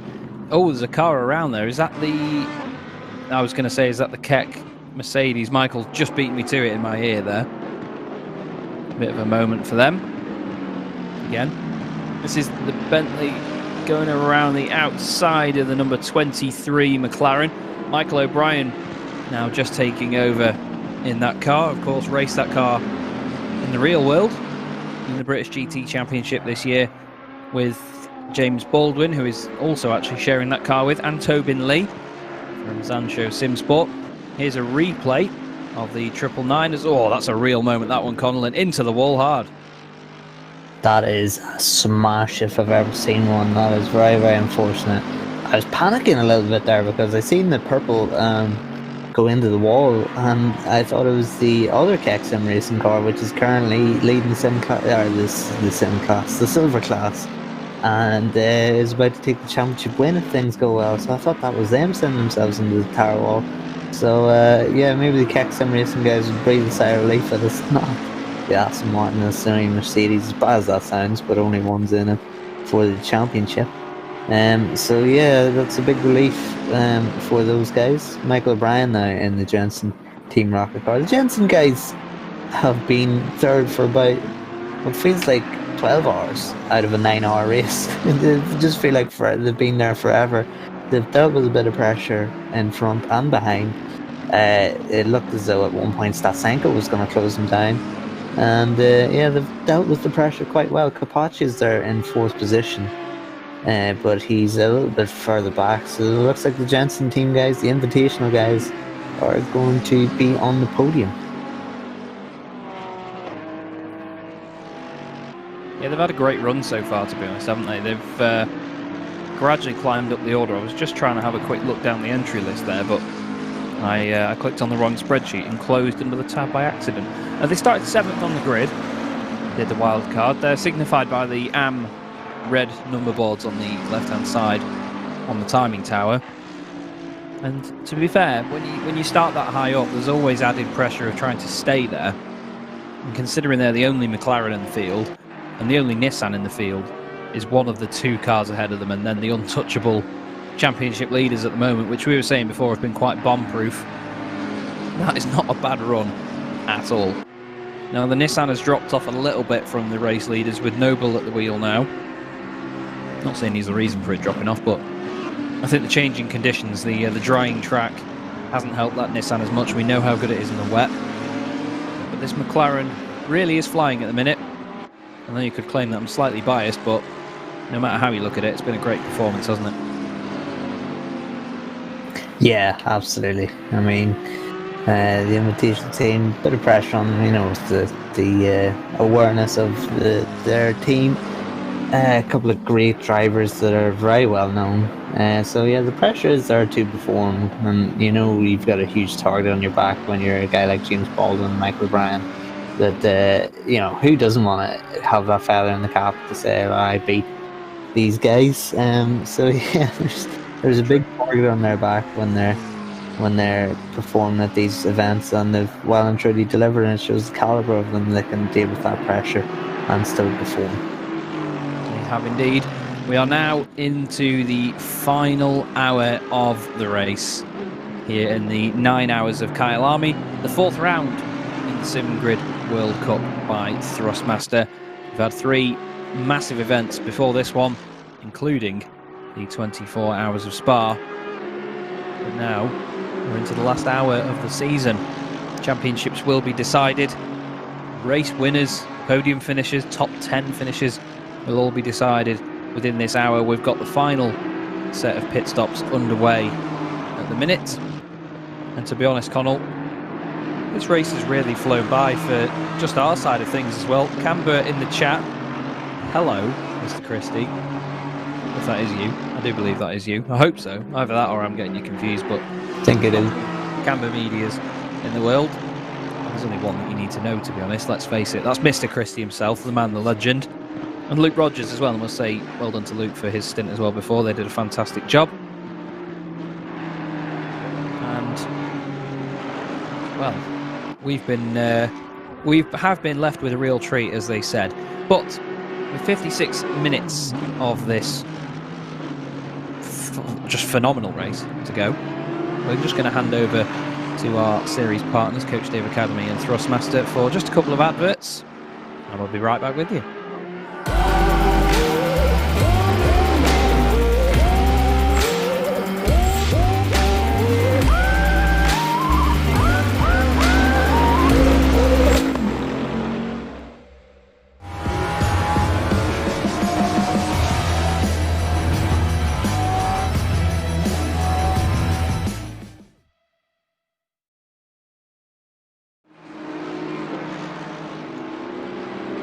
Thank you as ever to our partners and sponsors, Thrustmaster and Coach Dave Academy. We're into the final hour here in the SimGrid World Cup, 9 hours of Kyalami. My name is Chaz Draycott, and alongside me for this 5-hour stint, I know, the poor sausage, Connall Courtney himself, the Irish Wonder Kid. That's going to be his nickname. There you go. I'm going to go over that. But a quick mention of Thrustmaster as well, who are going to be the title sponsor of Season 2 of more female racers on the SimGrid, and of course try and get yourself some TLCM pedals as well, new load cell pedals which are available. Fantastic bits of kit.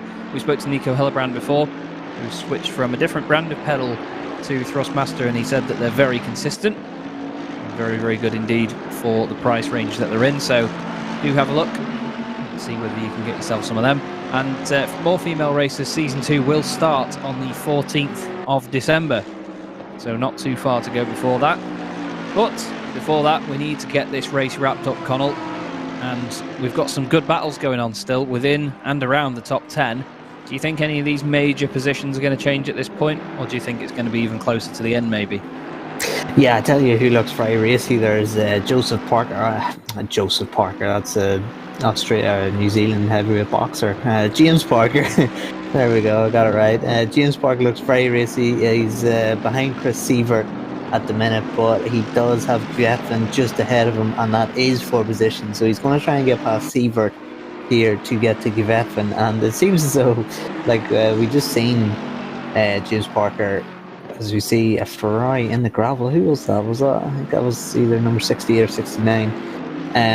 But yes, James Parker, we've seen, of course, past Gvieflin not too long ago, and then when the pit stops happen, Parker's right behind him, so that'll no doubt infuriate him, because he has to do all that hard work all over again. He put 2 or 3 seconds into Gvieflin, and now has to do it all again. And not only do it all again, but he has to get past Chris Sievert, who is no mug at all. And Chris is looking as though he's going to let him through here down the straight, so that puts a little bit of less work on James Parker's table.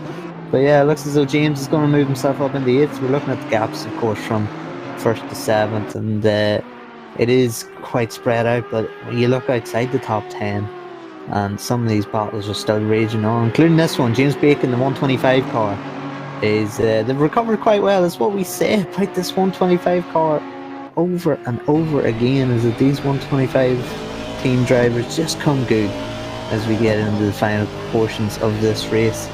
And yeah, they're certainly doing that, almost breaking inside the top 10 when they've had so many issues so far in this race. And certainly their Aston Martin working very well in these dry conditions. He's now pushing the Audi of Weiss, the number 556. The 556 has had its own trouble too. Nico Hillebrand had a few incidents in his stint, and he's had a few honourable mentions or dishonourable mentions for a few spins, but they've recovered and they're now in 12th position, which really does show that they can, in the endurance race, 4 hours to go, you have 2 or 3 spins, you think it's all over, you're sitting in 20th. If you work hard and sort of graft through the tough times, you can find yourself fighting for the top or the upper stages of the top 10. So yeah, it's very impressive recovery drive from I think both these cars, and now they may ruin both recovery drives by taking each other off, but hopefully not. But yeah, just Chaz is bringing up there the Most Formula Racers Series, December 14th. That starts. There we go. And there's the calendar. We're at Misano, which is something very, very exciting to me because I absolutely love Misano. It will be held on Mondays, so if your Monday evenings have any dull moments, please do check us out. We will be covering those races, some fantastic races. I think the races got better race by race the last season as the female racers started to get more used to the sim. There's some who had never even raced in the sim before the league started, and really proved themselves throughout the race. I mean, improving 20 seconds over the course of a couple of races in terms of the gap to the leader was really significant. So we started at Misano and finished at the beautiful Imola circuit. Yeah, hooray for Imola. New to the sim. And I can't wait to see how we get on there, to be honest. I've always enjoyed Imola. I'm no good at racing there, to be honest. I'll always admit that. I am absolutely awful at racing around Imola, no matter what sim it is. But at the same time, I think that these guys will make an absolute mockery of me and my poor attempts to drive around there. It's going to be exciting to see. We're just looking at James Bacon then in the SRJ Motorsport 125 car, and I'm afraid for the first time this season he won't be bringing home the bacon with the championship crown. We've just had a mention as well from Michael Hamlet to the number 8 car, running a little bit further down the order as things stand. That number 8 is the Team Fordzilla UK car. They're currently in P28 and they started 43rd. And that is biggest gainer in the field from the cars that we've been tracking very closely. So that's a hell of an increase, to be honest. I mean, we do often say that, if you've gained a lot of places and they've been further down the order, then it doesn't count as much as if you've taken a race lead. But again, I refer to just how close the competition is in this series. To get that many places, no matter what, is a really, really good going.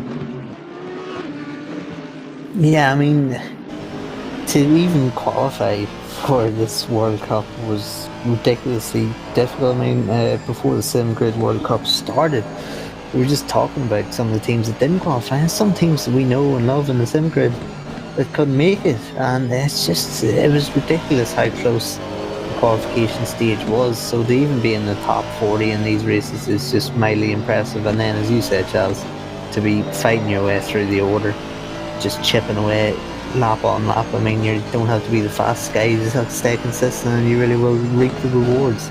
So it's great to see some teams who maybe have become a little bit disheartened with the poor qualifying on Thursday and morale might have been a bit low, come out fighting and swinging here as this race progressed. Yeah, that's it. You need to just make sure that everything you put into this is to the best of your abilities. Down the inside goes the 125, having a look at the Audi.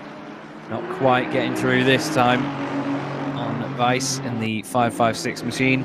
Johannes Weiss driving that car. Brakes into the final corner again. That Aston glued to the back of that Audi. Flooring it down the straight. We go back on board again.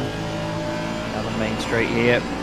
Race leader at the moment has done 271 laps. We see Phil Vitt on the left-hand side in the main shot in only 0.6 of a second behind Radosh. And the 44 machine are winners at Bathurst, don't forget. Oh, behind them there's a car off. One of the Mercedes has a spin. Not quite sure who that was. I think that was the number 11? Shermatinsky having a bit of a nightmare there. Seems to have lost a bit of time, so I think it was them. Don't think he went all the way around there. I think he just had a bit of a slide. Blue flag's out, obviously, for lap traffic to try and let them through, but Phil Vitt, well, he's got the Vitt between his teeth, you could say, at the moment. Really pushing to go after that Mercedes and get into the top 10, and I think at this point that's just down to bragging rights now, isn't it? Just to try and get into that top 10. We go back on board with James Bacon, who's not quite in the top 10 yet. 45 minutes of this race left to go. And to be fair, Johannes Weiss doing a good job at staying in front as Bacon goes across the grass there.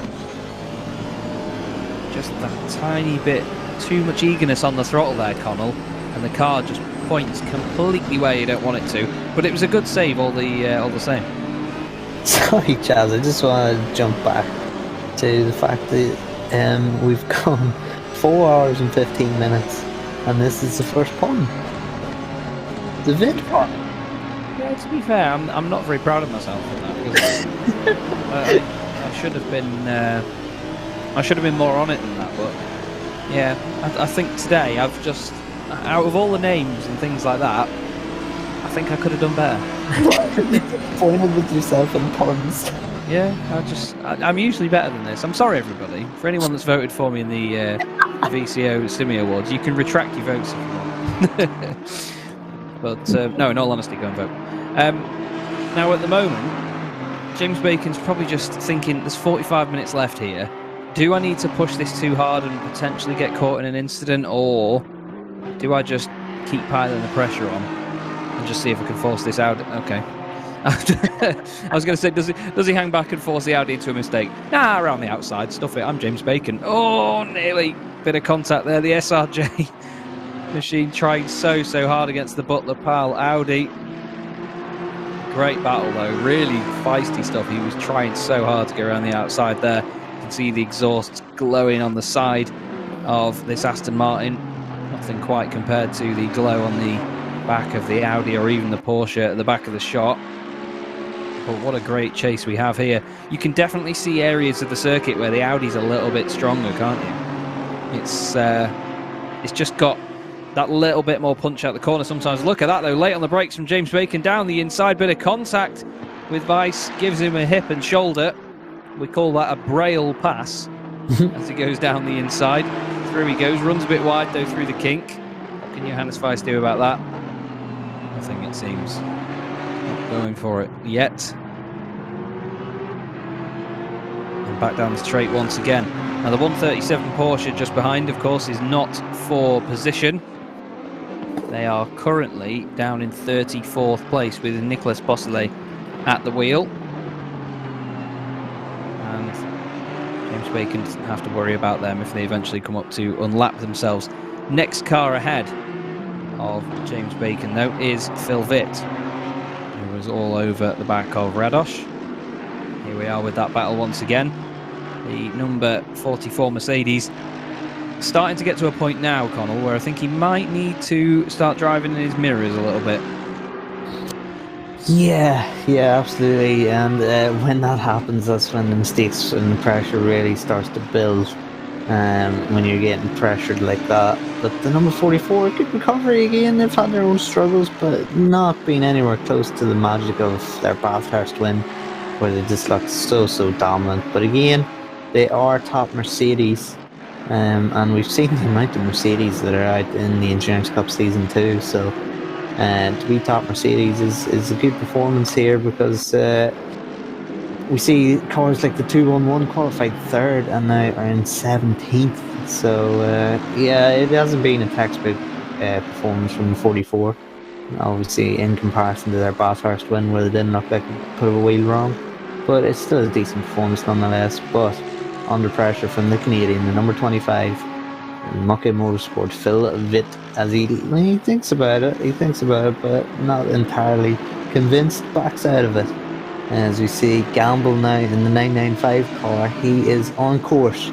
Just 42 minutes to go for the 995 to steal the championship. As we see Anufriev now, he goes up the inside. Does he get done a little bit of a love tap here? And Hacklander tries to fight the position up, but Anufriev has the advantage here as we dive into the hairpin. Can Hacklander cut back? No, he cannot.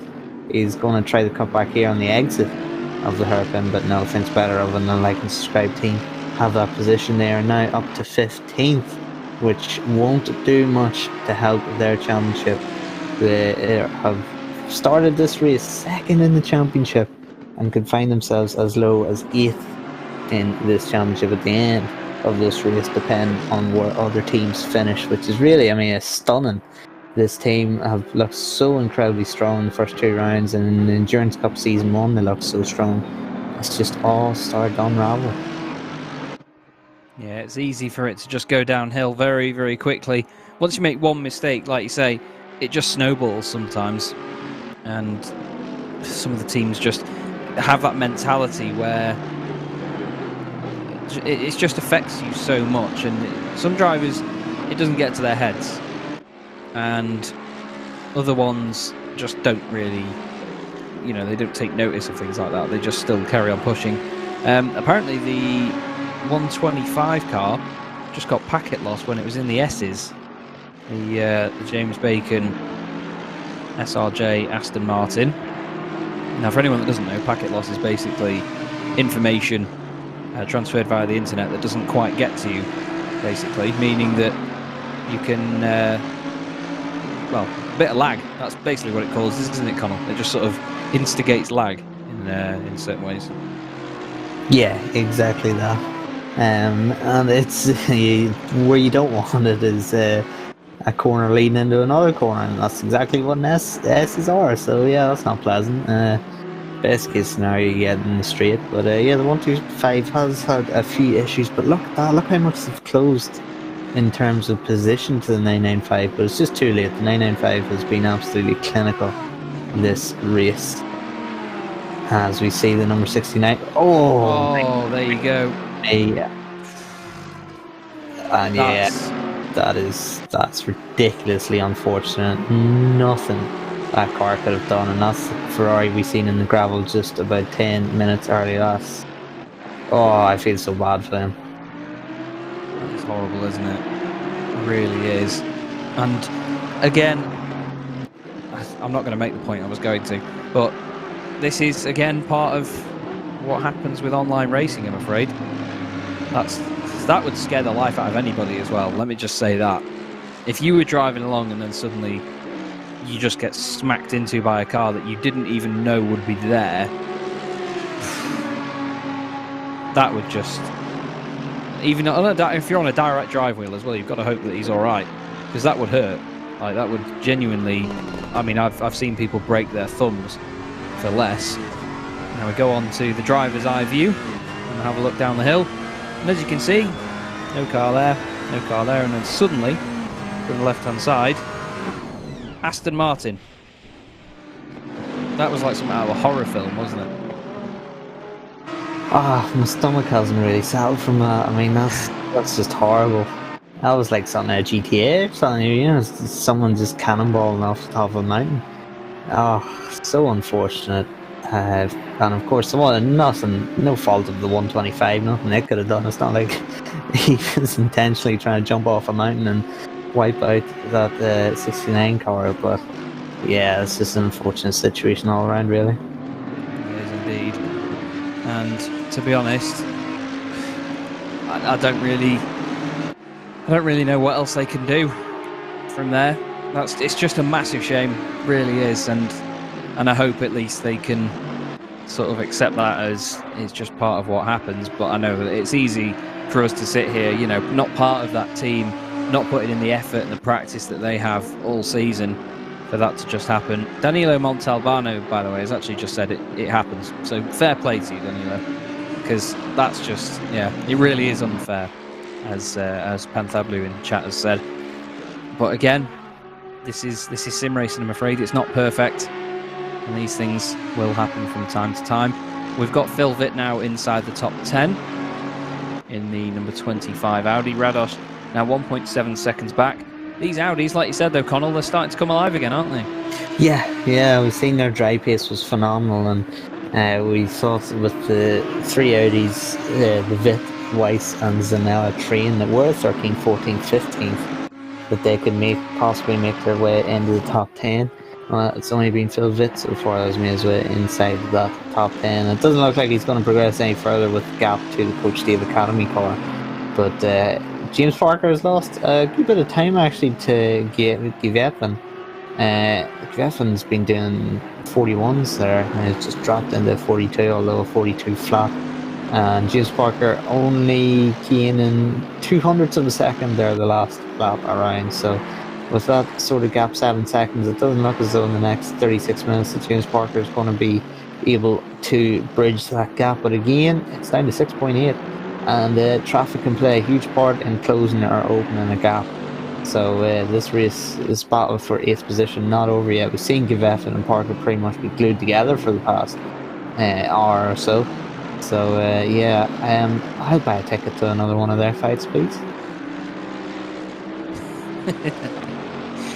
Love it, absolutely love it. But Giveffin then doing a good job up there in the Bentley. We've got Johannes Weiss in the 556 Audi. 192 Audi of Racing Line Motorsport is the next car down the road, 10 seconds back. But Johannes is only 1.2 seconds now off the back of James Bacon again after that manoeuvre that they pulled earlier. So James hasn't really managed to, well, I was going to say fly away from him, but he definitely flew into something else, didn't he? He's not been able to open that gap up too much here. Do you think that traffic's potentially had the main influence on that? Yeah, it could have been. Once you get into that sort of rhythm, when you get disrupted by traffic, it's very hard to get back into it. But at the same time, it's not like Giveffin's been a mug. I mean, for the past 2 laps, they've lapped pretty much identically, give or take a couple of hundredths of a second. And so I mean, Giveffin's doing the job that he needs to be doing, and he's just maintaining that gap and managing it very, very well. It's not all. I don't think it's all a traffic thing. I think Giveffin's drove really well, but of course we've missed something that James Parker has either made a mistake or got caught up in traffic, because the gap was, I think, at a maximum of about a second or 2 seconds when we last left him. So unfortunate for the Coach Dave Academy team, but I think they'll just be happy to have got a clean run of things so far. Yeah, it's nice to see them actually get a bit of luck like that for once, to be honest. So fingers crossed they can continue that. And if we obviously do have another season of this and another, and we hope that they continue their run in the Endurance Cup and have some better luck in that as well. But yeah, they'll be looking for a cleaner run next time round. But still, they'll be finishing inside the top 10 in the championship if they keep it as it is. So I'll be happy with that. At the moment, Noble is in the 123 Nissan in second place. Looking back on the live timing, they've got quite the gap over Michael O'Brien in third position. So the podium, in terms of those positions, is looking quite safe at the minute. That's been the same since Connall and I jumped in with 5 hours to go. And we've got just over half an hour left of this race. We're watching the gorgeous Butler Powell Motorsport Audi R8 LMS. We've just had notification from Michael that P4's just lost it on the final corner, and there is P5. That is Novakovsky. So he's going to try and take advantage of this. He's thinking, right, showtime, boys. Let's get on with it. Look at this battle here as he moves over to the very left-hand side of the circuit. Nothing doing for him there. Ferrari goes back over the other way. That's the Yas Heat machine with Antonio Capoccia at the wheel. And suddenly, this battle has come back alive again. And as we said, Connall, all it takes is one tiny little mistake. Yeah, and I bet you if you see a replay of the input, and what he did was so minimal in terms of the mistake, the reason for the mistake, and it's just the tiny mistakes cash you out and have such huge consequences. Here we go. Oh, he's in contact with the 997. Oh, and he's smashed into the wall. He's lucky there's not another pit stop here. But will he be able to hold off Malinowski? because of the damage. Of course, aero damage will have a big effect in these cars, very aero dependent GT3s. But Capaccia, I was thinking actually it's rare to see a Capaccia mistake. He's normally very clinical and very fast. But yeah, caught up with the 997, and with 32 minutes to go, to have an incident like that and be caught up, and then suddenly what was a calm last half hour has become very, very tense all of a sudden.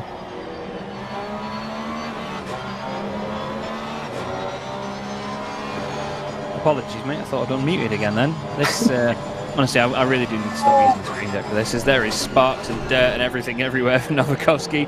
Have some of that. I was going to say, their hearts will be in their mouths, if not somewhere else right now after that incident, because that would have just, their lives would have flashed before their eyes, thinking, no, no, no, no, no. That bullshit is not too far off the back of us. So this has come alive now inside the top 5. Car 2. And by the way, I want to apologise to Capaccia. I said Antonio Capaccia, not Andrea Capaccia. So apologies. As you can imagine, we do try and remember a lot of names here in the commentary box. This is Novakovsky, though, trying to just stick on the back of that Ferrari with the very bright orange glowing exhausts, powering that Porsche around. Big yellow LED strip on the windscreen banner as well. That Ferrari, I don't know what it is, but it just always looks like it's running scared, doesn't it? I mean, it's an angry looking car from the front. It's a very pretty machine. It just always looks like it's just running away now, like just trying to scurry further down the road from that Porsche. It just looks like Novakovsky is so much more in control at the moment. The body language of the car says this thing is stable to me. I'm not sure about you. What do you think?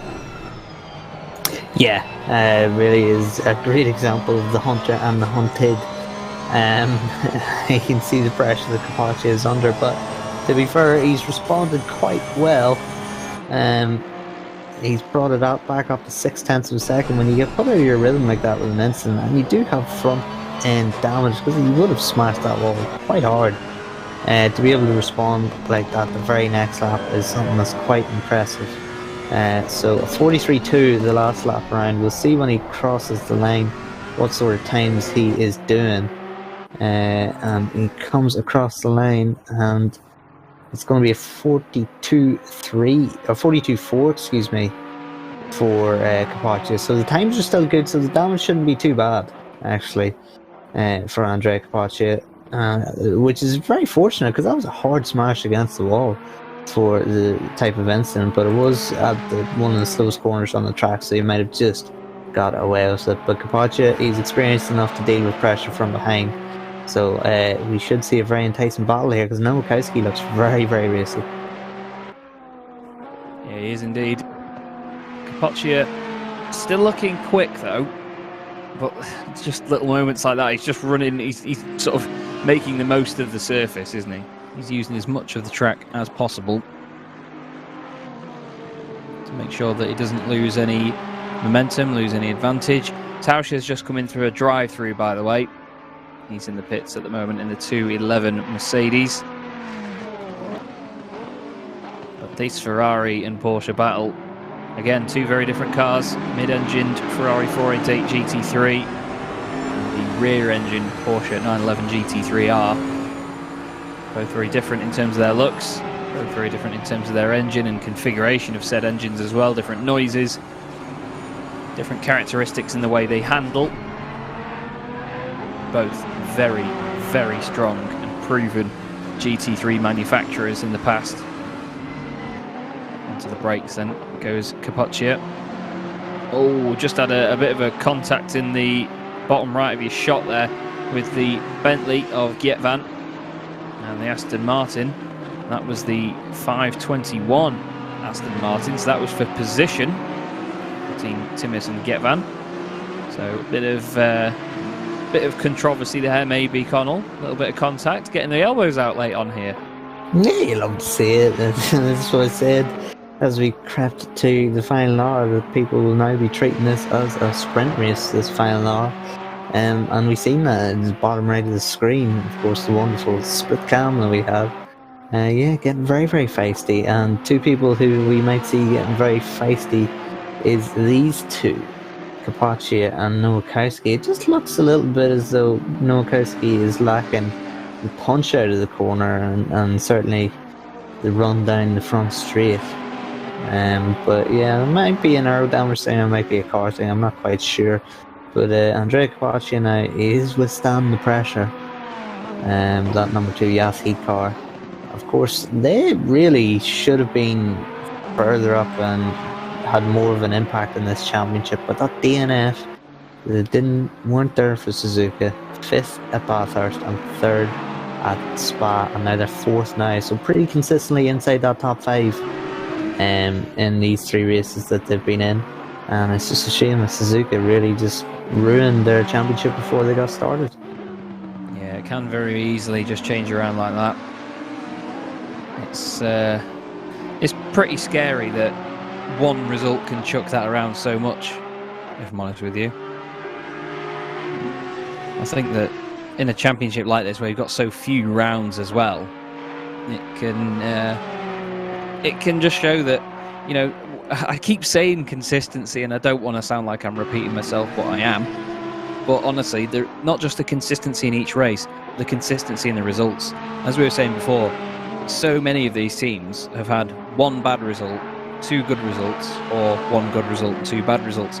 There's been this complete flip from Bathurst to Spa, and of course with Suzuka. This round is looking like it's carrying on with the trends of Spa and Suzuka in some ways, but to be honest, there's still no way you could call it now, even with 26 minutes to go. It's just so close, isn't it? Yeah, you literally can't. I mean, you thought you had it covered there in terms of, if you were just watching Capaccia, if you were part of his team, you'd be going, yeah, you know, we have it sorted. And then an incident like that with the back marker, and then all of a sudden you're finding yourself defending for that 4th position. But if these two, not that I want to tempt fate or anything, but if these two have a little bit of argy-bargy, shall we say, keep an eye out for the number 995, 20 seconds back as it is. But if these two get involved in some instance, they find themselves fighting for the top 4. But in saying that, the 995, 25 minutes to go and the championship in sight, do they want to risk it? It's down to 19 seconds, so they are closing. They have great pace, 41.8 compared to 42.2s. So as we see the weaving going on here from Capaccia, trying to shake Nowakowski out of the slipstream.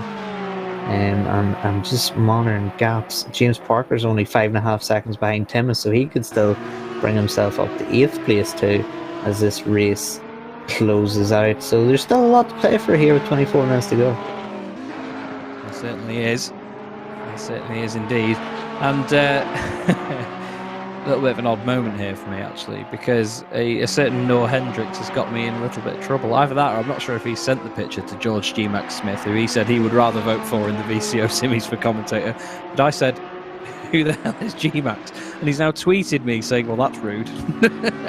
So I'm sorry, George. I do apologise, mate. We're in very different, I would say very different fields, but just very different sims that we usually commentate on. So I do apologise, mate. And I hope that if you are watching the show, you are certainly enjoying it, and I'm sure you'd probably do a better job than I would at the moment, without being rude to other commentators as well.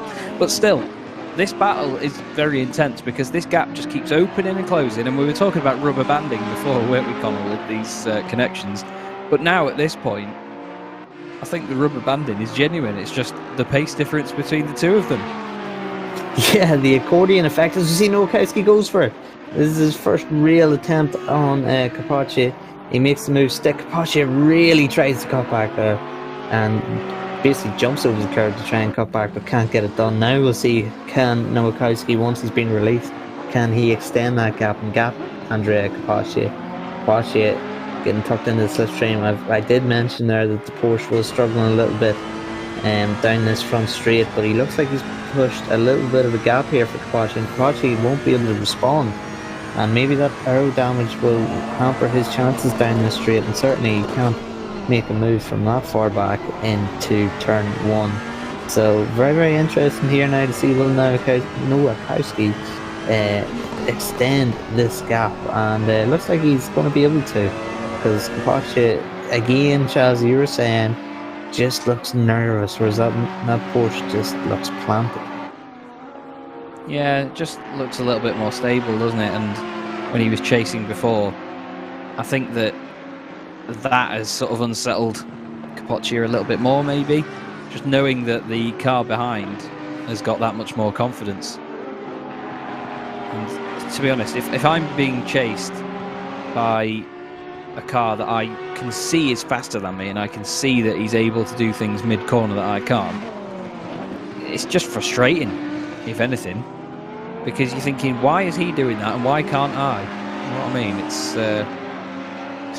It can just get annoying, really annoying, because you want to try and get the most out of the car, you want to try and defend your position, and you can't do it. But either way, I must say, Capoccia and his team doing another fantastic job today. They're still in the top 5. Yeah, they really are. Ever since that non-finish at Suzuka, they haven't finished outside the top 5, and certainly in the Endurance Cup Season 2, the Yas Heat guys are a very dangerous team to look out for as well.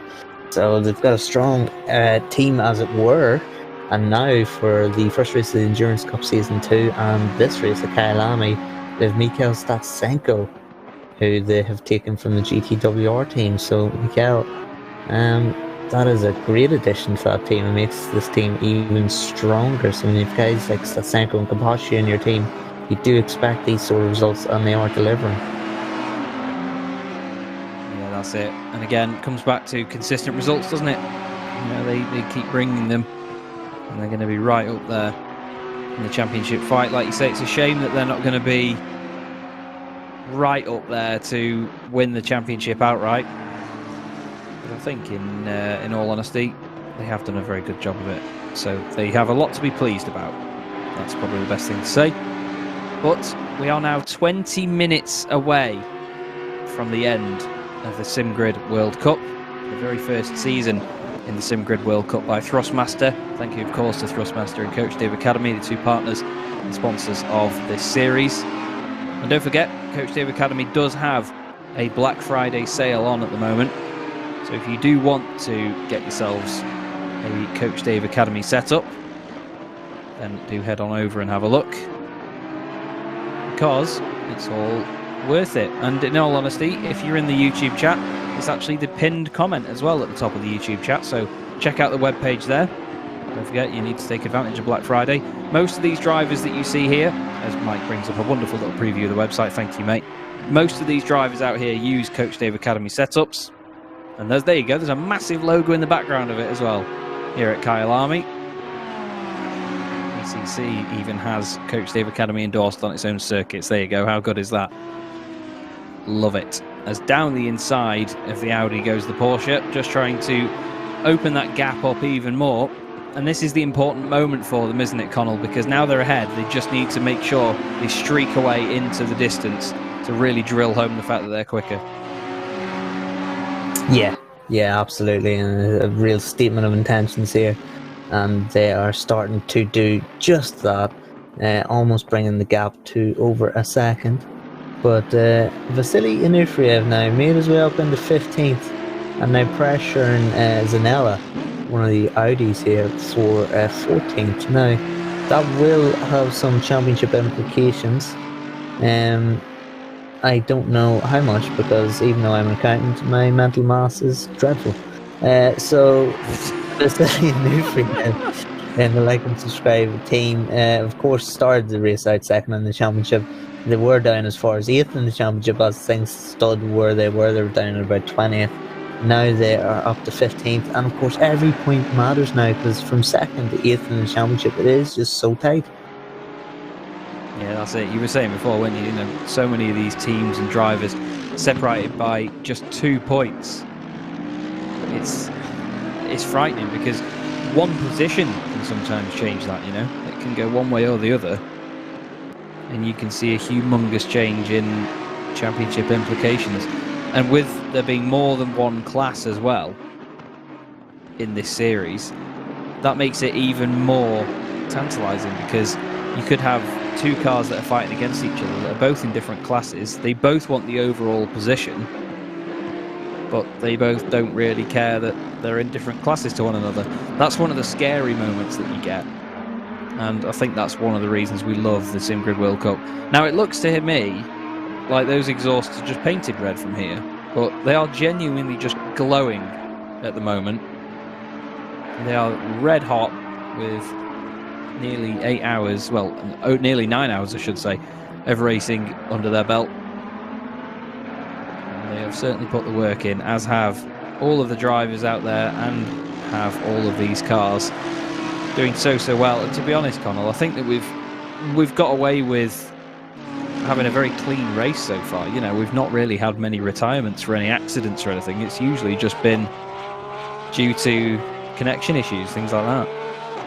Yeah, that's a good point. I mean, we had an eventful start to Spa, didn't we? I mean, we had a red flag, which is very, very rare. But yeah, we had an eventful start to Spa. We didn't have as much of an eventful start here, and as you say, very, very calm. It's impressive. I mean, it's a track that is difficult to pass on, really. I mean, there's some one-line sections that you have to really be careful with, and when you make a pass there, it can go very, very unwell. But Vasily Anufriev and the Like and Subscribe team trying to go around the long way on Zanella almost gets it done. He might actually get it done, but Zanella has the inside line going into a right kink, and 2 cars do not fit into here, boys. So one is going to have to... Oh, it did! It did! Showing me right up. So that's very impressive. Good, clean drive, and highlighting how clean this race has been, actually. Anufriev now tries to get the punch out of the corner. These guys have been sideways for about or together, side by side for about half a lap now, as Anufriev tucks back into the slipstream of Zanella right on his rear bumper, looks to make the dive up the inside. Zanella cuts across and chops his nose off into turn 1 and maintains the position. That is some fantastic driving there from the pair of them. Yeah, really good respect between the two of them, but still feisty and close, and that's what we want. We want these guys to fight as if it's touring car racing, you know, pretend that these aren't at least like £500,000 worth of GT3 cars. Just give it everything you've got, show us what you can do, how closely you can battle. And again, Vasily Anufriev looks back down the inside of Zanella, doesn't get anything done there, tries to get the run out the corner, looks back down the inside. This is very aggressive from the Like and Subscribe team. Aston Martin? That's definitely not an Aston Martin, Chaz, come on. The Mercedes, sorry everyone, really trying everything at the moment. Obviously these guys still in the championship fight. In all honesty, I don't think they're going to be able to bring it back. They are a long way down for 14 minutes to go, but they're still trying everything, and that's what we love about it. They're still trying everything. And these drivers will fight till the very end. I don't think we're going to see any of them back out at any point.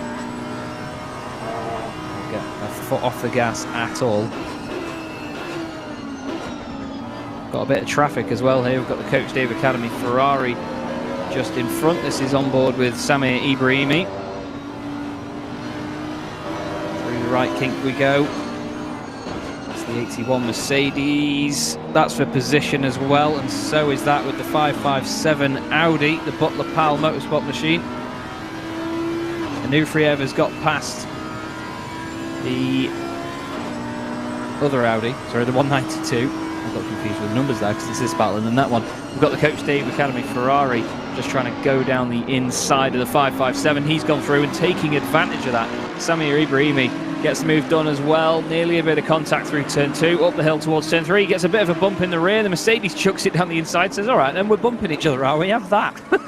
Then that's almost like, don't you dare bump my mate. Just gave him a bit of a shove in the back end and then got just desserts, to be honest, halfway around the corner. Just wasn't ready for the 49 to brake as early as he did. But when you're following closely, you need to always be ready on the brakes to just ensure there is no contact with the car in front. Now then, can Samir Ibrahimi break away though? He's got Sivert going with him in the 81 car. Now he's got that 888 Ferrari ahead as well. He could try and use that as an incentive. And this is further down the order. Robin Puggadal for the MSR Liga Endurance Team machine. Trying to chase down Young in the number 70 Audi. That car, of course, being run by the Revolution Sim Racing Red team. Revolution Sim Racing Blue was the number 44 car that won at Bathurst. So stablemates, different car, of course. But still, good to see a team running 2 cars. Obviously, Racing Line Motorsport doing the same. Keck Sim Racing doing that as well. Now, Michael Hamlet's just made a very, very good point. Yas Heat are on their way to 3rd place in the championship. Because even though they missed round 1, they've only done 3 out of the 4 rounds. They finished P5 in their first race, obviously at Bathurst, P3 in the Spa 24 Hours, and now they're P5 here at Kyalami. So they're on for P3 in the championship overall after only doing 3 rounds. Now that, I think, is pretty incredible. I'm sure everyone in the chat will appreciate that one. Absolutely love it. But we've got a bit of an interesting train going on here, Connall. Some cars trying to lap others, while some cars try and battle again. This is the nightmare of traffic for some of these cars, but at the same time, they can use it to their advantage if they're trying to make a move, can't they? Yeah, exactly. You can see many leapfrogging situations. Track grip is optimum and wind is 0. So pretty perfect conditions. 18 degrees track temperature, pretty perfect conditions for guys to make an attack. And Robin Puggadal, haven't actually seen much of him. This is the car that was, I think, yeah, it is this car that was my pick for the best livery, and it turns out it's a built-in livery from the game. So yeah, sorry to everyone who's put time and effort into making their own liveries. But regardless of that, Robin Puggadal is now looking to make a move up the inside. That's a tough place to pass.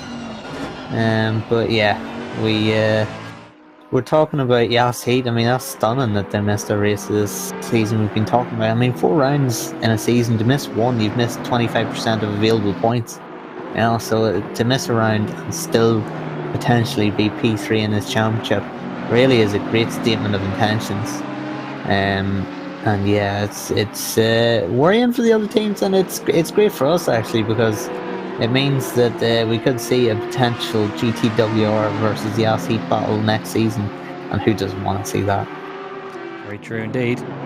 Very true indeed. Now, we just had a wonderful little moment of sportsmanship here. Just behind this battle, you can see the number 123 Nissan GTR with 10 minutes of this race to go. They've just put a message in the Discord aimed at the number 488 Ferrari 488 just in front, and said, don't worry, we're not going to interfere, you guys just keep fighting, because they know that they can't catch P1 and they know that P3 can't catch them. They're just sitting back and enjoying the racing towards the end of this one and letting the guys in front fight without interfering in their battle or causing them to defend or slowing them down by putting a lap on them. And that is wonderful, as now the Ferrari does close right up behind the Audi again to try and make a move. But what a wonderful show of sportsmanship that is. Now, Yas Heat could potentially... Could they get another place here? Don't think. They're 4 seconds off Novakovsky, but Novakovsky was obviously the one that made the move last time, so I don't think we're going to see them come back from it. But you never know. We keep saying this, you never know. This is the battle then between the 488 and the number 70. Robin Puggadal on the back of the number 70 Audi, which is being driven by, can you tell I'm checking, it's Tom Young. I wanted to make sure. I don't want to get his name wrong, because I do that too often. Now the Ferrari gets a really good run actually as they go up towards the left hand and out the top of the hill, over the crest into the braking zone. All the way around the outside goes Robin, but still the line doesn't favour him on the way out. It's very tough to make that work. Tries to get a cutback. Doesn't get it done through there. Down the hill they go, so close together. Sparks in the face from the Audi. Audi defends the inside. Young covers the inside line. Is Pogadl going to try and get a cutback? He is. Is it going to work as they go up through the kink? No, not quite yet. Through the right-hander they go again. Young still trying to defend. He does defend on the inside line into the final corner. Pogadl tries to get a cutback, get a run out of the corner. Doesn't quite work for him there yet. He's going to get a bit of slipstream now down towards turn 1. Is he going to dive out or anything? Very feisty looking attack so far. And do you think, Connall, that because that 123 Nissan behind has already said we're not going to make a move, do you think that's going to give them a bit more confidence? 100%. Yeah, absolutely. When you're sitting there feeling like whatever attack you have to make has to be perfecto, because you know whenever you make a mistake that the 123 will capitalise on you, that makes you a little bit more cautious now. He knows that he's basically got clear tarmac behind him, essentially. So, it's going to make him more aggressive, I believe. And we should see it soon, because he looks very, very feisty indeed, doesn't he? Robin Pogadl, beautiful car that is. And, Ferrari's coming good too. Of course, we know that Coach David Kyalami Ferrari is running well, but look at this shot from Mike Yao. Robin Pogadl choosing to go around the outside at the hairpin. Tries to cut back, doesn't get it done, although Tom Young a little bit wide onto the grass, kills his run a little bit, but manages to maintain it. Will Pogadl cut to the inside now here for a move? No, he doesn't. He decides to focus on corner exit, and he gets that done because Tom Young went too defensive, blocked off a pass that wasn't happening, and now Robin Pogadl is the inside line into this kink. Will he go wide? No, he maintains it perfectly. That was great racecraft there from Robin Pogadl, and he gets that pass done. Yeah, nice commitment through there. It's always an interesting one when you try and get it done through that sector, but he did a wonderful job of it. And very deservedly moves up a place into the top 25. And we've got 5 minutes, or just under 6 minutes, you could say, left in this entire championship. To be honest, not just this race as well, the entire championship. And we've got comments in chat saying that the level of production is mental. Thank you very much, Mike Yao at Simply Race, for the wonderful broadcast that he brings to us. It is absolutely heroic stuff, it really is. Much better than what I did on one PC. I think he still runs 3 PCs in a laptop. I'm waiting for him to confirm it. He probably will. But it's a lot of machines, and he can affirm rather than confirm. I like that. In my ear. Thank you, Mike. But to be honest, Connall, with only 5 minutes to go, you've just said it in the Discord chat as well, that number 1 team is scary fast, isn't it? Yeah, I mean, they've lost Mikhail Statsenko to the Yassi team, and I mean, as good as a driver Statsenko is, and as fast as he is, he's had a phenomenal pace throughout the course of the SimGrid World Cup. It hasn't bothered the GTWR team in the slightest in terms of their performance here tonight, because they've just looked absolutely flawless. I think you would have been as safe to put a house on and bet the house on the number 1 team winning today after their performance in qualifying. You don't get past Jordan Sher too easily, especially at his home track at Kyalami. He's just been absolutely mental, and their pace throughout the course of the season, even at Bathurst where they had that 11th, mistakes happened and technical issues happened, but their pace at Bathurst was absolutely stunning. And it's what Michael was saying as we were going through our immersion break. Michael was saying, making the point that the 2 champions here, or will look to be champion-elects of this series, they are very much the deserved champions of this series. You could argue the 125 too, of course. 125 would have been a worthy champion too in this silver class, but both bringing it down to the wire, and thank you to the 125 and the 995 for bringing their championship down to the wire as well. But yeah, I think the champions of this series will be deserved. Yeah, for sure. I think that we've had some very, very strong performances all season in this championship, but none quite as strong as each of the ones by this GTWR team. Don't forget the disconnect at Bathurst as well, which caused their issues, was part of the reason they finished 11th there. You could argue that they could have still won that race as well, but this team just seems to have some unbelievable pace, and they've shown just how good the Audi can be, and they made it work in wet conditions as well, which was a talking point earlier.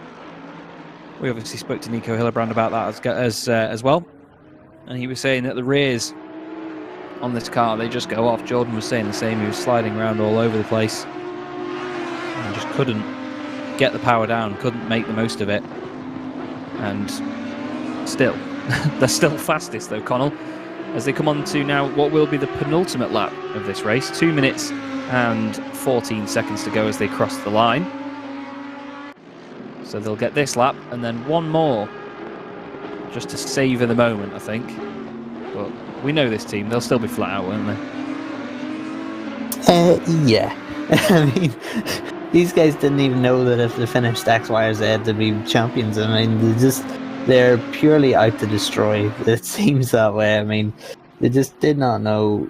We were talking to, for anyone who's not with us, we were talking to Jordan Sherrick earlier on after his stint, phenomenal stint it was. And Chaz brought up the point that they're leading even though they don't need to, because they need to finish in X position to win the championship. And he went, oh. And he said a word that's not broadcastable.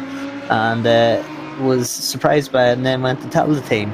No, it didn't impact their performance in any way, shape or form, because there were still some of the fast drivers out on track, lap on lap. So yeah, it's going to take a lot to beat these GTWR guys. And of course, they are leading the championship in the Endurance Cup as well, the first round of Season 2, because of their win at Barcelona, which we were covering, Chaz. And pretty similar performance, you have to say, to this one, wasn't it? Out the front early on, and just ran away with it.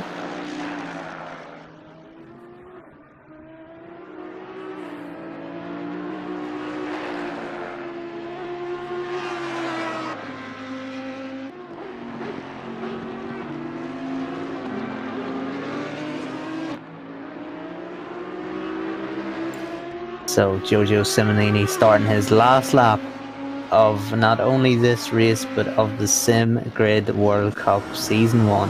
Right in this championship, no words, Chaz, it is all good. We have done almost 5 hours of this wonderful broadcast, and we've almost done 4 races of this wonderful season, and the inaugural World Cup event has really lived up to the expectations that were set by it. Definitely, and I was trying to say then in the background while I realised again I hadn't unmuted myself, and I really do apologise everybody, that this will be the 300th lap, the exact 300th lap. I was just saying that they're not going to quite do it, but obviously that's the counter of how many laps they've completed, 299. So here we go, in the final half of the final lap of the season, and to round it out with a number such as 300 is pretty amazing, to be honest. And what a drive it's been. Car 1, P1, GTWR, Gian Truck have been so dominant this season. To win 3 out of the 4 rounds in this championship of races that were 10 hours, 24 hours and 9 hours, and only miss out on a win, arguably, from Bathurst by just disconnecting, is just absolutely bonkers. Absolutely bonkers indeed. But Giorgio Simonini comes into the final corner for the final time, and I want a billion claps in chat for GTWR Simulator Gian Truck. They are absolute, well, just undoubtedly SimGrid World Cup by Thrustmaster world champions. What a drive and what a season for them. Amazing stuff there, and his best lap on the last lap of the race as well. There you go, they were definitely not chilling on that final lap there, and there you go, the celebratory donuts. GTWR are your champions.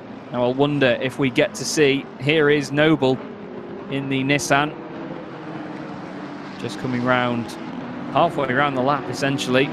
I'm wondering where the number 995 Aston Martin is. Trying to see if they're anywhere near this 1, 2, 3. They're just a couple of cars ahead. There it is on screen. You're going to have the number 995 of Henrik Gamble, Keck Sim Racing, will become the SimGrid World Cup silver champions once they cross the line. And Michael O'Brien, by the way, just crosses the line in 3rd place for the Jensen Team Rocket RJN McLaren. Great stuff from them. And what's this? The 995 is slowing down for some reason. What is this? Potentially finishing with their other team. Yeah, the 999 is a few places behind them. So yeah, I think they'll be waiting to cross the line together. That's fantastic. Patrick Sokolovsky, best coverage in the industry. Great commentary. Thank you very much, mate. Glad you enjoyed it. And yes, here they are. The Keck Sim Racing team are silver class champions in the SimGrid World Cup. Amazing stuff. Absolutely amazing. To bring it back from 2nd in the championship in this final round. Awesome drive. And of course, Noble finished 2nd in the Nissan, the FFS Racing Nissan. What a great race that was to see the Nissan up there. What a series. What a race. What a season, Connall. That was phenomenal. Oh, it was just magical to be a part of it. I've said it there in the YouTube chat, but thank you everyone for supporting the broadcast, and thank you for everyone who just put so much work in behind the scenes with this SimGrid.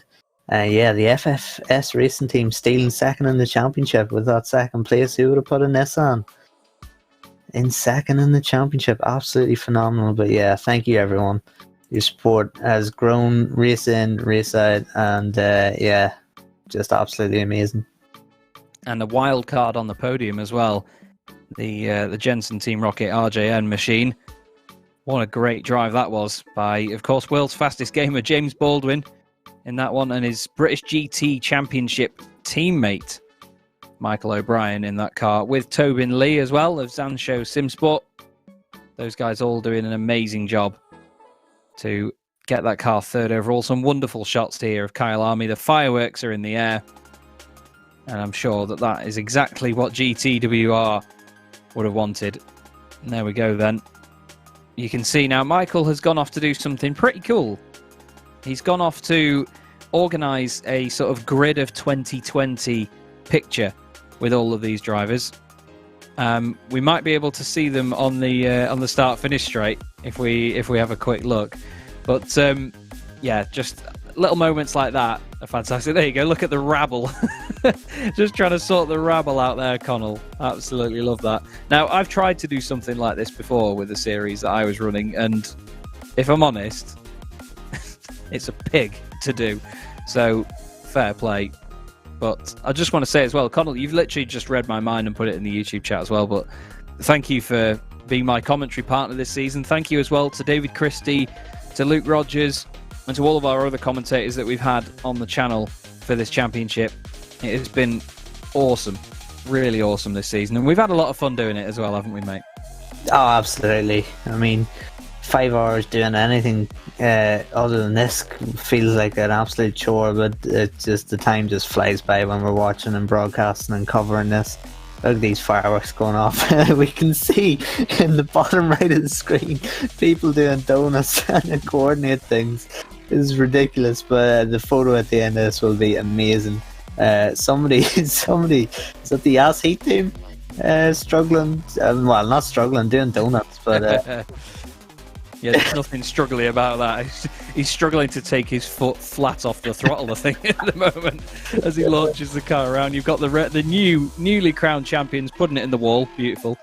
That's the only time they've hit a wall, I think, this race. But yeah, awesome. As everyone else just watches on in amazement. But it's like a school photo, isn't it? Where you're trying to get the rowdy kids to get in line just for 5 seconds while you get the photo. Yeah, definitely.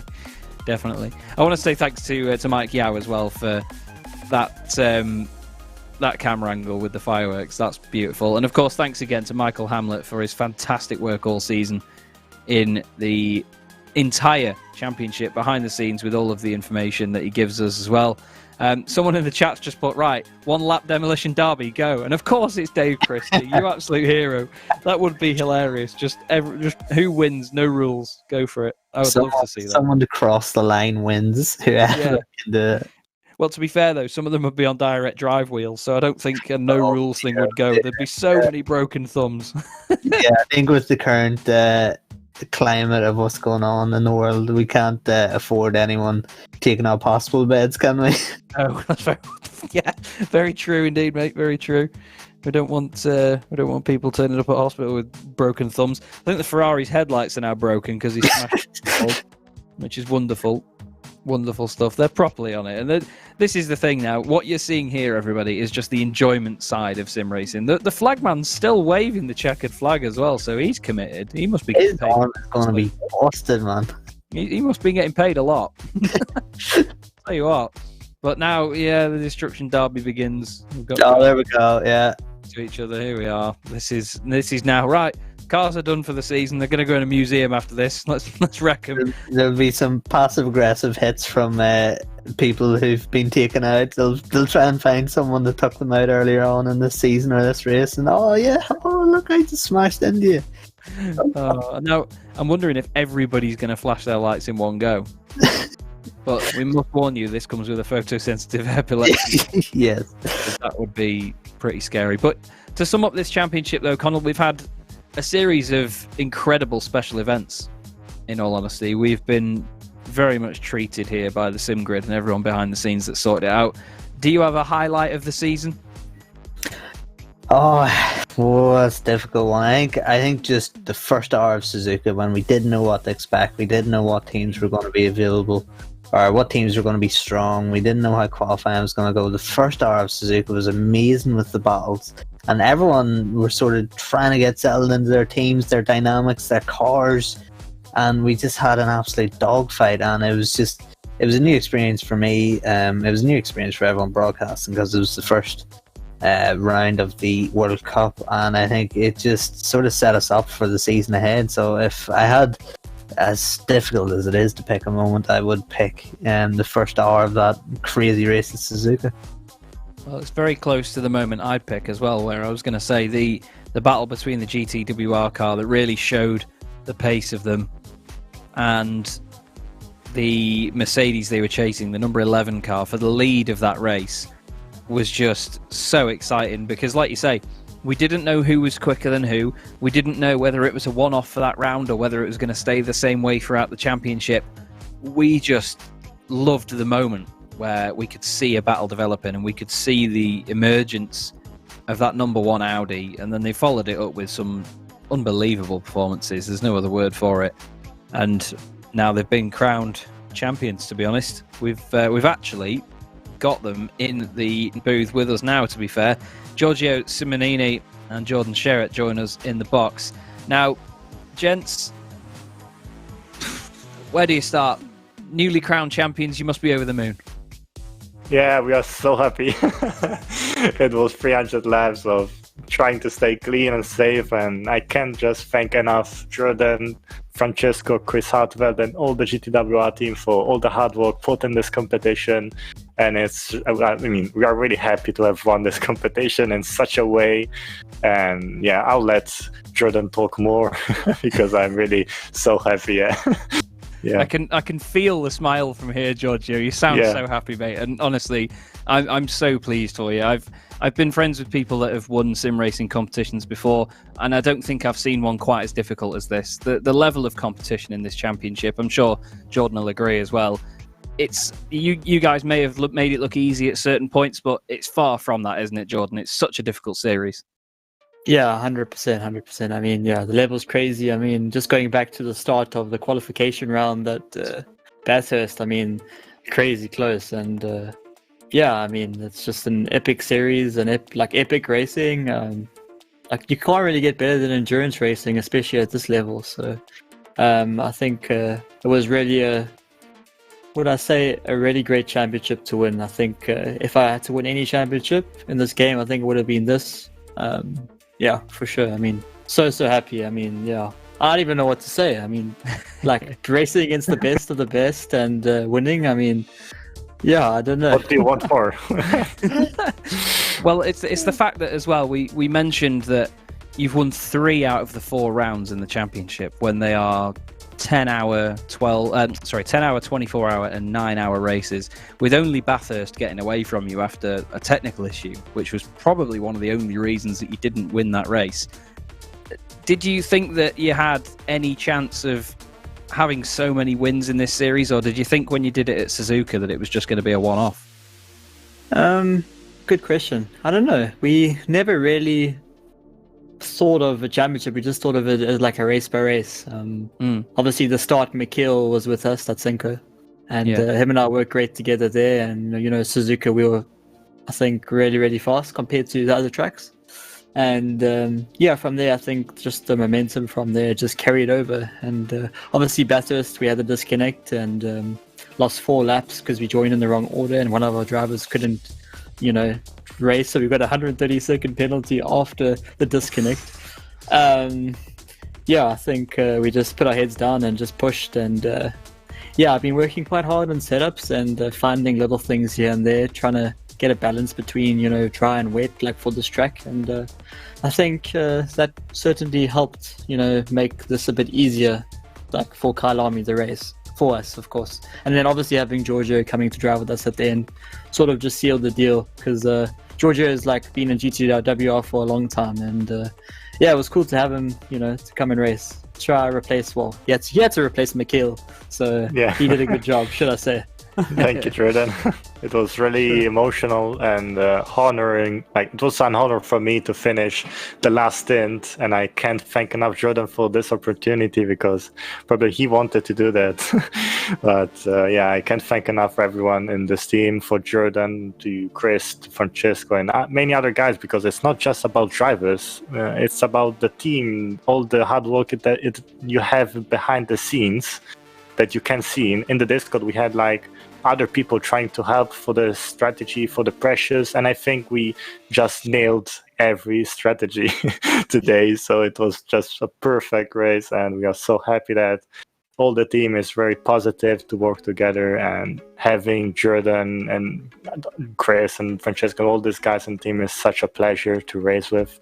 So thank you to the competition as well, to SimGrid, sponsors and everything. Really fantastic job. Well, very, very big congratulations from everybody here, gents. You really have deserved it, and we'll let you go and live in the moment and enjoy it. And hopefully, if we do another season of this, we'll see you there. But well done, honestly. Amazing work. Thank you. Appreciate it. And thanks to you guys, by the way.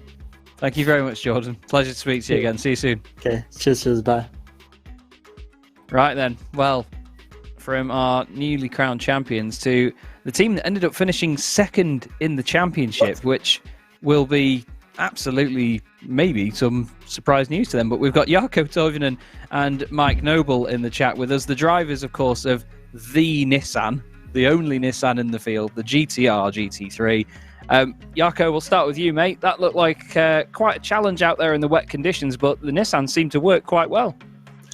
Yeah, well, the car is actually quite good on wet conditions, so we would have hoped some more rain, but I guess we will keep hoping for next season.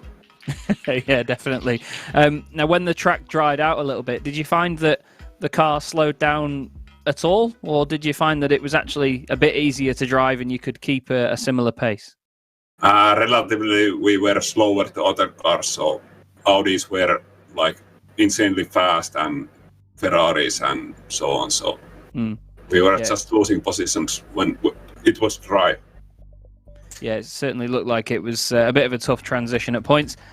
Mike, when you went into this season and you decided on the Nissan, was that in the hope that you did get the odd bit of wet weather, or was that just because you had the pure confidence in the car no matter what the conditions?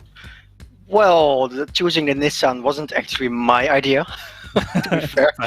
so I was kind of dragged into it. But yeah, I'm quite happy about the performance of this car. I mean, it's not the quickest on dry tracks for sure, dry weather. But in rain, yeah, it's a monster. It certainly is a monster. They do call it Godzilla for a reason. It's a big old brute of a machine. Have you enjoyed driving it though? Because I mean, I've spoken to drivers before when they've had good results with cars, but they've not said they've technically enjoyed the experience of driving it. But would you say it's an enjoyable car to drive? It's definitely an enjoyable car for sure. I mean, getting most out of it, you kind of have to do a bit of oversteer here and there to really throw it into the corners. So it's quite a different experience than the other more planted cars like the Audi or Lamborghini, for example. Yeah, definitely. It's like I say, big old beast. It's an unconventional GT3 car, but it certainly works. Jarko, do you have any sort of definite highlights for this season in terms of like parts of a race or something like that? Well, not exactly, but of course this race was the highlight because we finished the highest up. But what comes to car choice, I think we're kind of invited, so we wanted to like take a car and which nobody else drives, so that's why. I like that. I like making sure that you stand out in a crowd and, you know, pick a car different to what everyone else has. And obviously today the only Nissan and the only McLaren in the field both ended up on the podium, so you certainly showed everybody that car works. Mike, if you do another season of this, I mean, if you get the chance to be part of the idea of what car you choose next season, do you think you'd go for it again? No, we definitely want to choose something else this time. We are definitely interested in doing another season. And we might even take the Lamborghini just to try that one out. Yeah. Difficult car, but definitely interesting. Yeah, definitely. And like you say, no Lamborghinis out there this time out either. But well done on second in the championship, though, gents, because that's a majorly impressive achievement, especially with the good old Nissan. Yeah, definitely didn't expect to be P2 on the actual standings. So that was a big surprise. Especially when these Mike and Andre start doing the setups like one day before or the same day as the race day. So, and then they do a couple of random clicks in the 5 minutes before the race, and I jump in the car and I'm like, what the fuck is this? Love it, mate. Love it. Well, honesty there from Jarko Torvinen. Just before you boys leave us for the evening to go and enjoy the moment, did you want to give a quick shout out to anybody? Yeah, our other teammate who's sick at home right now, Giorgio Penker. Yeah, I think his seat was not solid. I would have needed diaper to race, but that's 2 strikes and you're out, I'm afraid, boys. But pleasure to speak to you as always. Well done, and we'll hopefully see you next season. Thanks for this season, by the way. Incredible. Thank you. Cheers, guys. Well, if I had a highlight of the season, to be honest, Connall, I think I'd probably have to revert to the interview at Kyalami with Jarko Torvinen. What a character! We obviously have to apologise for the language there, but even still, part of the moment, and you have to. Yeah, he's excited. It took second in the championship from seemingly nowhere, so the adrenaline will be for sure flowing through. Indeed, we will. Right. Now, we're just going to have one more pair of drivers in the box with us. We have Nick Babin and, of course, Mr. Novakovsky himself in the box with us. Now, gentlemen, you had a bit of a tough time out there in your car in that race. It looked like you really had to work hard for it. Yeah, a couple of things in the rain were really tricky because the car after 40 minutes was completely undrivable. The air was snapping all over the place, and we were fighting so much, but I think we delivered. And also, every single call to go on slicks or wets was on point today. Everything was perfect for us, and it pays off in the end. Yeah, I just wanted to add that we started at P18 and finished P4.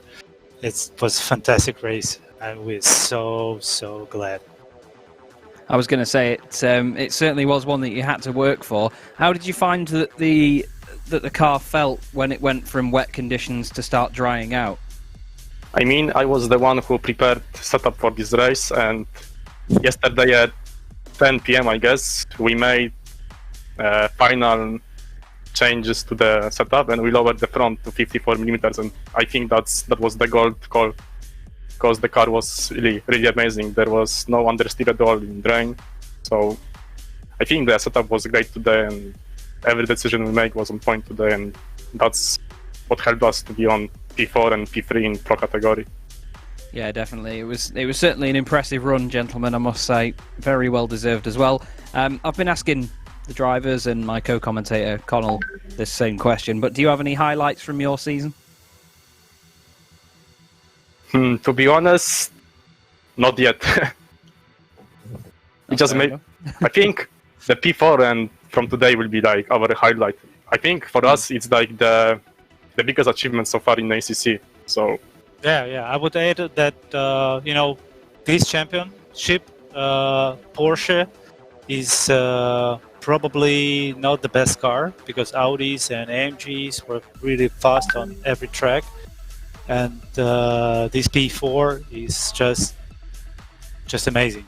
So yeah. Well, it certainly looked like you made it work, gentlemen, and like I say, big congratulations for us here at the SimGrid.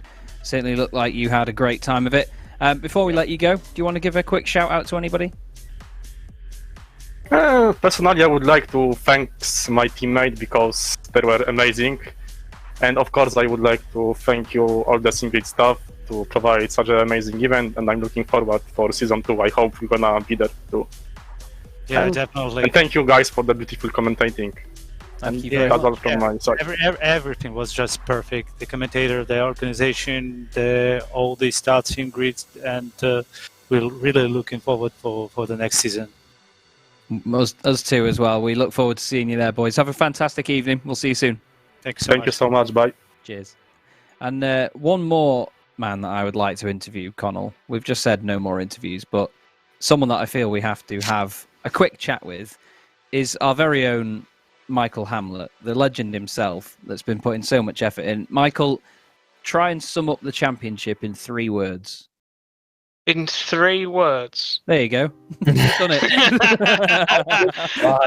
I would have to say exciting, phenomenal, knackering. Yeah, that's fair. Because I mean, we try not to go through a stream without at least referencing the fact that you put so much work in behind the scenes here. And you are one of the biggest cogs, I say cogs with a G, at the SimGrid that makes the whole machine turn. And to be honest, I don't often think you get the credit for what you do, but the information you give us, the fact that you do it all at once, Connall believes that you're actually not just one person and you're actually about 15, isn't it? Yeah, 15? It's a team. Yeah, a complete team of people. But in all honesty, mate, I mean, what have you found to be the biggest challenges this season with having this championship organised? In terms of organising the championship, in some ways, this one's probably one of the easiest ones to manage, in that it's just a single split. So we're managing, a grid of, 43, 44 cars. We've had a few guest entries at this race in the Spa 24 Hour. The Spa 24 Hour was a huge shock to the system, just purely because of the duration. Myself and Mike Yao, we were up for the entire time. I think I was awake for about 32 hours straight, and that was knackering. But in terms of managing the whole championship, yeah, this one's quite easy compared to something, say, like the current season of the Endurance Cup, because the Endurance Cup, we have 4 splits. So there's I think it's like 560 something drivers involved in the Endurance Cup, whereas this one is, albeit the teams are a little bit bigger because they're 3 and 4 man, and the Endurance Cup is mostly 2 and 3 mostly. But this one's more like I think it's about 200 drivers, so it's not even half. So from a community management perspective, it's a little bit easier.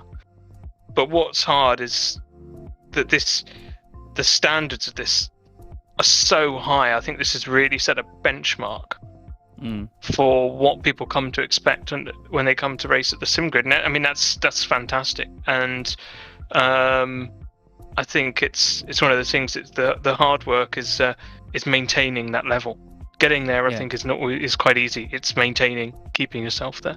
Yeah, that's it. It's setting the bar and sticking to it. We do have hashtag blame Michael now up on screen. I'm sorry, I might have started something. But at the same time, we can blame you for how good this series has been. I must take my hat off to you, mate. I've done league organisation before on different sims and run championships, even just one-off events. Nothing to the level of this. And I must say, I know the amount of work that goes into it, and it really is awesome. So thank you very much for everything you do. Do you want to give a quick shout out to anybody before we close off the stream? I want to give a shout out to you guys, because the work you do is stellar, absolutely stellar. Mike's broadcasting is unreal. Unfortunately, Mike's not available for the Sprint Cup this Thursday, so I'm going to have to stream in his place, and it means Thursday's stream's going to look not even half as good. There'll be a stream because I can do it, but it won't look as nearly as good as Mike's. The replays, the camera angles, everything is brilliant. The commentary that you guys do from David and Luke earlier on to you and Connall now, in my opinion, call me biased, but I think it's the best sim racing coverage there is right now. And a big shout out to all the drivers who have given us a really incredible series, some really fantastic racing, and to all our viewers in chat who send us lots of love through all their likes and subscribes. It's such an amazing project, and I'm so happy to be a part of this. It really is amazing, mate. And obviously, thank you for getting Connall and I on board as well. We both have a big laugh in doing all the commentary of this, but again, thanks very much, mate, and we'll obviously work together very soon. But well done again on a very successful season from your part. Thank you, mate. Thank you. Well, Connall brings us to the end of the championship, mate, and to be honest, it's quite sad that it's all over, but we've had some very deserving champions in both of the categories, some great wildcard entries, and 4 very special races. It's been amazing, hasn't it? It really, really has. I mean, everything building up to we had the sort of taster with the Sprint Cup and the Endurance Cup Season 1. We got used to some of the names there that then we became familiar with over the course of the World Cup.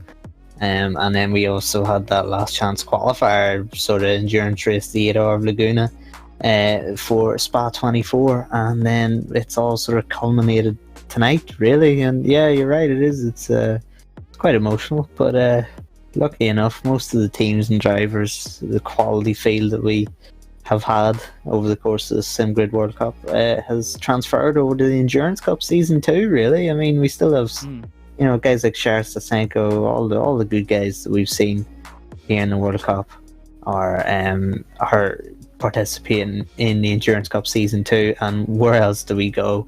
Very, very exciting. We go to Imola in 2 weeks' time, so that's going to be an absolute belter. So, although the World Cup is over, we aren't over, and I'm very much looking forward to it. Indeed, mate. Well, nicely said. And of course, more female races as well by Thrustmaster. They will be taking part. Well, they'll be taking place, of course, from the 14th of December onwards.